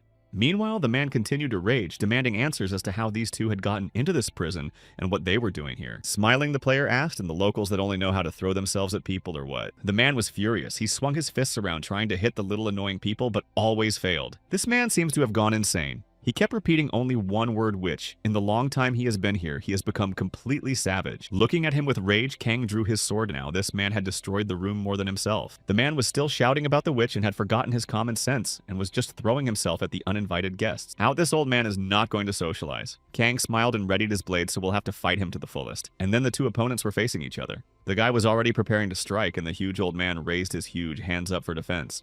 The giant didn't expect this boy to be so strong. His eyes lit up with rage even more at these insolents. The demoness, who was watching everything from the side, was delighted her master was simply unbelievable. Cheeks of the girl even lit up with a blush. The battle was heating up. The player was striking one after another, and the old man was unable to react, only defending himself, and that unsuccessfully. Eventually, when the monster's head was finally separated, Kang was horrified to see that the old man was regenerating. Well, no, he won't fall for it a second time, and Kang jumped down to finish this monster for sure, or there would be trouble. Great, it's all over, got him. Before that old man starts regenerating, Kang landed on the ground. Disappointed that perhaps she wouldn't get a clue, the demoness looked closer, but perhaps she could see the man's status windows. But as soon as the slave took a closer look, her eyes widened in horror. Something was happening, and it was very bad. It turned out that the old man was still alive, and moreover, he was even more angry than before, and ran at the two friends with all his might. The player ordered his slave to move forward, need to keep this old man from sneaking into the room. The demoness tensed. She swung around and kicked him with such force that the huge giant flew upwards like a flake. She didn't believe she could do such a thing. Kant even squirmed a bit. He didn't expect this fragile girl to be so strong for her physique. Opening her eyes, the player saw that the person had her head stuck right in the ceiling, and what she had done, he could revive upstairs after all. As the master continued to rage, the demoness simply looked at him with a snicker, and now the unfortunate demon Ma sat imprisoned with magical shackles on his hands. He had briefly enjoyed his reign over the goblins. The first thing he saw after opening his eyes was Baru. The girl stood looking at him with a stern look of surprise. When the heroine said she had a question, Kogmo surprised him that he wasn't going to beat him or execute him or anything like that. Looking at him, Bora asked the guy the demon mentioned. Who is he anyway? The girl looked extremely interested. Following this, the heroine reported that all of the demon's slaves were disbanded, but they wanted to follow him even after the curse ended. But frightened to learn that his master might be executed, the demon continued to sit idly and stare blankly in front of him. A snide smile appeared on his face. That's how his slaves just abandoned him without even saying goodbye. Getting closer to him, the girl said that she knew that Moss didn't look like a demon, so stop insulting him. Lowering her head, the heroine apologized for the misunderstanding. In fact, she had come for another purpose. Something needed to be clarified. The demon raised his head a little and looked questioningly at the girl what she needed from the prisoner at such a moment. The prisoner wanted to say something, but turned away at the last moment and said, "Forget it." Apparently, it was difficult to talk on this subject. Lowering his eyes down, the demon asked in a thin voice why Gay had saved him. But it turns out there was a reason she was thinking about his remark in the cave. The thing is, Bora took the demon's words about cowardice to heart, and it affected her. Slanting her eyes, the girl said that if he wasn't a demon, then the heroes would be considered ordinary invaders, and would be no different from ordinary mercenaries. When the demon heard that there was a question for him, he turned his gaze to her, but no longer hoped for mercy. Hearing the question of who he was talking about, Moss wondered if he was a human male, a true beast that knows no defeat or retreat. No matter how hard the demon tried to hit him, it was useless. He's just awful. This man never tires. Goblins that are much weaker than orcs next to him will not last a day and just fall. Asking if the demon knows anything else about it, the girl got a response. Scream, he is just a walking disaster. No need to talk about it. Closing her eyes, Bora smiled. She asked what the demon was going to do in the future. In a pitiful voice, he replied that the plans had been ruined, thanks to the efforts of the saint. Now he had no idea what he was going to do next. Suddenly, the shackles on his arms disappeared when the girl offered to be his ally. It was a bit unexpected. Looking at her obliquely, the demon asked her what she was suggesting, that he abandon his people and side with the pathetic humans. Without the slightest doubt, Bora, with a smile on her face, nodded her head again. Yes, that is exactly what she is talking about now. The heroine opened the heavy grate, letting in the bright light for a second. There was a pause between them. Even if he refuses, the saint is still alive, and she will definitely not leave him alone until the very end. Moss held out his hand to her and agreed to be an ally, even though he didn't realize how useful he would be. Looking at him with a good-natured look, Bora also held out her hand in agreement and hoped they would become friends. Meanwhile, the prince gathered around him a multitude of students. He told that a squad of knights had recently conquered the dragon's kingdom. Pointing to the map, the man said that they should catch all the monsters that left their habitat after this incident to ensure safety. But you could see from the faces of the students that they weren't too happy to hear about it. Everyone had their own things to do, some had a meeting, and some wanted to sleep. Looking at the others with a serious look, the prince said that those with a level below 10 should attend without fail. Meanwhile, the demon pondered. This hero is not just a weakling, he's also a whiner who is always dissatisfied with something. The one bespectacled man who was always dissatisfied with something was named Ban Chopsu, and he was constantly turning his head and saying something. Seeing the blessing of nobility on his plaque, the demon was quite surprised with such a low level to have such a gift. Then he looked at the good-natured Bora to keep in secret heroes. This is some secret plan, as if holy or what? Seeing the interest on his comrade's face, Bora looked at him and asked, he wants to say hello to his new comrades. But no demon did not have the slightest desire to communicate with these pathetic people. He turned around and walked in the opposite direction. In the meantime, the dungeon was progressing at full speed, and new people were appearing from the portal to tidy up this desolate place. One of the women reported with a smile that she had finished cleaning, holding a small bucket of water and a rag. The player praised her and said she could go. The girl bowed and disappeared into the portal, going about her business. Looking to the side, Khan noticed that the demoness was still sitting and doing nothing. He asked in an irritated voice how long she was going to sit like that. Meanwhile, the girl was sitting on this old man who was standing in some obscure head and foot stand. Demonica began to yawn. She asked to go away and did not understand these ancient women. How can you fight for the sake of such a bastard? Finally, she rose from her seat, and the unfortunate old man with a rumble fell to the floor, emitting a long groan. Can was surprised that the real no-kidding slave confirmed, so stated the cave paintings here, so there can be no mistake. She smiled and added that it was said that the mistress of this dungeon was a witch. The last words she said with a special pressure. Khan wondered if it sounded more than interesting. Some god was saying he had no choice and shouldn't be angry with him. The old man had already calmed down and took on a normal appearance. He said that he had long ago been enslaved by this witch and could not meet his beloved and child. Looking at him surprised, Kang asked why he was saying this while lying on the floor. The fact was that the god was pushing him hard. A little mollified, the player said that as a token of support, he would leave him a small gift and thought it would come in handy. The old man looked at him in disbelief. What kind of a gift is he already in the worst possible situation? Is this guy going to bully him again? Suddenly, a portal opened right above him, and some strange bags of things and dragon bones fell from it, crushing the old man even more. Kang smiled and said it was just to be on the safe side so he wouldn't get sick, but he was being generous. Looking to the side, the demoness smiled and said that she was quite surprised by her master's action. Why do it? but added that to bestow such words and useful loot on this man is quite generous of the host. The old man, seeing his new gifts, was simply impressed. He did not expect to receive something so valuable from those who had invaded his grave. Immediately, he fell on his knees and began to thank the unknown traveler heartily for such generous gifts and for not leaving him alone. They traveled further into the depths of the dungeon. Along the way, Diaroka said that this man coming out will guard this place for the rest of his life. It's funny. So they'll be able to stop a possible mercenary attack until they've cleared all the ruins, which is pretty handy. A certain god was also surprised. He admired the intelligence and cleverness of the outsider Khan and did not know what he was talking about, but he preferred to agree.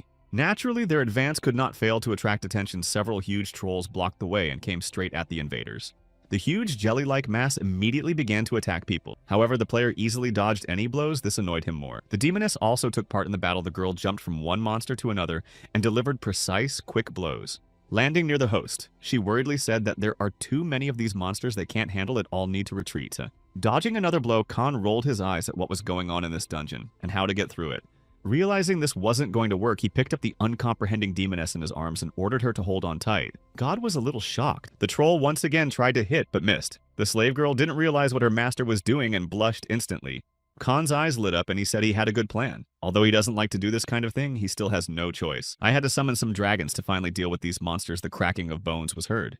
When the dragons saw what was happening here, they didn't understand what this place was or why they had been summoned. In a second, there began a real mess. Everywhere bones cracked, and Zarev heard these huge trolls. Eventually, it became chaotic, and they found themselves under the rubble of bones and huge slime. The demoness said it was the end. The girl smiled and blushed even more and said that her patience had finally run out, but there was something very wrong in that look. At one point, the player felt her grab him by the scruff of the neck and drag him forcefully towards her. Then there was quite an unexpected event. Slave decided not to hold back and kissed the guy hard, right on the lips. Kang did not expect anything like that and was stunned. The god who was watching from the side was horrified. He cried out in surprise and froze in place. He was shocked. After a second, his face changed and the little deity was furious. It cursed the outsider for his act. It was unforgivable. In the end, there was a rumble. The weak floor could not withstand such a load and collapsed, dragging the heroes to the lower floor. Demoness was able to stay on the wings, but Kang fell on the hard floor. The girl asked whether he knew that there was a basement here at all. Without answering this question, the guy continued to wipe his face, then one nasty kissing him, then the other slave, meanwhile unheard and ignored. But there was good news. The level of bloodshed and carnage increased. Because of this battle, the slave began to look around. It turned out that the ceiling they had punched through had begun to regenerate, a phenomenon often seen in the mythical age. After thinking about it, the player realized that it was just like that prisoner and the orc who could regenerate at an incredible rate. Suddenly, the guy felt some kind of light in his stomach and a very strong warmth. Immediately, windows of statistics appeared. To be honest, the guy had long had his doubts about the image of body and soul in the status window. Perhaps these were the very souls flying around him. Looking at one of these souls, he took it and began to stretch it out if his soul would not suffer. When he went to the other world, he would be able to resurrect. Pensive, the demoness said she had heard of it, however unsure if the blessing was in any way touching the soul separately. A certain god was uncomfortable around this woman again. She frightened and annoyed him. Although God didn't like the interference of another blessing, Kan was glad suddenly heard someone's laughter. The ring began to glow and there were these creepy creatures down below too. The demoness tensed up a little, wondering if she would have to fight again. We had to hurry before those slugs came again, and the two of them moved forward into the depths of the dungeon. After running a few more meters, Diaroka saw something. She seemed to notice the purpose of their trek here. Something glittered in the distance. A golden door appeared in front of them, so there's bound to be some kind of boss behind it.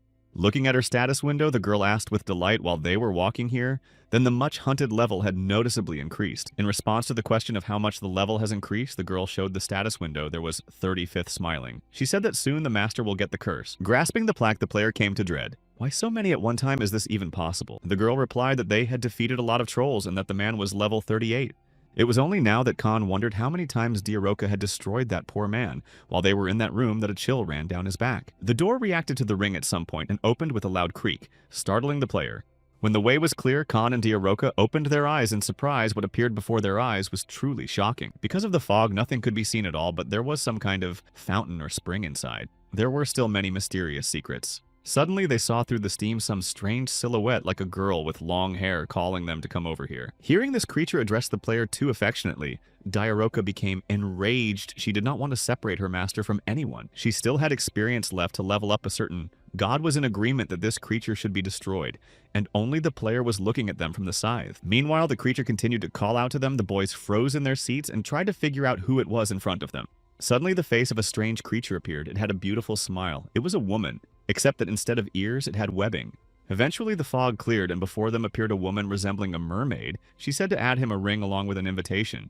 When the demoness realized who was standing in front of her, she was horrified. It was the Archwitch of Enbrora. The demoness's face was horrified? Could she still be alive? Seeing the surprise on the slave girl's face, Kang looked at her and asked, "Does she really know her?" It was strange. The witch sat in front of them and stroked a few dragons. She was the only monster in history to destroy a demon king without being a hero. And Brora smiled and said that everything is true in the past. She bet everything on love and couldn't admit defeat. She is the monster who took her hero's life. The woman transformed and raised up 2 large waves of water. So she's got some kind of plan. Nothing good can come of this. The woman's face changed into a bloodthirsty smile as she asked for a small favor, her eyes flashing with rage. Looking at her, Kang said with surprise that in the fantasy world, even taking the life of himself is something fantastic, isn't it? The water turned into several dragons that opened their wide mouths and moved straight towards the uninvited guests. They had 2 fast attacks, so it was slightly difficult to predict. Kang grabbed his ward and jumped up. Calling the hero hubby, the witch smiled. She said the guy was very funny. He can float in the air without having wings. The woman couldn't believe her eyes how he was going to dodge. Holding onto the demoness's hands, Kang ordered her to throw him to the side so he could attack normally. When the slave girl obeyed the order, Kang grabbed his sword and prepared to attack, need to destroy this monster. He used several spells at once and prepared to strike, but the dragons near the witch put their paws forward. And Brori, before she could react, she was hit with a powerful punch. Right across the body, Kang was able to take advantage of the moment in time. But seeing that his attack didn't do any damage, the guy stopped and looked back at the monster in surprise. The worst thing that happened was that this monster had the strongest regeneration. Its body only decomposed into several pieces and there was foam. After a second, Kang felt as if he was being braided by some tentacles, but it was water, an incredibly powerful element. Once in custody, the boy asked if she was going to let Embror go. She laughed at the foolishness of tying him up so he couldn't escape.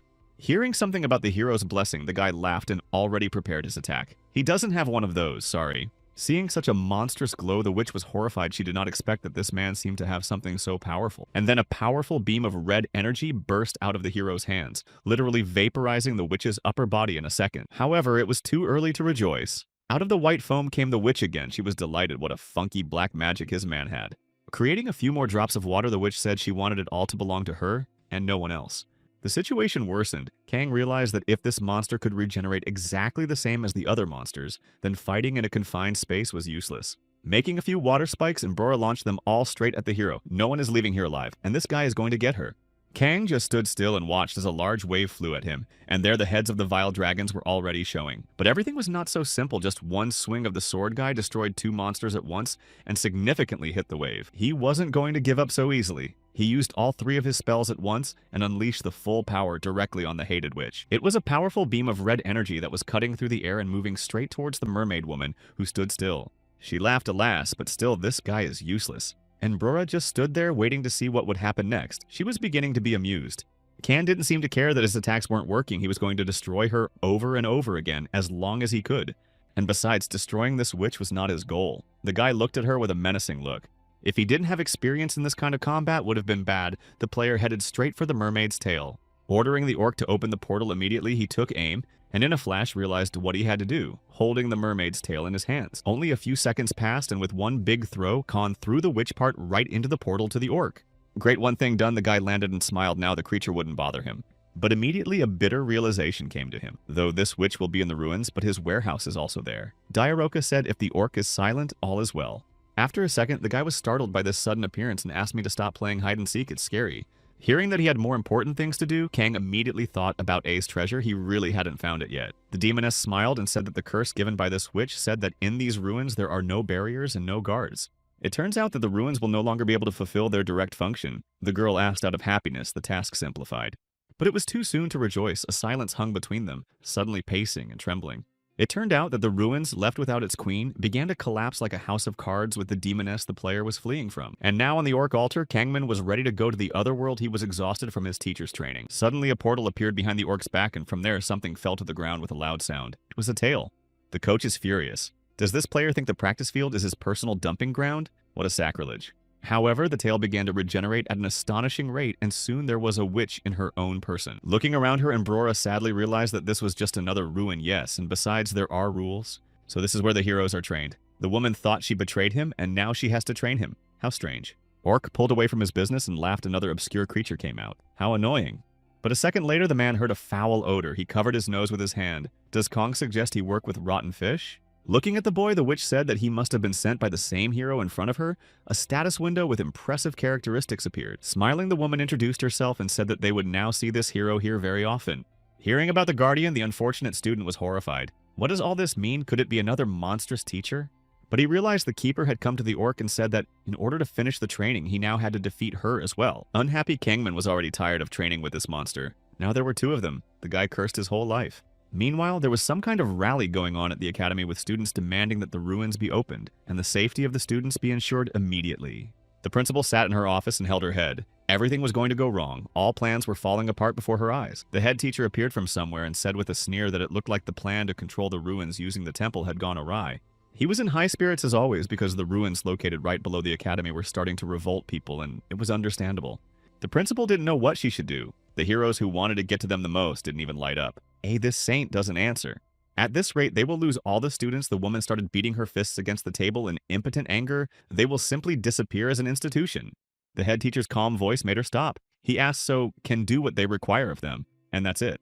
If that was the only option, then we must agree. The principal has picked up her spirits. We have to do something. She ordered the vice principal to gather everyone for a board meeting to discuss measures to preserve their academy with the fate of the institution at stake. And before Kang, he was incredibly busy preparing for the midterms, and they just canceled them. And the situation at the academy is a nightmare. By the way, was wondering what he got for conquering the dungeon. It was a greed-coveted curse, but why no word in the status window? And for what he was risking his life in the meantime, Godfun, he rolled down the dragon's back and rejoiced.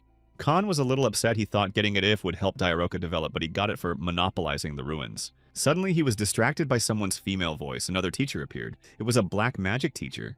The woman looked at him with an expectant look and said she would need his help and invited him to come to her lab. Soon they found themselves in a strange building that smelled of chemicals and was frankly uncomfortable.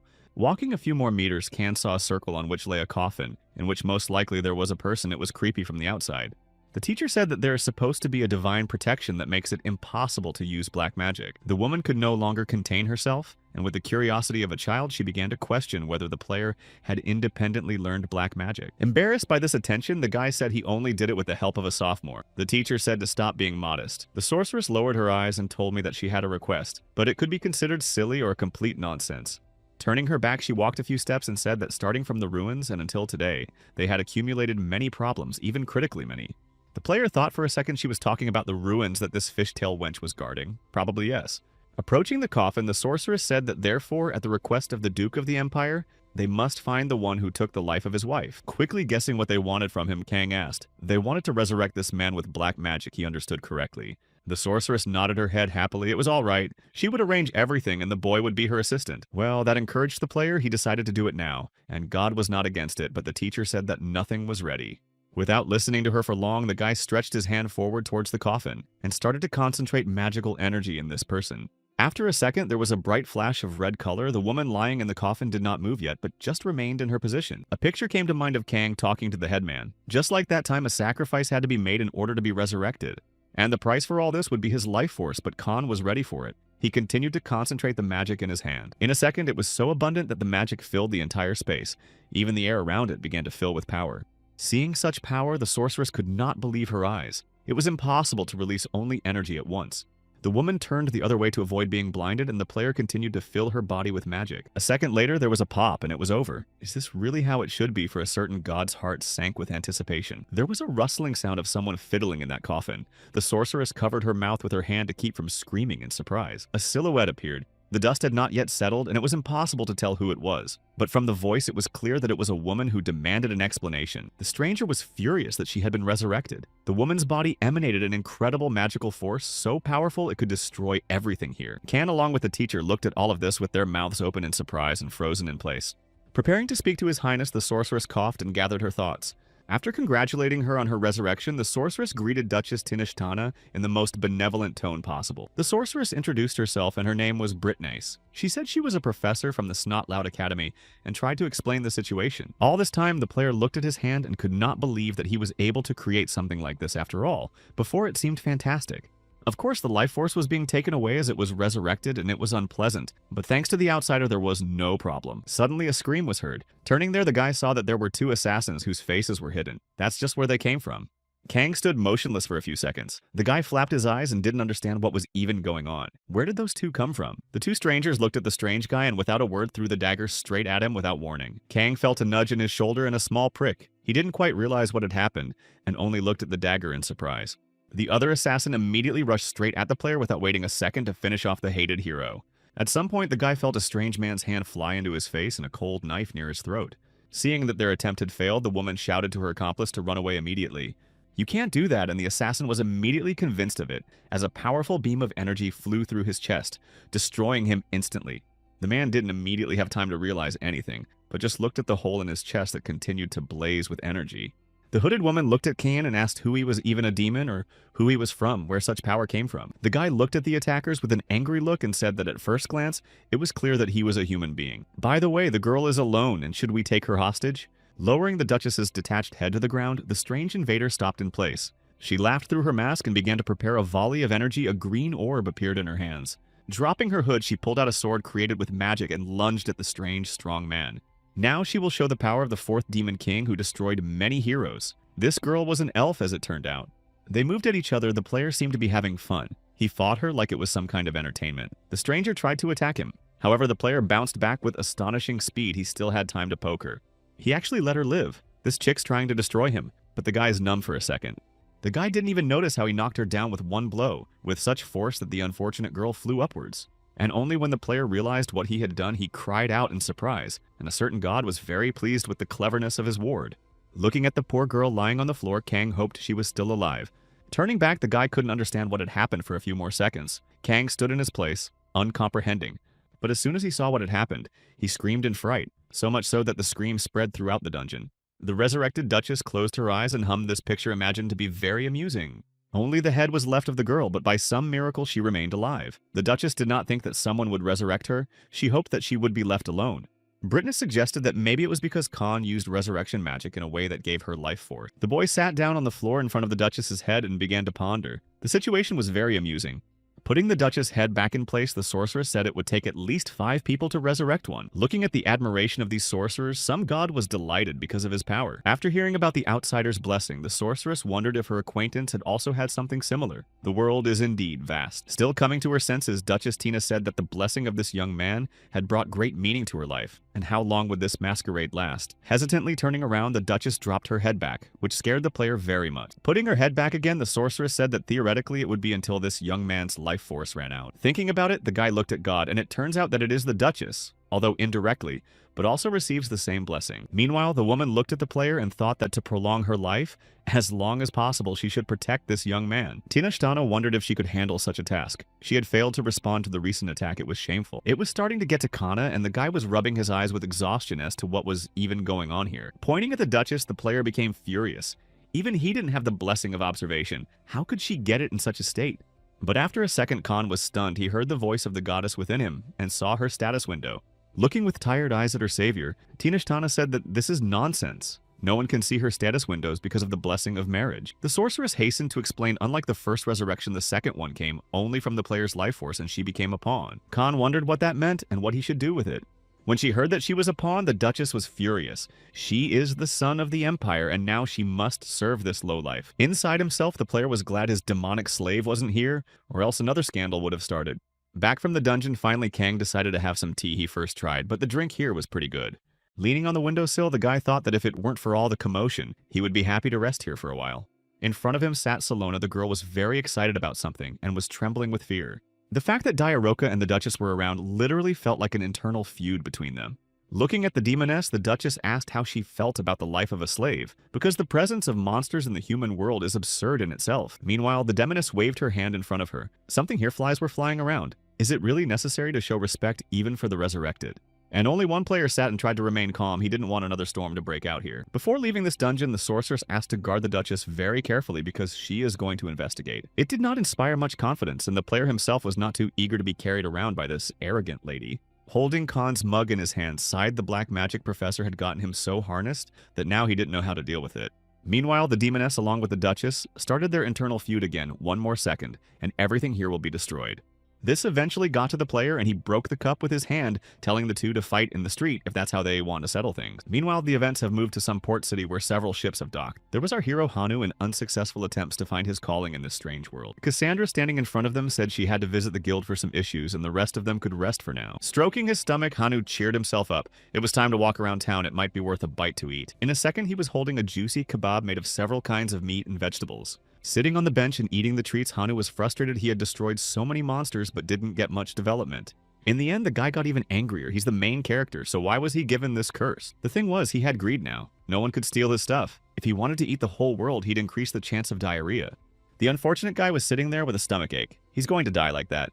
Eventually, Cassandra gathered all of her charges together. They were to meet the customer. Two men and a woman stood before them. The man introduced himself as Zerotus. He said that he was some much-respected lord.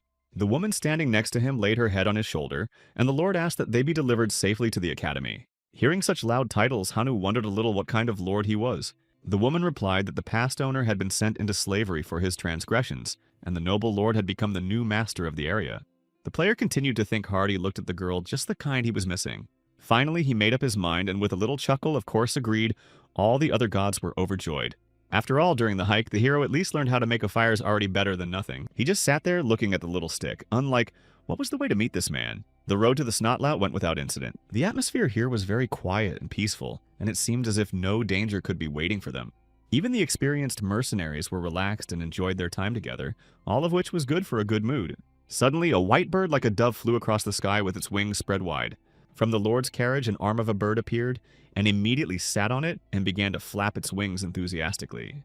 When Hanu saw this, he decided to see if there might be something interesting there. After all, the nobleman in front of him. Waiting until no one was looking at him, the hero took a quick step closer to the carriage window and began to listen passionately. I was able to get almost right up close, so everything was perfectly audible and interesting. The woman read the message and said that the Demon King told them to hurry. The source of the chaos from the earthquake had not yet been found. She caressed the bird on the head. The pigeon smiled and rumbled something peacefully under his nose. The lord sat across from the girl and said that the Demon King is very protective of his daughter, so should make every effort to do his best. As soon as Hanu heard the Demon King's name, he covered his mouth to keep from screaming in surprise. What a twist! For a second, Lord wanted to say something else, but stopped and said there was another rat in front of them. Suddenly, the carriage transformed, and two green hands like a large orc appeared from there. Hanu was frightened. Even his blessing couldn't avoid this guy. Found himself grabbed by two disgusting hands so tightly that he couldn't even move. Eventually, Hanu came to his senses in the morning. His kin was tied up with some stinking rag. The first thing he heard was that woman's voice. She was standing right in front of Hanu. Now I can see whose handiwork it was. Her body began to deform and horns appeared on her head. The unhappily bound guy tried to break free and say something, but he only managed to twitch and rinse something unintelligible. The lord stepped closer and in a friendly voice advised him to sit up straight if the mercenary was wondering why he was still alive. The answer, just the man laughed. Hanu was so insignificant that more useful than even a fly. Hearing such a humiliation in his address, the hero came to rage and did not dare to insult the main hero of this world. Eventually, the lord got tired of listening to this mooing and ordered his slave to deal with it. The woman raised her hand. She had already prepared to turn the hapless Hannah. Strangely was where the rest of the mercenaries were. He didn't believe he'd just say goodbye to his life. A certain impatient god asked if he needed help. Seeing this message, the guy perked up and shouted, of course he needs help now more than anyone else. The events were transferred to the college campus. Khan, together with his pet, were walking along the main street and did not suspect anything. Suddenly, the player saw something strange. He stopped and looked a little closer. There were a lot of students standing near the big building and chanting something, but it was unclear what kind of commotion was going on. Suddenly, a few guards dressed in armor appeared and pushed the students in different directions and walked forward. Seeing such a gorgeous armor, Kang glowed with happiness. The demoness appeared from behind his shoulder and said that it was the Imperial Knights of the Golden Path. A little squirming guy wondered who even thought of such a stupid name, and probably there and take only rich kids. Diaroka explained that this army of simple fighters, they never take the treasure of defeated enemies. Besides, they are very popular among humans. The dragon, along with his master, turned around to the slave guy, was very surprised, and the crowd cheers. These murderers somehow didn't want to mess with them. Something strange was obviously going on at the academy. Kang wondered if it was because of the appearance of the Duchess, although it was possible.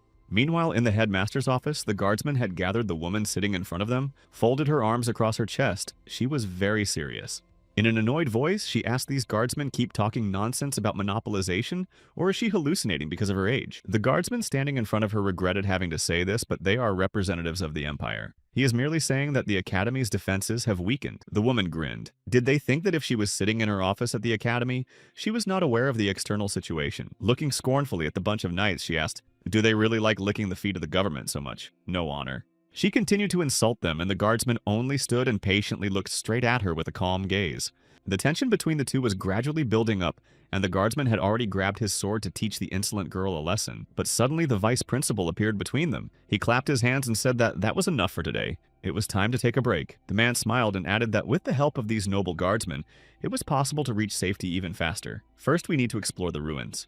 Turning to the knight, the man said that although they do not belong to the Empire, but they respect it very much, so it is much more profitable to cooperate. Hiding the blade, the warrior agreed, though reluctantly they would go down and begin preparations now. Without waiting for an answer, he turned and walked quickly to the exit and then slammed the door and disappeared. The principal was in a bit of shock. She looked behind her and asked, "Did they really leave already?" The joyful vice principal nodded his head. He thought it was so. Now we can relax. With a heavy sigh, the woman cursed, "And it's all because of Professor Britness. She stirred up the interest of the Empire with her experiments." If the order was given by the director of the Academy, so the reward cannot be counted on before the arrival of heroes. Principal expected to be in time, but no. This demon queen is the only woman among all the poison queens called. This was simply unbearable. So it's no wonder they invaded, since her daughter went to the other world. The last of her battles, Saint caught a very powerful demon. Wondering when it happened, the head teacher readily replied that it happened over 200 years ago. It was the Battle of Saint against the first Demon King, a truly impressive spectacle. When Saint launched an offensive, the Great King acted identically, and after that fight, Saint decided never to engage in battle again, and it's a decision she hasn't changed to this day. In the continent of humans, demons could only exist as slaves. This whole situation seemed extremely strange. Smiling, the bearded head teacher said that if the heroes are strong enough, they can basically cope with any obstacle. Meanwhile, the little dragon was busy eating the Lamborghini he had caught during his training. In front of him sat Olive Kang along with the demoness and the duchess. The guy was lamenting that this dragon was hard to catch, and the intermediate ones were cancelled anyway. Made a fuss about all sorts of nonsense. Maybe that's why God kept insisting he should go to the academy. Meanwhile, Little Ghost was just cruising around pretending he had absolutely nothing to do with this. Looking at the owner, the demoness said that the demon invasion in the center, "It's a disaster. As I sold her, she has never met any of them." Looking at her, the player told her to immediately hide her horns. No need to shine like that, but the demoness refused. The Duchess, meanwhile, was very upset about something. It had been 6 months since the heroes had been summoned, and something might have changed since then. Lowering her eyes, Tinashtana said it had been many thousands of years since the saint had protected humanity, now forced to start the dirty game. Kang smiled, suggesting that we should not focus on that, but give a little help to this mortal world. The Duchess frowned slightly and sighed heavily. It was impossible. Because of the recent incident, it became clear that someone was secretly communicating with demons. Looking in front of her in a serious voice, she said that so far the identities of the traitors had not been revealed, and it was foolish to risk it. She stepped to the side and said that now the ruins being excavated were the legacy of Enbora, the greatest mage in history. The girl motioned to the player and said that with the help of these treasures, he just had to help her recover. As Kang thought about it, he was surprised to see that the inside was empty. So what was the point? Hearing that, the Duchess was furious. What is he talking about? Was there really nothing there? Seeing the excessive attention to her master, the demoness pushed away and asked to dispense with her hands. The girl smirked and said that Tinashtana had been resurrected and was now also providing protection. How greedy she was. After that, the Duchess became furious. Who else is greedy here? The strongest has everything, and she simpleton will never realize it. Laughing, the demoness said that it is not worth exaggerating. The Duchess is twice as old as her master, so they should have realized from the beginning that it is worth to get off. Tinashtana tensed and frowned. It hurt her ego very badly. There was tension between them again. The Duchess saying she was from a noble family and a demon could never achieve such a thing. They started fighting again, and Khan just watched them from the sidelines and resented them. Meanwhile, a certain god was outraged and said that age has no weight for a deity. Another scandal began. Kang only sighed and did not understand how it even came to this and how to stop it all. And now the exploration of the dungeon continued, with 2 knights reporting to their superiors that they were constantly being attacked by trolls and making it difficult to get inside. If it continues like this, they will have no people left at all. They need to take urgent measures and do something. However, the boss didn't even want to listen to anything. It was nonsense. They are, after all, knights of the Empire, and can't help but deal with some pathetic trolls. He proudly raised his hand up and declared for everyone to prepare for the offensive. They must show all their superiority. Kang, who was watching the affairs of the academy from the outside, sighed heavily at the vanity of everything here. A certain god also agreed. Somehow these knights are strange. Their strategy is too ill-conceived and reckless. Are these the methods of the Empire? The Duchess stated that this is unlikely the Knights of the Golden Path is a guard possessing military capability and money. While the player listened attentively, the demoness beside just poured out her admiration for her master. The player looked at her with surprised eyes and asked what she was staring at that looked a little strange. Smiling, the slave girl said that it was obvious they had come here for the resurrected one and only focused on attacks. It makes sense that no one is out of the temple right now. As soon as Kang heard that, he was very surprised. Is that really how they left the main building unprotected? Tenochtitana was furious at this, but it couldn't be. Even though they were in different classes, they were still citizens of the same empire. Here, this player suggested they might have sent mercenaries, but the demoness said they didn't have that much power. Meanwhile, the Duchess continued to rage. She shouted that it was necessary to immediately get rid of the traitors to humanity and restore justice. Salona burst into the room with a worried look on her face as she had some urgent news. Everyone looked at her in surprise. The girl was talking about a great aristocrat from the Lake Kingdom. He visited the academy accompanied by the hero girl, was just crazy with happiness. Her face was shining. Another problem. As soon as Kang heard that, he was horrified. His eyes literally popped out of his orbits. Meanwhile, the girl danced for joy. Isn't Kane also interested in knights and battles and all that? Demoness hesitated, but he is definitely real. She did not smell a single odor of people from the temple. The Countess reflected the Lake Kingdom are too far away from where the heroes live. At this moment, there is a black dragon called Nightmare of Darkness, and the King of the Blue Dragons. The situation is very confusing. Hearing such doubts, Salona was very upset. She didn't think that people from a noble family would lie so brazenly. Kang eventually concluded that both girls' words made sense, so don't discount it. Since it's already gone as it is, there's no need to run away and let them do it right. Eventually, the guys started following Khan, sat on a bench, and peeked through the newspaper, but still saw nothing. The demoness standing nearby offered to just pretend they were here by accident. The player only looked at her. And God also disappeared somewhere, seeing food in the hands of the subordinate guy, asked where she had time to take it. Smiling, the slave said she didn't buy it and immediately changed the subject by asking, doesn't he communicate with God directly? Angry at her inattention, Kang yelled out what he was even talking to her about and what was on her mind right now. Meanwhile, the Empress peeked out from the nearby bushes and began to stare intently at several people walking by. The carriage left, and there were 3 people left. It was the noble hero from the Lake Kingdom and the mercenary next to him. As soon as Khan saw the 3 of them, he immediately tensed up and began to watch them with both eyes. He looked at Hannah. The guy was standing back and didn't seem to notice them, but it was hard to tell he was really a hero. As soon as Kang realized who was standing in front of him, he covered his face with his hand, and it was his own classmate. This man hasn't changed much in such a long time, still raving about his fantasy and endless manga. And now he was surrounded by rich aristocrats. It seems he was their escort. The Duchess appeared from the bushes and began to openly watch what was going on. Khan confirmed that it was indeed the hero who had been banished by the goddess. Suddenly, Diaroka changed in her face. She started laughing and smiling like a madman. The girl seemed to feel something. Her body was covered with energy. She kept laughing like a madwoman and said that she didn't think she would have to meet under such conditions. Without waiting for an answer, the girl jumped out of her seat and rushed straight at the guest with the words that she should finish him off right now. Even before Kang could say anything, he just looked at her and what that woman is doing right now. She's going to ruin everything. No sooner had the demoness reached her target than the player grabbed her by the stomach and pinned her down with the words that they should not be recognized. The slave broke free from his grip and told him not to disturb. The girl was very furious. Kang tried his best to hold on to her, and the girl was surprisingly strong. They hadn't found out why the guests had come yet. In the end, there was no other way out, and grabbing her even tighter, the player did a backwards somersault to knock her out. Realizing that everything had worked out, Kang shook his hands and ordered her to wait here for a while and rest enough trouble for today. Falling to the floor, the unfortunate demoness passed out almost immediately and remained lying like that for a long time. Thinking about it, the player realized that if it was about the Lake Kingdom, they had sent someone who knew much more than they did. A certain god poked his head out of the nearest cloud and began to watch the universe. Seeing the demoness who was lying unconscious, God began to laugh and demanded an encore performance. It's so much fun.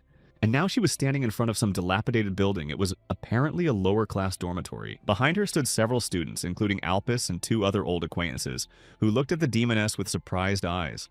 The girl turned her face to them and ordered them to stop standing like pillars to get busy. Then, spontaneously turning around, she walked off in some opposite direction, leaving the others standing alone.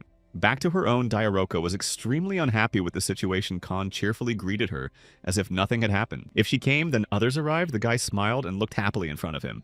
The Countess was something very disturbed. Even before entering, the students were introduced to the demonic spy. Is it really so inconspicuous? Kang looked at her with a resentful look, but she was lying in her coffin. Meanwhile, the students were kneeling in front of them. The girl was laughing nervously, trying to come to her senses.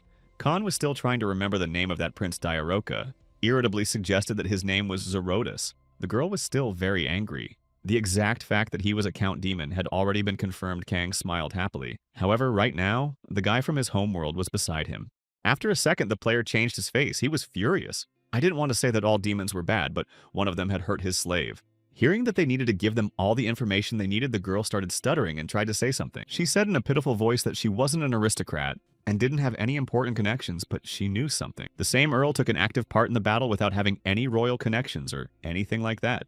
At that moment, when an unknown merchant rose to such a level, seemed very strange and put good thoughts on them. And when the student was still young and saw it all with her own eyes, even then she suspected something wrong. She said something else, but the guy with the long hair braided into a ponytail said he knew something about this aristocrat too. The student was one of the mercenary tribe and said that this count often went to them for various orders.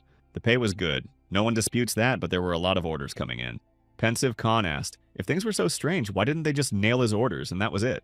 The student shrieked that refusals also have a limit. The stronger and more often they refuse the nobility, the lower the rank of the mercenary. Being a member of the royal family, the student was forced to work as a spy, and all the way to his destination, the count did not utter a word. Looking at him, the demoness smiled. Perhaps among the attendants were also demons, and they didn't want to expose themselves. Hearing such news, Duchess was furious. If they are all demons, how dare the temple to hide it from the rest? They are supposed to protect people. Tinashtan, today's generation of heroes full of determination. But there are those for whom conscription is only a heavy burden. Alphys cast his vote. He said that of course today's heroes do a lot of good helping the temple and so on, but you could say that they are the most worthless in history. Meanwhile, the player continued to intensely ponder, if it wasn't for that evil goddess, everyone would be sitting flat right now, and nothing would have happened. But the solution came pretty quickly. Khan cheerfully shouted out need to meet him, and as soon as the player sees this kid, he will be able to give an assessment. A certain god also supported this and cheered with all his might for the future of the outsider. In the meantime, the mercenary Hanu was in a very bad state of mind. He didn't understand how he had survived and made it here. It is quite normal for heroes of this genre to find an opponent of equal strength. Except its true communication and farewell to comrades was a hard route because of Puck, but overall it's understandable. The faces of his slave girls that the shameless thief had stolen from him immediately flashed before him, but he endured it and was able to move on and was able to endure. Also in front of his eyes was Arya, the beautiful girl who sacrificed her hand to save him. All these thoughts filled the head of the unfortunate hero. He could not understand what he did wrong that led to such consequences. What's even going on here, the guy screamed. He's special after all, but least of all like the main character. He's supposed to be the protagonist, so why does everything work out this way? Hanu jumped up from his seat and started screaming at the top of his voice. Suddenly he was addressed by some phantom voice hero that had been entertaining the gods all this time. The guy heard him naturally and started twirling around in different directions trying to find the source of the sound, but there was no one there. In front of him there was only a clean-made bed and an empty room, nothing else. There was no one else to talk to. Some voice asked the hero still really out of touch. Hanu didn't understand anything. The boy was so frightened that he began to use magic in different directions to save his life. He stood in the middle of the room. Everything around him began to change at an astonishing rate. Now he was in some kind of hall. The magic itself evaporated from his hands and Hanu stood on the ground, unable to understand what had happened. In front of him sat a man on a throne with large horns on his head, dressed in strange clothes resembling a demon. Stopping, Hanu still didn't understand anything. He just stared at the strange stranger and put his head together. After the demon asked how much the boy knew about the gods, Hanu began to stammer. It was about the ones that had called them here. The demon nodded his head. Yes, right, so who are these gods to the boy? The guy was very afraid. Their mission was to destroy the demon king, at least that's what they were told. The demon's face began to change. There appeared a monstrous smile with sharp teeth. The monster roared. They that really decided to realize that nonsense. Seeing that her master was getting angry, another demoness rose from her chair and shrieked. Continuing to face the demon, Khan understood nothing. Meanwhile, the king asked if the boy wanted to face the truth. The man calmed down and in a heavy voice began to speak in a distant time. During a battle to save the world, he and the heroine became at the head of the battle. Upon learning that the great demon king had once long was a hero, Hanu covered his mouth with his hands to keep from screaming in surprise. The king said it's all right to call a little hero like Hanu now, but it seems today no one knows the hero Avelia. The demoness turned away and said that she was now known more as a saint than by her name. It turns out that the girl Hanu met during the blessing from the goddess was a fake, which shocked the guy. The demon said that a few thousand years ago he was a hero just like the others and fought alongside Avelia. Until once asked one question why level has become absolutely everything isn't. Usually people don't grow solely through effort. In the legendary library of all things, he has finally found the truth hidden by the gods for many thousands of years. Long ago, the blessing had a different effect after the hero supported by the arrogant goddess defeated the king. Everything began to change. Even though the demon king was able to find out some things after making a contract with the impatient demon god, times were different back then. The fact that the demon god followed by times from demons is one of the three strongest. However, he often annoyed others. The demons were destroying everything in their path, and now they were threatening to destroy the entire continent. Hanu recognized this and became numb. But as soon as the guy said that, he closed his mouth and bit his tongue, realizing he'd said too much. The demon king confirmed this is exactly how the gods try to prove their supremacy, without marring the hands of humans becoming innocent victims at their whim. And then something began to clear in Hanu's mind about the story of a fallen god and a liberator for sure. Demoness said that according to the information received from the spies, the strongest hero right now is Bora. Pointing her finger at him, the woman said that they had decided that Hanu was the most suitable for the union. Meanwhile, the guy was just standing in the middle of this hall and trying to make sense of all the information he had just received. But his face begged with happiness as soon as he realized what had happened. Finally, his talent special played a part. That's how it should have been from the very beginning. It was clear that the main character was him, Hanu. Seeing the joy on the boy's face, the demon hushed him. It was amusing and a little ridiculous. The Demon King said he had one request. Hanu stopped cheering and froze in place in anticipation. Heavy-voiced Demon King said that it is necessary to find the Grail located in the dungeon of the Academy. It is the key to solving the situation. Putting his hand forward, the demon said that in order to make things work, he would awaken the boy's true abilities. At this moment, Hanu felt some change within himself and his stomach started to feel as if something was beginning to appear. It was the ability to fall. And now Kang was running away from someone. The guy hid behind the nearest bushes and started rambling about why the school has so many off-limits places. The demoness standing next to her smiled as if it was ever a barrier for them. Kang asked to sit down quickly and not to stir. Looking at her master, the demoness smiled at her master, and it looked like he had forgotten the easiest way. In response to surprise, the girl said that if they knew the location of their target, why not just fly to it? It was a bad idea, Kang asked. She is completely out of her mind. And why the sudden desire to help the demoness laughed. Saying that it was her duty after all, Diaroka held out her hand to her master and said to grab on at last. It didn't take long for the guy to ask. He grabbed the slave girl's hand and immediately they flew to a great height in the blink of an eye. In front of them was a huge building. Kang was sure this was the right place magic could be felt from the second room on the 4th floor. Swinging the demoness launched it at the right window. Flying a few meters, Khan shattered the glass with his body. The guy was furious. She really threw her master through the window. Diaroka smiled, and what's not to like? He was quick and spectacular. It was a proper room with Hanu sleeping on the bed next to the window. He didn't even seem to have heard that his room had been visited by uninvited guests. However, everything was exactly. Kant was sure that this hero had been drafted. Just like his Diaroka was surprised at how easily the host talks about it. Looking at her, the player screamed. Originally, he was summoned as a hero, and all because of this cursed goddess.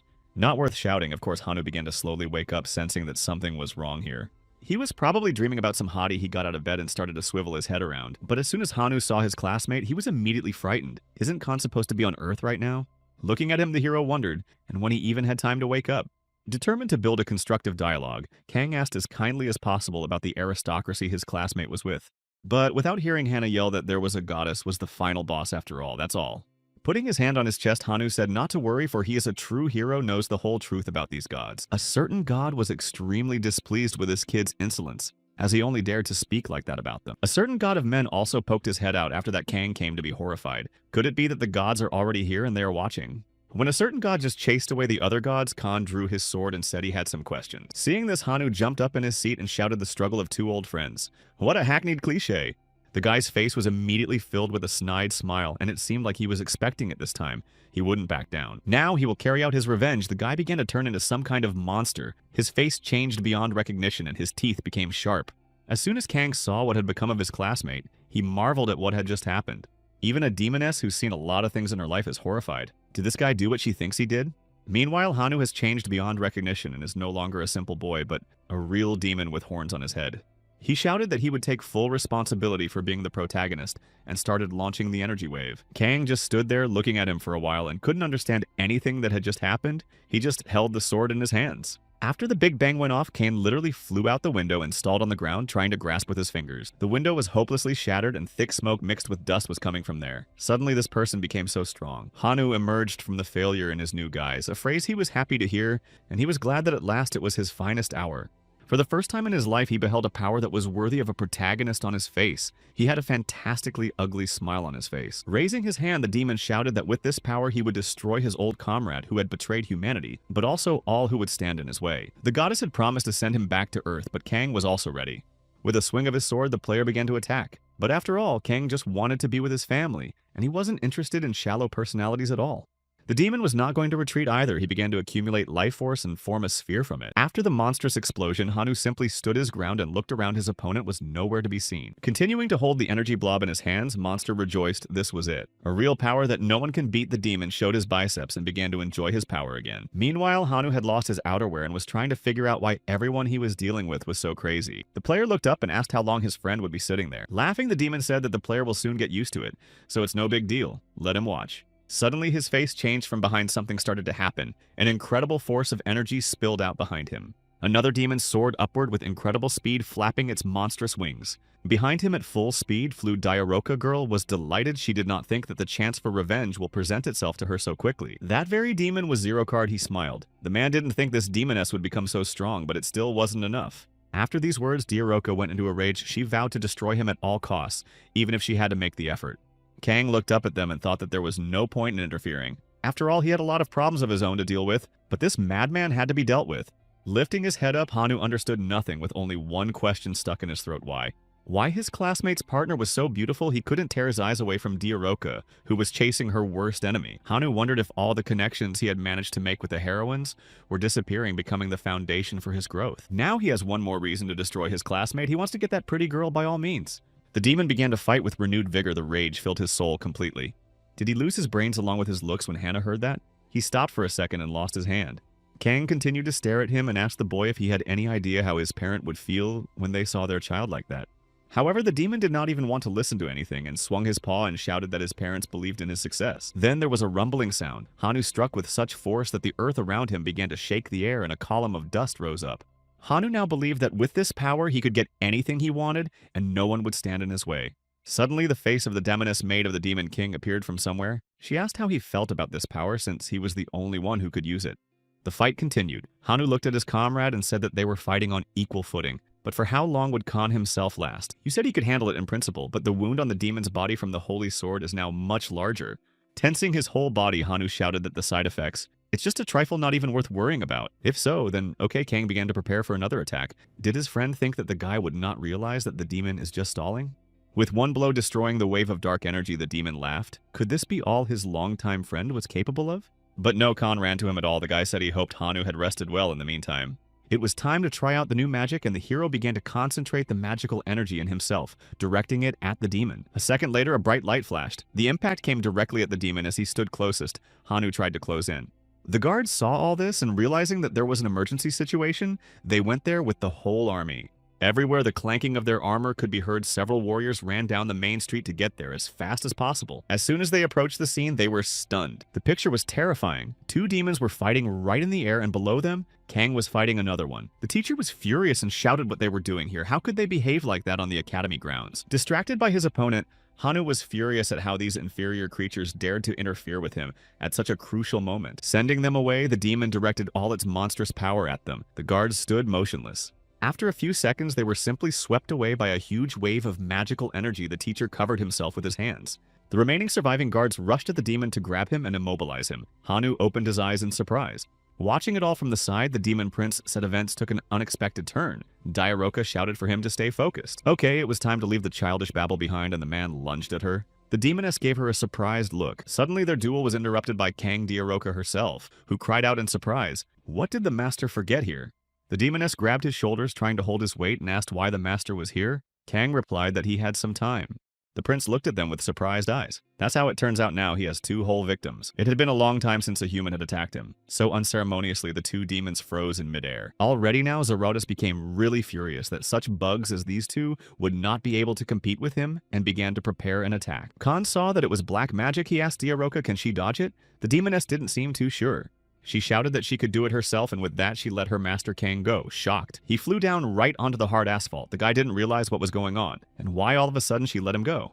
Along the way, the hero kept yelling for the demon not to dare run away until he returned. Smiling, Zerotus asked, did he really have nothing else to do? The demon was ready to fight with renewed vigor. It was even fun. As they ran away, the demon maid checked to see if they were being chased, but there was no sign of them. Hanu tried to heal his wounds, but even with magic, it was not working. The demons wondered what they would do to him. Looking at him over his shoulder, the prince said that, as expected of a hero turned demon lord, he paid special attention to the materials of the holy sword. Still trying to heal his wounds, Hanu didn't realize what was wrong with his arm, for it had begun to shrink and was now like a baby's. Suddenly, the voice of the demon lord Zircard was heard, and the prince immediately bowed his head to the portal that opened. From the portal revealed a girl. It was the demon queen. She said that their hero had proven that he was capable of handling his role. Zerotus, who had fallen to his knees, could not believe that the demon lord herself, Zircard, would deign to descend to the world of men. Seeing the demon queen, Hanu rejoiced and greeted the beautiful woman, and the hand just grew back, by the way. The queen looked at him with a pleased look and smiled and showed some sort of gesture with her finger. As soon as she did it, an electric shock went through the unhappy guy as if he didn't even have time to realize anything, but just screamed. Then the woman pointed to the portal behind her as if urging the guy to enter it. Smiling, the demoness said that there was no need to hesitate any longer. Their plan would now come to fruition. And from the portal began to appear various monsters of high level. There were werewolves and orcs, and already familiar to us trolls. And only the unfortunate Hanu sat in his seat stunned by the discharge of magical energy and understood nothing. Meanwhile, the demon queen rejoiced they would finish before the holy monster appeared. Meanwhile, a man burst into the temple of the Holy One and shouted that they were in serious trouble and were being attacked all at once. The saint didn't even immediately realize what she was talking about. She raised her eyebrow in surprise at the woman, apparently not expecting anything. However, the servant said that it was a raid on the academy where the heroes were to be admitted, and it was done by the former hero Hanu. Hearing this, Holy took on ahead another problem: hateful, snotty near destruction, and how the situation as a whole.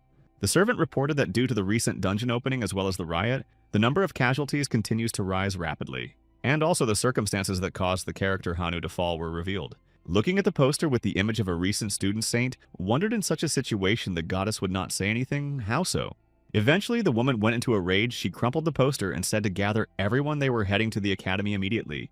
Meanwhile, in the academy was a real nightmare. Was a lot of wounded soldiers did not have time to repel the attacks of monsters. The academy director appeared quite unexpectedly. The woman smiled. She had come as she had a request. Hearing her request for a magical anomaly, the man hit himself on the head. Unfortunately, they are unable to help. People are already in short supply. He took out a half-empty potion bottle from his pocket. Even the healing potion was running low now, and he couldn't risk it just yet. But having learned that the Holy Grail is in the bowels of the academy, the principal came to a real shock. Is it really there? Exactly, and there were 3 things called the terms of the hero, among which are the Holy Grail, the Holy Dragon, and the Holy Sword. In the past, even the Great Witch of Ambrora who destroyed the Demon Lord could not have prevailed without the Holy Grail. When the principal found out how dire the situation was, she said they had to find a way to appease the monsters. The swordsman explained that he was revealing all this to the principal because she was the first to address the situation was beginning to change. After hearing all the details, the principal laughed. She has no reason to refuse. So let it be so. She extended her hand to the man. The guard shook her hand and said that he was very happy to work with her and hope everything worked out. Once in the depths of the dungeon, Britnice was very impressed. She had no idea what was in here, but the old man wondered if it was worth it to bring outsiders in. Turning to them, Kang said there was nothing to be done about them being followed, or the old man didn't trust him after all.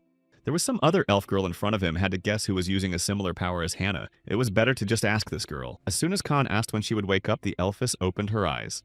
Immediately, the guy leaned against the glass and started examining the girl. The elf girl was very scared and gritted her teeth. The poor girl started crying from fear. She just woke up and saw such a disgusting face in front of her. After a second, the unfortunate one passed out again. Khan looked at the others and asked what was wrong with her. In the end, they still managed to get this girl out of the coffin. The elf crawled out and did not yet understand what was going on. It turned out to be the daughter of the Demon Queen. She sat on the floor and looked around fearfully for protection.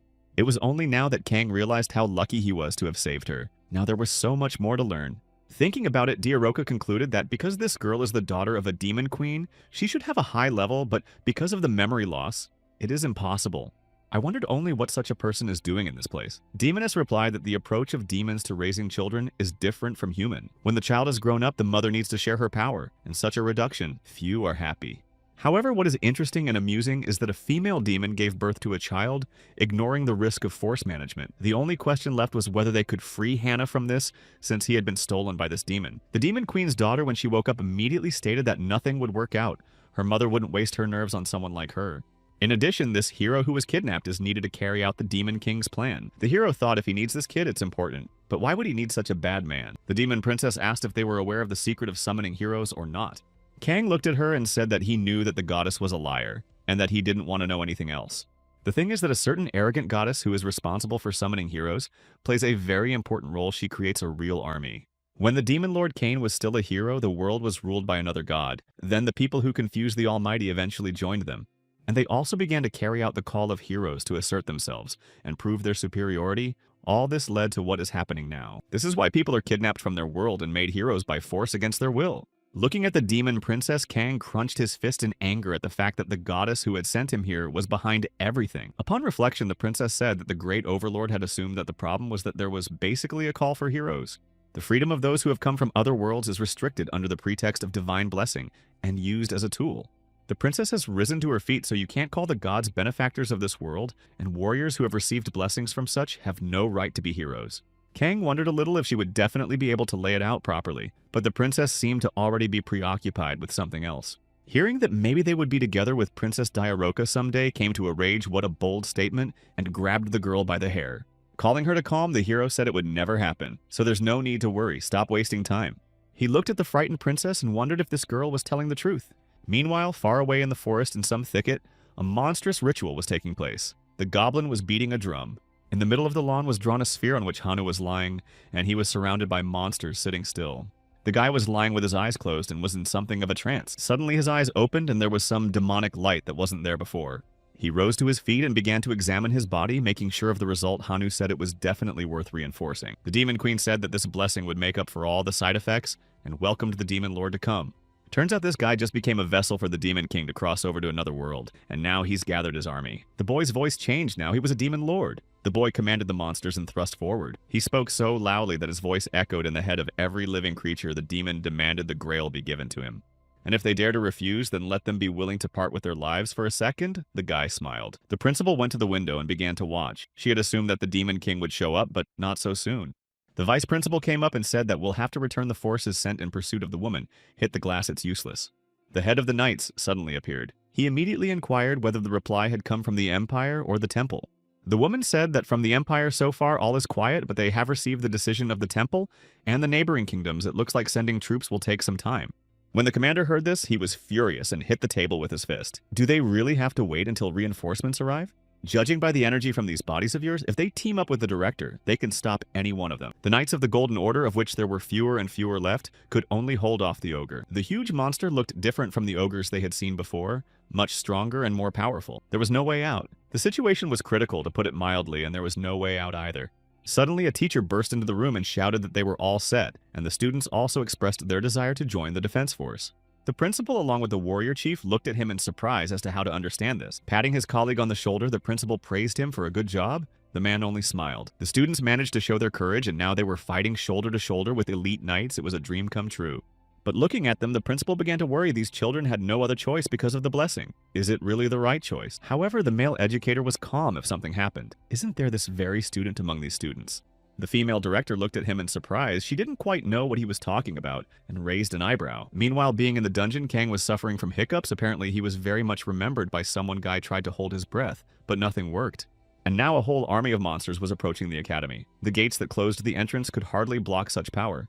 At the head of the entire army from the academy was the principal. They were fully prepared to take the fight. She shouted that while they were busy studying at the academy, some of the students were frightened. The guards in turn were fully prepared to give their lives for the safety of the population. Trying to calm them down, the director said that they would take responsibility for their safety, and the other teachers were standing nearby. She shouted for no one to retreat and fight to the last. The woman's voice sounded confident. So let us punish those who dared to attack the academy. After these words of advice and knights and students rushed forward, the battle began. The forces were obviously not equal, but those who defended themselves as fiercely as possible, destroying the monsters. The principal used all her magic to keep the students safe while they fought. She decided to attack the Demon Queen at once using her most powerful spell. However, this was nothing to the queen as she grabbed her staff and swung it around to launch a huge vortex of energy. She won't even be scratched by it. A cruel smile appeared on her face. The Demon Queen felt her superiority.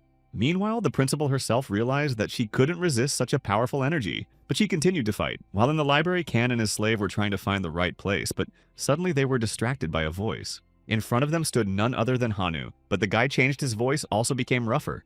Kang thought he was facing his classmate, but after a closer look, he realized he was mistaken. But who it was unclear. Looking at his opponents, the Demon King asked where the Holy Grail was, and a demonic aura began to build up between them. Diaroka smelled it too. Such energy was very familiar to her. The girl couldn't believe that it was really the one she was thinking of. Smiling, the Demon King said, "Here is a wonderful party, and this junior is a true warrior." Armed with the Holy Blade, Kang said, "Stop talking nonsense and let the Demon King show his true face." But after a second, notification signs started appearing in front of him. At first, he didn't understand anything, and then he got scared. It was the gods who suddenly decided to drop in on them. However, a certain god shouted for them all to get out of here. The Demon Lord looked at them with a surprised look, but he wasn't even planning to attack yet. Kang looked at his opponent in surprise and realized that things were about to get more dangerous than before.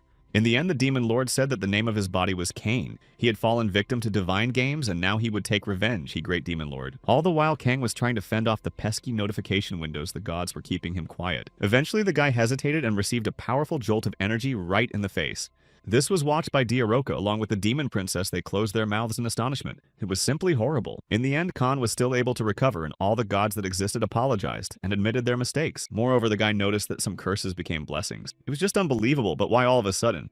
Meanwhile, a certain god had lost consciousness. He had overexerted himself lately. Cain was very pleased. This kid was pretty good at getting recognized by the gods in such a short period of time. Cain looked at his opponent and said that he should know that power easily gained can also be easily lost. Throwing his sword on his shoulders, Kang said he'd heard that once before, but he wouldn't do it again. Gods and this plan, why so much Maroka in front of him now, is the easiest solution. The guy smiled. He would just get rid of it. Immediately remembered the words of the goddess from the beginning. She said that if you defeat the demon lord, she will fulfill any 3 wishes. Well, the only thing left to do is to leave this disgusting world. The demon laughed. What a fool! This thank you will ruin him. Without saying anything else, the demon just rushed directly to the guy who was still standing motionless. They got into a fight. Khan said that unless the gods intervene, Cain won't be able to escape his attacks, so don't get your hopes up. The demon king laughed. It seems this guy is still relaxed, worth bringing him to his senses, and swung around. In the next second, the player felt an incredibly strong blow to his stomach. His body was pierced all the way through. Laughing, Cain asked finally. Now the guy realized where and what situation he was in. This was no joke. After a second, the wounds on Kana's body healed on their own. That was certainly brave, but now it was his turn. Swinging his blade with all his might, the guy launched an energy attack directly at the demon. Cain bounced back. The demon looked at him with eyes full of hatred and prepared his powerful attack. How dare this man attack him? Dodging another blow, the player laughed all the same. This demon is incredibly predictable. But losing his vigilance, the unfortunate man received several severe blows to his stomach and was unable to stand on his feet. The unfortunate Kang realized that the demon seemed to hit the same spot, causing intense pain. It's brutal. And now Cain moved closer to his opponent and brought his hands in for the final blow. Now it would be over. The demoness who was watching all this shouted that the master couldn't do it alone and she must help him. Kang stuck his head down on the floor like an ostrich and ordered his slave to wait. This guy had gotten stronger, much stronger after the last battle. Pulling his head out of the ground, Kang finally realized who he was fighting. It was the great demon king. Turning to his friends, the guy said that this was his ex-friend, so he would deal with it himself. No need to interfere. He wanted to say something else, but didn't notice the massive fist that flew straight at his jaw. After the blow, Kang was still able to wake up, but it was quite painful. The demon continued to insult him, and the insolent hero would not shut up. When he looked up, he was horrified to see that Cain was already flying at him, putting his foot forward for a powerful kick.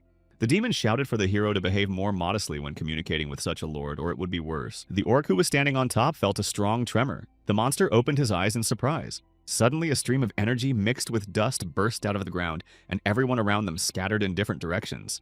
The principal also felt that jolt and immediately realized that there might be a problem with the dungeon. Taking advantage of her opponent's confusion, the demon queen rushed straight at her. She decided to end the fight with a single blow. But as soon as the woman jumped up, she saw that someone had launched several energy balls at her. Lifting her head up, the demoness was furious someone dared to interfere with their duel. It turned out that the saint had also learned of the invasion and had come to the rescue. She was sitting on her white dragon high above. The demon queen immediately recognized the old acquaintance and shouted why she was the one interfering with them again. The saint ordered the principal to help the rest of the elven girl. Didn't quite understand what was going on, but agreed nonetheless. With this demoness, Holy will deal with herself? The woman jumped off her dragon and armed herself with a holy blade. The dragon opened its mouth and a bright bluish color began to spill out. The demon queen was furious. She waved her staff and shouted that this time the saint would definitely go to the other world. The lord of the afterlife sent a powerful energy wave straight at her opponent. There was a deafening explosion in the sky. A bright flash illuminated everything around like a searchlight. As she approached the monster, the saint swung her blade and struck the first blow, but at the last moment, the demoness managed to defend herself. The demon queen felt all the pressure that came from the saint and could not understand why she could not resist her. Smiling, the queen said that Saint had not changed in the slightest, considering that someone who had not appeared on the front lines of the media for such a long time was interfering. The saint replied in a calm voice that she was mistaken. She was not at the front, not because she was afraid, the reason was different. From the side of a large hill stood Bora and watched everything happening. The entire academy was engulfed in fire. Behind her were Prince Alsus Demon Mos and the heroine Mayun, all of whom had very puzzled looks on their faces as they realized how critical the situation was. Bora took a serious look and said that it looked like the saint had decided to have a grand battle. Folding her arms across her chest with a little fear in her voice, Myung said that they aren't strong enough to interfere in something like this after all. However, before she could finish, Bora walked over to the girl and said that they should try their best. They were called to this world for something. The demon standing next to them said that they had nothing to worry about. The Lord had invaded the territory of the holy and thus cornered himself. The prince agreed. He vowed that he would do his best to help the heroes in this situation and fulfill his duty.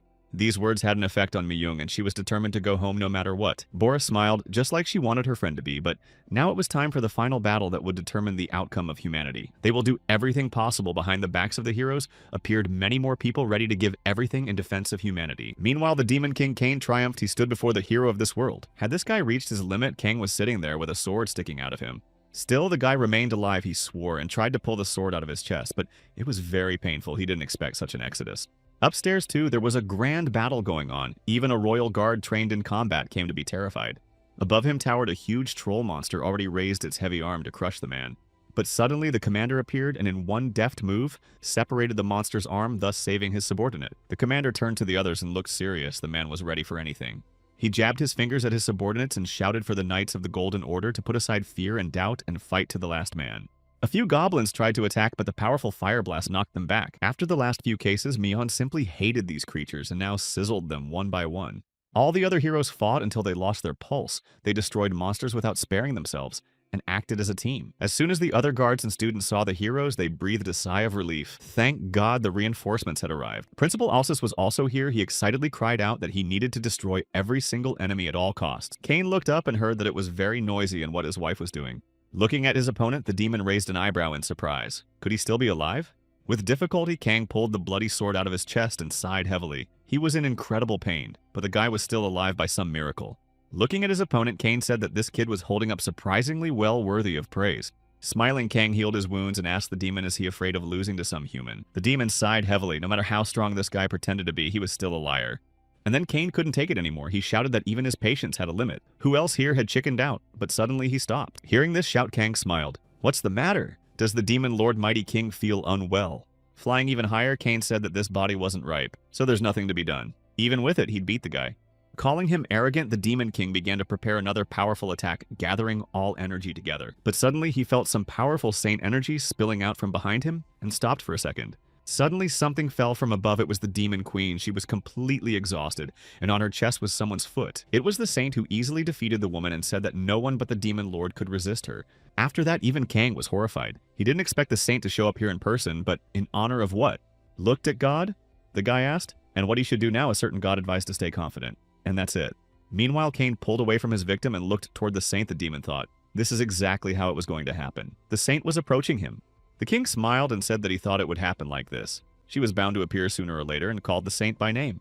The saint smiled as kindly as ever. She said she had heard the news and shamed the demon king for stealing the bodies of the younger ones.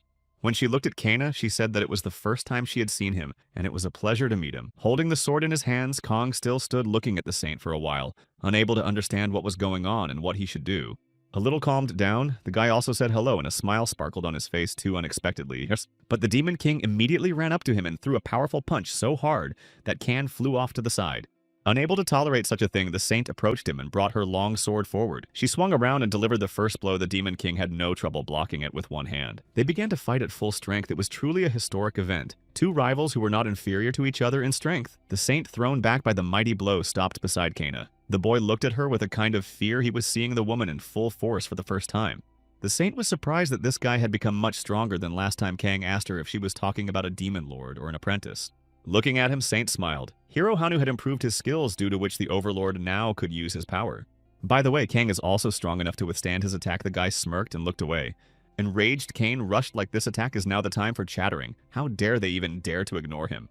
From now on, he would be serious. The demon launched a powerful energy wave at them, destroying them in its path. The saint just stood there, motionless. The wave went right past her, leaving a big mark. Deciding to show his full strength, Kang moved first. The guy struck with his blade and repelled the demon's attack with a single blow. Seeing the surprise on the Demon King's face, the guy smiled. Was he really going to leave after kicking him? Bouncing to the side, he gave time for the saint to attack the woman, didn't wait long, and swung her blade. Distracted by the boy, the demon didn't notice the saint stabbing him in the back. Cain screamed in fear. Kang didn't know what to say as he watched from the sidelines, goosebumps running up and down his spine as everything was happening incredibly fast. His classmate was sitting motionless, and it was like someone's soul flew out of the guy's body. Maybe it was the demon lord. Cain screamed with rage. All his plans shattered in an instant. The monster left his body and could not accept defeat. Poor Kang covered his ears to keep from going deaf. The sound was so nasty and piercing that it penetrated his consciousness. The saint still remained serious and ready to fight. The woman realized that this was not the end. The demon lord would not give up so easily. Hanu got to his feet from his back for some reason, burning fire. The guy, even after such a blow, remained alive. Turning towards the Saint Demon Lord roared, "This was a soul-dividing sword, such a technique still very nasty." Smiling, the Demon King said that it was already too late. He was close to complete fusion with this kid. It was just useless to separate. But if this is the case, the Saints are prepared to make the final blow. Some sacrifices will have to be made. Still realizing what was about to happen, Khan snapped out of his seat and shouted for them to stop. The power of the hero is a device given to destroy demons. It's time to end this. Meanwhile, the Demon King just stood there smiling. Saying that it was the right decision, he began to charge his hand with magical energy for the final throw. Even a saint can't do everything in this world, so don't even try. The saint noticed a huge slab of stone coming at her, and it would crush the woman in a second. Meanwhile, since the dungeon was getting dangerous, the demon decided to leave. The saint couldn't just let him leave this place and rushed after him. She had to stop the demon at all costs, leaving Khan alone. They disappeared down the aisle without realizing it, and the boy remained standing. So it was a dungeon that had been right under their noses all this time, and they hadn't noticed it. Finally, he got it, and the guy shouted into his sword for the orc and the fish to open the portal immediately. In a second, the guy was in the orc sanctuary. He was extremely puzzled by the situation, and he was already greeted there by Bruce, and with him walked none other than Kanmi. The protagonist turned around and was surprised. Seeing his classmate, Kangman wondered if Kang shouldn't have gone to his home on Earth like he was told. However, the hero said that he's a little busy right now, so they get to some other time, and right now he needs someone else. Seeing her beloved fish queen rejoice, did the hubby miss her so much, and decided to come back. Even the orc wasn't particularly happy to see Kana. The guy got very angry and looked at the orc. He was sick of living, that he was throwing around such words. When Kant asked if there was anything hidden in the witch's dungeon, the witch looked away in surprise. What was he even talking about? Grabbing her hand, Kang shouted that the Demon Lord had invaded the place and trashed it, and Ernbora slammed her eyes shut in surprise. After all, having realized what was going on, the woman blushed and began to walk around what was hidden there. But the situation was complicated and very urgent. Khan told her to stop blowing smoke and say everything. The witch blushed even more and made a loving face. She laughed. And on the surface, the Holy One fought the Demon Lord with all her might in the name of humanity to stop him from destroying the world. She launched her most powerful attacks at him, but the demon dodged with the agility of a magician. How ridiculous it is when a saint, even after gaining such power, cannot fulfill all her desires. The woman rushed forward. Despite being a saint, she's willing to sacrifice this forest to destroy this monster. Kane continued to laugh how funny it was when she was so bold to throw around such statements. Slowing down a few meters away, the demon said that she, as this world, is full of contradictions, and even now she is dishonest. He squeezed her hand. Testing her will is also part of this plan to confront God, so don't let it offend you.